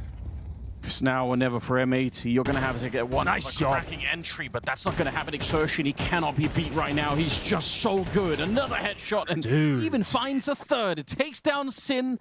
They've locked it down. They didn't even need the early kill for Spinks. They had 3 people there. They knew everything that was coming. It's such a fantastic call out of MOUZ. And Xertion with the hottest of hands right now. Yes. 23 and 12. What has happened in the last 5 rounds for him? He's had 3 kills in the last 3 rounds every round. Like, he's multi-kill after multi-kill. Look how clean this is. Yeah. Like, no panic. Perfect movement. Ducking and weaving around these pillars. They can't get a shot on him. And every opportunity he gets, he's finding a skull. Oh. Wow. You said that one knife round was a bit demoralizing. I mean, they do look demoralized, M80. Yeah, I think that was with intent from Xertion. Start the psychological warfare. By the way, I said Lake was a 22. That's still true. He's had 0 kills in the last couple of rounds, right? He's been shut down by Exertion. Yeah, that's a very good point. They could still win here, though. They've got some decent territory, and it's not done just yet. Spinks has overcommitted to some of these fights today. This one hasn't gone amazingly well, but not tragically bad either. It's going to be equal trades for now. Zelek's in an awkward spot, overran. It looks like it might be GG after all. Well, and with pistols. I know. That's why I wanted to make sure I preface that round that this could actually end here. Very good space. Very good space on the map. And they flashed their way into the arch like we wanted. It still wasn't enough. I don't know how this happened. Oh, MOUZ. All the work that they put in so far, and that A defense just wasn't enough for it. That is so disappointing. Exertion going to try and flash his way through, but even that is too much for him. It's M80 denying any chance of overtime here. They get a 13-10 victory, and that's great news overall because we do get to see a third map. I guess that's the upside here. Mirage is going to be deciding this one. What a series already it's been. Absolutely true. I'm enjoying this a lot. We've got some high-level Counter-Strike. We've got some drama. We've got some knife kills, and if Exertion can keep that up, it's going to be a very entertaining third map. Drama indeed. What has just transpired on Inferno? We see M80 get off to a flying start. Eventually, they find themselves with a 12-4 lead in the second half. And then MOUZ almost come back, but it ends in favor of M80 13-10. Striker and Blair, what's going through your minds right now? That was a little anticlimactic towards the end. I'm not going to lie. I'm like believing in that comeback. Those rounds. I am believing in the comeback at this point. Exertion is on. They have 4 people on A to combat the force buy, and they still lose it on just like slight mistimings. You know, that flash that came into long, that the push out of Arch from JL, it was just slightly off, like a second off, where the flash could have just popped and they would have killed everybody in that moment. Blair, so Tech9's armor, a tale is old as time, man. Indeed it is. Listen, that was a masterclass in calling from Exertion, where it was basically Exertion go kill. Yeah. And unfortunately, the final. Listen, I kind of feel for the man because we saw this in Astana. Banana is like his domain, right? He's so good at just getting this multi-kill, just completely shutting them down. You have 4 guys at A, guys. 4 feet at A. All he had to do was just get a couple of kills. Even if it comes down to a 1v1, I can believe in Exertion pulling off the clutch, but you get just 2 kills in what was against P250s, a couple of Tech9s. This round, bro. What was this? It was Exertion pushing through the smoke. A big knife going as well. off to the T-spawn. Like, at this point, I was like, okay, M80 have lost the plot, and they're gonna struggle through this. But yeah, I mean, they got a bit of a lucky break with the pistols. Not gonna lie. The more I watch of this MOUZ lineup, and you know, they had that deep run coming 3rd place in Astana and all of that, and even the earlier game they had here today, I just feel like Exertion overperforming is maybe making us, you know, kind of luring us into this false sense of MOUZ being a very solid team right now, right? Because you look at the T side, some of the, I mean, that was an Exertion, some of the overcooking rounds, you know, just like having to beat bomb side and kind of going for a weird A split, like nonsensical calls in my humble opinion. But apart from that, individually, some of them, like, Torji, what are you doing? You know, holding an op, holding the bomb with the op out in the middle of nowhere with no one nearby. So many mistakes from people like JL, people like Spinks, who once again was having quite a mediocre game once again. Yeah. So it's like, yeah, it just feels like Exertion just doing all the heavy lifting. I think some of the mid-rounding has been a little off on the T side. But overall, I just want the rest of the team to kind of wake up. So if Exertion has an off day, are they really going to be competitive against, let's say, the top 5, top 6 teams in this tournament? Honestly, I don't think so. Let's give some credit to M80 as well. Lake went absolutely huge, making a big splash on the server. But that team play by everybody in the first half, extremely impressive, Striker. It was great of them to see them, the CT side. Yeah, I mean, Lake obviously that's crazy, bro. ended up disappearing towards the end there a little bit. But obviously, the first half was all through him and Swisher and some of the aggressive moves they were pulling off. But what I liked more was just the way that they were able to switch between the 3-man setup on B and the solo man setup on B, where Swisher has all the nades and just keeps delaying. MOUZ had such a hard time reading which setup of those two it's going to be. And whenever they went banana, they got naded down. And they were always a 3-man setup. They could never get anything going on a banana. And when they finally do, Swisher's just there stopping them time and time again with mollies, smokes, and just killing them through smokes, things like that. It's also, for me, M80 just felt like the better cohesive unit in the server, right? Like, you look at how they were playing, like you pointed out, no one's really overstepping, no one's really, over eager looking to take this 1v1 individual fights instead of fighting together every single time and just using the right utility. Inferno, there's a reason why people call it kind of boring, Paula, because there is a pattern in how you approach the map, right? And I think M80 did it perfectly. In fact, I was literally yelling in the green room, you guys should have picked this map earlier on. They look so much better on it. So if MOUZ were the first veto moggers, now M80 are the veto moggers, and we move on to Mirage, map number 3, guys. Striker, where do you think this one is going? I truly feel this is anyone's game at this point. It's going to go pop. Yes, but I do think that historically Mirage has always been a MOUZ map, and they've also always been very comfortable on it. M80 as well, they do have a very shared map pool in these 3 maps that we've seen today. Well, not necessarily Overpass, but Inferno and Mirage are definitely shared between the 2, and both of them are comfortable on it. But MOUZ have been doing against the best teams in the world, where M80's opposition is basically tier 2 European Counter-Strike at best. It's barely been any good teams that they've even played on it, let alone beat on it, right? So especially considering MOUZ's experience, regardless of the new lineup, I would still think that they would be the ones to take it over the line, especially now that they got a little bit of confidence going towards the end of Inferno, even though it obviously didn't end up going their way. Yeah, it should still be going their way. And obviously the reason why MOUZ didn't pick Mirage coming into this, because I felt like there was the one map where they had the most reps and they felt the most comfortable on, was because, again, it's a map that M80 do like to play. Didn't want to give them the first 2 maps, some maps which M80 would enjoy. But yeah, I agree with you. I think the only question mark for me would be Zelix on the A bomb site.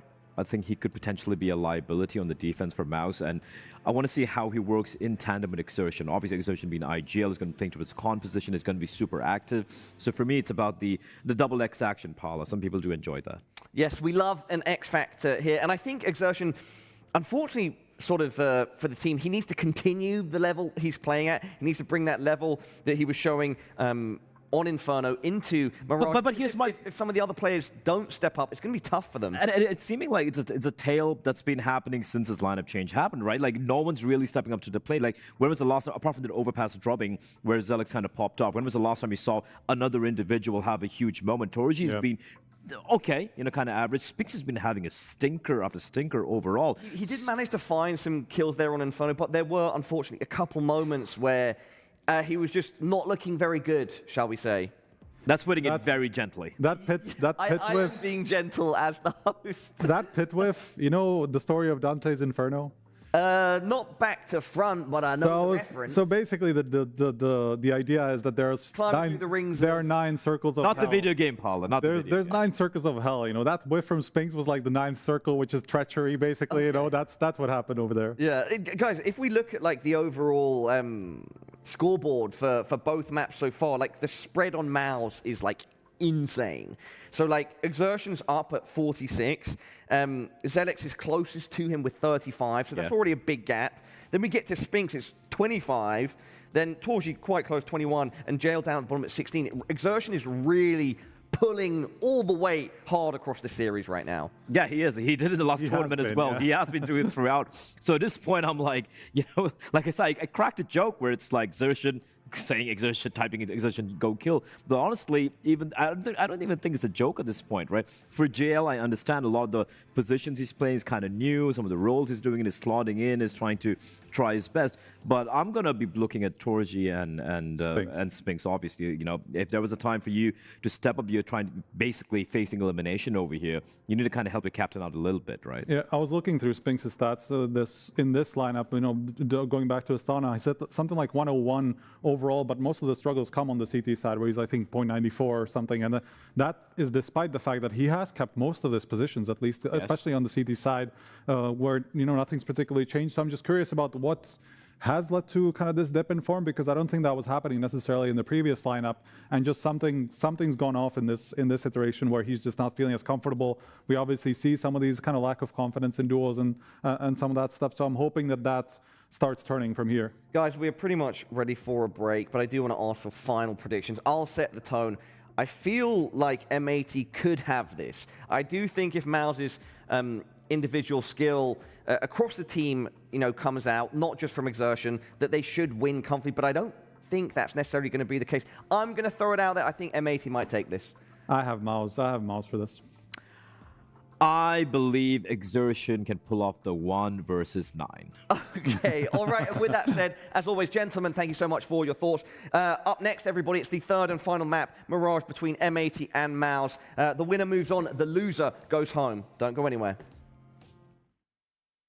She said she loves you, but she can't love me. But I love you. Crazy. I gotta break on myself, I amaze me. Like I'm back in the 80s. I won't play window anymore. What's going on? Play your role. 1xBet. On to the next one. The human body was built to move. Not trapped at a desk in one singular posture for 12 hours a day. It's time your chair evolved. This is Secret Lab Titan Evo. Ergonomically engineered for you. Gamers, hybrid workers, artists. Backing your every move.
Welcome back to CAC. You're watching MOUZ versus M80, which has been a very entertaining series so far, culminating, Anders, on Mirage, and hopefully that's going to be a lot of fun.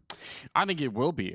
We've had no shortage of entertainment, really crazy one-taps, knife rounds, and everything else, so this has been a real joy to watch, and I think Mirage could deliver on a very similar level here, Henry. I look forward to this game. I look forward to it as well, mainly because that man on your screen there, Yuanshen, the way he was playing on Inferno, it felt like he should have been on the winning team.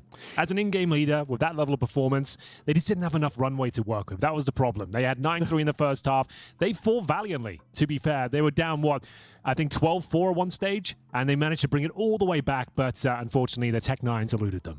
The way that they beat him ultimately was by going towards the A-bomb side where Yuanshen wasn't playing. That's how they kind of got out of it. They managed to hit the one side that he couldn't control. Otherwise, he had, I think, 3 or 4 rounds in a row where he had a triple kill in each of those rounds and nearly brought them back into OT. But that's all in the past now. We're going to head into this third and final map of this series. We still have a whole other series to come afterwards. We certainly do. A whole game of, whole day of Counter-Strike here for CAC, which is great. We do love it. We do love some more Counter-Strike. I think we're covering PARIVISION and Lynn Vision, all the visions. All the visions. Yeah. That's, we've been real critical of PARIVISION, so we're going to be, you said you were coming in today with a positive mood. And I think I have had one. You have lived up to that. I don't think I've tilted once. No, you've been on point, but I'm just saying that could change. Okay, fair enough. Fair warning. So yeah, getting ready for this third and final map. Sharpshooters on the M80 side, has to be said, Lake is looking fantastic. Slack's had some good moments as well. Yes. The fact that they brought it back after getting walloped on Overpass, it's just been a great series. My favorite commentator so far at the tournament. And bear in mind, elimination is on the line here as well. So this is, in terms of the name value, MOUZ Sports crashing out in the group stages. Sure, it's a new roster. I appreciate that. But that's a team you normally expect to make it to the playoffs at every single tournament, regardless of the roster and where they're at right now. And against M80, you'd think they'd still put them to bed quite comfortably. That's why it was so hard for them to make the roster changes. They kept ending up towards like the end of every tournament. Like that's a dream for so many teams that would love to be there. And that's why I couldn't understand everyone dunking on them. I was like, dude, do you know how sick it is? Like they make every major, they get playoffs at every big tournament. Like from a business point of view, this is going very well. Imagine from a Liquid or an NIP or a BC game if they could do this. And luxury for MOUZ. Yeah, absolutely. But let's see whether they can close things out here. Still the favorites in my book, but I've been very impressed with M80 in this tournament. They had the Falcons on the ropes, couldn't quite get it over the line, but it's going to be an opening kill. This time, it is from Torji. They're going to run right past him as well. He's going to get a couple more, but looks at things here. Oh, it's still a very good effort. Massive damage on towards the third. That should be enough to win this round. Should, as we see Spinks chiming in as well. Had a bit of a frustrating series by his standards. Sure. And gets himself a double kill there. Very nicely done. They saw that mid-push coming. They smoked off the A-ramp so that the one A-ramp player that was coming through there for M80 had to run for the smoke. They ended up killing him. And then obviously with Torsha doing great work in the middle as well, that's pretty good work. Now, I do want to say, as a bit of a potential advantage here, Henry, for MOUZ on the CT side, is the fact that Celix might actually be, if you just take his stats from his previous lineups, right? He might be the second best B-short player in the world. But the downside is he's not playing B-short. It's Spinks who's held on to that position. So Celix, instead, he's going to be playing towards the front of A like he's doing right now. So I wonder how that's going to be playing out. It basically means that Celix is not going to be playing in what is otherwise his favorite position. And we don't know how that's going to be playing out. They've built a pyramid of humans back towards the T-spawn, and no one's going to show up. I don't know why they did that. But yeah, we've been on positional watch for this MOUZ Sports team because we don't know how it's going to be playing out exactly. So yeah, we'll see if they can keep it going in this round. Should be able to deny the bomb plant. I think you might be onto something there, Anders. JL helps himself to the first two. No problem whatsoever. Gets himself a quad kill. A job done. Nice. That was the easy one, though. No force spy, of course. Glocks, and you can see JL's enjoying himself. Padding those stats nice and early. You love that. It's a great feeling. And denying the bomb, as you mentioned. First real test here. The AKs will be brought out.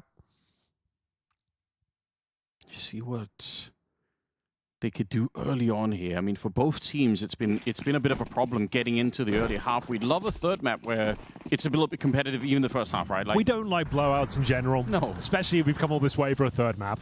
That's what I mean. We're already here. Might as well enjoy it. Pretty nice Molotov to push back Exertion.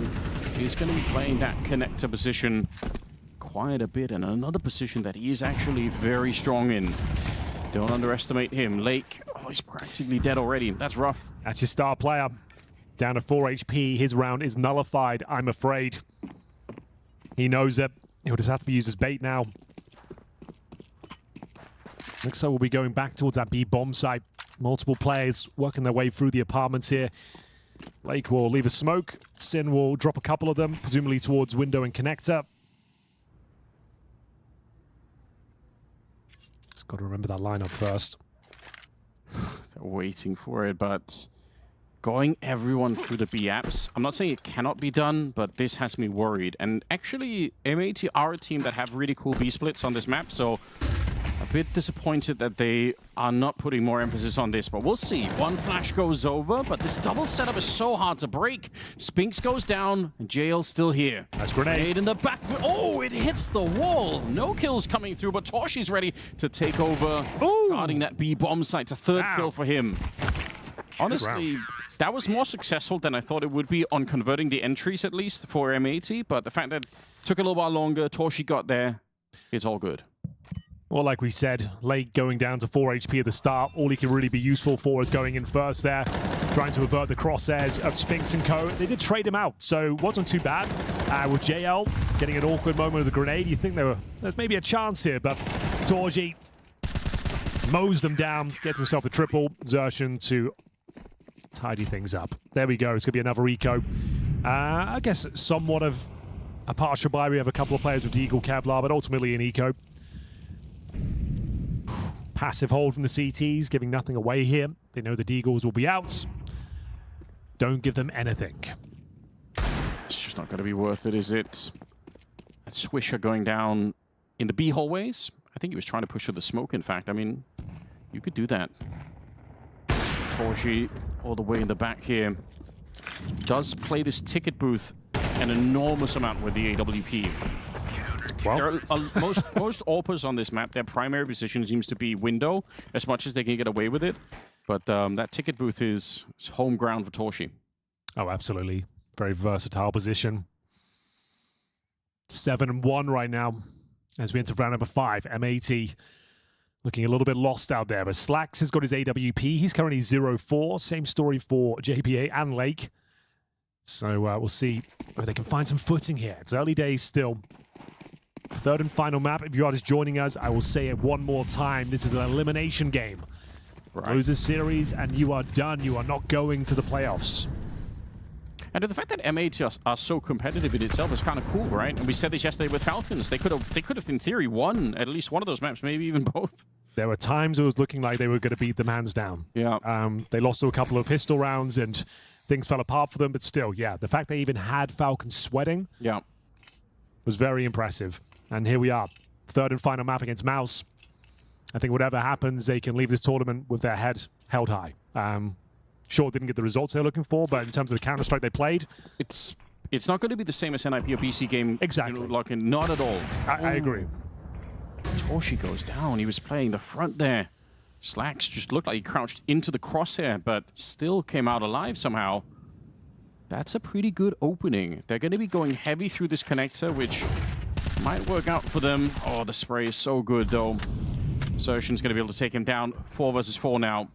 And they still have that Palace lurk coming in from JBA. See if he could find the right timing to do something. Swisher hiding in the smoke, waiting for his opportunity to strike towards the jungle. The Xertion's turned around. He could be dead in a second. The timing is immaculate. JBA also taking down Celix. Leave just Spinks here. Might be a bit of a surprise that he's in this position. Oh, it's going to be checked. JBA not surprised. Damn, the drive-by. Spinks had that one all day long, but not going to be the case. MAT have officially arrived here on Mirage. This begs the question now as to whether JL can survive with his M4. Going to try and take down as many players as he possibly can with him. Oof, gets a nice dink, but also an all bullet to the face. 4-1. M80 need a lot more where that came from. Bear in mind, the money is going to be so strong for MOUZ at this stage. Barely taking any casualties en route to this nice little lead they've got so far. Here's the opening kill from Slacks. Once you have that sort of open up, the map opens up. JBA with the spam and the drive-by. Sin, a couple of beautiful shots there with the AWP as we get into an important round, especially for M80. They need some momentum here. Can't allow MOUZ to get right back to their winning ways with no bomb plant coming through. Smoke's being exchanged towards top and middle window. Molotov's going down. Popping open set smoke is Yuanshen. No one home. Slacks trying his luck with the AWP once again. It's going to be Torji, the best man this time, though, as we go into a 5-on-4 early. Not much map control to report here, Anders. They've got one player towards Palace. The bomb's back at T-spawn, essentially. Zelex confirms that A-ramp is clear. Does he consider trying to grab that AWP for a bit of fun? Double AWP setup. Nice and early. Very viable Mirage. You definitely could be. I'm so surprised that they're putting Spinks that heavy on the A-bomb side early on. That seems like it would make more sense to me if they had Torshi AWPing B, but they leave JL alone over on that side at the beginning. It seems like it's a calculated move from MOUZ. But yeah, I mean, double AWP, I'm all for it. I don't think they'll pick it up now, but it's definitely a conversation they're having. And what kind of player we got here? Swisher. Lake working for that mid control. Deep smoke down in towards the connector. Got Torji to deal with. AWP in the B apartments here. Position does get the knee right onto Lake. He's again low on health at the start, trying to get the jump pass, but a headshot from JL. And now they're trying to get a bit closer. 25 seconds. JBA does get one, but it probably had to be the double here. Here we go. The bomb is in middle, and Sin with a 1 versus 3 on his hands there. I don't think he has time to really get to a bomb side. Unfortunately, it'd be cool to see him get a bit of a try. The grenade, I don't know how it didn't do more damage, but it doesn't matter. JL has picked up the AWP, and he'll get a triple at the end of the round. Well, there we have it. Nice work from JL. B bomb side seems like a bit of a fortress right now. Not getting anywhere near the plant. Opening kill from Torji. Nice work from him as well, showing that presence towards A, then back towards B to hold the apartment, and then JL mopping them up. Great positioning from him, and nice AWP shot as well. As we go 5-1, we said that's a very important round for M80, and they are unable to do anything with it. I don't know if they bailed halfway through that round, but that looked like it was about to be one of those B splits. And like I said, the B splits are really, really good for M80. It's kind of, I would say, it's almost their bread and butter on this map. So if they, especially because if JL's going to be playing alone early in the round, which seems to be the case at least for the minute here, then there could be, even if you do it really quickly, there could be something there. I'd love to see them go back and test that proposition. Although I don't know if they realize how much Spinks has been playing A already. Question if they've been nameplating him enough over on that side. 5-1. Mac 10 on Sin. Suggests we'll do something a little bit quicker here, Anders. I would say Sin with the Mac 10. We have one player towards the A side of the map, that's JBA, and yeah, their pace is certainly picking up. It's actually going to be Slacks leading the charge here. It's an absolute disaster, though. 2 kills found. Mac 10 struggling. Does manage to find one in return, but Yuanshen is there. 4 versus 1. Completely countering whatever they had in mind there. We said they'd pick up the pace. I didn't think it'd be the brute force AWP play, though. Completely flashed, dealt with, and it's going to be another convincing round for MOUZ. And I believe, Torshi, I don't know if he threw the HE himself to blow open the smoke, but either way, the smoke was blown open from the window there, so he just had enough time to get the kill and everything. Yeah, you were right about the pace. Yeah, just didn't seem like MOUZ were very aware of it as well. It did seem that way. And unfortunately, they also pick around just to really bring the point home, where Spinks is once again now playing over at the bomb side. Oh. That's not even close to a window smoke. It's not, unfortunately. It's a shame. Don't think it's going to be the reason they lose the round. Here's the B splits. Well, attempt at the B splits. It is shut down. Not much of a split when you're missing half of it. Oh, but they rounds, did try it. Such comprehensive victories. Like, these are the ones that are demoralizing. Yes. On your partial buy, just getting absolutely mowed down like that. No one's getting anything done. You're all blind. You're getting blown up by HE grenades. Headshots just going around left, right, and center. Quite traumatizing out there. Lake is 0-7. Yep. He was a superstar in that second map. Slacks is 1-8. You're absolutely right. They are getting demolished at the moment. And I really think they've been angling some of these early rounds to set up for this kind of a B split. And the other thing they've done, which actually did work, and they also love to do, is boosting into that window. That's something. But again, all of this requires the fact that they can even win any kind of mid fight, which they're currently not doing. So who knows? MOUZ are looking very, very good at the moment. I think most people agree they probably were going to be the favorites coming into this. Even the third map is what I meant. The desks seem to agree. So the thing is, everything you've tried has been shut down in a very convincing manner. You've tried a couple of attempts in towards B. You've tried a couple of B splits. You tried mid control. You've tried a fast mid. And each and every time, you're just getting blown out of the proverbial water. And again, Torji, just so confident. Doesn't even know he's surrounded right now. We'll get out of there. Very active play. At least a bit of mid-control here. Swisher thinks he might have found a gap here towards Connector. He could be onto something. There it is. Finds Torji. They nearly lined up for him. That could have very nearly been a double kill.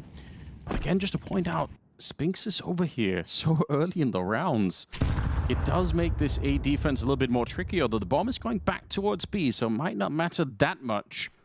We'll see if they can find some success here. JBA and Sin, they just need to buy time. This is a bit of a fake right now, so as long as they don't die, everything is going to be absolutely fine. There's Spinx going down, and that's a huge thing for them to discover. They should know JL is alone on this site at the moment here. Selix in the back with the AWP. They've already killed Torshi, so it's not much of a mystery anymore for M80 where the rest of the team is going to be. And in fact, JL has decided to join the rest of them. They really believe this is a bit of an A attack right now, and I don't blame them. M80 have done fantastic work to get in here. Yeah, straight for the bomb plant, surely. I'm surprised that M80 are delaying it so much. Starting to fall apart a bit. We'll see if they can hold on. They're still in the lead. Good position. The flashbang, I was going to say, could be devastating, but it's going to be JL with this dry swing. Don't even need the grenade. It's going to be Slacks, though. Presumably closes this one down. Going to spot the lead of one. It's going to be Yuanshen out of 5 points of health. Lake getting his first kill of the map as well. That surely is enough to win the round now. Oh, wait a minute. Maybe not. Exertion might be low. It's Selix with the shot. Oh, Link in the back. He couldn't stay alive long enough. And they have kits as well. Oh. They waited so long. I really want to drive this point home. When they find Spinx over an A and JL gets a kill towards the window, they should know that nobody is going to be at the B bomb site. And even then, they delayed. They waited and waited to get the bomb planted. Unlucky is that, though? You think you got a free kill, you spot that knee, boost it on the box, you think, okay, thank God it's a free kill. It does 85 damage. Yuanshen goes on to get 2 more kills. It's just like, oh man, like, everything was looking so promising. But then that JL wide swing from short, then the boost that somehow only receives 85 damage. It's a bit frustrating, demoralizing. We've used that word a few times in this series. And that round furthers the point. We are going to see have a tactical timeout called by MOUZ, interestingly enough. So feels like we might be done here, Anders. I hate to say that, but it's the way the rounds are going down. Every advantage, that was a decent advantage as well. Yes. Just given over, and MOUZ just seem to be playing with impeccable form right now. They have found their mojo. All they want to do is fake the A bomb site. They did that, and they stayed alive. They got kills, but nobody on B ever moved on to the site itself. Yeah. It's just they waited so long that the advantage eventually ran out. My God, 8-1 in favor of MOUZ here on the third map. It is looking very powerful at the moment. Smoke, again, not... We're not going to say anything, Anders. We're just going to let it go. Maybe it's like a tactic. It's you are in a great mood today, yeah, Henry. You're not even criticizing. I mean, it has cost them that kill, admittedly. But I don't know what to tell you. It's cost them 2 frags. So I guess it does have to be referenced. Okay. That's GG. I appreciate... There's no coming back from that. I'm sorry. Appreciate the fact that you tried to keep a good spirit. Say, no, you know what? That second missmoke in the window, it's not a big deal. It is a big deal. You got 2 orbs either side of you right now. Oh, that's a damn shame. So yeah, unfortunately that missed smoke, it did have ramifications. I mean, that was the round in itself. Obviously, everyone who's played the game will know this, but it's just you're setting your team up for such massive failure, because if you're running into the middle, you think that smoke's going to be up. So you're acting like it's fine, and then you find out that it's not. It's devastating. That's rough. 9-1. You've kind of accepted your fate at this point. You're down to pistols, you're 9-1 down. Feels like the tank is empty. Good showing in the series overall, I would say, but a very disappointing third map. That's if they don't somehow win this round and get 9-3. Maybe there's still a chance, but from what we can see so far, the way this has gone down in such a convincing fashion for MOUZ, it just feels like there's nothing left. I mean, like you said this earlier, but it's a lot to be proud of for M80, right? They bounce back off that overpass loss and end up taking the third map is pretty epic right now.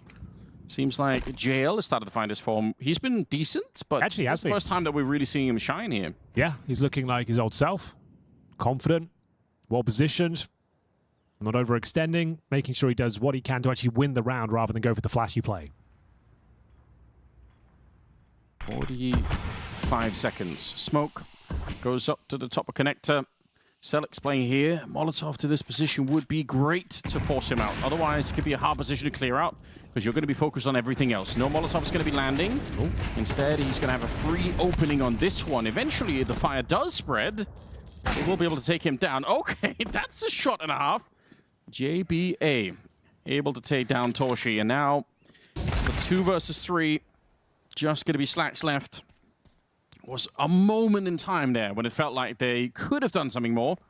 But I don't think that Deagle shot, unfortunately, was going to be quite enough. So Slacks with a second kill of the half for himself. That's how dire things have really got. Lake is still on 1, no more bullets, and Spink's the one to drop him.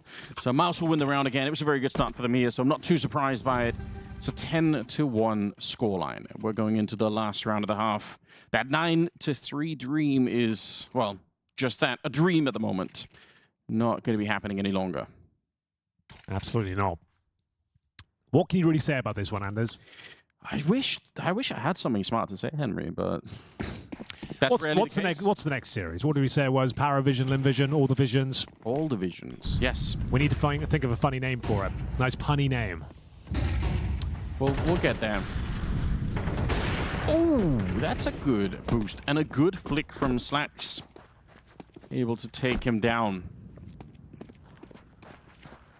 Lake would love to get anything done at this stage, just for, even personally, just try to get back into that form.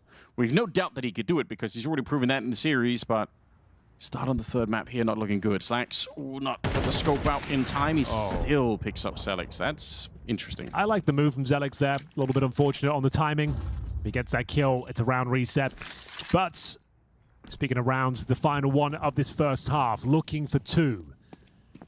11, I don't think it's possible to have a comeback. 2, maybe there's a world. But Spinks, wow, here in his world right now. JL chiming in with that sniper once again. What looked to be a very promising round is starting to fall apart once more. Spinks will find his second.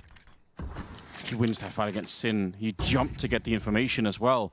And suddenly they're starting to fall behind here. Oh, Anders. JL AWPing, secondary AWPing, and making it look easy for himself. Winnable 2-on-1 though. Okay. For sure. Oh, no, maybe not anymore.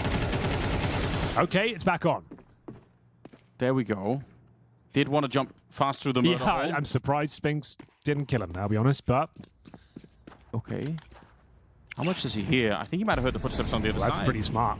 Oh, this is the double bluff. Suggesting I'm going back towards A. I know you're in the murder hole. I'm going to be cutting off your rotation. But actually, he goes back towards B. It's a mind game here. It might almost be like the quadruple bluff at that point in time. They both heard the footsteps. They both were walking back and forth all the time. Swisher, it's a 1 versus 3. He got the first 2 kills. Can he actually do more than that? Oh! Single click will do it. A second round for M80. It's not a lot, but you never know if that's going to be enough. Well, you've just doubled your round total of that one. So yes. you take that all day long. 10-2. It's not ideal. No one's saying that, but it's much better than it was looking. So gonna have to win the pistol. That goes without saying. And we need Lake to come online. 1 at 11. Here's your absolute star player, and unable to really show any form. Swisher did though. Nice clutch. We said it was possible, and he certainly delivers the goods. Raising morale just for half-time. MOUZ now going to be on the T side. Oh, they haven't. They've had about 37 rounds with this lineup on the T side of Mirage. So there's not a ton of data once again to really look at. But they do pull some pretty cool B fakes, I've noticed, with Exertion and Torshi going to be sort of faking the B bomb side, and the rest are going to be hitting the A side. So watch out for that if we get there. It's worth pointing out, I suppose. Let's see what they do. If they win the pistol, then the conversation is going to be really short. Yeah, that's fair. Totally fair. Let's have a look at this setup. T-side pistol. A lot of runway to work with here, MOUZ. Looking good to take this series. No smoke kit combination on the CT side. You know what that makes me upset, Henry?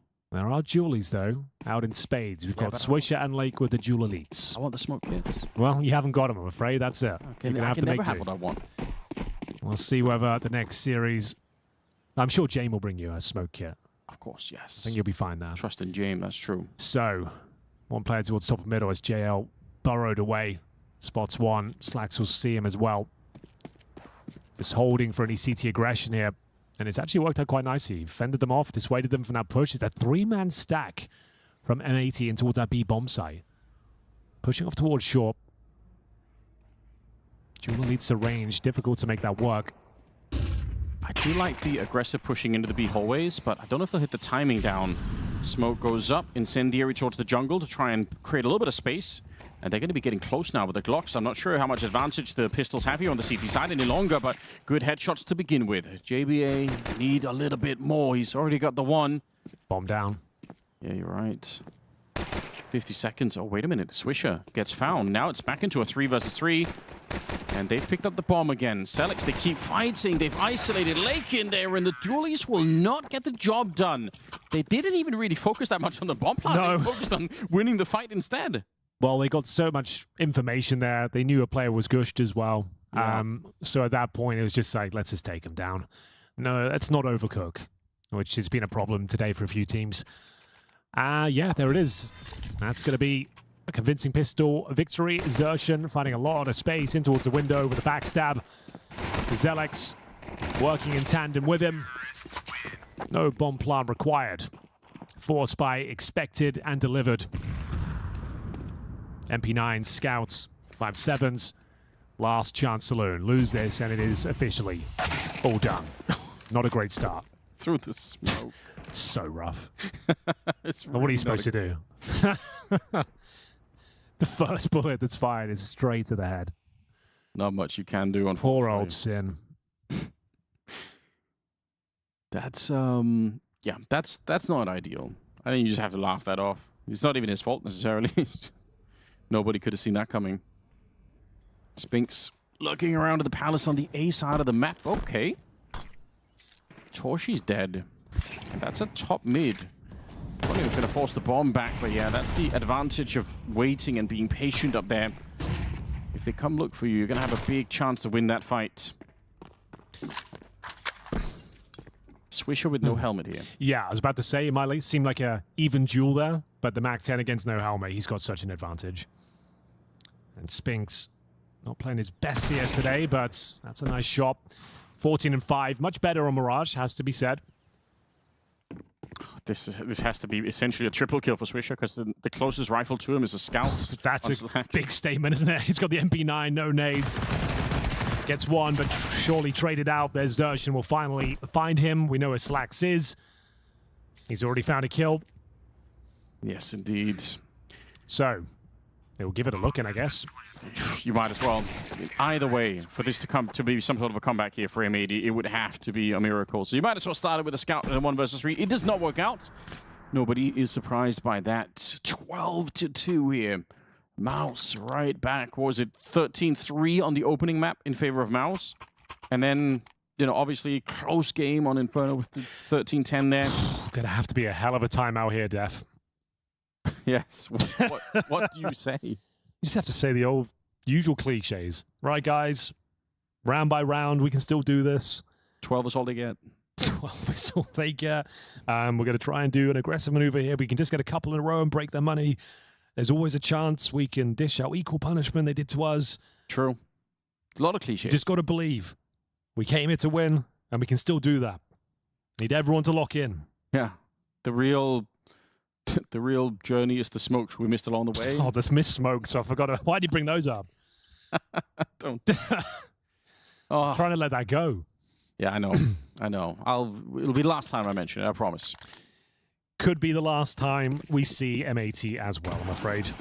It could be, and like we said, they have a lot to be proud of here, but I just wish they had a chance to play. If you just saw this map in isolation, you wouldn't have thought it was a good tournament for them. You wouldn't. But it has been. Not many wins, but in terms of the level of Counter-Strike they were playing and the caliber of opposition has been very impressive. Talking over these frag highlights here, this is a kind of deathmatch demo. And whatever speech Def gave, it wasn't quite enough, I'm afraid. Sin on 9 HP, a Desert Eagle, bomb planted. I think we can all agree that this is GG. Yes, no one's going to complain about you saying it this time, Henry. Torshi with the last one. There was nothing to talk about in the last round, but MOUZ certainly something to talk about. Individually, they look strong. And I must say, even on a tactical basis, there's a lot to look for here on this team. So very exciting stuff as they take down MAT. It took 3 maps, though. It took 3 maps. Disappointing third map for them. It's a shame with the mist smokes and stuff as well. They looked a little bit discombobulated. The fact we didn't have Lake showing up at all was disappointing. But the headline is, MAT eliminated. MOUZ continue here at CAC. That they do, Henry G. Commiserations to MAT. They exit the CS Asia Championships 2026. MOUZ stay alive. And that third map was certainly something for MOUZ, Striker and Blair. Yeah, very comprehensive victory for MOUZ from top to bottom, really. I mean, I knew it was over when I saw JL pick up the double up. Yeah, 100% agree. And it's also nice to see it's not Exertion having to do all the heavy lifting, even though he had a few moments of his own. I think Torji is finding a lot of impact. Even Spinks was pretty solid as well. Towards short, he was playing early towards A as well. Multiple runs being all over the place. But again, JL, despite the fact that he really makes too many mistakes and is trying to be so just, kind of fill in the hole and just just be dependable for his team. He never really has had much of an opportunity to shine, right? But on the B bomb side especially, he was so good at just staying alive, getting the multi-kills, ensuring that the B bomb side is not lost. And even if it is, it's going to be an advantage situation for his teammate as well. So overall, I can finally say it, Paula, it wasn't a 1v9, it was a team effort from MOUZ. It was indeed a team effort, Blair. I mean, you mentioned Spinks, you mentioned JL. It was Torzy also, all 3 of them rose to the occasion here. It wasn't just on the shoulders of Exertion. I think that spells well for the future of MOUZ at this tournament, Striker. Yeah, of course. This is a really good sign for them to finish the series on a high, because obviously the Inferno map kind of started out so badly for them and it took them a long time to recover.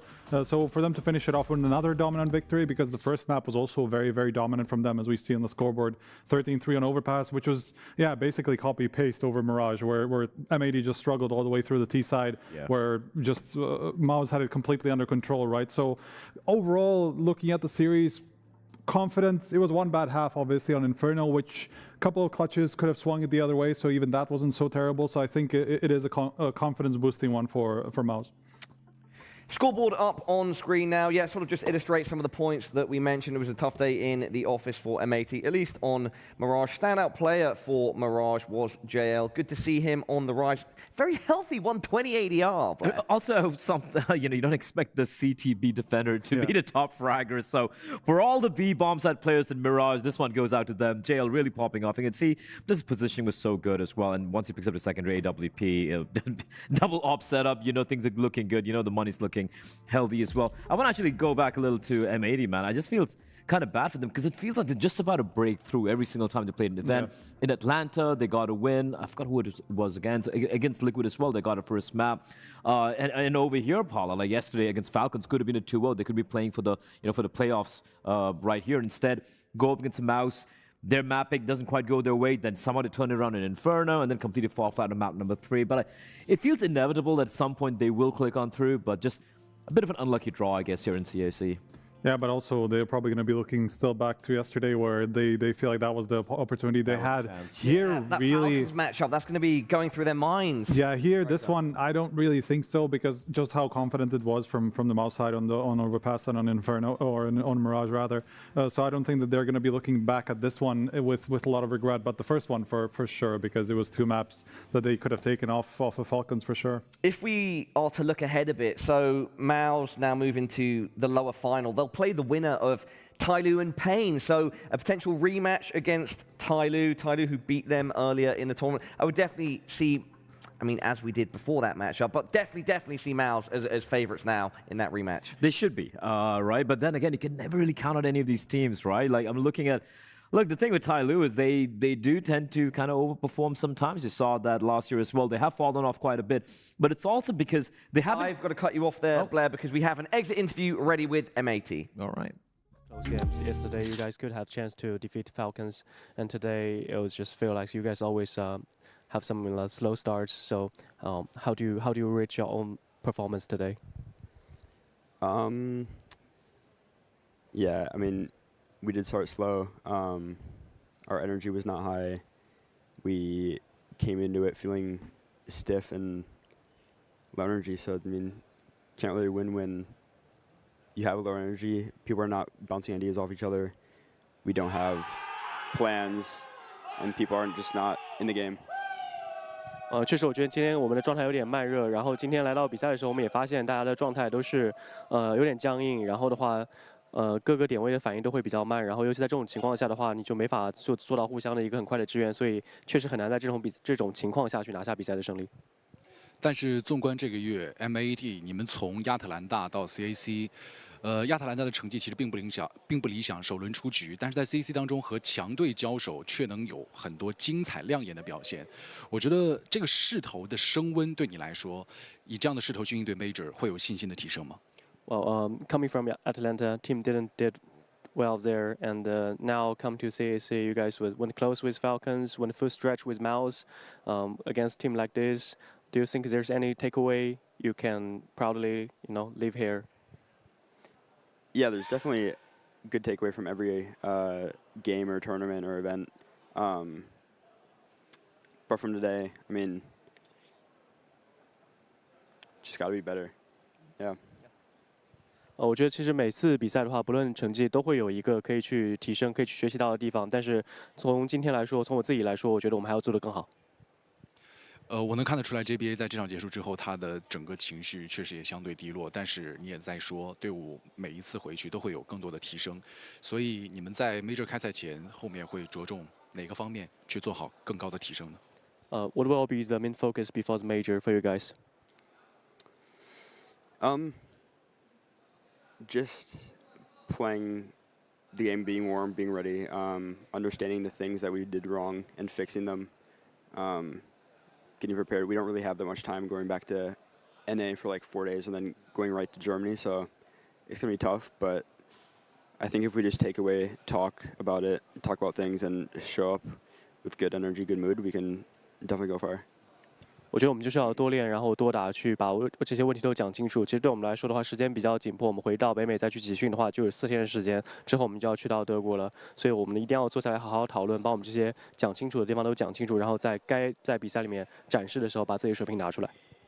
也希望你们能够在后续的调整当中逐渐成效。那当然，这边你要知道，在中国其实有很多的粉丝是关注着 MAT 的比赛，尤其是关注着你的表现。你在中国其实有很多的粉丝，有支持你的人，所以你有什么话想要对他们说，以及包括你家乡的在支持你的人。 Well, in China, our community adores you. There's many fans watching your game, supporting your team. Do you have any kind of words for all the fans watching, all the fans in the Chinese community, also from LA? Yeah, I see and love all the support. I appreciate it. Love you guys. Love China. Thank you for supporting. 我看到了大家所有的支持，也是感谢所有人对我们的支持。谢谢 JBA， 这是我和 JBA 的第2次采访，上一次是在2024年的上海 Major。能看得出来 ，JBA 在这一路2年的时间逐渐成长，好像从一开始稚嫩的选手，慢慢变得现在可以独当一面。所以我也希望 JBA 能够在未来的路途当中越来越远，走得越来越远，而且走得越来越张扬，越来越释放。 我相信 JBA 它的未来一定充满光明。同样 ，MAT 在这场比赛、上场比赛2天的赛程里面，都展现出来了非常亮眼的表现。也希望各位能够继续一路支持 MAT， 一路支持 JBA。再次感谢 MAT， 感谢 JBA 参加我们的赛后采访。接下来的时间，我们先稍事休息，一起等待今天最后一场 BO3的开始。等会见。 Thank you so much, Zhengbei, Marshall, and J-Bart for the interview. Always tough to speak in a loss. One of the main takeaways was him just saying, we just need to be better. Gotta be better. I think that's fair. Also quite tough on themselves because against Falcons, very close, and today, you know, they showed some promise as well. It's definitely an improvement over Atlanta, right? Like I would 100% rate even this MOUZ with the changes and everything, and Falcons over most of the teams they face off over in the US. So yeah, it's definitely an improvement. But like you said, when you go up against teams like this, you need to have that extra couple more inches. And as we all know, Paul, that a couple of inches, they do matter quite a bit. And with that said, let's bounce off another thing that J-Bar mentioned. He mentioned that there's not too much more, there's not much more time before the major, and they're going to focus on turning up with a good mood. Perhaps that is the extra edge they need. Striker. I stopped listening to what you were saying. I'm not gonna lie. I think Paulo, we might have broken Striker. What was the question? Just quick. So J-Bar mentioned turning up to the major with a good mood is important, especially considering they don't have too much time to prepare before the major. Striker, thoughts on that? Yeah, I mean, look, he was obviously tying it into what happened today, where he was talking about not being very high on energy and coming into the match or coming into the couple of maps that they obviously got pretty slammed on. Yeah, when you start out your T-sides this way, it's obviously going to come down to bad communication. You know, you just have to get your comms up, and that's where that energy, what the energy he's talking about, right? Just get your comms up, make sure that everybody's bringing ideas. You know, nobody gets like down on themselves, and like make sure that even if you're going 0-7, 0-5, as we saw, like a bunch of their, you're just making me crack up. Yeah, this is going to be hard to forget. But it's just one of those things that needs to happen, you know, if you don't want to get just shut out of the server, right? So. Yeah. Well, guys, it's almost time for us to shut ourselves out of the desk for a brief moment before we get into our next matchup. Anything else that you guys want to say before we head off for a short break? Nothing. Just commiserations to M80. I think they really put up a pretty solid effort overall. You know, it sucks to go out this way, especially playing the teams you did. But I feel like heading to the major, as long as they're able to kind of, like I said, you know, just play a little bit better, just kind of be locked in when you really have to. I feel like they are a team who could. What's wrong, Paul? Are you okay there? he's also struggling to forget what you said earlier. Finish your point, please. All right. Yeah, no, I'm just looking forward to see them in the major and see what they can do. Striker? Yeah, same. I think they still showed some signs of promise, some signs of improvement here. Really liked them yesterday, and honestly, even today on Inferno, they were really solid. So I just hope that that's something that they can continue, because at the major, obviously it's going to be, they're starting in stage 1, I think, right? And that because he said that they were going to go to Germany in like 4 or 5 days after they come back. So it must be stage 1 start. And that's where a lot of the teams that obviously more around their level that they're going to be able to compete against. So like a deep run isn't completely out of the question, really, especially through stage 1, stage 2, before teams like MOUZ, Falcons, all these guys are coming in. I personally feel they should be one of the shoo-ins for coming this for stage 2, right? Coming in, I think form's looking solid overall, and like you said, the level of opposition won't be as high as what they encountered over here in Shanghai. Great points, gentlemen. As always, thank you for your thoughts. Yeah, M80 heading home. Hopefully, they'll be heading to the major with their chins held high. MOUZ move forward here at CAC. Don't go anywhere. We're going to head to a short break. After it, we've got PARIVISION versus Lynn Vision, one of our Group B lower bracket semi-finals. We'll see you then. She said she loves you, but she can't love me. But I love you. I gotta break on myself, I amaze me.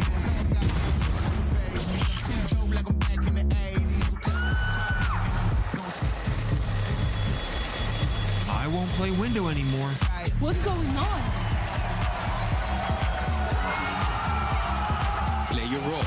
1xBet. On to the next one. The human body was built to move. Not trapped at a desk in one singular posture for 12 hours a day. It's time your chair evolved. This is Secret Lab Titan Evo. Ergonomically engineered for you. Gamers, hybrid workers, artists. Backing your every move.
How did you guys manage to come back again and again under super pressure, even when you were behind and end up taking the title?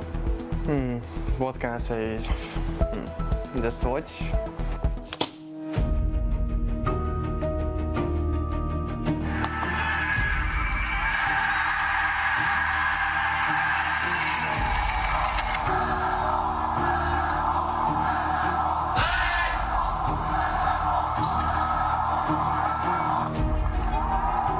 Listen guys, only use glove.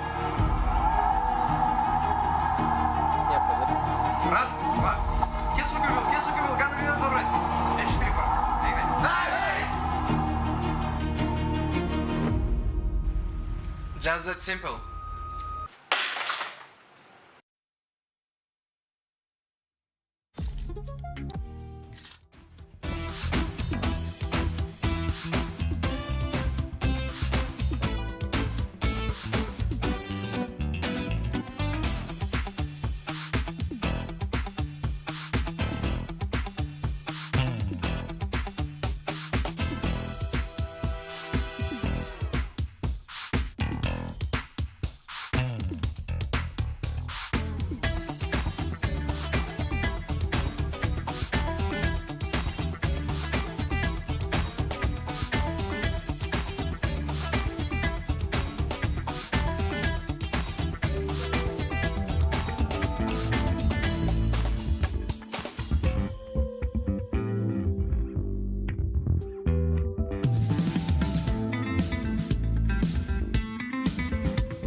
What is going on, everybody, and welcome back to the CS Asia Championships 2026. Feel the rush. My name is Paul. I'm still one of your desk hosts, still joined on the desk by Striker and Blair. And up next, we've got a very interesting matchup of Counter-Strike. Guys, I want to put it to you like this. It's all unknown quantities. PARIVISION, you know, they had a solid start to the year, but currently, as of most recent, we don't really know what to expect from them. They're going up against Lynn Vision. PARIVISION, I would say they should kind of be seen as the favourites here. But Lynn Vision, they've already sort of had a surprising result here, getting here so far. And we don't really know exactly what they're up to in their spare time between tournaments. So going into this one, I have, personally, a lot of question marks. You see, you don't know what to expect. I know what to expect from PARIVISION. Disappointment. Oh, that's been the tale. Listen, man, like, it's every single time I'm like, surely this is the event they bounce back. This is where Nota and Zelo and everyone else in the team are able to, you know, somehow make it click. It didn't happen. Now, this was in a startup. Some of the teams have played against pretty solid teams. G2, for example, comes to mind, which is a team that knocked him out of the event. Yep. Coming into this one yesterday against MIBR, absolute smattering, getting just slapped left, right, center in on the server. And at this point, it feels like the more, you know, the more games they have like this, the pressure kind of compounds on some of these young players. And I feel like they're just crumbling from the pressure right now. The question then I would ask Striker off the back of what you've said, Blair, is if we do see a disappointing PARIVISION, the Lynn Vision have a chance here? Yeah, of course. Lynn Vision have had a bit of a weird road to this point as well at this tournament, because they started out getting slammed by MongolZ, and then obviously they had a bit of a back and forth with an IP that ended in a bit of a slamming of their own on Ancient to end it, right? And this is obviously not a team that we generally expect to finish anywhere high at tournaments. Yeah. Up against, especially up against a team like PARIVISION, right? But they can be very unpredictable, and then sometimes they can get some of these wins under their belt. Obviously, we haven't really seen them play this year. This is effectively their first tournament since the Budapest Major that we've actually seen them play internationally. Ever since, they've only played regionally, and we know what regional Counter-Strike is like in China and what kind of, let's say, habits it creates in teams that are coming from China, especially after a long way away. And that's kind of what we saw in the game against NIP earlier today. That was very chaotic, very scrappy, very, you know, a lot of individual duels going both ways. So that's what I expect out of Lynn Vision. And I think, like, look, just to answer the simple question, Apollo, despite everything that's transpired thus far recently, PARIVISION should be the bookmakers' favorites, right? They still have the pedigree. They still have a couple of major winners there as well. But at the end of the day, it's about, you know, who's actually shooting harder in the server as well. And I'll tell you this about Lynn Vision: despite the fact that the Counter-Strike may be chaotic, despite the fact that the Counter-Strike might be a little bit wild, these individuals are popping off. MOUZ, kind of one of the more latest additions coming into this team. He has been hitting hard so far in the server. We've seen everyone else popping off as well. Emilia, Kak as well, having a great game earlier today. But let's jump into the video here. That is a curious pick from Lynn Vision. It is and it isn't. I thought that it might be possible, because obviously this is a series where both teams would want to pick Dust 2. Both of them have it very, very high in their map pool, the most played map for both of them. Lynn Vision are like 19-3 on it or 23 on it. Obviously, vast majority out of that is against regional opposition. But obviously it is into a PARIVISION that basically pick it any chance they get, unless it is against another team that is a good one on Dust 2. So generally, this is the three maps that I expected. It's just I would have expected the Dust 2 Inferno order to swap, just for them to kind of finish on a handshake kind of comfort map. Right? Yeah, but it just feels to me, looking at this, the Lynn Vision are doing this map veto like as if they're the favorites. Yeah, right. They're like, that's true. They're like, oh, you like playing Dust 2, James? That, though. I love that. I kind of like it. It's like, yo, you like playing Dust 2, James? So do we. We're going to give it to you. PARIVISION's perhaps the only map that you can kind of count on them right now, right? PARIVISION going with the Ancient Pig. It's a map where they've been okay, actually not terrible. Yesterday was rough. Yesterday was rough, but overall it's a map where they're kind of reasonable with. But I personally would have, as much as it's fun to see them picking Dust 2 into PARIVISION, I would like them to throw a bit of a curveball, honestly, right? Maybe a noob is being thrown in there, maybe an overpass, which they have played in the past as well. So, but very little, though. They don't have a lot of experience on it. Obviously, PARIVISION either. Those two maps are generally very low on their priority order, and they barely even get to play. They effectively have like a 4-map pool at this point. I would even say just a one-map pool, kind honestly. of. Guys, like 1.5. If we look at Lynn Vision's match from earlier today against NIP, look, they ended up winning on Dust 2 and Ancient, perhaps very warm on those maps today. That could spell well for them, Striker. Going against PARIVISION. Especially, I'm just curious about the Ancient after yesterday, because that from PARIVISION was very flat and very unlike them, because there was a lot of spawn calling, and it was just very unlike the Jame identity that he generally calls on this map. And I'm curious if that's going to change today, because I was a bit confused by that yesterday, and I feel like that could be an opening for Lynn Vision, you know, because they kind of thrived in the chaos in the NIP game that we saw earlier today, and just slammed NIP on the CT side. So the thing with Lynn Vision is when they kind of like work as a pack and kind of group up together on the T side, especially, they look really, really good. Honest to God, like they're trading effectively, some real nice shots coming out from them. It's on the CT side when they go for aggressive plays, they just are so split up. They just go for this individual play, spread out, right? Instead, if they try and replicate what MIBR did yesterday, when they try to go for like a double ramp or banana, whatever people call it, ramp control towards B, or maybe go for double push towards A main, and just try to catch Jame and his players off guard, I feel PARIVISION will struggle there. And I think that could be the key. Guys, as a general theme here, let's say PARIVISION don't manage to pull off the W. Lynn Vision take it. PARIVISION go home. Would this be the toughest loss for PARIVISION to stomach? This would, honest to God, man, I would start doing a GoFundMe for Dastan. Dastan is going to be distraught if they lose this one. Distraught. I don't think he's even going to take them away. He's going to leave them in Shanghai. He's like, you're not coming home with me, because he just like kicked them out of the flight or something. It was already. This would be the bottom, like just the absolute bottom of the pit if they lose Lynn Vision here today. No, the pits of Inferno. Dante. There we go. Hey, that one. Thank you. Getting it. Yeah. Thank you. Yeah, I absolutely agree. I mean, obviously, the caveat with PARIVISION is that they've generally struggled at the top tier, right? Where, you know, Lynn Vision is obviously not really in that conversation. As we said, we haven't even seen them play at not even kind of tier tournament. 2, in all honesty. Exactly. Like it is basically just Asian CS that they've been playing for half a year straight. Tying on to what you said about kind of the clash of playstyles, right? I think that's something that actually Lynn Vision will probably struggle with, because they generally are the ones that are going to struggle with keeping themselves kind of calm and collected in those moments where Jame is playing like mastermind and just playing on the sides and just like making sure that he catches off some of these like aggressive pushes and stuff like that. Yeah. That's exactly what they want. They want you to push into them, and they want you to give them all the information and to give them the openings, and that's where Jame thrives. So I feel like it could be a bit of a mismatch in terms of playstyles for Lynn Vision. It is, but it also requires the pieces of of a PARIVISION team to actually perform the roles as well, right? And listen, Zelo's having a horrendous past couple of months. This event has been miserable for him. Nota as well.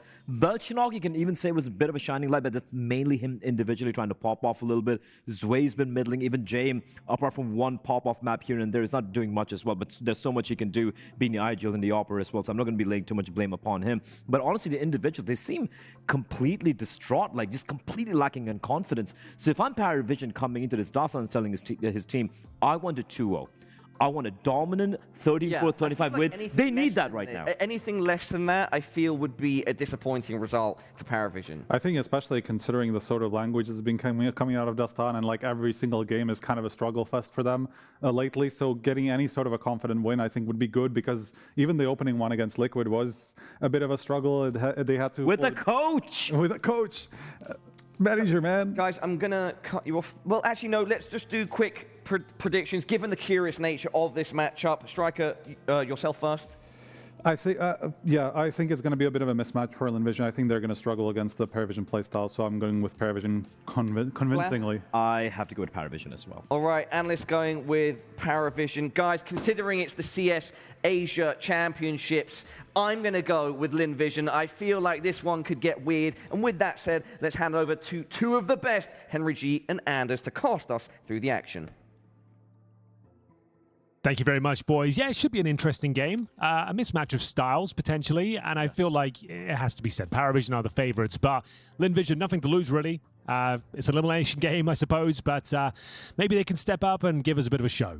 I just, it's true. It could be a style mismatch. I'm just wondering how the rest of PARIVISION are gonna react to it. Like, they've got some players that are struggling individually, and Lynn Vision play crazy Counter-Strike. Who's to say it's not going to be the other way around? How crazy is it, though?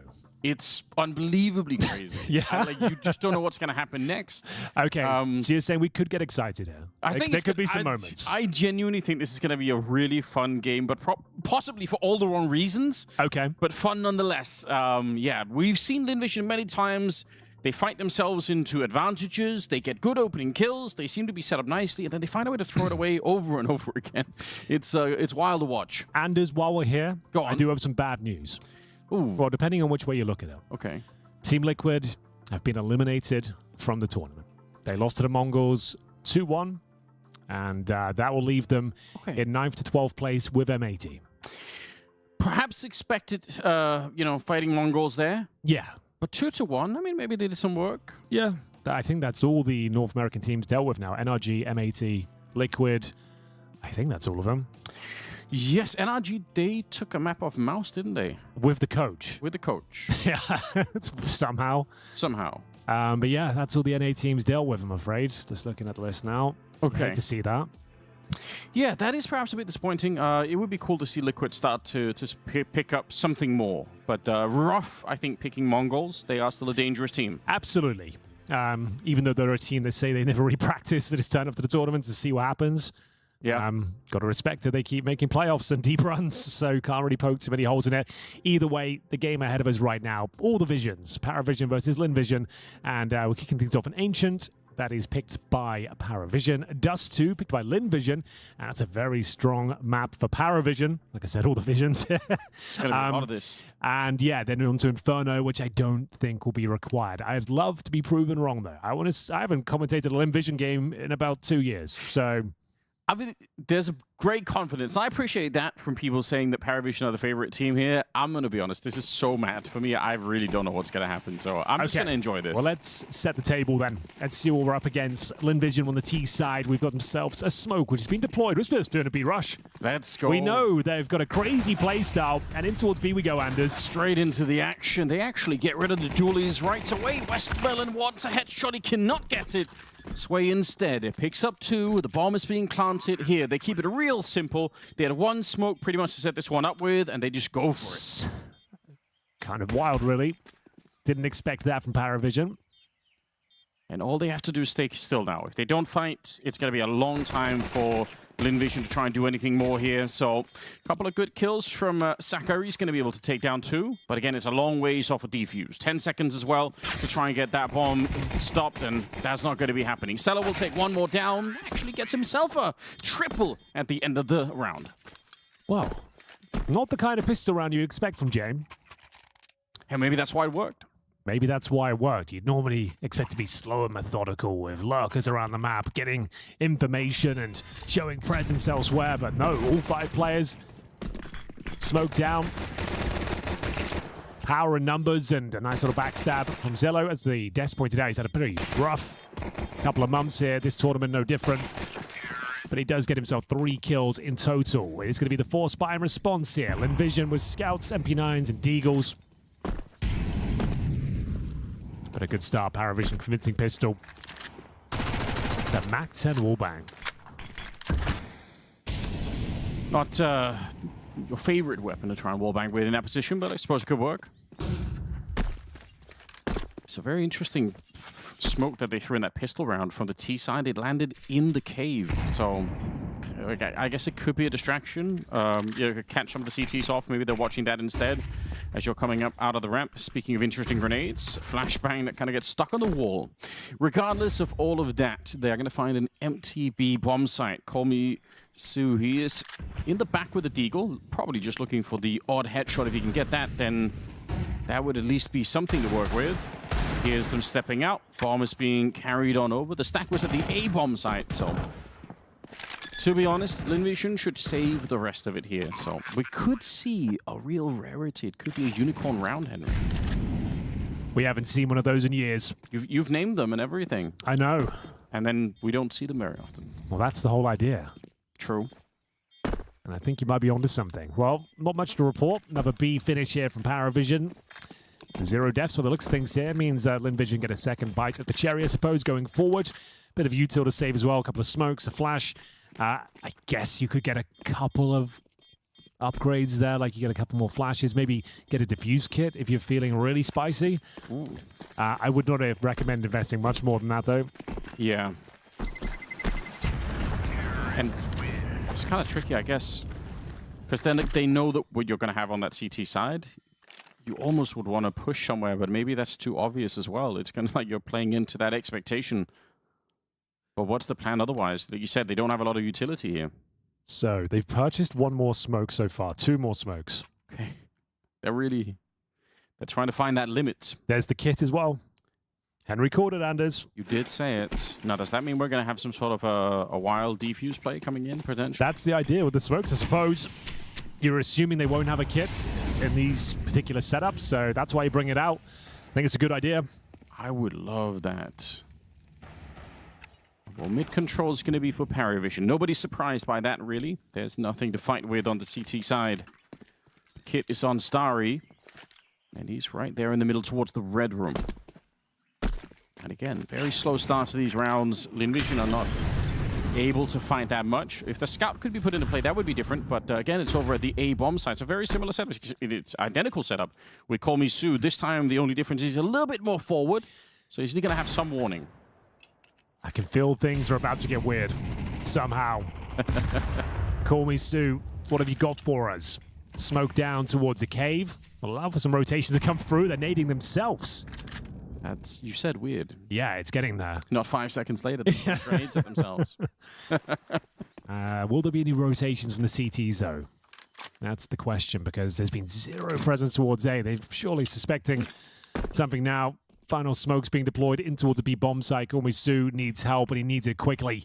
Smokes down towards long, and indeed short. They still have 1 smoke left for a potential defuse. Okay, I'm glad you reminded us of that. So there is a world. That's an essential tool. The kit is, I don't think a lot of different things have to happen for that to be a reality, but I'm here for it. Well, we don't have anything else to talk about, really. It's another unicorn round. Yeah, well, that's not even a point anymore, is there? You might as well fight for this one, try and do some damage to the T side at the minimum. Is the smoke or it's a flash? There's a smoke. Okay, they're going for it.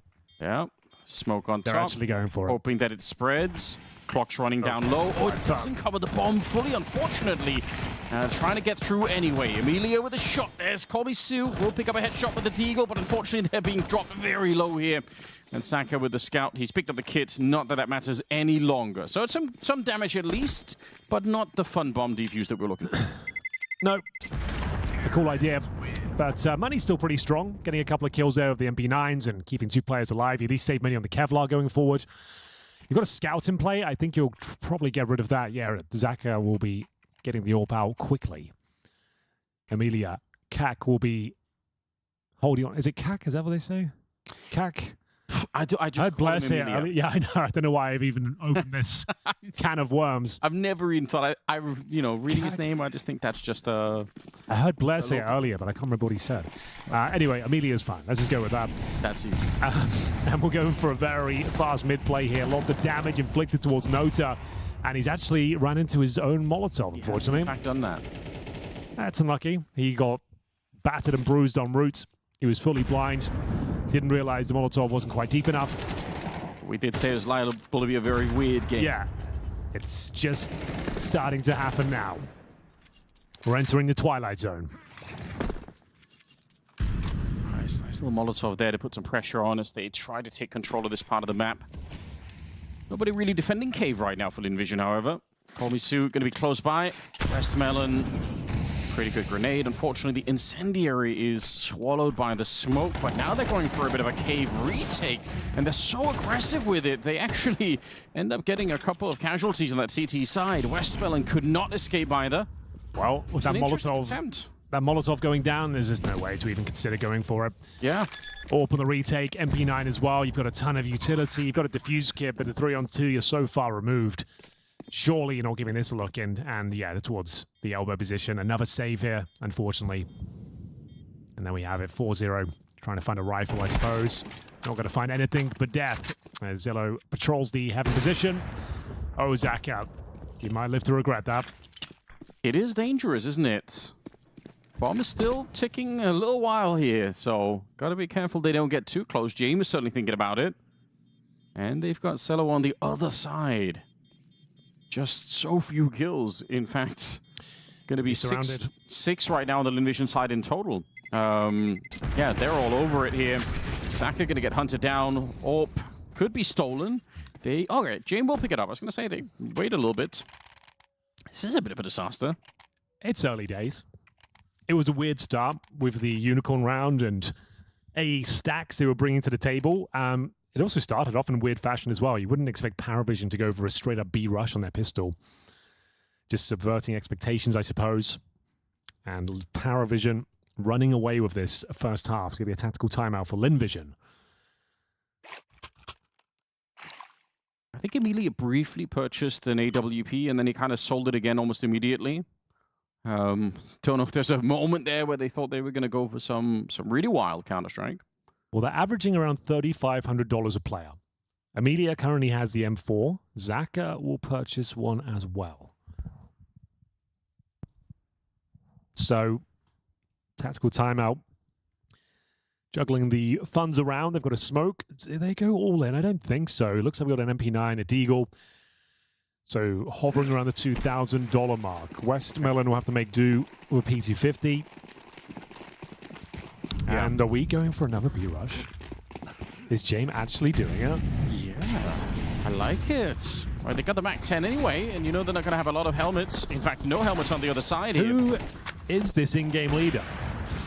I don't know, but he's shooting pretty hard as well. The first 2 kill of the map for James right then and there. I don't think I've ever seen a James B-rush. They love it. He's discovered it. This is the map where I remember last time we saw them, they kept going A forever. Yeah, and true. it just kept failing.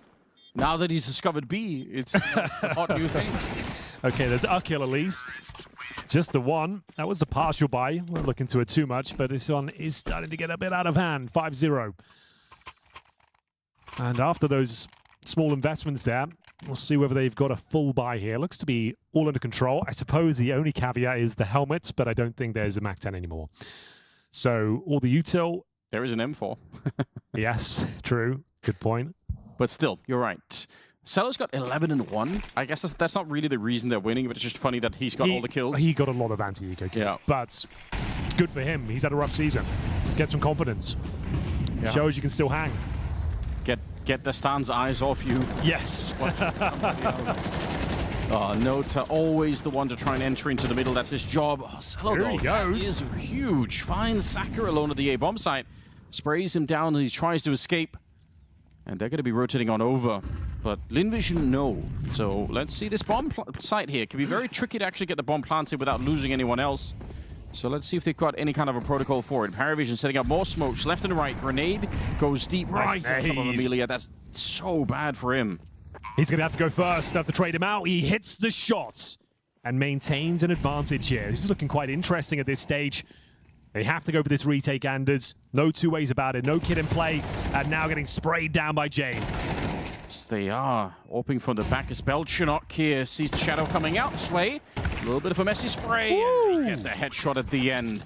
Belchinok getting thrown over that AWP from being low on health. So, yeah, they juggle it around a bit. It's one of the closer rounds, to be honest. With a chance, at least. The best round they've had so far, and they were nowhere near winning it. So, yeah, true. Kind of says it all. After they lost Nota, I like this reaction from Zello, though. Just, you know what? We've lost middle. I'm going to take over A.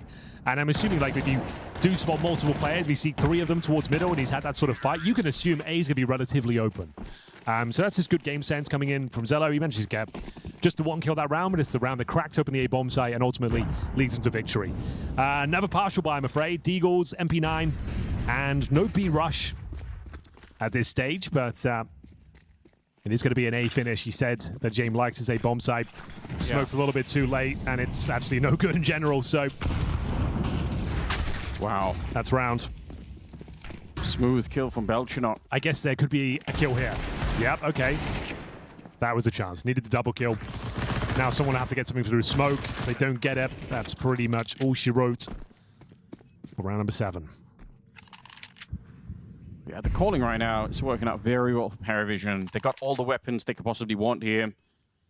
Yeah, Belchinok and Sway, if they're going to be playing good, I still think that's the core of the rifling. It's fun to see Cello also do it, but I would rather have Sway and Belchinok step it up. They said notice on that mid-entry duty. So the fact that he's 0-4 is that's kind of par for the course a lot of the time. The thing is, though, even though he's going down, he is getting them information and they're reacting to it. So if he goes down with... Have Square and Belchenok step it up. And they said notice on that mid-entry duty. So the fact that he's 0-4 is that's kind of par for the course a lot of the time. The thing is, though, even though he's going down, he is getting them information and they're reacting to it. So if he goes down with nothing, he's saying, okay, there's 3 middle. You can try and get in towards A. Yeah. So it's not all been in vain, but yeah, it's going to be frustrating for him. But that's part of the game. That's like part of the protocols on the T side of Ancient. You need to see what setup the CTs are presenting. If you can get an opening kill and steal middle away with the man advantage, that's great. But even him going 0-4, they're up 7-0. So suggests it's not really a problem. T side here for them looking strong right now. And yeah, you guys did say they look like they're going to be the favorite team here. I'm going to be honest, I don't know what to expect out of Lynn Vision half the time. Even when I am watching their games, I feel like you can switch from one map to the next, but certainly at the start here. Now, it is the map pick of PARIVISION, to be honest, but still. Yeah. The second map's going to be fine for them as well. It's Nota. Trying to do some work. Getting his first kill on the board, and that's all you want in the middle. But they've answered back. Call Me Sue, often the catalyst for this Lynn Vision team. Got to convert this now. Got a 3-on-2 advantage. Call Me Sue with a hat trick. Great spray down from the heavens.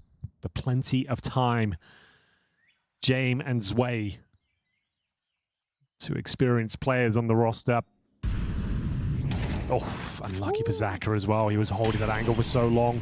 Now has to give it up. Westmoreland trying to be proactive here.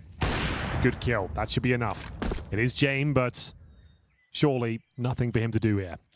Especially because the bomb is so far away from him. Thing is, he won't be saving this. Like right now, he's got $12,000. He'll even just one kill, and him going down, it'll be worthwhile, I would say. Yeah, he's certainly playing like a player that's looking to just finish it. You're right, though. I mean, it's worth looking for, I suppose. First round on the board for Lynn Vision. It has to be all the rest here. If they need the next 4 in a row to start to gain some confidence. Call Me Sue and charged that around early on. 3 kills for him in this one. Brings him to a total of 5. It was looking quite promising for PARIVISION as well. Nota got his first kill. They got a double towards middle, but then Amelia, swinging out of the cave, manages to get a triple. Nice sequence from him. Nota, I believe he has a little bit of an audio issue. If you're just joining us, welcome back. Hope you're enjoying the show. It's day 2 here at CAC. They're over in Shanghai. We're covering it from Bucharest here, having a lovely time. And right now you're watching Lynn Vision take on PARIVISION. This is the Group B lower bracket semi-final. Winner goes forward to play tomorrow, not to the playoffs, but another chance to make it to said playoffs. Loser will be going home. Yeah, which I think for Lynn Vision would be a real shame because of the because of the sort of the home crowd potential for it. For PARIVISION, it would also be devastating going out to Lynn Vision. That would sort of be, we're already looking at a team that's in trouble. A lot of criticism from all angles, it feels like. So yeah, PARIVISION, they need to win this just to kind of keep the momentum going and try to fix the things that are wrong with this team before we get into the major. It's a good point. It's just around the corner. Yeah, they don't have a lot of space left to try and make these corrections, but it's looked great at the start of this map. There's no question about it. Individually, and some of the tempo that's been set here. Very exciting. A couple of issues to fix here. So, I think it was Nota with a headset problem, potentially. Yeah. Fix that, and we're back in the action. We should be off to the races momentarily. Anders, I'm going to check if the B stream's up. I actually don't know what's going on there right now. Oh, yes. I do like a B stream update when we have some downtime. Okay. Oh, you never believe who it is. It's TYLOO taking on Pain. Okay. They've just started their pistol as well. So that's running on the B stream. That's another big game as well. I'd like to see TYLOO make it, I suppose. The reason you just stated. It would be nice if either or both Lynn Vision or TYLOO could find a way through. That would be a bit of a benefit. Trust me, I've worked CAC a couple of times now, and the crowd in the arena, they go absolutely wild. Yes. They love it. It's and if they get a chance to cheer for a Chinese team, that's going to be crazy. Well, I've been told by people that TYLOO are actually playing a little bit better Counter-Strike. Although I think this new look Pain is also a hard team to play up against, to be honest. So we'll see. We'll see how that unfolds throughout the afternoon. Timeout. Is that called? So, Timeout after the tech pause, yeah. Just so you can recalibrate, get everyone back on the same page. No panic, no mistakes. It's PARIVISION calling it as well. Got this great lead. You don't want to fumble it now. First round found for Lynn Vision, courtesy of Amelia. Oh, it's a Call Me Sue, sorry. Who got the triple kill? It was Call Me Sue, you're right. Yeah, there we go. I guess no matter what happens, 7 rounds is pretty good for the first half, but it'll feel different if you end up fumbling the rest of the half from here on out. So I appreciate the fact that they're taking this time out here on the PARIVISION side just to make sure nothing slips up. They are a team that have looked brittle on some of these positions, you know, that similarly get into some winnable positions and suddenly it kind of falls apart. I'm seeing the admin come back in. Oh, no. Okay, back to a tech issue, I'm assuming here. So from tech to tactical, back to tech. Yeah. And a thumbs up. You love to see that. The international symbol for everything's okay. We've done it. Everyone knows what that means. Let's get back into the action. Thank you for bearing with us. Early doors here in the best of 3 first map picked by PARIVISION. And we're moving on to Dust 2, which is curious. That's one of PARIVISION's best maps. One of the only maps that's really served them well recently. Yeah, and Lynn Vision picked it. Yeah, Desk is saying they're picking like they are the the favorite team, which is kind of cool. Well, let's do it. Back to the action. Lynn Vision, I would say they need the rest of these rounds, at least 3. Still very possible. They've been managing to win the mid-duel more often than not. Bit of spam damage coming through here, nothing connecting. Zello, great showing from him so far. 12-3. Nota had a bit of a rough one, but as you mentioned, he's got that unenviable role of walking out middle or rushing through the utility. Yeah, they actually gave him a break in this round. He didn't have to sort of rush in there. He was a little bit slower. And there's nobody there from the CT side either, which is interesting. Call Me Sue playing the front of Cave. Some deep utility here. James is hoping that there's going to be a peak coming somewhere. All right, there are the boxes. Calm down. But this front position for Call Me Sue, if nothing else, it should give more of an opportunity for the rest of Lynn Vision to rotate around. Pretty good dunk on the Saka. Touchdown. He's going to continue to put forward. And rightly so. Unlucky not to get the kill there. Let's get the tag. Tug of war here towards the K position. James has found some prime real estate, though, in towards that red room. Cutting off rotations here. Starry aware of it. Does he dare peek in towards red room, knowing that James could be posted up? 30 seconds, though, back towards the A bomb, so he starts ahead. So that's why he's posted up there. He'll sit there the entirety of the round now. Anders, he'll be looking for rotations from B. I think you're absolutely right. And they're kind of out of grenades on the A-bomb side. I think Emilia might have thrown that last incendiary a little bit too soon, because by the time they show up, there we go. The patience is rewarded. Saka is down, but there is a bit of a double setup here, which is not... Well, now it might be done. That is incredibly fast with the headshots. The bomb is being planted on the other side. And I think for Starry to have won the round, he would have had to interrupt the bomb plant. It's not going to be possible any longer. Just classic James stuff there. Get the mid control. He gets posted up in a very promising position. And he times it to perfection as well. I don't know if you noticed. 2 players are pushing out of the cave as he got that first kill.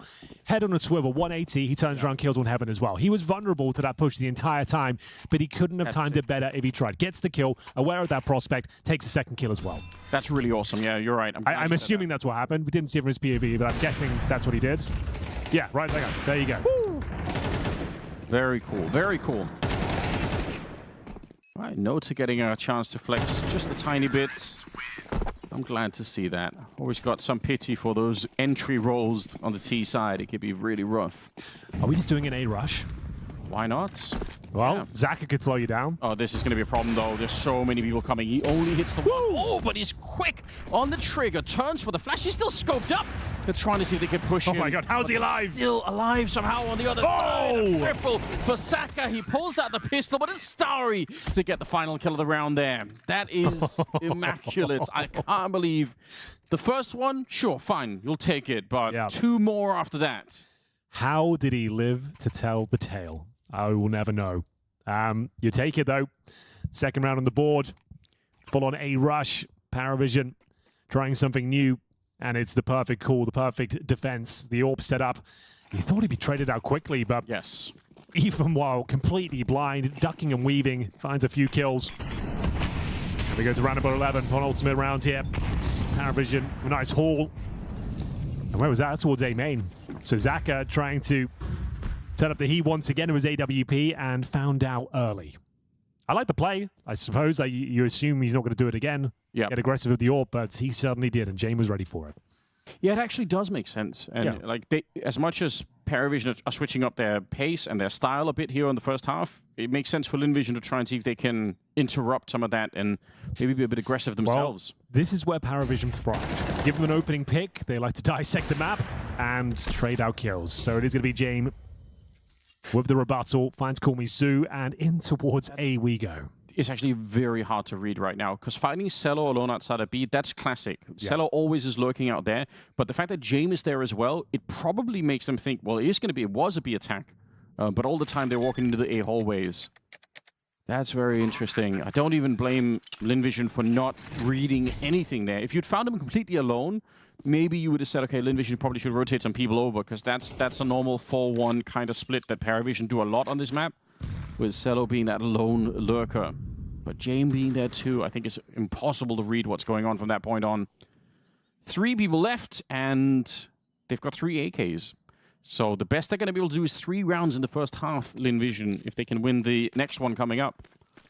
That's not a lot. Well, they are saving 3 AK-47s. That's something. So not a foregone conclusion by any stretch of the imagination. But pretty convincing there from PARIVISION, playing them like a fiddle, showing all that presence towards B, all the meanwhile that is walking into an empty A-bomb site. True. And that is a signature Jame move.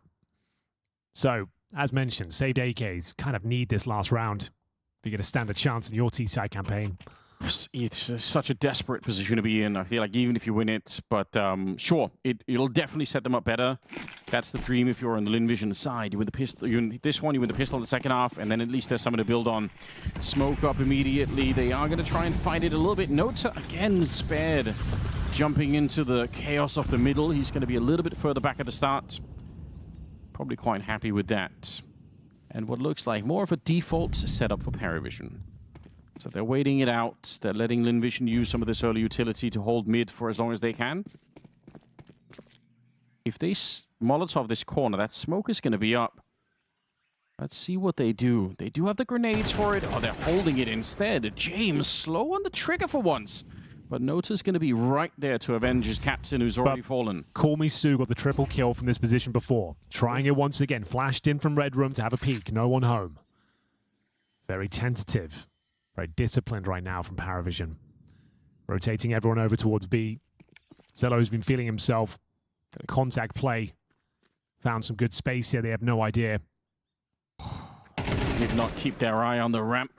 I hate everything about it. Westmelon's gone down. MOUZ. Is he good for another triple? Certainly good for the first one. And that actually slows things down a bit. Might be getting more. Deep grenade on top. Emilia will help out with a headshot on Nota, and Belchunok get a 1 versus 3 here. Not a chance. Emilia with a strong headshot. And you know what? This is one of the reasons why I said at the start, I'm not really sure how this is going to play out stylistically, because LynVision, when they are feeling it, when they're starting to get the mechanics on board, they're such a scary team. They hit hard. It's so hard. Yep, absolutely. Weird half. We saw PARIVISION, as I mentioned, subverting expectations there. The B rush a couple of times there in the first half. The A rush as well. The A rush didn't work out so well. It didn't. But the B rushes were sublime, especially on the pistol. And yeah, I think PARIVISION will be happy with that. 9 rounds will do. It's your pick. Oh, yeah. Then on the T side, win the pistol is pretty much done. But LynVision, they are tenacious. They never give up. They do want to play in the arena. Would be a historical victory for them if they took down PARIVISION in a best of 3, considering current context and form. Oh, yeah. I think that last round, when you saw Emilia, the way that he was able to hit those shots, and maybe the round from Saka with the AWP, if anything, PARIVISION need to close out this map before more of the LynVision, aimers start to get online. You don't want to see them roll any momentum. They're such a wild team when they start to get going.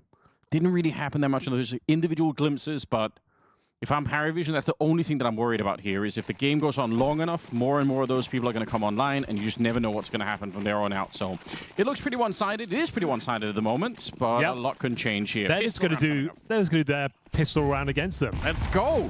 Another B rush. This time into the dually. Sway's in a good position. And Nota is there. Celo gets a chance to add to the scoreboard. He's up to 14 kills. Oh, no. Oh, it's a team kill. That's... we said it was going to be weird. I feel like we've lived up to that prediction. Yeah, definitely. Both teams doing the B rush on the T side pistol. This one, unfortunately, oh, they missed the Molotov. Did you see that? Yeah, you're right. I don't think it would have made much of a difference, but certainly didn't help. Team kill didn't either. I'll say that. I was about to say for a moment there, they can get that quick kill on the bomb site behind the pillar. Yeah. Maybe there's a chance they get the second, but no, killing each other, no good, no bueno. Missed Molotov, failed B rush. No plants, presumably you take the eco here, but... Doing the same B rush. Kind of crazy, isn't it?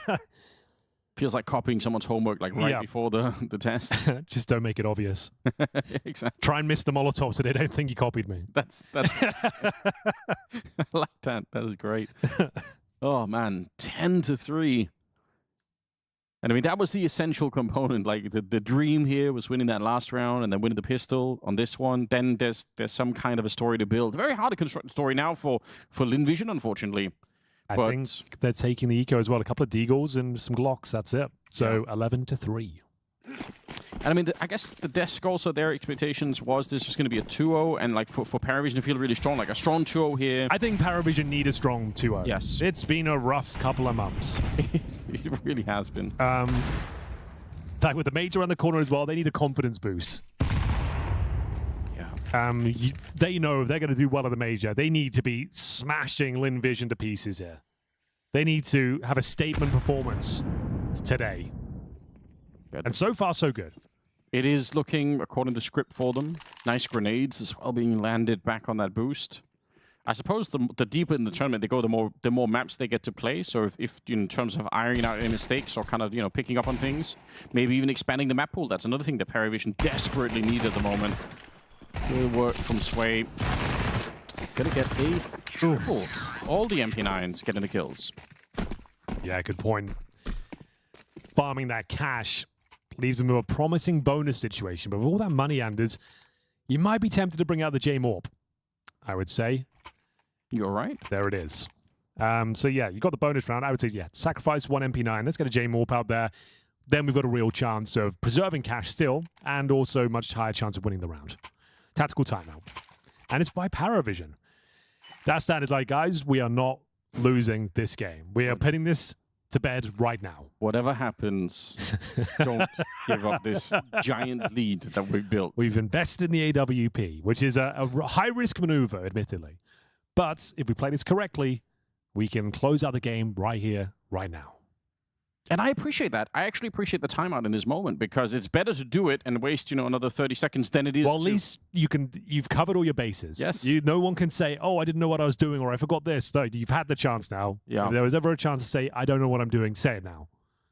Yeah, and I mean, they just want to lock this down. Don't give Envision a chance. With the two MP9s, I'm assuming they're going to try and get some territory on the map. Whether they push towards A main, get two players set up in a crossfire towards the cave position. That's what they're discussing right now. How do they get the most out of these little weapons? James, as mentioned, with the AWP in towards the red room and using it to great effect. Popping open the smoke. Going to do that once again. He's got so many grenades. Good lord. He's going to get another one. Wow. That's a sick shot as well. So he gets 3 HEs to work with, and he gets 2 kills out of it. I'm surprised. Pretty good return on investment, Anders. That second kill looked like it was hard to see anything at all, but... Well, that's why you buy the AWP. Yeah, great pickup. What do you do now? Lost 2 players. We've got mid-control, I suppose. Kind of a hollow victory once you've lost 2 players, but you're not wrong. I guess you have to go A. It's only Belchnok there with the MP9. Smoke down CT spawn. Yeah. Oh, they've been segregated. Need to be careful here now. Do they go through the smoke together? There's a bomb at the front. They have to. I think it's the only way. PARIVISION shouldn't be too worried. Like, let them plant the bomb if they need to. Just try and make it expensive. Okay, nice. Molotov. Gets a comfortable plant. 5 on 3. Still a chance to win this, Lynn Vision. There is definitely one chance, but 3 kits on the other side. Incendiary being thrown out right now to put some pressure on Westmelon. He's burning as he turns back, and yeah, they're not going to get a single kill here. Saka, he's so far away. They don't realize where he is, but it doesn't really matter. If his teammates had lived, it would have been different. But I think you almost might as well just get the Galil on out of here. Defuse already happening. He's going to end up going down. Very, very good retake for PARIVISION. Well, it turns out that was the correct maneuver. We speculated as to whether James should bring out the AWP. They had a clean sweep in the round previously. They had MP9s and M4s. They throw away 1 MP9, drop James 3 grenades in the red room, gets 2 kills. That was the round in itself. Thankfully, Lynn got the bomb down, I suppose, so they'll have something here for what could be the final round. But it also means they've upgraded the other 2 MP9s into AKs now, just in case they don't need any more, momentum on that side. But yeah. Yes. Okay. Well, Ancient is done. They might get a few rounds. I'm not saying they won't do that. As Anders always says, round number 13, most difficult round in the world to pick up. That is the thing. We love to say it, in fact. They might get a few more, sure. But the round doesn't matter so much as the map, and I think the map is going to be going in favor of PARIVISION momentarily. Very impressive work. I mean, for a team that in the past has been playing better Counter-Strike than they've done in the last 3 months, we know that they want to get back to that level. And this is more of that kind of a feel. And again, watching some of these individuals, Sway up to 11 kills, pretty good. Cello up to 15. I mean, I think that's what we need. That's what we're looking for. Sway, speaking of which, hello, might get isolated here. Strong kill onto Cello. MongolZ with a very fast opening, and yeah, Sway had way too much in his hands. Overworked in that position. Shot in the back instead. Starry the one to take him. 5 versus 3. Now they have rotated here, and some pretty good utility use to try and interrupt the bomb plant. It's so close, but it might. They want to try and get that AK out of his hands, and I think they might just do. Oh, actually, they're not feeling it. Okay. I guess they're trying to preserve their own finances. I don't know, but they called off the hunt. They knew exactly where he was. That was a speedy opening for MongolZ. He ran all the way into the cave to find that fight. Well, he wouldn't go back, would he? Okay, I was going to say, is that time for him to go deep? We don't get enough of those is the problem. I guess the level is so high these days. No, it's not 2014 no more. The position that he was hiding in, he had 5 health. He's reduced to 1. Yeah. So he just knew, this is the part of the map where I take 4 damage. That's the level I'm talking about. That is the level. He's done the math on that one. Okay. 12 to 4. Not necessarily a sustainable approach, running in towards cave, catching a player with a knife out, getting that nice space. It was a good round. But as I mentioned, it doesn't fill you with hope that they can really find 8 rounds in a row now. But let's see. Nothing to lose really at this point. Feels like the map's already over. Might as well keep getting warmed up, try and deny the victory as long as possible, get them frustrated for map 2. Yeah, definitely. James should get this kill all day long. I say that. I've cursed him. You definitely have. Oh, and the wallbang as well. Sway very close to dying in this. Hey, you're right. I mean, if you can get them frustrated, and once they run out of money, which is going to be real soon here, then some of that could start to kick in. Especially for a team that's had so many of its own problems. If you take away their opportunity to have a very clean victory, that could benefit you going into the second map. Now, Lynn Vision, historically, they should be about as good on the T side, so I don't think they necessarily swapped into a round or a half here that they don't know how to play, but look at the stack at the A-bomb side. Hold on. PARIVISION, they might be a man down, but they actually have the setup to do some real damage here. Nota with a nice double spray down. It could have been great if Belchinock would have also got a kill in that one. The bomb is going to be planted here, and I think for the rest of PARIVISION, it's better to save. No chance for a retake. That means up to 5. Sorry, excuse me. How long before you get nervous, Henry, if you're on the PARIVISION side? How many rounds on the other side before it's... How long is a piece of string, Anders? But I'll indulge you. It's a great question. We've had Dante's Inferno, now we've got philosophy with Henry. I say if it gets to 8, that's when you may be starting to worry. Does that answer your question? Already at 8? I think so. Okay. Just because you were up, what, 12 to 3? Yeah, I mean, that's a good point. I don't think there's a right answer. I'm just... No, I know. I'm just being silly. I'm just teasing you. Just being difficult for the sake of being difficult. Well, I can appreciate that, you know. The Counter-Strike, it's been hard to talk about the Counter-Strike. Well, that's what I mean. Let's try and have a bit of fun. Let's have a look. Like I said, I said like 3 rounds ago, they'll probably get a couple more.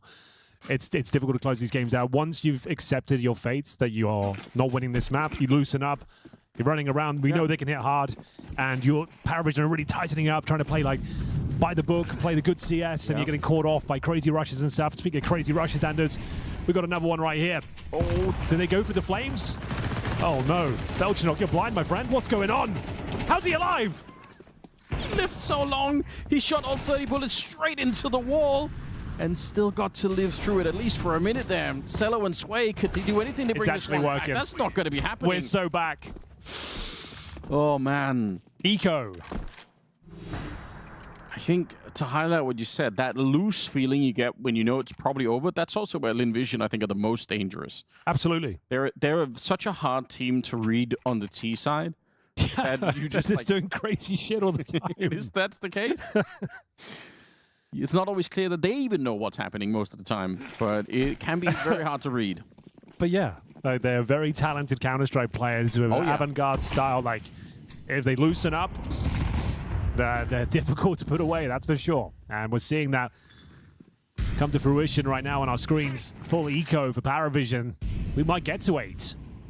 And it's a possibility now. Definitely. And we're talking about that frustration. Like, we know PARIVISION is a team that likes to tilt. They wanted to get out of here a long time ago. And now you've got to sit there and stew with the USPs in your hand. What's the buyer going to be like next round? They'll get $2,400 or maybe more, maybe $2,900 into the next round. Yeah, you've already slightly stolen that very clean victory. Yeah, so which would have been, like we said, they needed statement results. Yeah. Showing that they're still this world-class team. They don't have to be messed with, but if this goes to double digits for Lynn Vision, it's going to be a hollow victory at the end, and they'll be fired up for Dust 2. They'll be feeling this. You've let them warm up into this series now. Either way, they have, like, kind of got over this loss of the map, and they're just seeing what's available to them. It's actually a shocking level of discipline for Lynn Vision. Like molotoving these positions, smoking off corners, and making sure that they don't just walk into what was a really big stack there towards the center. That's exactly the kind of round, by the way, that Lynn Vision can easily lose just because, again, when they sometimes end up, you know, going a little bit too fast on the T side, that's what you're potentially weak to, but hold the phone. The was a really big stack there towards the center.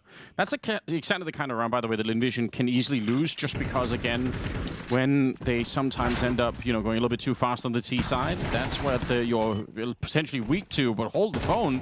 The 5-7, the Deagle, they've lost a couple of players. There's only 25 seconds left, and one of them is a little bit further behind. So where's that bomb plant going to be coming from? All right, there we go. Saka holding the line, making sure no one's walking through the smoke, but there was just a brief second there when I was starting to get nervous. Lynn Vision, don't lose this round. This is the one that's supposed to be easy. You fought to get here. You kept the economy low on the PARIVISION side. Yeah, they're going to clean it up now. That's what I like to see. Danger is done with. Going to get up to 7. Yeah, that would have been such a silly way to go. Would have been, but nowhere near winning it in the end. 3 players survive Lynn Vision. Bomb's going to go off momentarily. Going to try and save the Kevlar on the PARIVISION side. 12-7 from 12-3.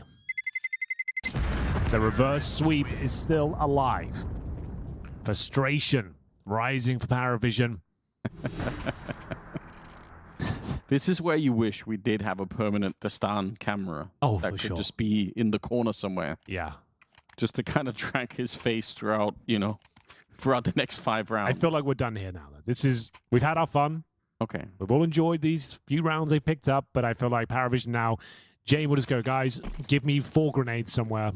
I'll just keep popping open smokes, and I'll kill them all. We can make it work. Boosting elbow. This could actually work out quite nicely. Oh, it's a very nice indeed. Yeah, that's crazy. They did not see that coming, and now it's an opening kill. Belchinok nullified as well, 3 HP. You can see James like, really? Do I just have to play every position? It's a great counter, isn't it? Oh, wait a minute. Belchinok, he's so low. He's going to walk straight into death there. Relieving James of his AWPing duties over on that side, but he's dead already. And they should be able to smoke James. You get the kill on to Sway, though, and here comes that smoke that they needed maybe a second earlier. He's going to try and blow it open. That's been working for him so far, but this time he doesn't have the stash of grenades. So the bomb is going to be planted eventually, and there's a flank as well. MongolZ making sure they can't escape with the rifles here. You said 8 is panic times. They're going to have no money left in this one. James, if you could save the AWP, that would be huge, but that's not going to happen either. A double kill for Starry. This is very interesting, Henry. I'm excited. We've come all this way now. We might as well get to overtime. Hell yes. What a boost as well. Perfect call. They had zero idea that could be happening. And they get 1.5 kills from it. Nice backstab from MongolZ. They take down every single player, Anders. And I think we're full eco territory again. Yeah. Yes? Question mark. We've got an M4. Kind of a half, yeah. Okay, so not full ecos. We've got a few upgraded pistols. And an M4. Belchnok, 9 and 11 right now, looking to close things down. Let's have a look. MongolZ, early territory taken towards cave. So they want to smoke off that B ramp for as long as humanly possible to try and force them into the M4. It wasn't Belchnok, wasn't it? Now it's on Nota. They swapped it around, I think. But yeah, it's all about the smokes over here at the B bomb site. That's the real key. One there behind. Oh, yeah, they dropped them as well. I think the other one is on Sway. He might be back in middle, but yeah, gonna be forced to use one towards the cave. Where's the other one? Just trying to present the idea there's more players here than there actually are. There we go. He picked it up. I was going to say he left it on the ground for a second. So you've had one smoke cave, and now going to try and hold on to it as long as possible. Try and push him into that stack. Smokes the top of B ramp. You can execute from this position. Media will be setting up the flashbangs. They are not scared of the smoke, Anders. No. Very good read here for Lynn Vision. You've got to give them some credit. They blow open the smoke to try and run through. That's a nice round. Yeah. Oh, snapping a little bit there, Starry, but it's all good. And, wow, we're past the danger number. We're up to 9. Yeah. This is very, very scary for PARIVISION. I'm so excited by this. This is great. Lynn Vision on the T side. They are really hard to put away. They're such a hard team to play. Sometimes they'll give you, a round back for no reason. They'll just make a giant mistake. But when they're running through like this, and I mean, credit to them again. Again, I will say they probably won't win this map, but they've done enough to tilt PARIVISION off the face of the planet. Like, oh yeah, they're going to be frustrated. They're going to be arguing outside after this map concludes. Yeah. They'll take some of that negative energy into Dust 2. This is all Envision could do. 12-3 down, and now we're at 12-9. Fighting for their tournament life here on home soil. Let's see if they got any more wild ideas. They had the boost in the middle there. But I wouldn't be surprised if we're going to be seeing some mid-pincer movement coming in as well. MongolZ, remember when he was playing the cave on the CT side, he really wanted to fight middle. He could do it as well from the T side. If he runs towards B and sort of comes in swinging from that side, you can really crunch that mid defense on the CT side. So let's see what we get here. 6 rounds in a row. Looking for their 7th. Surely this is the end of the line. Uh-oh. Here we go. Pack it up, boys. We've all had our fun with the comeback. Everyone was flashed. I feel like on the CT side too, but Belchnok, you just saw the glimmer of an outline there in the middle, and he's able to spray 2 of them down. Now, that's great work. If PARIVISION somehow lose this round, I don't think they ever recover from it. Okay. Mentally. That's it.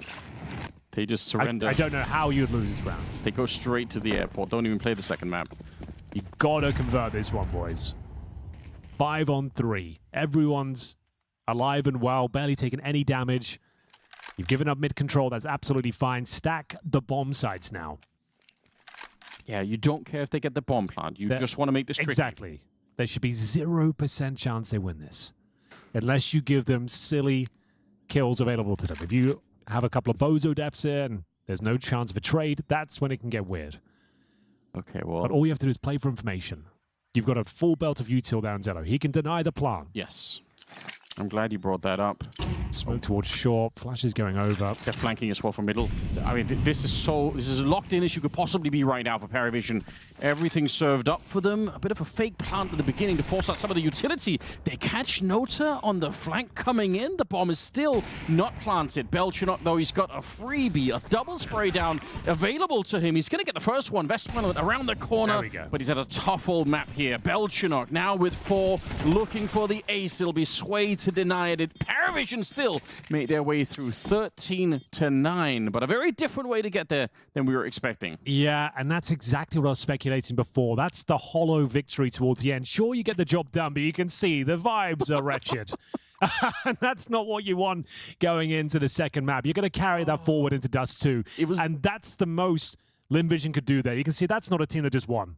That is a team that looks a little bit dejected. Oh, it's wild. Oh my God, they're going at it, bro. Yeah, he was flanking and he got killed, and that's what the stars were yelling about. I can't believe it. Oh, I love it. I hope this series continues to deliver the drama, the excitement, because it felt like it was a done deal, right? 12-3 down. We said all they can do is get under their skin. And I think mission accomplished there, Anders. PARIVISION are riled up, and LynVision might be able to cause some damage in this series. Definitely got very scary for PARIVISION at the end there. They were, I think, 12-4 ahead, 12-3 ahead at one point, but only ended up winning 13-9. And just as Henry said, you wouldn't think that PARIVISION won based on the camera footage. At the end there, Destal and Nota really going at it. No doubt that clip is already making its way onto Reddit, Striker and Blair. Man, that was rough to watch. Yeah. I wonder what they were discussing there at the end. It was probably, go ahead. A sore thumb. I think he was the bottom fragger, bottom performer for the team. Feels, yeah, maybe. I think it was the last round. Yeah, probably, he had cave, and I think what Dawson was saying, just wait for your teammates to crunch in together, and so he peeks into cave, takes the initial fight. Bit of a small mistake there, but I think it's more of a symptom of his struggles he's had so far, because this map he has Zillow really pop up, and even then Nota struggle. But Paula, as we preface this game saying, they need a confident win, right? Not one, Blair. It was not one. The credit to LynVision was showing a lot here to bring it back, but honest to God, like, oh, that was kind of awkward to watch. 15 rounds in, it was confident. It was clear. PARIVISION were way ahead. Striker, what happened after that? They won that second pistol. It looked like they should have been riding off into the sunset, and then it all just crumbled. I will say, I think LynVision did a really good job of getting some of these early openings on mid. That was like really well flashed through.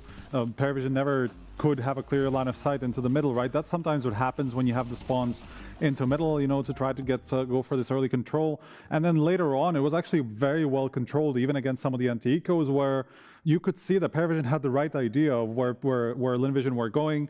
Even some of that round that they ended up going up in Red Room in Heaven, right? And then they were stacked towards middle. Like everybody was waiting for that crunch to happen. They molly it off, then smoke it off, realize what's happening, go back to B.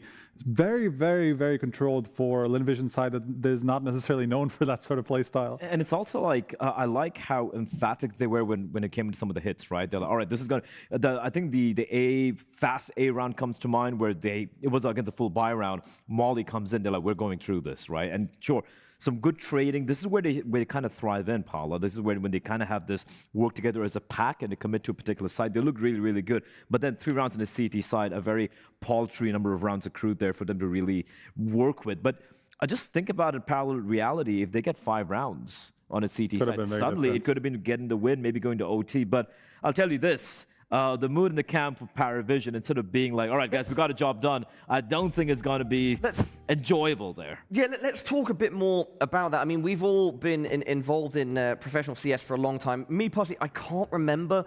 And look, it's a professional sport, there can be some heated discussions, etc. That's normal. That being said, me personally, I can't quite remember seeing a coach-player interaction like that in the whole, for a long time. Well, look, I remember the old Navi, the Ukrainian Navi, was a lot like this. Not necessarily between the coach and players, but as much as the players. Because I remember situations where they're like, let's say, this is obviously CS:GO, where it's still MR15. They're like 13-2 up, and they lose like stupid pistol or anything like that, and they start arguing at 13-3 up. And like middle of the game, a lot of the time, Navi would be like this. Which old Navi? So this would be with the Zeus Navi, and even the old Polish five back in 1.6. Yes, Taz, a little bit, yes. And then who else was it? Cuban was there. Luke was there. All these guys, they just get really fired up. But this is kind of unique in a way because Dastan, obviously, he is the guy. He is the head of the family, right? And the thing is, you might be like, you guys got the win. Why are you so riled up? But it is everything leading up to this. I'm not trying to defend anyone over here, but it's kind of everything leading up to the frustration kind of spilling over, where Dastan's sitting right behind him, 12-4. Guys, you have this one in the bag. And I'm sure you saw a lot of small little mistakes being made by Nota, perhaps, maybe a couple of other players.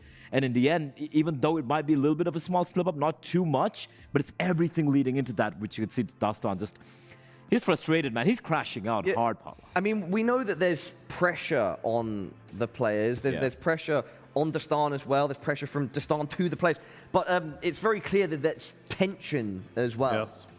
And look, that's going to happen when you have Dastan saying, like, you're probably going to get kicked after the major if you don't improve, right? And that's not even saying anything about what he's doing publicly, because I'm sure all this is, I mean, we just saw it. Like, all this is happening behind the scenes as well, where he's, like, making it clear to them, like, okay, this is not good enough.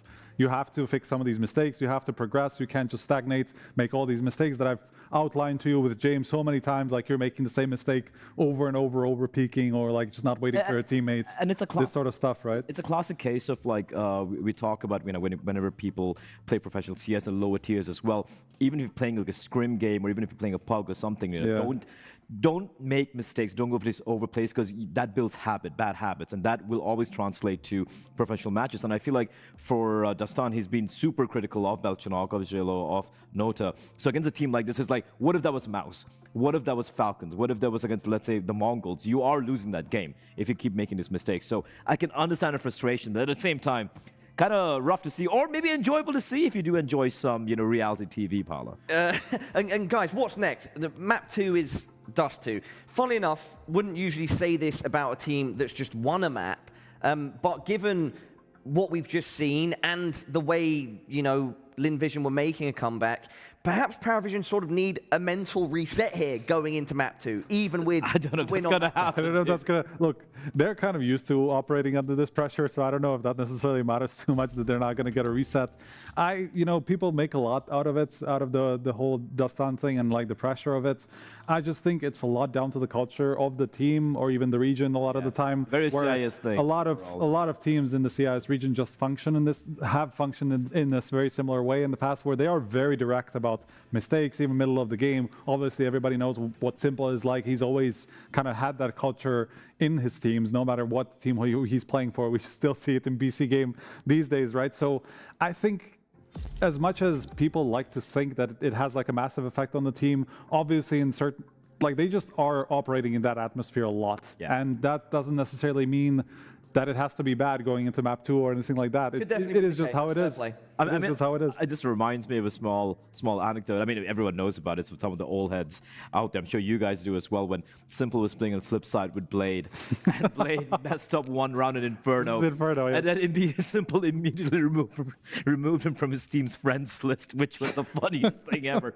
But eventually, Blade went on to be one of the best we've ever had as a coach. Simple, the great one, right? So honestly, I think it's a very common thing, which for a lot of viewers, they look at it and they're like, oh no, this is looking really bad.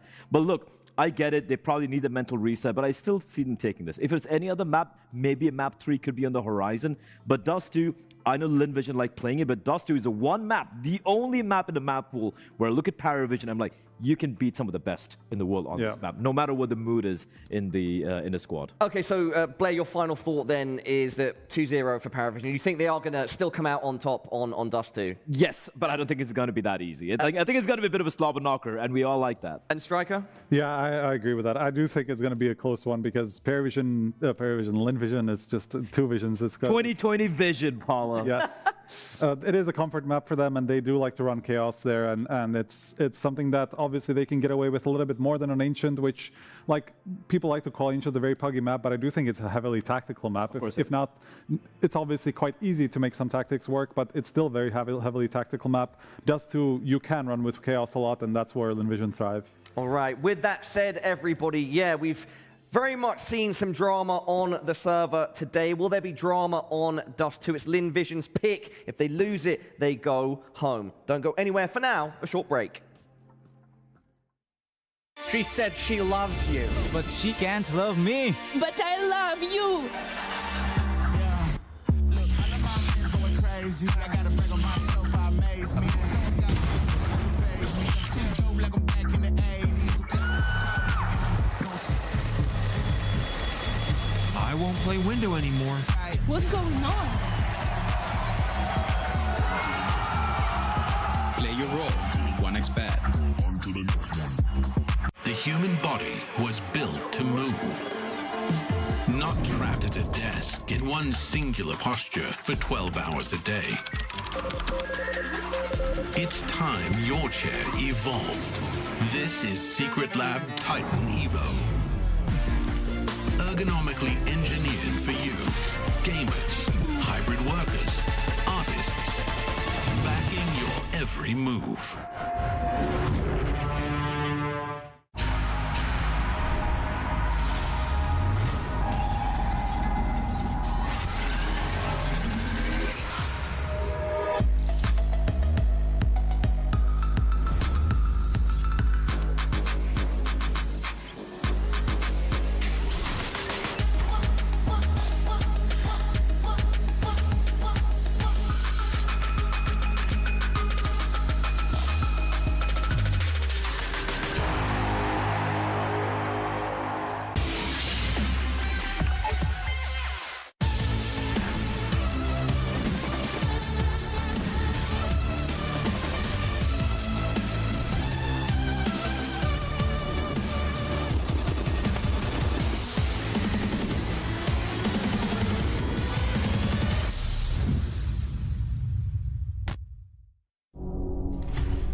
Ladies and gentlemen, welcome back to day 2 of CAC. Well, join us for PARIVISION versus Lynn Vision, map 2 as well. If you looked at the scoreboard online, you'd probably think, okay, PARIVISION, 13-9 victory, they got the job done. But there was a lot more to it, wasn't there, Anders? It was a very dramatic finish with, a near comeback from Lynn Vision. They got warmed up, and a very frustrated PARIVISION who are arguing, even in victory, which is kind of wild. I don't think I've seen anything like that before. We've been doing this job a very long time, and I don't think I've seen a post-victory argument. It's almost like, it's the thing people say all the time, well, whatever the scoreline is, if we win, people are going to be happy. They're going to be, even if it's a bit of a struggle. But PARIVISION, they want more than just a victory. They want a statement win. They can feel good and make the team look strong, and that wasn't really it on Ancient. In spite of a brilliant first half, they still kind of had to fight to end it. We'll see how it goes on Dust 2. That's coming up next, second map in this one.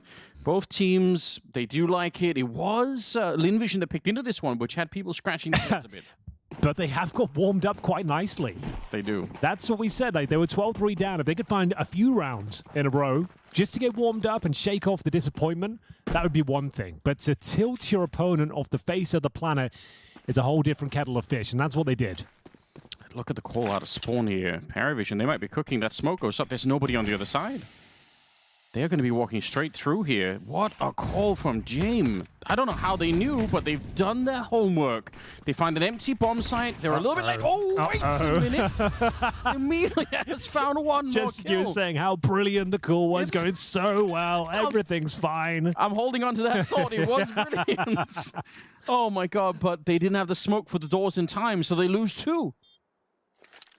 And now the question is, can they get the retake? There's not a kit in sight, so it's going to be a 10-second defuse here. See if they get through the window to begin with. Nota is right in their face with the Glock. They've jumped past him, and he turns around into the flashbang. Not a single kill here for the T side. Oh, for Nota. He hears the footsteps, he turns around to catch the CT that's running in, and the result of him turning around is that he turns straight into the flashbang. That's devastating. Listen, the fact that it's a brilliant call feels a bit hollow now, Henry, I'm not gonna lie. Yeah, well, that's the power of the silenced USP. You could see Zway. He knew he was being shot at, but he had no idea where from. He thought it was either a car, bomb site. They did have a smoke en route for the double doors, but maybe overcooked it a little bit, like by jumping out and hoping to find some early jewels there. But yeah, somehow, some way, they don't get a single kill. And that is bizarre. That's crazy. I can't believe that. So, smoke down towards double doors. Courtesy of Belchenok. Everyone's always a little bit scared when that smoke is deployed. Sometimes it doesn't connect as much as you'd like, but that one's totally fine. No armor. Just a few upgraded pistols here. They got the bomb planted, but no kills. So, again, like, if it was any other team, I probably wouldn't care so much that they end up losing that pistol. It's a bit silly, perhaps, that they couldn't do any damage. But you would have. But because PARIVISION looks so frustrated already, you can't help but wonder how that's going to play out inside of the team. Celo's here would love a quick Deagle headshot. Gonna confirm at least one. Hasn't seen the second player. Once the rifles are out, PARIVISION are a team that are just enthralled with the idea of doing a short executes on this map. They really love that. So wouldn't be surprised if we're going to see a bunch of catwalk executes onto the A bomb site. One of their big things. So, trying to get another bomb plant down if possible. Yeah. Nice grenade. Significant damage. Scout of Zaka. Looking very comfortable here. PARIVISION is running that clock down. That's what they do best. Have a massive grenade. Such a painfully slow round here. Yeah, no, come on, lads. I guess. Okay, well, I can tell you why. Like, every dollar counts as CS, right, Anders? Sure. So if you can get all their grenades out, if you can get all their HEs, all their smokes, all their incendiaries, it does add up. You're going to be buying next round anyway. You're trying to break the bank of them going forward. You haven't got any kills, so you might as well try and chip away at the finances in any way you can. That's the only reason I could really tell you as to why they're playing that round so slowly. It is, I think you're exactly right, but it's frustrating to watch. Yeah, I'll give you that. 0 kills at all on the T side so far. I mean, yeah, we said this could happen. If they get tilted, they might take that frustration into the second map, and then it felt like you had, as you mentioned, the perfect call in towards B, and you end up getting 0 kills. You've just played an agonizing round where, again, 0 kills come through, but it was all for this. So you could have a nice strong buy here. Layering the smokes towards middle, Xbox and double doors for that reason. So you can't see past that first double door smoke when you blow it open. Nice. Very meta right now. Almost every top team is doing that. Scout on Saka still here in the third round. I guess this makes sense on Dust 2, right? I mean, it's fine. It's serviceable. It's not ideal, but you know it's very likely they won't have an AWP on the T side. So can make it work. It's flashing up towards shorts. It's the main objective on your defaults of Dust 2. Clear out this area, remove some CT vision, apply pressure. And we're going over towards B once again, but it's a nice setup, Anders, with that boosted player and Starry to take all the aggro. This could be a bit of a nightmare. In we go. Flashing around, but immediately a quick turn. They try and see if they can defeat him. Oh my. Kills on top. And the recommitted smoke being thrown as well from Starry. It was literally the perfect setup. It was. They couldn't have played it better if they tried. Still 0 kills on PARIVISION. Unreal. Like, the fact he threw the HE and the smoke, taking all the aggro from the B tunnels. They're assuming, okay, the defender's here. We know what one is. Everyone focus him. And then you allow Media to get a triple kill. Boost it up. 0 kills found for PARIVISION. Everyone's going mad. Timeout's going to be coming in soon. Dastan wants to go mad as well. I'd give so much to have a live translation of what's being said, you know, just... Poor old James. He'll be holding on to his AK here. It's such an awkward, by the way, when you're coming on the T side and you have to peek that guy in the box because you know there's still another player in the bomb side and you're turning your head sideways. That's why I said it was such a fantastic setup there. Yeah. Couldn't have been better. Good work. 3-0. Bear in mind, LynVision on the first map are down 12-3. So they're already in a much better spot than they were in that first map. Now, they've got AK-47s, Anders. 4 of them. Just to make things worse. Yeah, they had the scouts and they can upgrade into all of this. Well, this is a different feel. This is the thing that we warned about. We talked a lot about in the first map, that LynVision, they're such a strong team mechanically that if you allow them to really warm up and to feel good about the game, there are a lot of teams in the world that could get flattened by them. T-side as well is when they do so much of the work. So the fact that they're already off to a pretty good start here on the CT side. Cello immediately knocked out coming up onto the Xbox. But yeah, the momentum that this team can reach is very scary indeed. This is the one place you just don't want to have LynVision. Feeling good, enjoying the game. Have we got a kill yet? No, they've not. Glad you bring that up. Round 4. No kill. They'll get one eventually. Sure.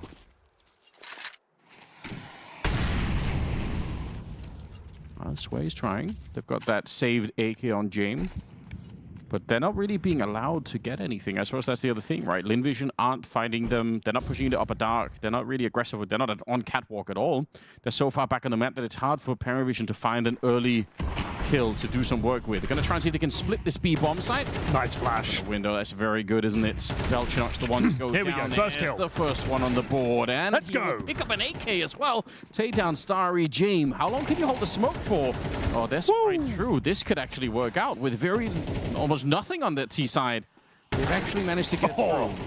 Okay. That alleviates a lot of pressure. A round they're not supposed to win. They entered this one with 0 kills across the board. They find one, and the floodgates open.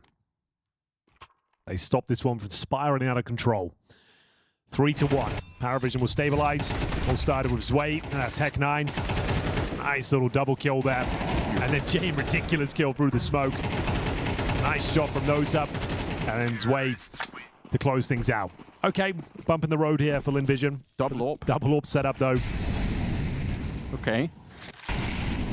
That's a lot of money to throw in. I mean, they had the money, but still, you got to be worried about that. Immediately, here we go. Down. They're going to push. Don't have the smoke for the door just yet. Once again, it's coming a bit late. So let's see if they lose anybody else. Starry turns around and picks up Notre in the middle. Once again, they had the B bomb site wide open, and once again, it is slapped right out of their control. It really is, huh? That double AWP setup paying dividends, Anders. Both of them with a double kill. They felt like They had an opening towards that B bomb site. They certainly did. They take down Emilia. Jame with the clean kill. Ooh, wait, they didn't see him? What has happened? Must have. Okay, yeah. Whatever. They'll find him regardless. And yeah, well, Lynn Vision back to their winning ways. That's a wild round. Again, like, that's what happened on the pistol, though, if you remember. They get the opening kill in B. Yes. And instead of waiting for the util to land, and they're trying to pounce on our opportunity. And now this time it's a double setup, holding the doors, 2 kills each. Yeah, pouncing on those opening kills. Maybe like the PARIVISION way would be to slow it right down, reset the round, go into a default, bleed them out. But going against the grain of what we expect today, PARIVISION. I think you're exactly right. It's a much more PARIVISION style to kind of use, especially in early kill like that. Exactly. And it just seemed like that's a bit rushed. And like, again, it's the same angle that eludes you. The double doors you haven't smoked. So easy kills, easy pickings. It's a real shame. And the frustration, we bring it up a lot, but it's not for nothing. It's got to be at an all-time boiling point there for the PARIVISION side. You win one round you weren't supposed to. That should give you some spark back and really get the momentum going. And then you even get the opening kill, and it's not enough. Get crushed for the remainder of it here. Westmelon, who was bottom of the scoreboard, I believe, on the opening map. He is up to 7-1 right now. Starry's 5-1 with the other AWP. It's going to be Starry to open up on Jame. He goes down right away through the smoke. I'm not sure if they blew it open. Probably did in the middle there. So this is, again, in a really rough position. They've invested a lot of the money that they had into this round here, PARIVISION. They need something. A bomb plant, some kills. Well, let's see what they can do there. Juggling utility towards middle. What is going on? Right. Okay. Okay, it's fine. They've got the They're AKs. doing the same thing. Yeah, I guess we're going for a B split. Or just a straight up B attack again. One player towards middle, smoking CT spawn right now. Lurk smoking towards the side itself. Starry doesn't want to get overwhelmed here. Nice incendiary. Buy them some time. Actually could work out pretty well for the defense. See what they've got. One Molotov on Cello. Notes are in the middle. He's going to set up that smoke right up. Oh, wait a minute. Calls it off. Smoke comes in from the CT side, so what does that even mean? He's going to give up and just try and go for it? I thought he was going to re-smoke that CT position, but I guess he's coming to smoke double doors. Yeah, maybe. Doesn't get that shot, but no one's checking the corner. Emilia's there. Nearly gets the double kill with a headshot. It's Westmelon through. This time they did have the smoke up in time. They've learned for the third time, but it's only 24 seconds now. And Notra and Cello, how did they get this one? It's a 2-on-4. Admittedly, 2 of those are AWPs on the other side, but don't count them out here. Maybe there's a way, PARIVISION. They do need this. Cello, huge double kill. Nota with the headshot. Woo! Maybe a bit of a chance for some restoration on the PARIVISION side. They do get a double kill each, and a very hard round to win. You've got to be honest there for the T side. I didn't think they stood a chance there, Anders. They were a man down. They're working with those tech lines once again, but they steal yet another round away. They need to start finding some gun rounds here, but we'll take it. It was looking so good there. Lynn Vision reading it well, but PARIVISION break through, and in the 4-on-2, come out on top. And as you mentioned, the double AWPs and the retake, that was the problem. That's where it all went wrong. It is tough. Yeah. It's famously brought up a lot. Yeah. So, speaking of AWPs, here's Zach heading towards lower. Feeling a lot of pressure, will fall back. I do kind of like it, though. Still a bit perplexed by the fact that we haven't seen too much catwalk activity for PARIVISION. Like I said, that's a big deal for them, but... And bear in mind, we talked about Nota towards that Xbox position before. He was going to smoke CT spawn. He went back and smoked the double doors. Okay. And that did save the day. That did save the day. You're right. Good. I'm glad you bring that up. Saka in the middle, though. Cello, one of the heroes from that last round, along with Nota, who also got a double kill and the smoke. He's down early, though. And now they're lingering around towards the middle. Emilia holding this position. Sway, that's a really big fight. We'll take down Emilia. Off angle for him. Sway was more than ready, and now they're going to be coming out the middle. If they can defeat Starry here, it's going to be an easy round from there on out. And Nota looked like he was running him down. The bomb, get it onto the site. Don't find middle. There we go. Couple of rounds, one with the Tech 9s. First real gun round here under their belt, and they've managed to stabilize before things got out of hand. For a moment there, when they were 3-0 down, and they had a very weak buy, it felt like this is going to fall apart. PARIVISION are not looking their usual selves. But now closing the gap, 1 round game, 4 players survive. CT's trying to hold on to the AWP and 2 M4s here. Their money is going to be busted going forward. Begs the question whether we'll see a hunt. I don't think we are, as they are heading back towards T-Sport. They want to make sure that no one's going for this. Zway confirms it. And it's a 1 round game. They're so insistent on these B splits early on. It's really interesting. Kind of playing a bit of a different, I would say, early half from what we normally see out of PARIVISION. And it could just be another, attempt to try and condition the LynVision side, as much as they can. We're already pretty deep into the first half, so if they're going to make good on that conditioning, then they do need to try and switch it up. Still no real spawns for long here. When they can fight, I suppose James can do it. He's got the long spawn, but if they wanted to go out quick, that's going to be a little bit more tricky.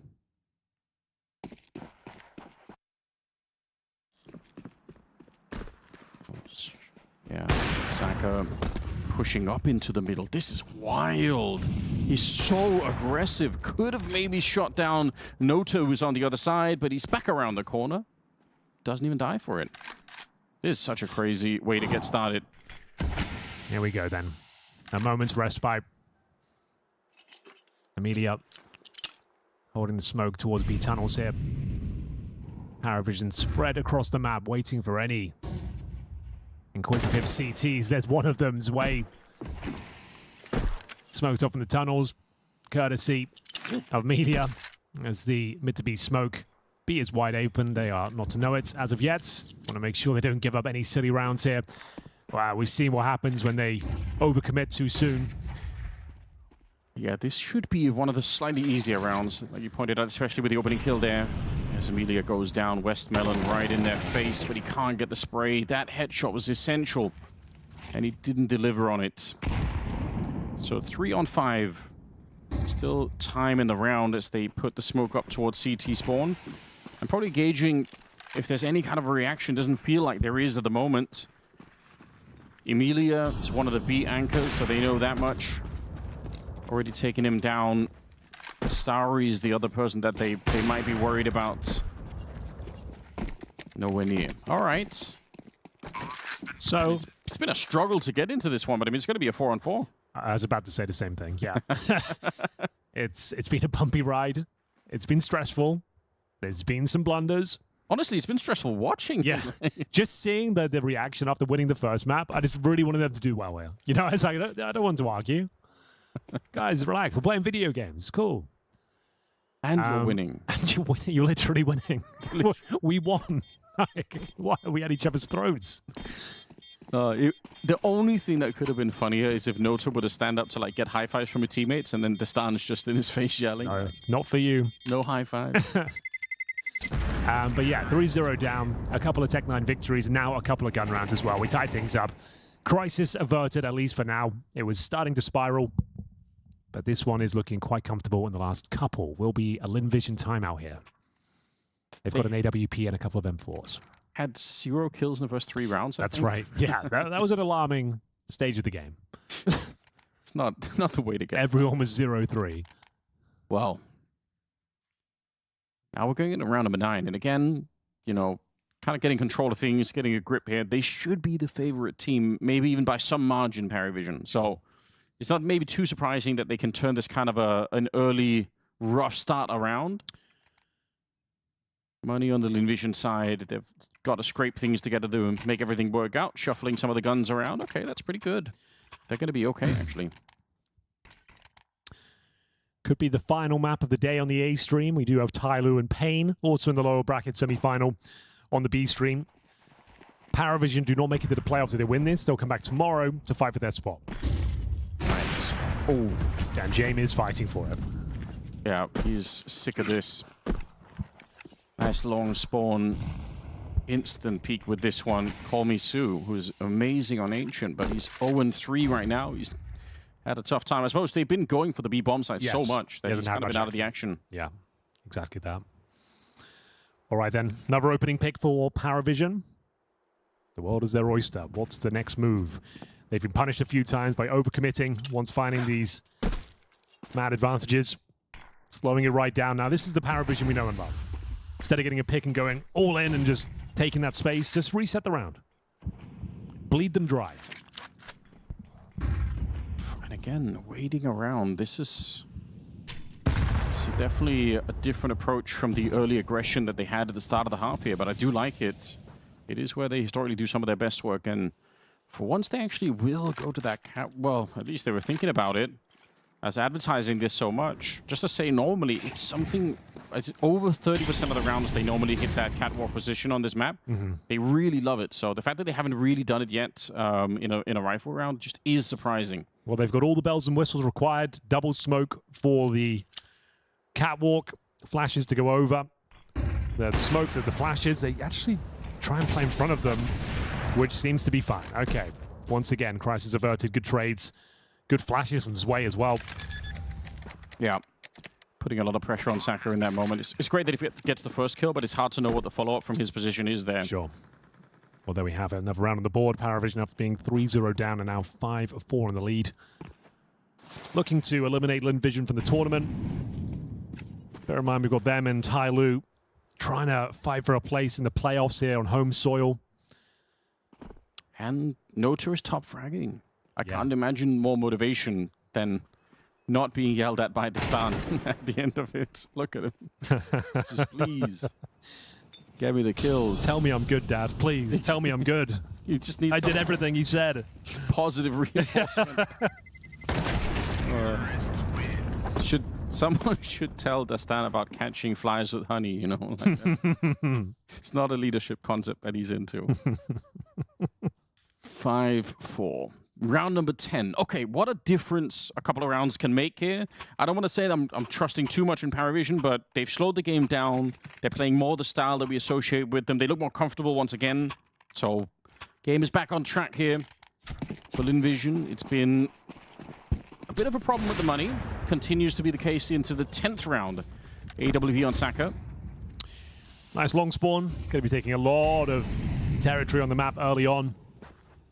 No defense presented from the CT side. Suggests something's afoot. Very rare to have no one along.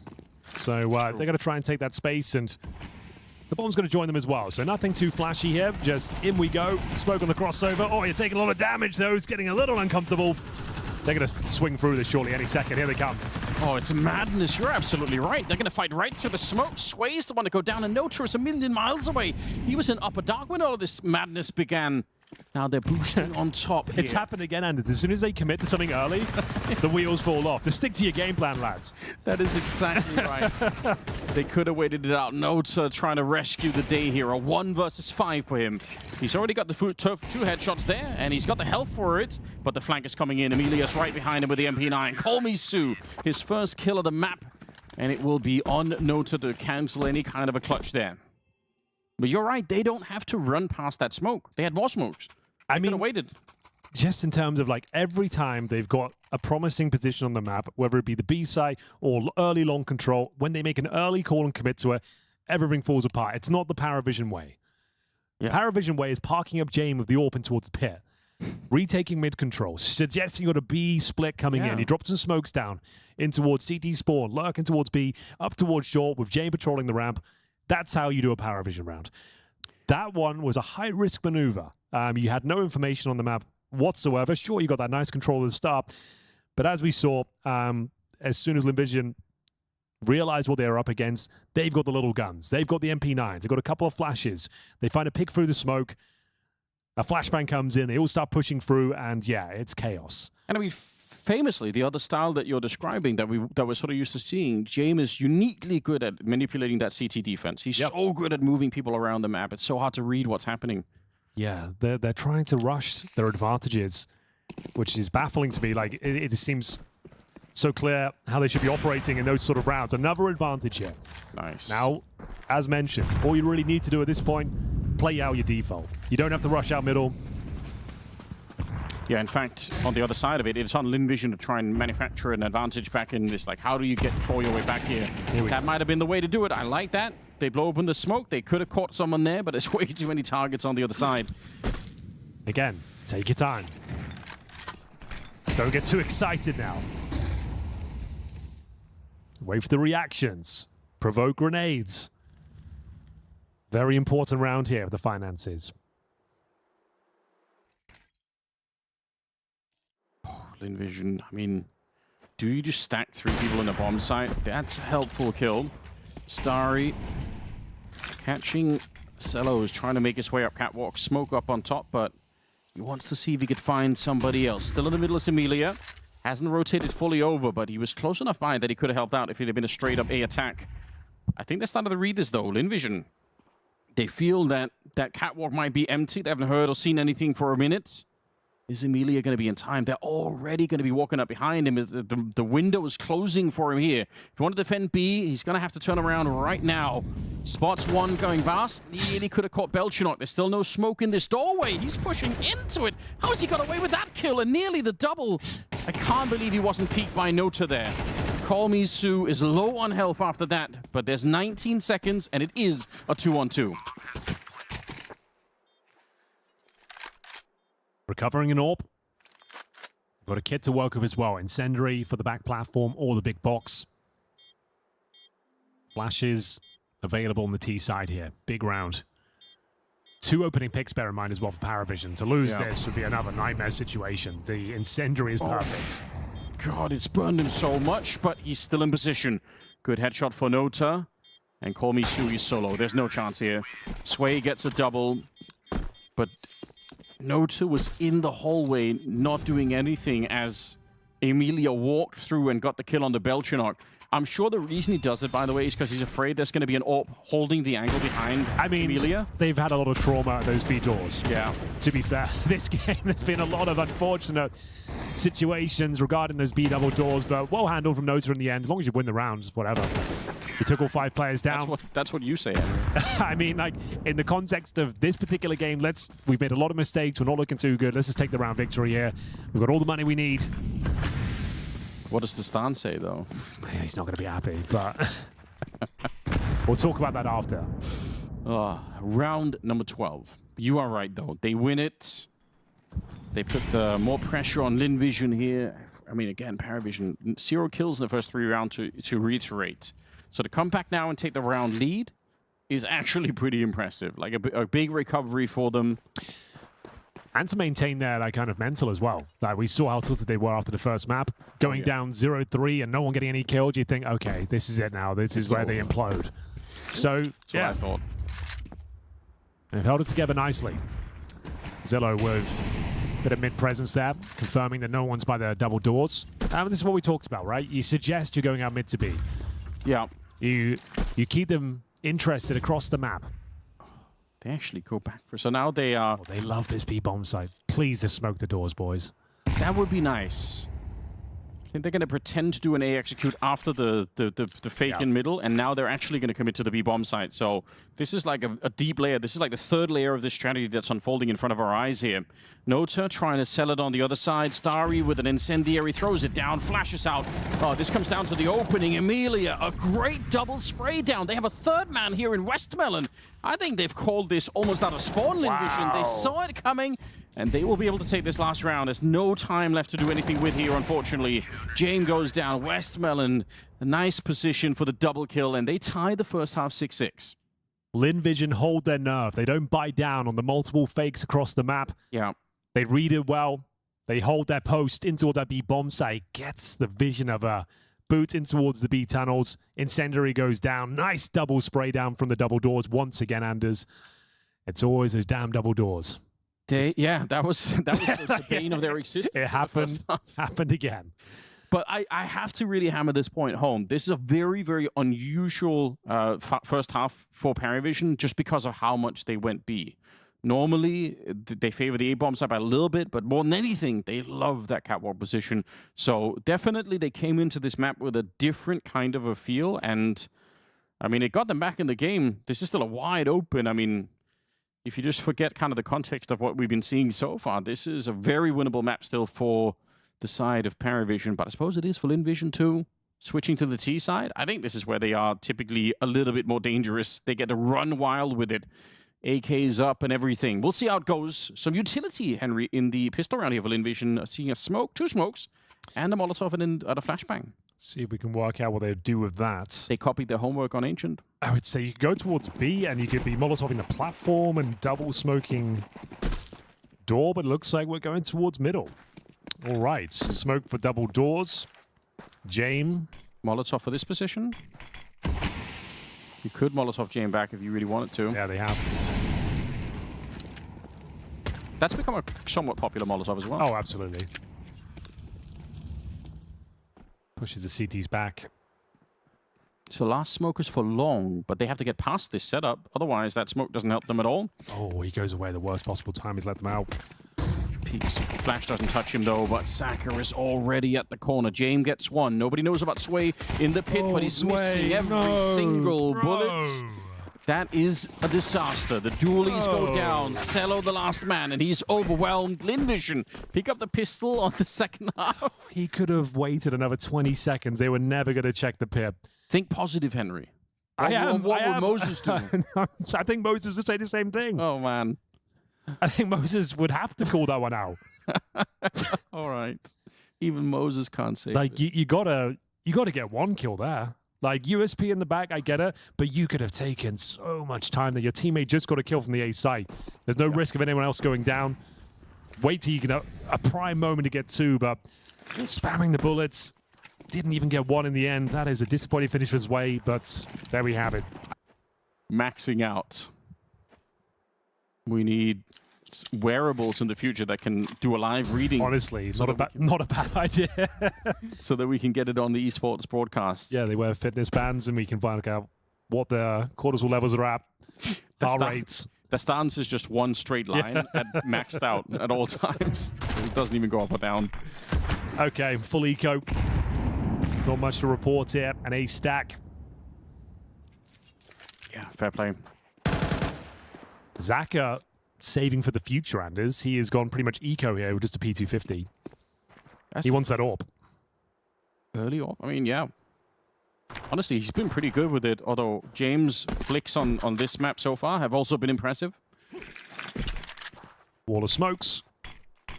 Very standard. It drops down, allowing you to drop down. Just like this into CT Sport. Very cool. Do like this idea. You know, the first person that I heard really pitch this strategy to me was... Oh, crash in. That's bad. Well, the round is going to be fine. It was when Yanko was coaching MIBR. Okay. Yanko came up with this idea, as far as I know. Maybe somebody did before, but that was the first time I heard it. Shout out to Yanko one time. Big shout out to Yanko. The go. Indeed. Nota. Of course, there's not much he can do here, so jump around a bit, do any kind of damage that's at all possible. It's going to be 8 for... He wants his $300. He wants to guarantee that AWP going forward, and I think he's got it. That's a lot of money, yeah. You're absolutely right. There it is. What do you want to see out of PARIVISION in this first rifle round? Do you want to see them try just the default defense or something more exciting? Well, this team, PARIVISION, they love to stack the B bomb site. I'm not sure how many times you've watched them on Dust too, but they always seem to have 3 players in towards the B side, which always seems to let them down, I'll be honest with you. But to answer your question, I think it'll just be a nice default round. And only 1 towards B this time. It's going to be Belchenok, who's 1-11. He's had such a hard game. And again, for my money, he's supposed to be one of the important riflers, like one of the core of the team here. So here we go. Very important round. Lynn Vision looking to take us to a 3rd. That would be Inferno. The drama would be at an all-time high if we get to Inferno. The part of me kind of wants that just for that. Oh, yeah, I do as well. Just to see what could happen. I know, you know. On the player cams, what kind of drama could unfold? Oh. If they come crashing out in the group stages here, that could be it. It absolutely could be. Losing to Lynn Vision as well, like a team you were clowning on in the first map, you were 12-3 up. Yeah, it's going to be so to hard end up losing that series. That second smoke that's on the ground, he's picked it up now, and honestly, the timing is immaculate. But here's the problem, though. They might just pop their way straight through. Belchenok needs 2, and he's only got 1 kill to his name so far. There's the first. Takes down Westmelon, and he's got a lot on his plate. Gets gushed in the process. Does get a dink. Fair play.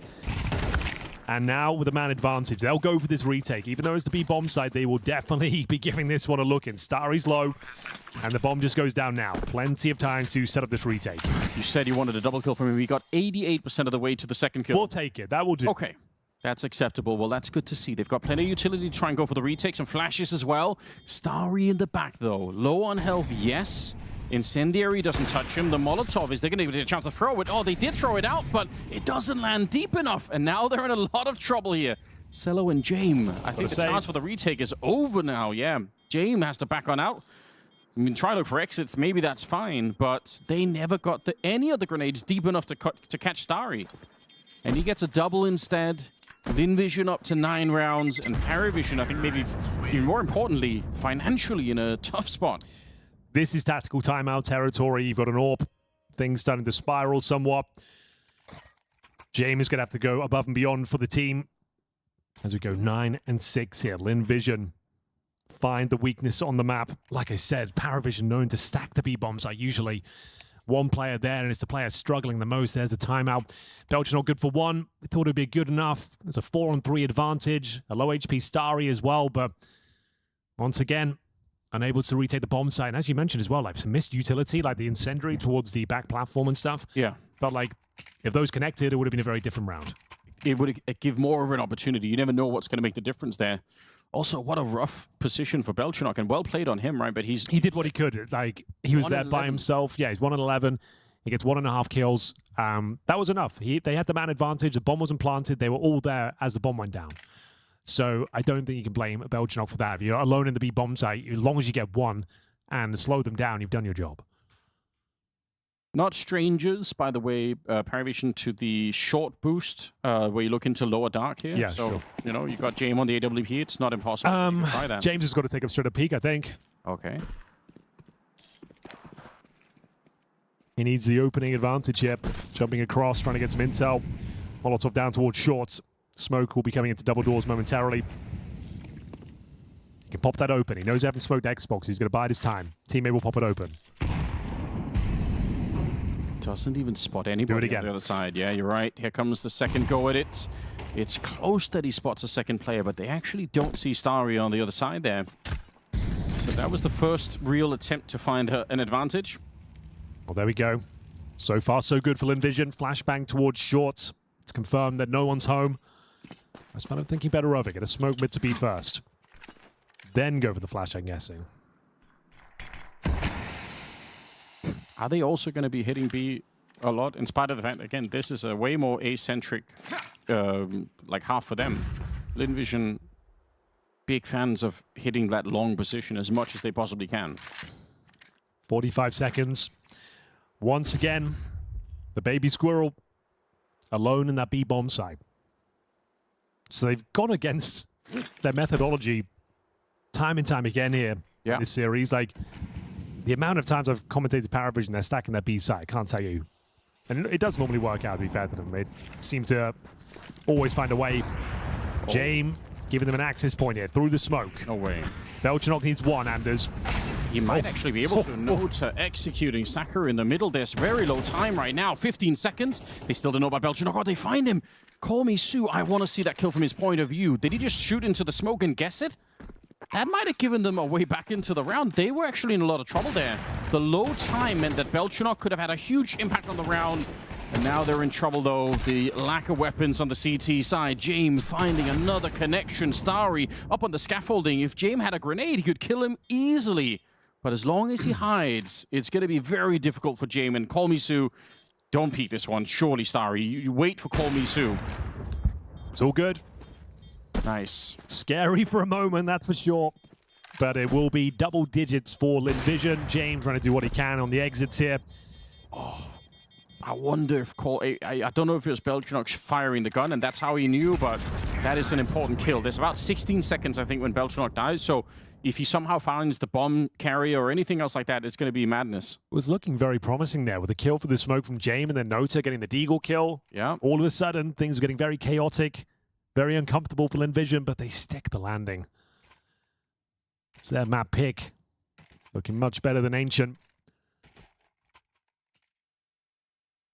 Oof. Okay. A lot of VRS points available here for Lynn Vision.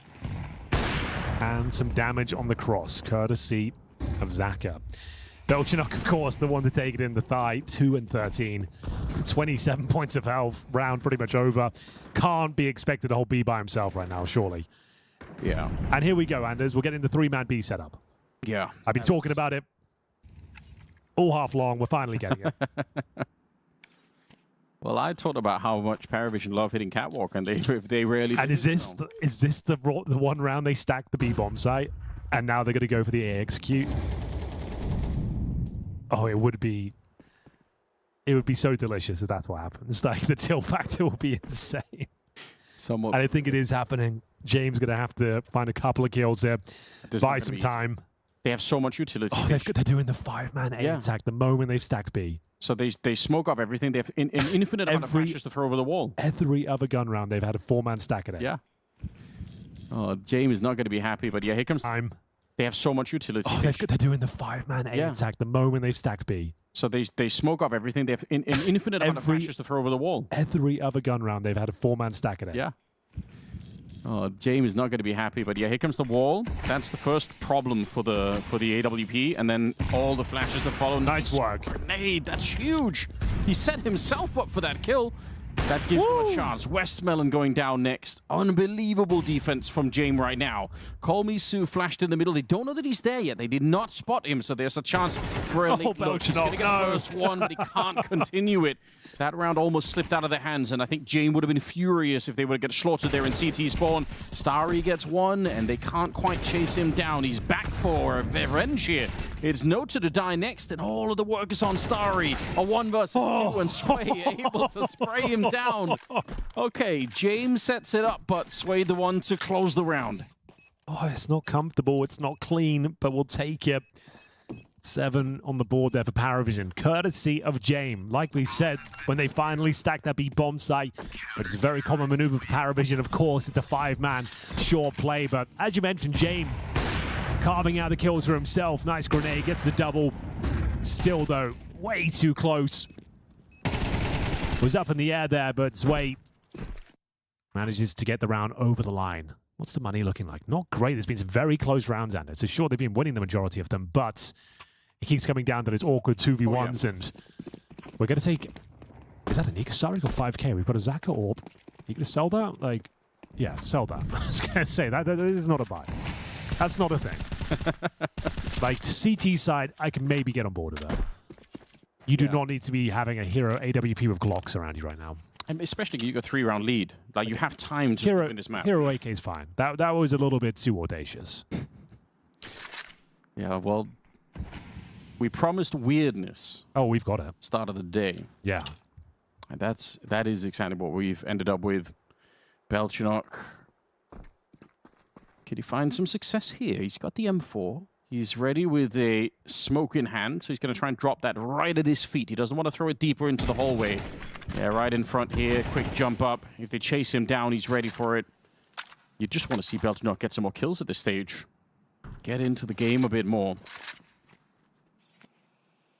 They do have Jame with him in the back, and Nota is starting to rotate on over, so they could end up with a very strong defense here. That doesn't mean it's a done deal. We'll see if they throw the lurk smoke here, Lynn Vision.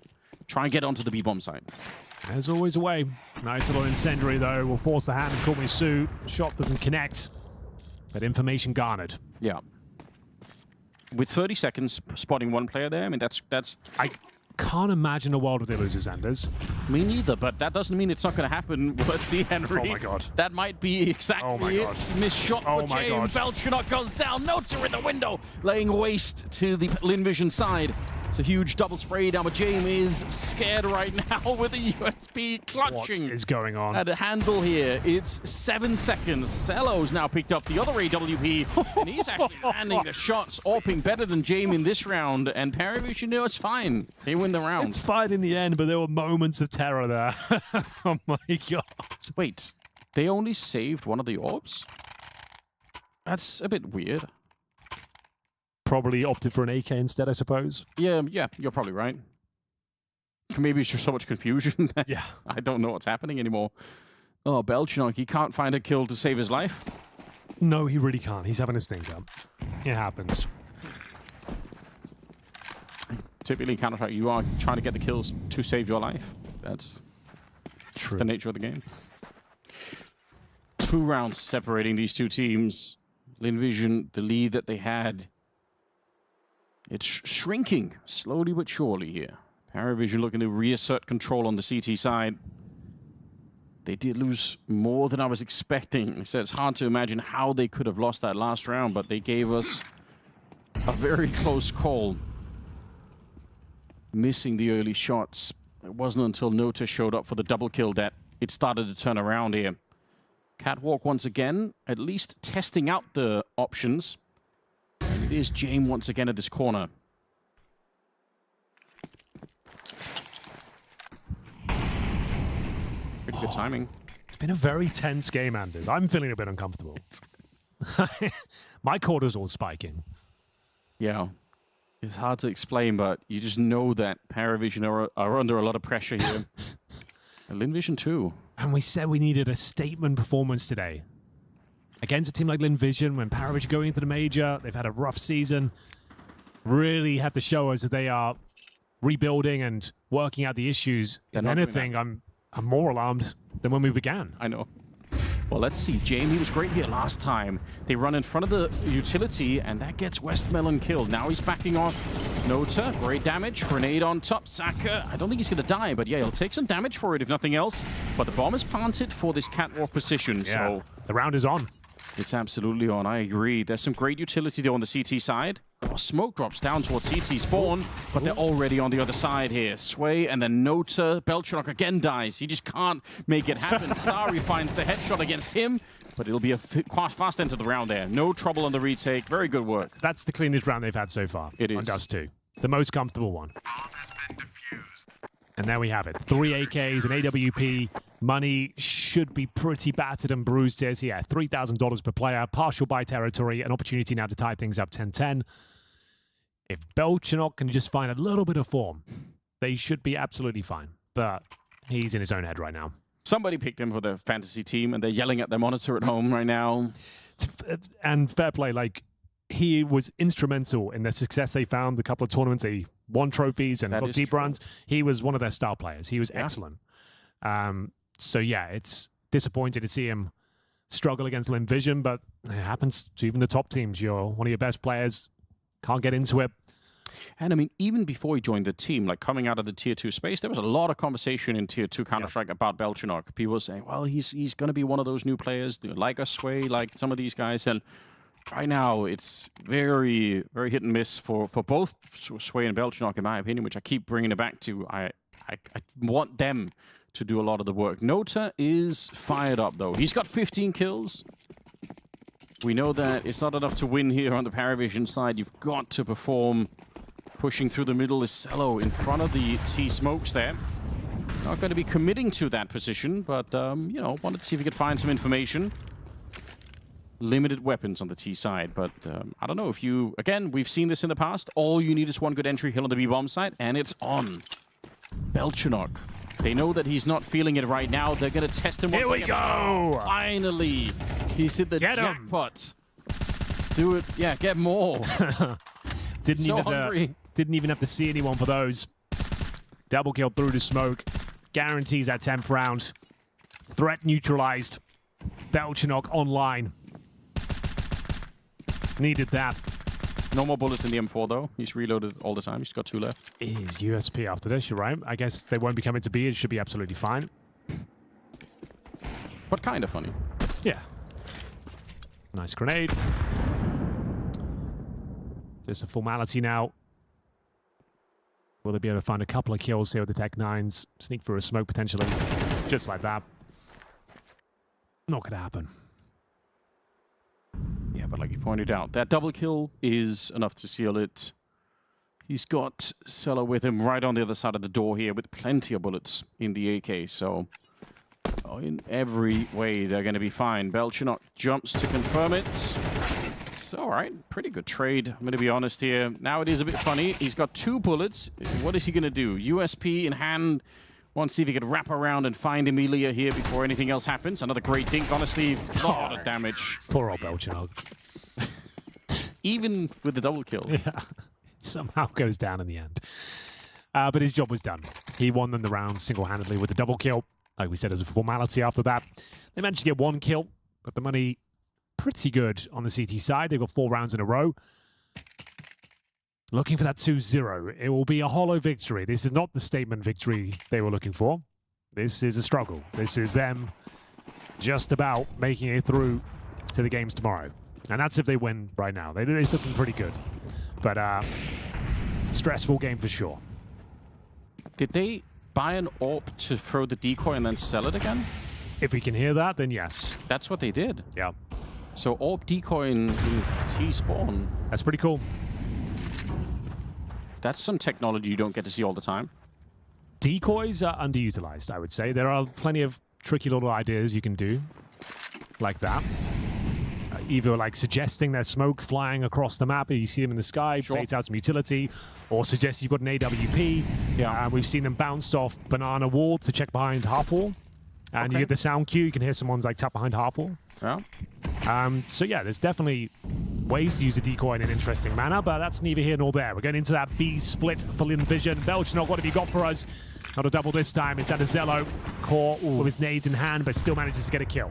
Dangerous as he was dropping that smoke, but he did get the right one in time, and a jump up on the barrels. That's a disgusting shot to take down Saka, and chaos in the middle. You can see MOUZ feeling very uncomfortable, and Starry gonna get sprayed down as well. Belchinok, you know, I'll take that 1 kill, absolutely, but it was Cello that saved the round. That's the bare minimum. As long as you're providing the bare minimum, no one can be too mad. You need to have 1, though. You can also use the decoys to land on grenade stacks to blow the grenades away. No one's ever tried. You talked about this last tournament, and I'm not having any of it. That's why would you ever do that? Just, you know. I think we even tested it. I think someone sent a video in. Yes. And it blew them like 30 centimeters away. That's also true, Henry. Okay, just want to. We have covered this already. Let me have my dreams, Henry. Oh, it's okay. You got the auto sniper. I haven't had the auto sniper yet. I'm saying at the end of the. I'm saying 2026, the auto sniper will be a thing. It's going to be once cash. You said once cash is in the pool actively, auto sniper will rear its ugly head, and you'll see a few teams dominating with it. Zwei for now dominating with his AK-47. Notes up, chiming in as well. Series point found. 18 kills on Nota. You know, maybe the tough love approach really is working, Henry. Yeah. Seems to be. Absolutely dominating them there. And that's going to be 5 rounds in a row for PARIVISION. And as mentioned, series points, elimination points for Lynn Vision. It's been a great series. We can't take that away from them. It's been very entertaining. Yeah, great. It's had everything. Great viewing. Stressful and weird and all at the same time. I feel robbed if we're not going to see that 3rd map. I kind of wanted this to keep going.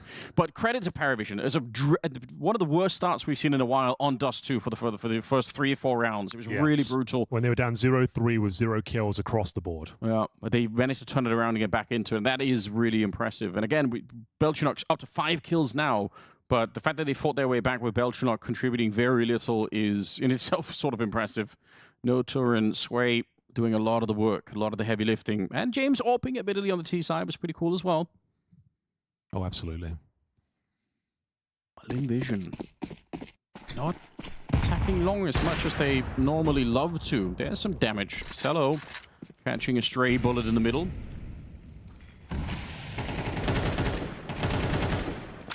Zwei trying to take matters into his own hands. AK-47 feeling himself.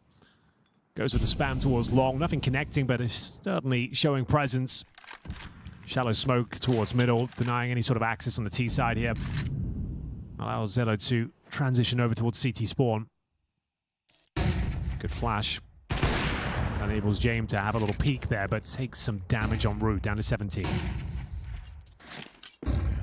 That fight could have gone either way. Nice grenade. Starry, he's been the main engine for the Lynn Vision side. 20 kills on him. He's been magnificent.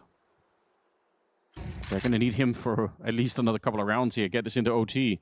Could be the final minute of tournament play here for Lynn Vision. It all comes down to this. Oh, exactly right.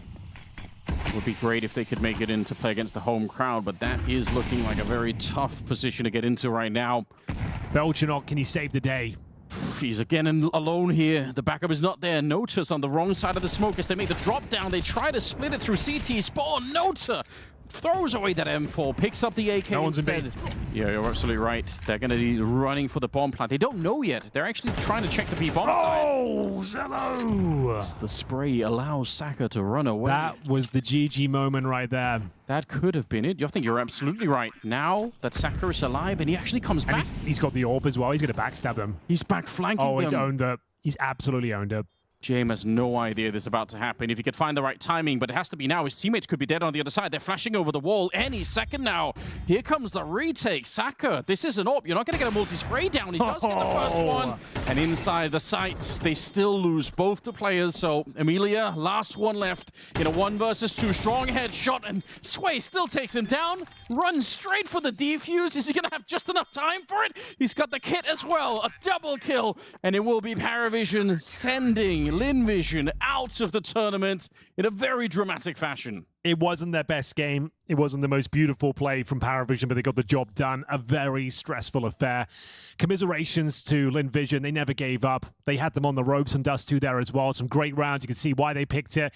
Really rough game from PARIVISION. They won 2-0, but God, that is a hollow victory after the scenes we saw in Dust 2 after the first map, seeing them argue with each other, moving over to Dust 2. Yes. It's just as stressful, but still, Anders, the job is done, and we'll see them tomorrow. Commiserations to Lynn Vision. They bow out of the CS Asia Championships 2026, but course corrected for PARIVISION, winning a tough 2-0. I do want to highlight straight away there, you know, the interaction, the vibes in PARIVISION. There were a couple smiles that seemed a bit calmer. There was, though, another conversation between Nota and Dustan that didn't seem completely positive. It seemed like Nota maybe felt like a comment was made by Dustan. He had to sort of... I think you could tell that there was... Sorry, I don't know the best way to describe it, but I'm sure everyone at home and you guys on the couch, Striker and Blair, know what I mean. Very interesting stuff there. As a specialist in Dastan's body language. Okay. And as someone who has experience with Asian dads, that is a happy man right there. All right. There were no smiles there. But he's like, you know what? Handshakes? Yeah, firm, nice handshakes. And even Nota's face, there was a bit of a hint of a smile. It was more like, see, you play like that, I don't yell at you. I just found the words. It looked like Nota was having to explain himself about something, though. Like, they had a nice handshake, and then Destan says something, and Nota was like, what? Like, no, me, you know, like, it was, yeah. Anyway, yeah, congratulations once again to Parry. Henry sort of put it very well. It wasn't the easiest 2 maps, but they got it done. I like the way that they got it done, though, because I thought it was going to get, you know, devolve into chaos a little bit more, because when we saw them play against NIP, it was a lot more chaotic. Obviously, that's also through kind of how NIP like to play sometimes as well. But honestly, I was talking about, you know, this potentially being a chaotic game. This was one of the most high-level tactical Dust 2s I've seen in a long time from both sides, and both teams on both sides even, like, because we saw it at the beginning from PARIVISION, right? Like, okay, they go down 0-3, but then they slow it down. They make sure that they always have control, right? And they start conditioning, do these B splits, B hits late in the round when they know that the utility is going to be low on Lynn Vision. And what happens the next round? They go to the short execute right after that, right? And like that happens the second that Lynn Vision stack B. And we actually saw the exact same thing from Lynn Vision on the other side as well. Like when they were on the T side, the same thing happened. A bunch of B splits into a short execute the second that PARIVISION wanted to adjust. Guys, because just so many adjustments like all throughout the game. Blair, if I can throw this to you, like the most important letter in the alphabet for this Dust 2 was B, sort of as Striker was mentioning. Yeah. What's going on with the allergy to A on both sides of the server? What happened? No, I feel like they got a little spawn effed, some people might say. I don't think we really got a lot of these, heavier spawns towards long. Sometimes that is the case. But also I felt like it was a lot of initial conditioning that both the two teams are trying, right? Like you pointed out as well, Striker. Trying to condition B quite a bit, but you saw them, a lot of variations coming in. But to be fair, I wasn't too surprised because this is the best map for both these two teams, right? So if they did have a deep strat book, it was going to be this map. What for me is particularly impressive, I can say, because this, look, map 1 was a bit of a choke fest coming in from PARIVISION. This was a great game coming from Envision, in all honesty. But for PARIVISION, James was missing a lot of sitters. He was struggling, and Belchanok was having a nightmare of a game as well. Despite that, they were able to close it out. So I think they deserve some plaudits for that. Just some context, though, right? Belchanok was very much on his own, on an island. He was left on an solo island B for a long anchor. time. It was facing a lot of pressure. Maybe stifled him getting his game going, Striker. But it's funny because exactly as Blood says, despite the fact that he was caught off alone a lot of the time, the way that James sets up his CT side, even though they have these 4 A stacks, he always has nades for the break for the mid to B, right? And so he's always watching it. So as the second the mid to B comes, he gets the pick, and then he relies on the B guy to get 1-for-1. And that's it, because then you're in a 4v3, and then you can actually go for the retake. And that's exactly what happened in 3 of those rounds where they went the mid to B. They got the 2-for-1, then into a 4v3 retake. A lot of them were very sweaty, and I have to say, I thought it was just going to go Envision's way in the end.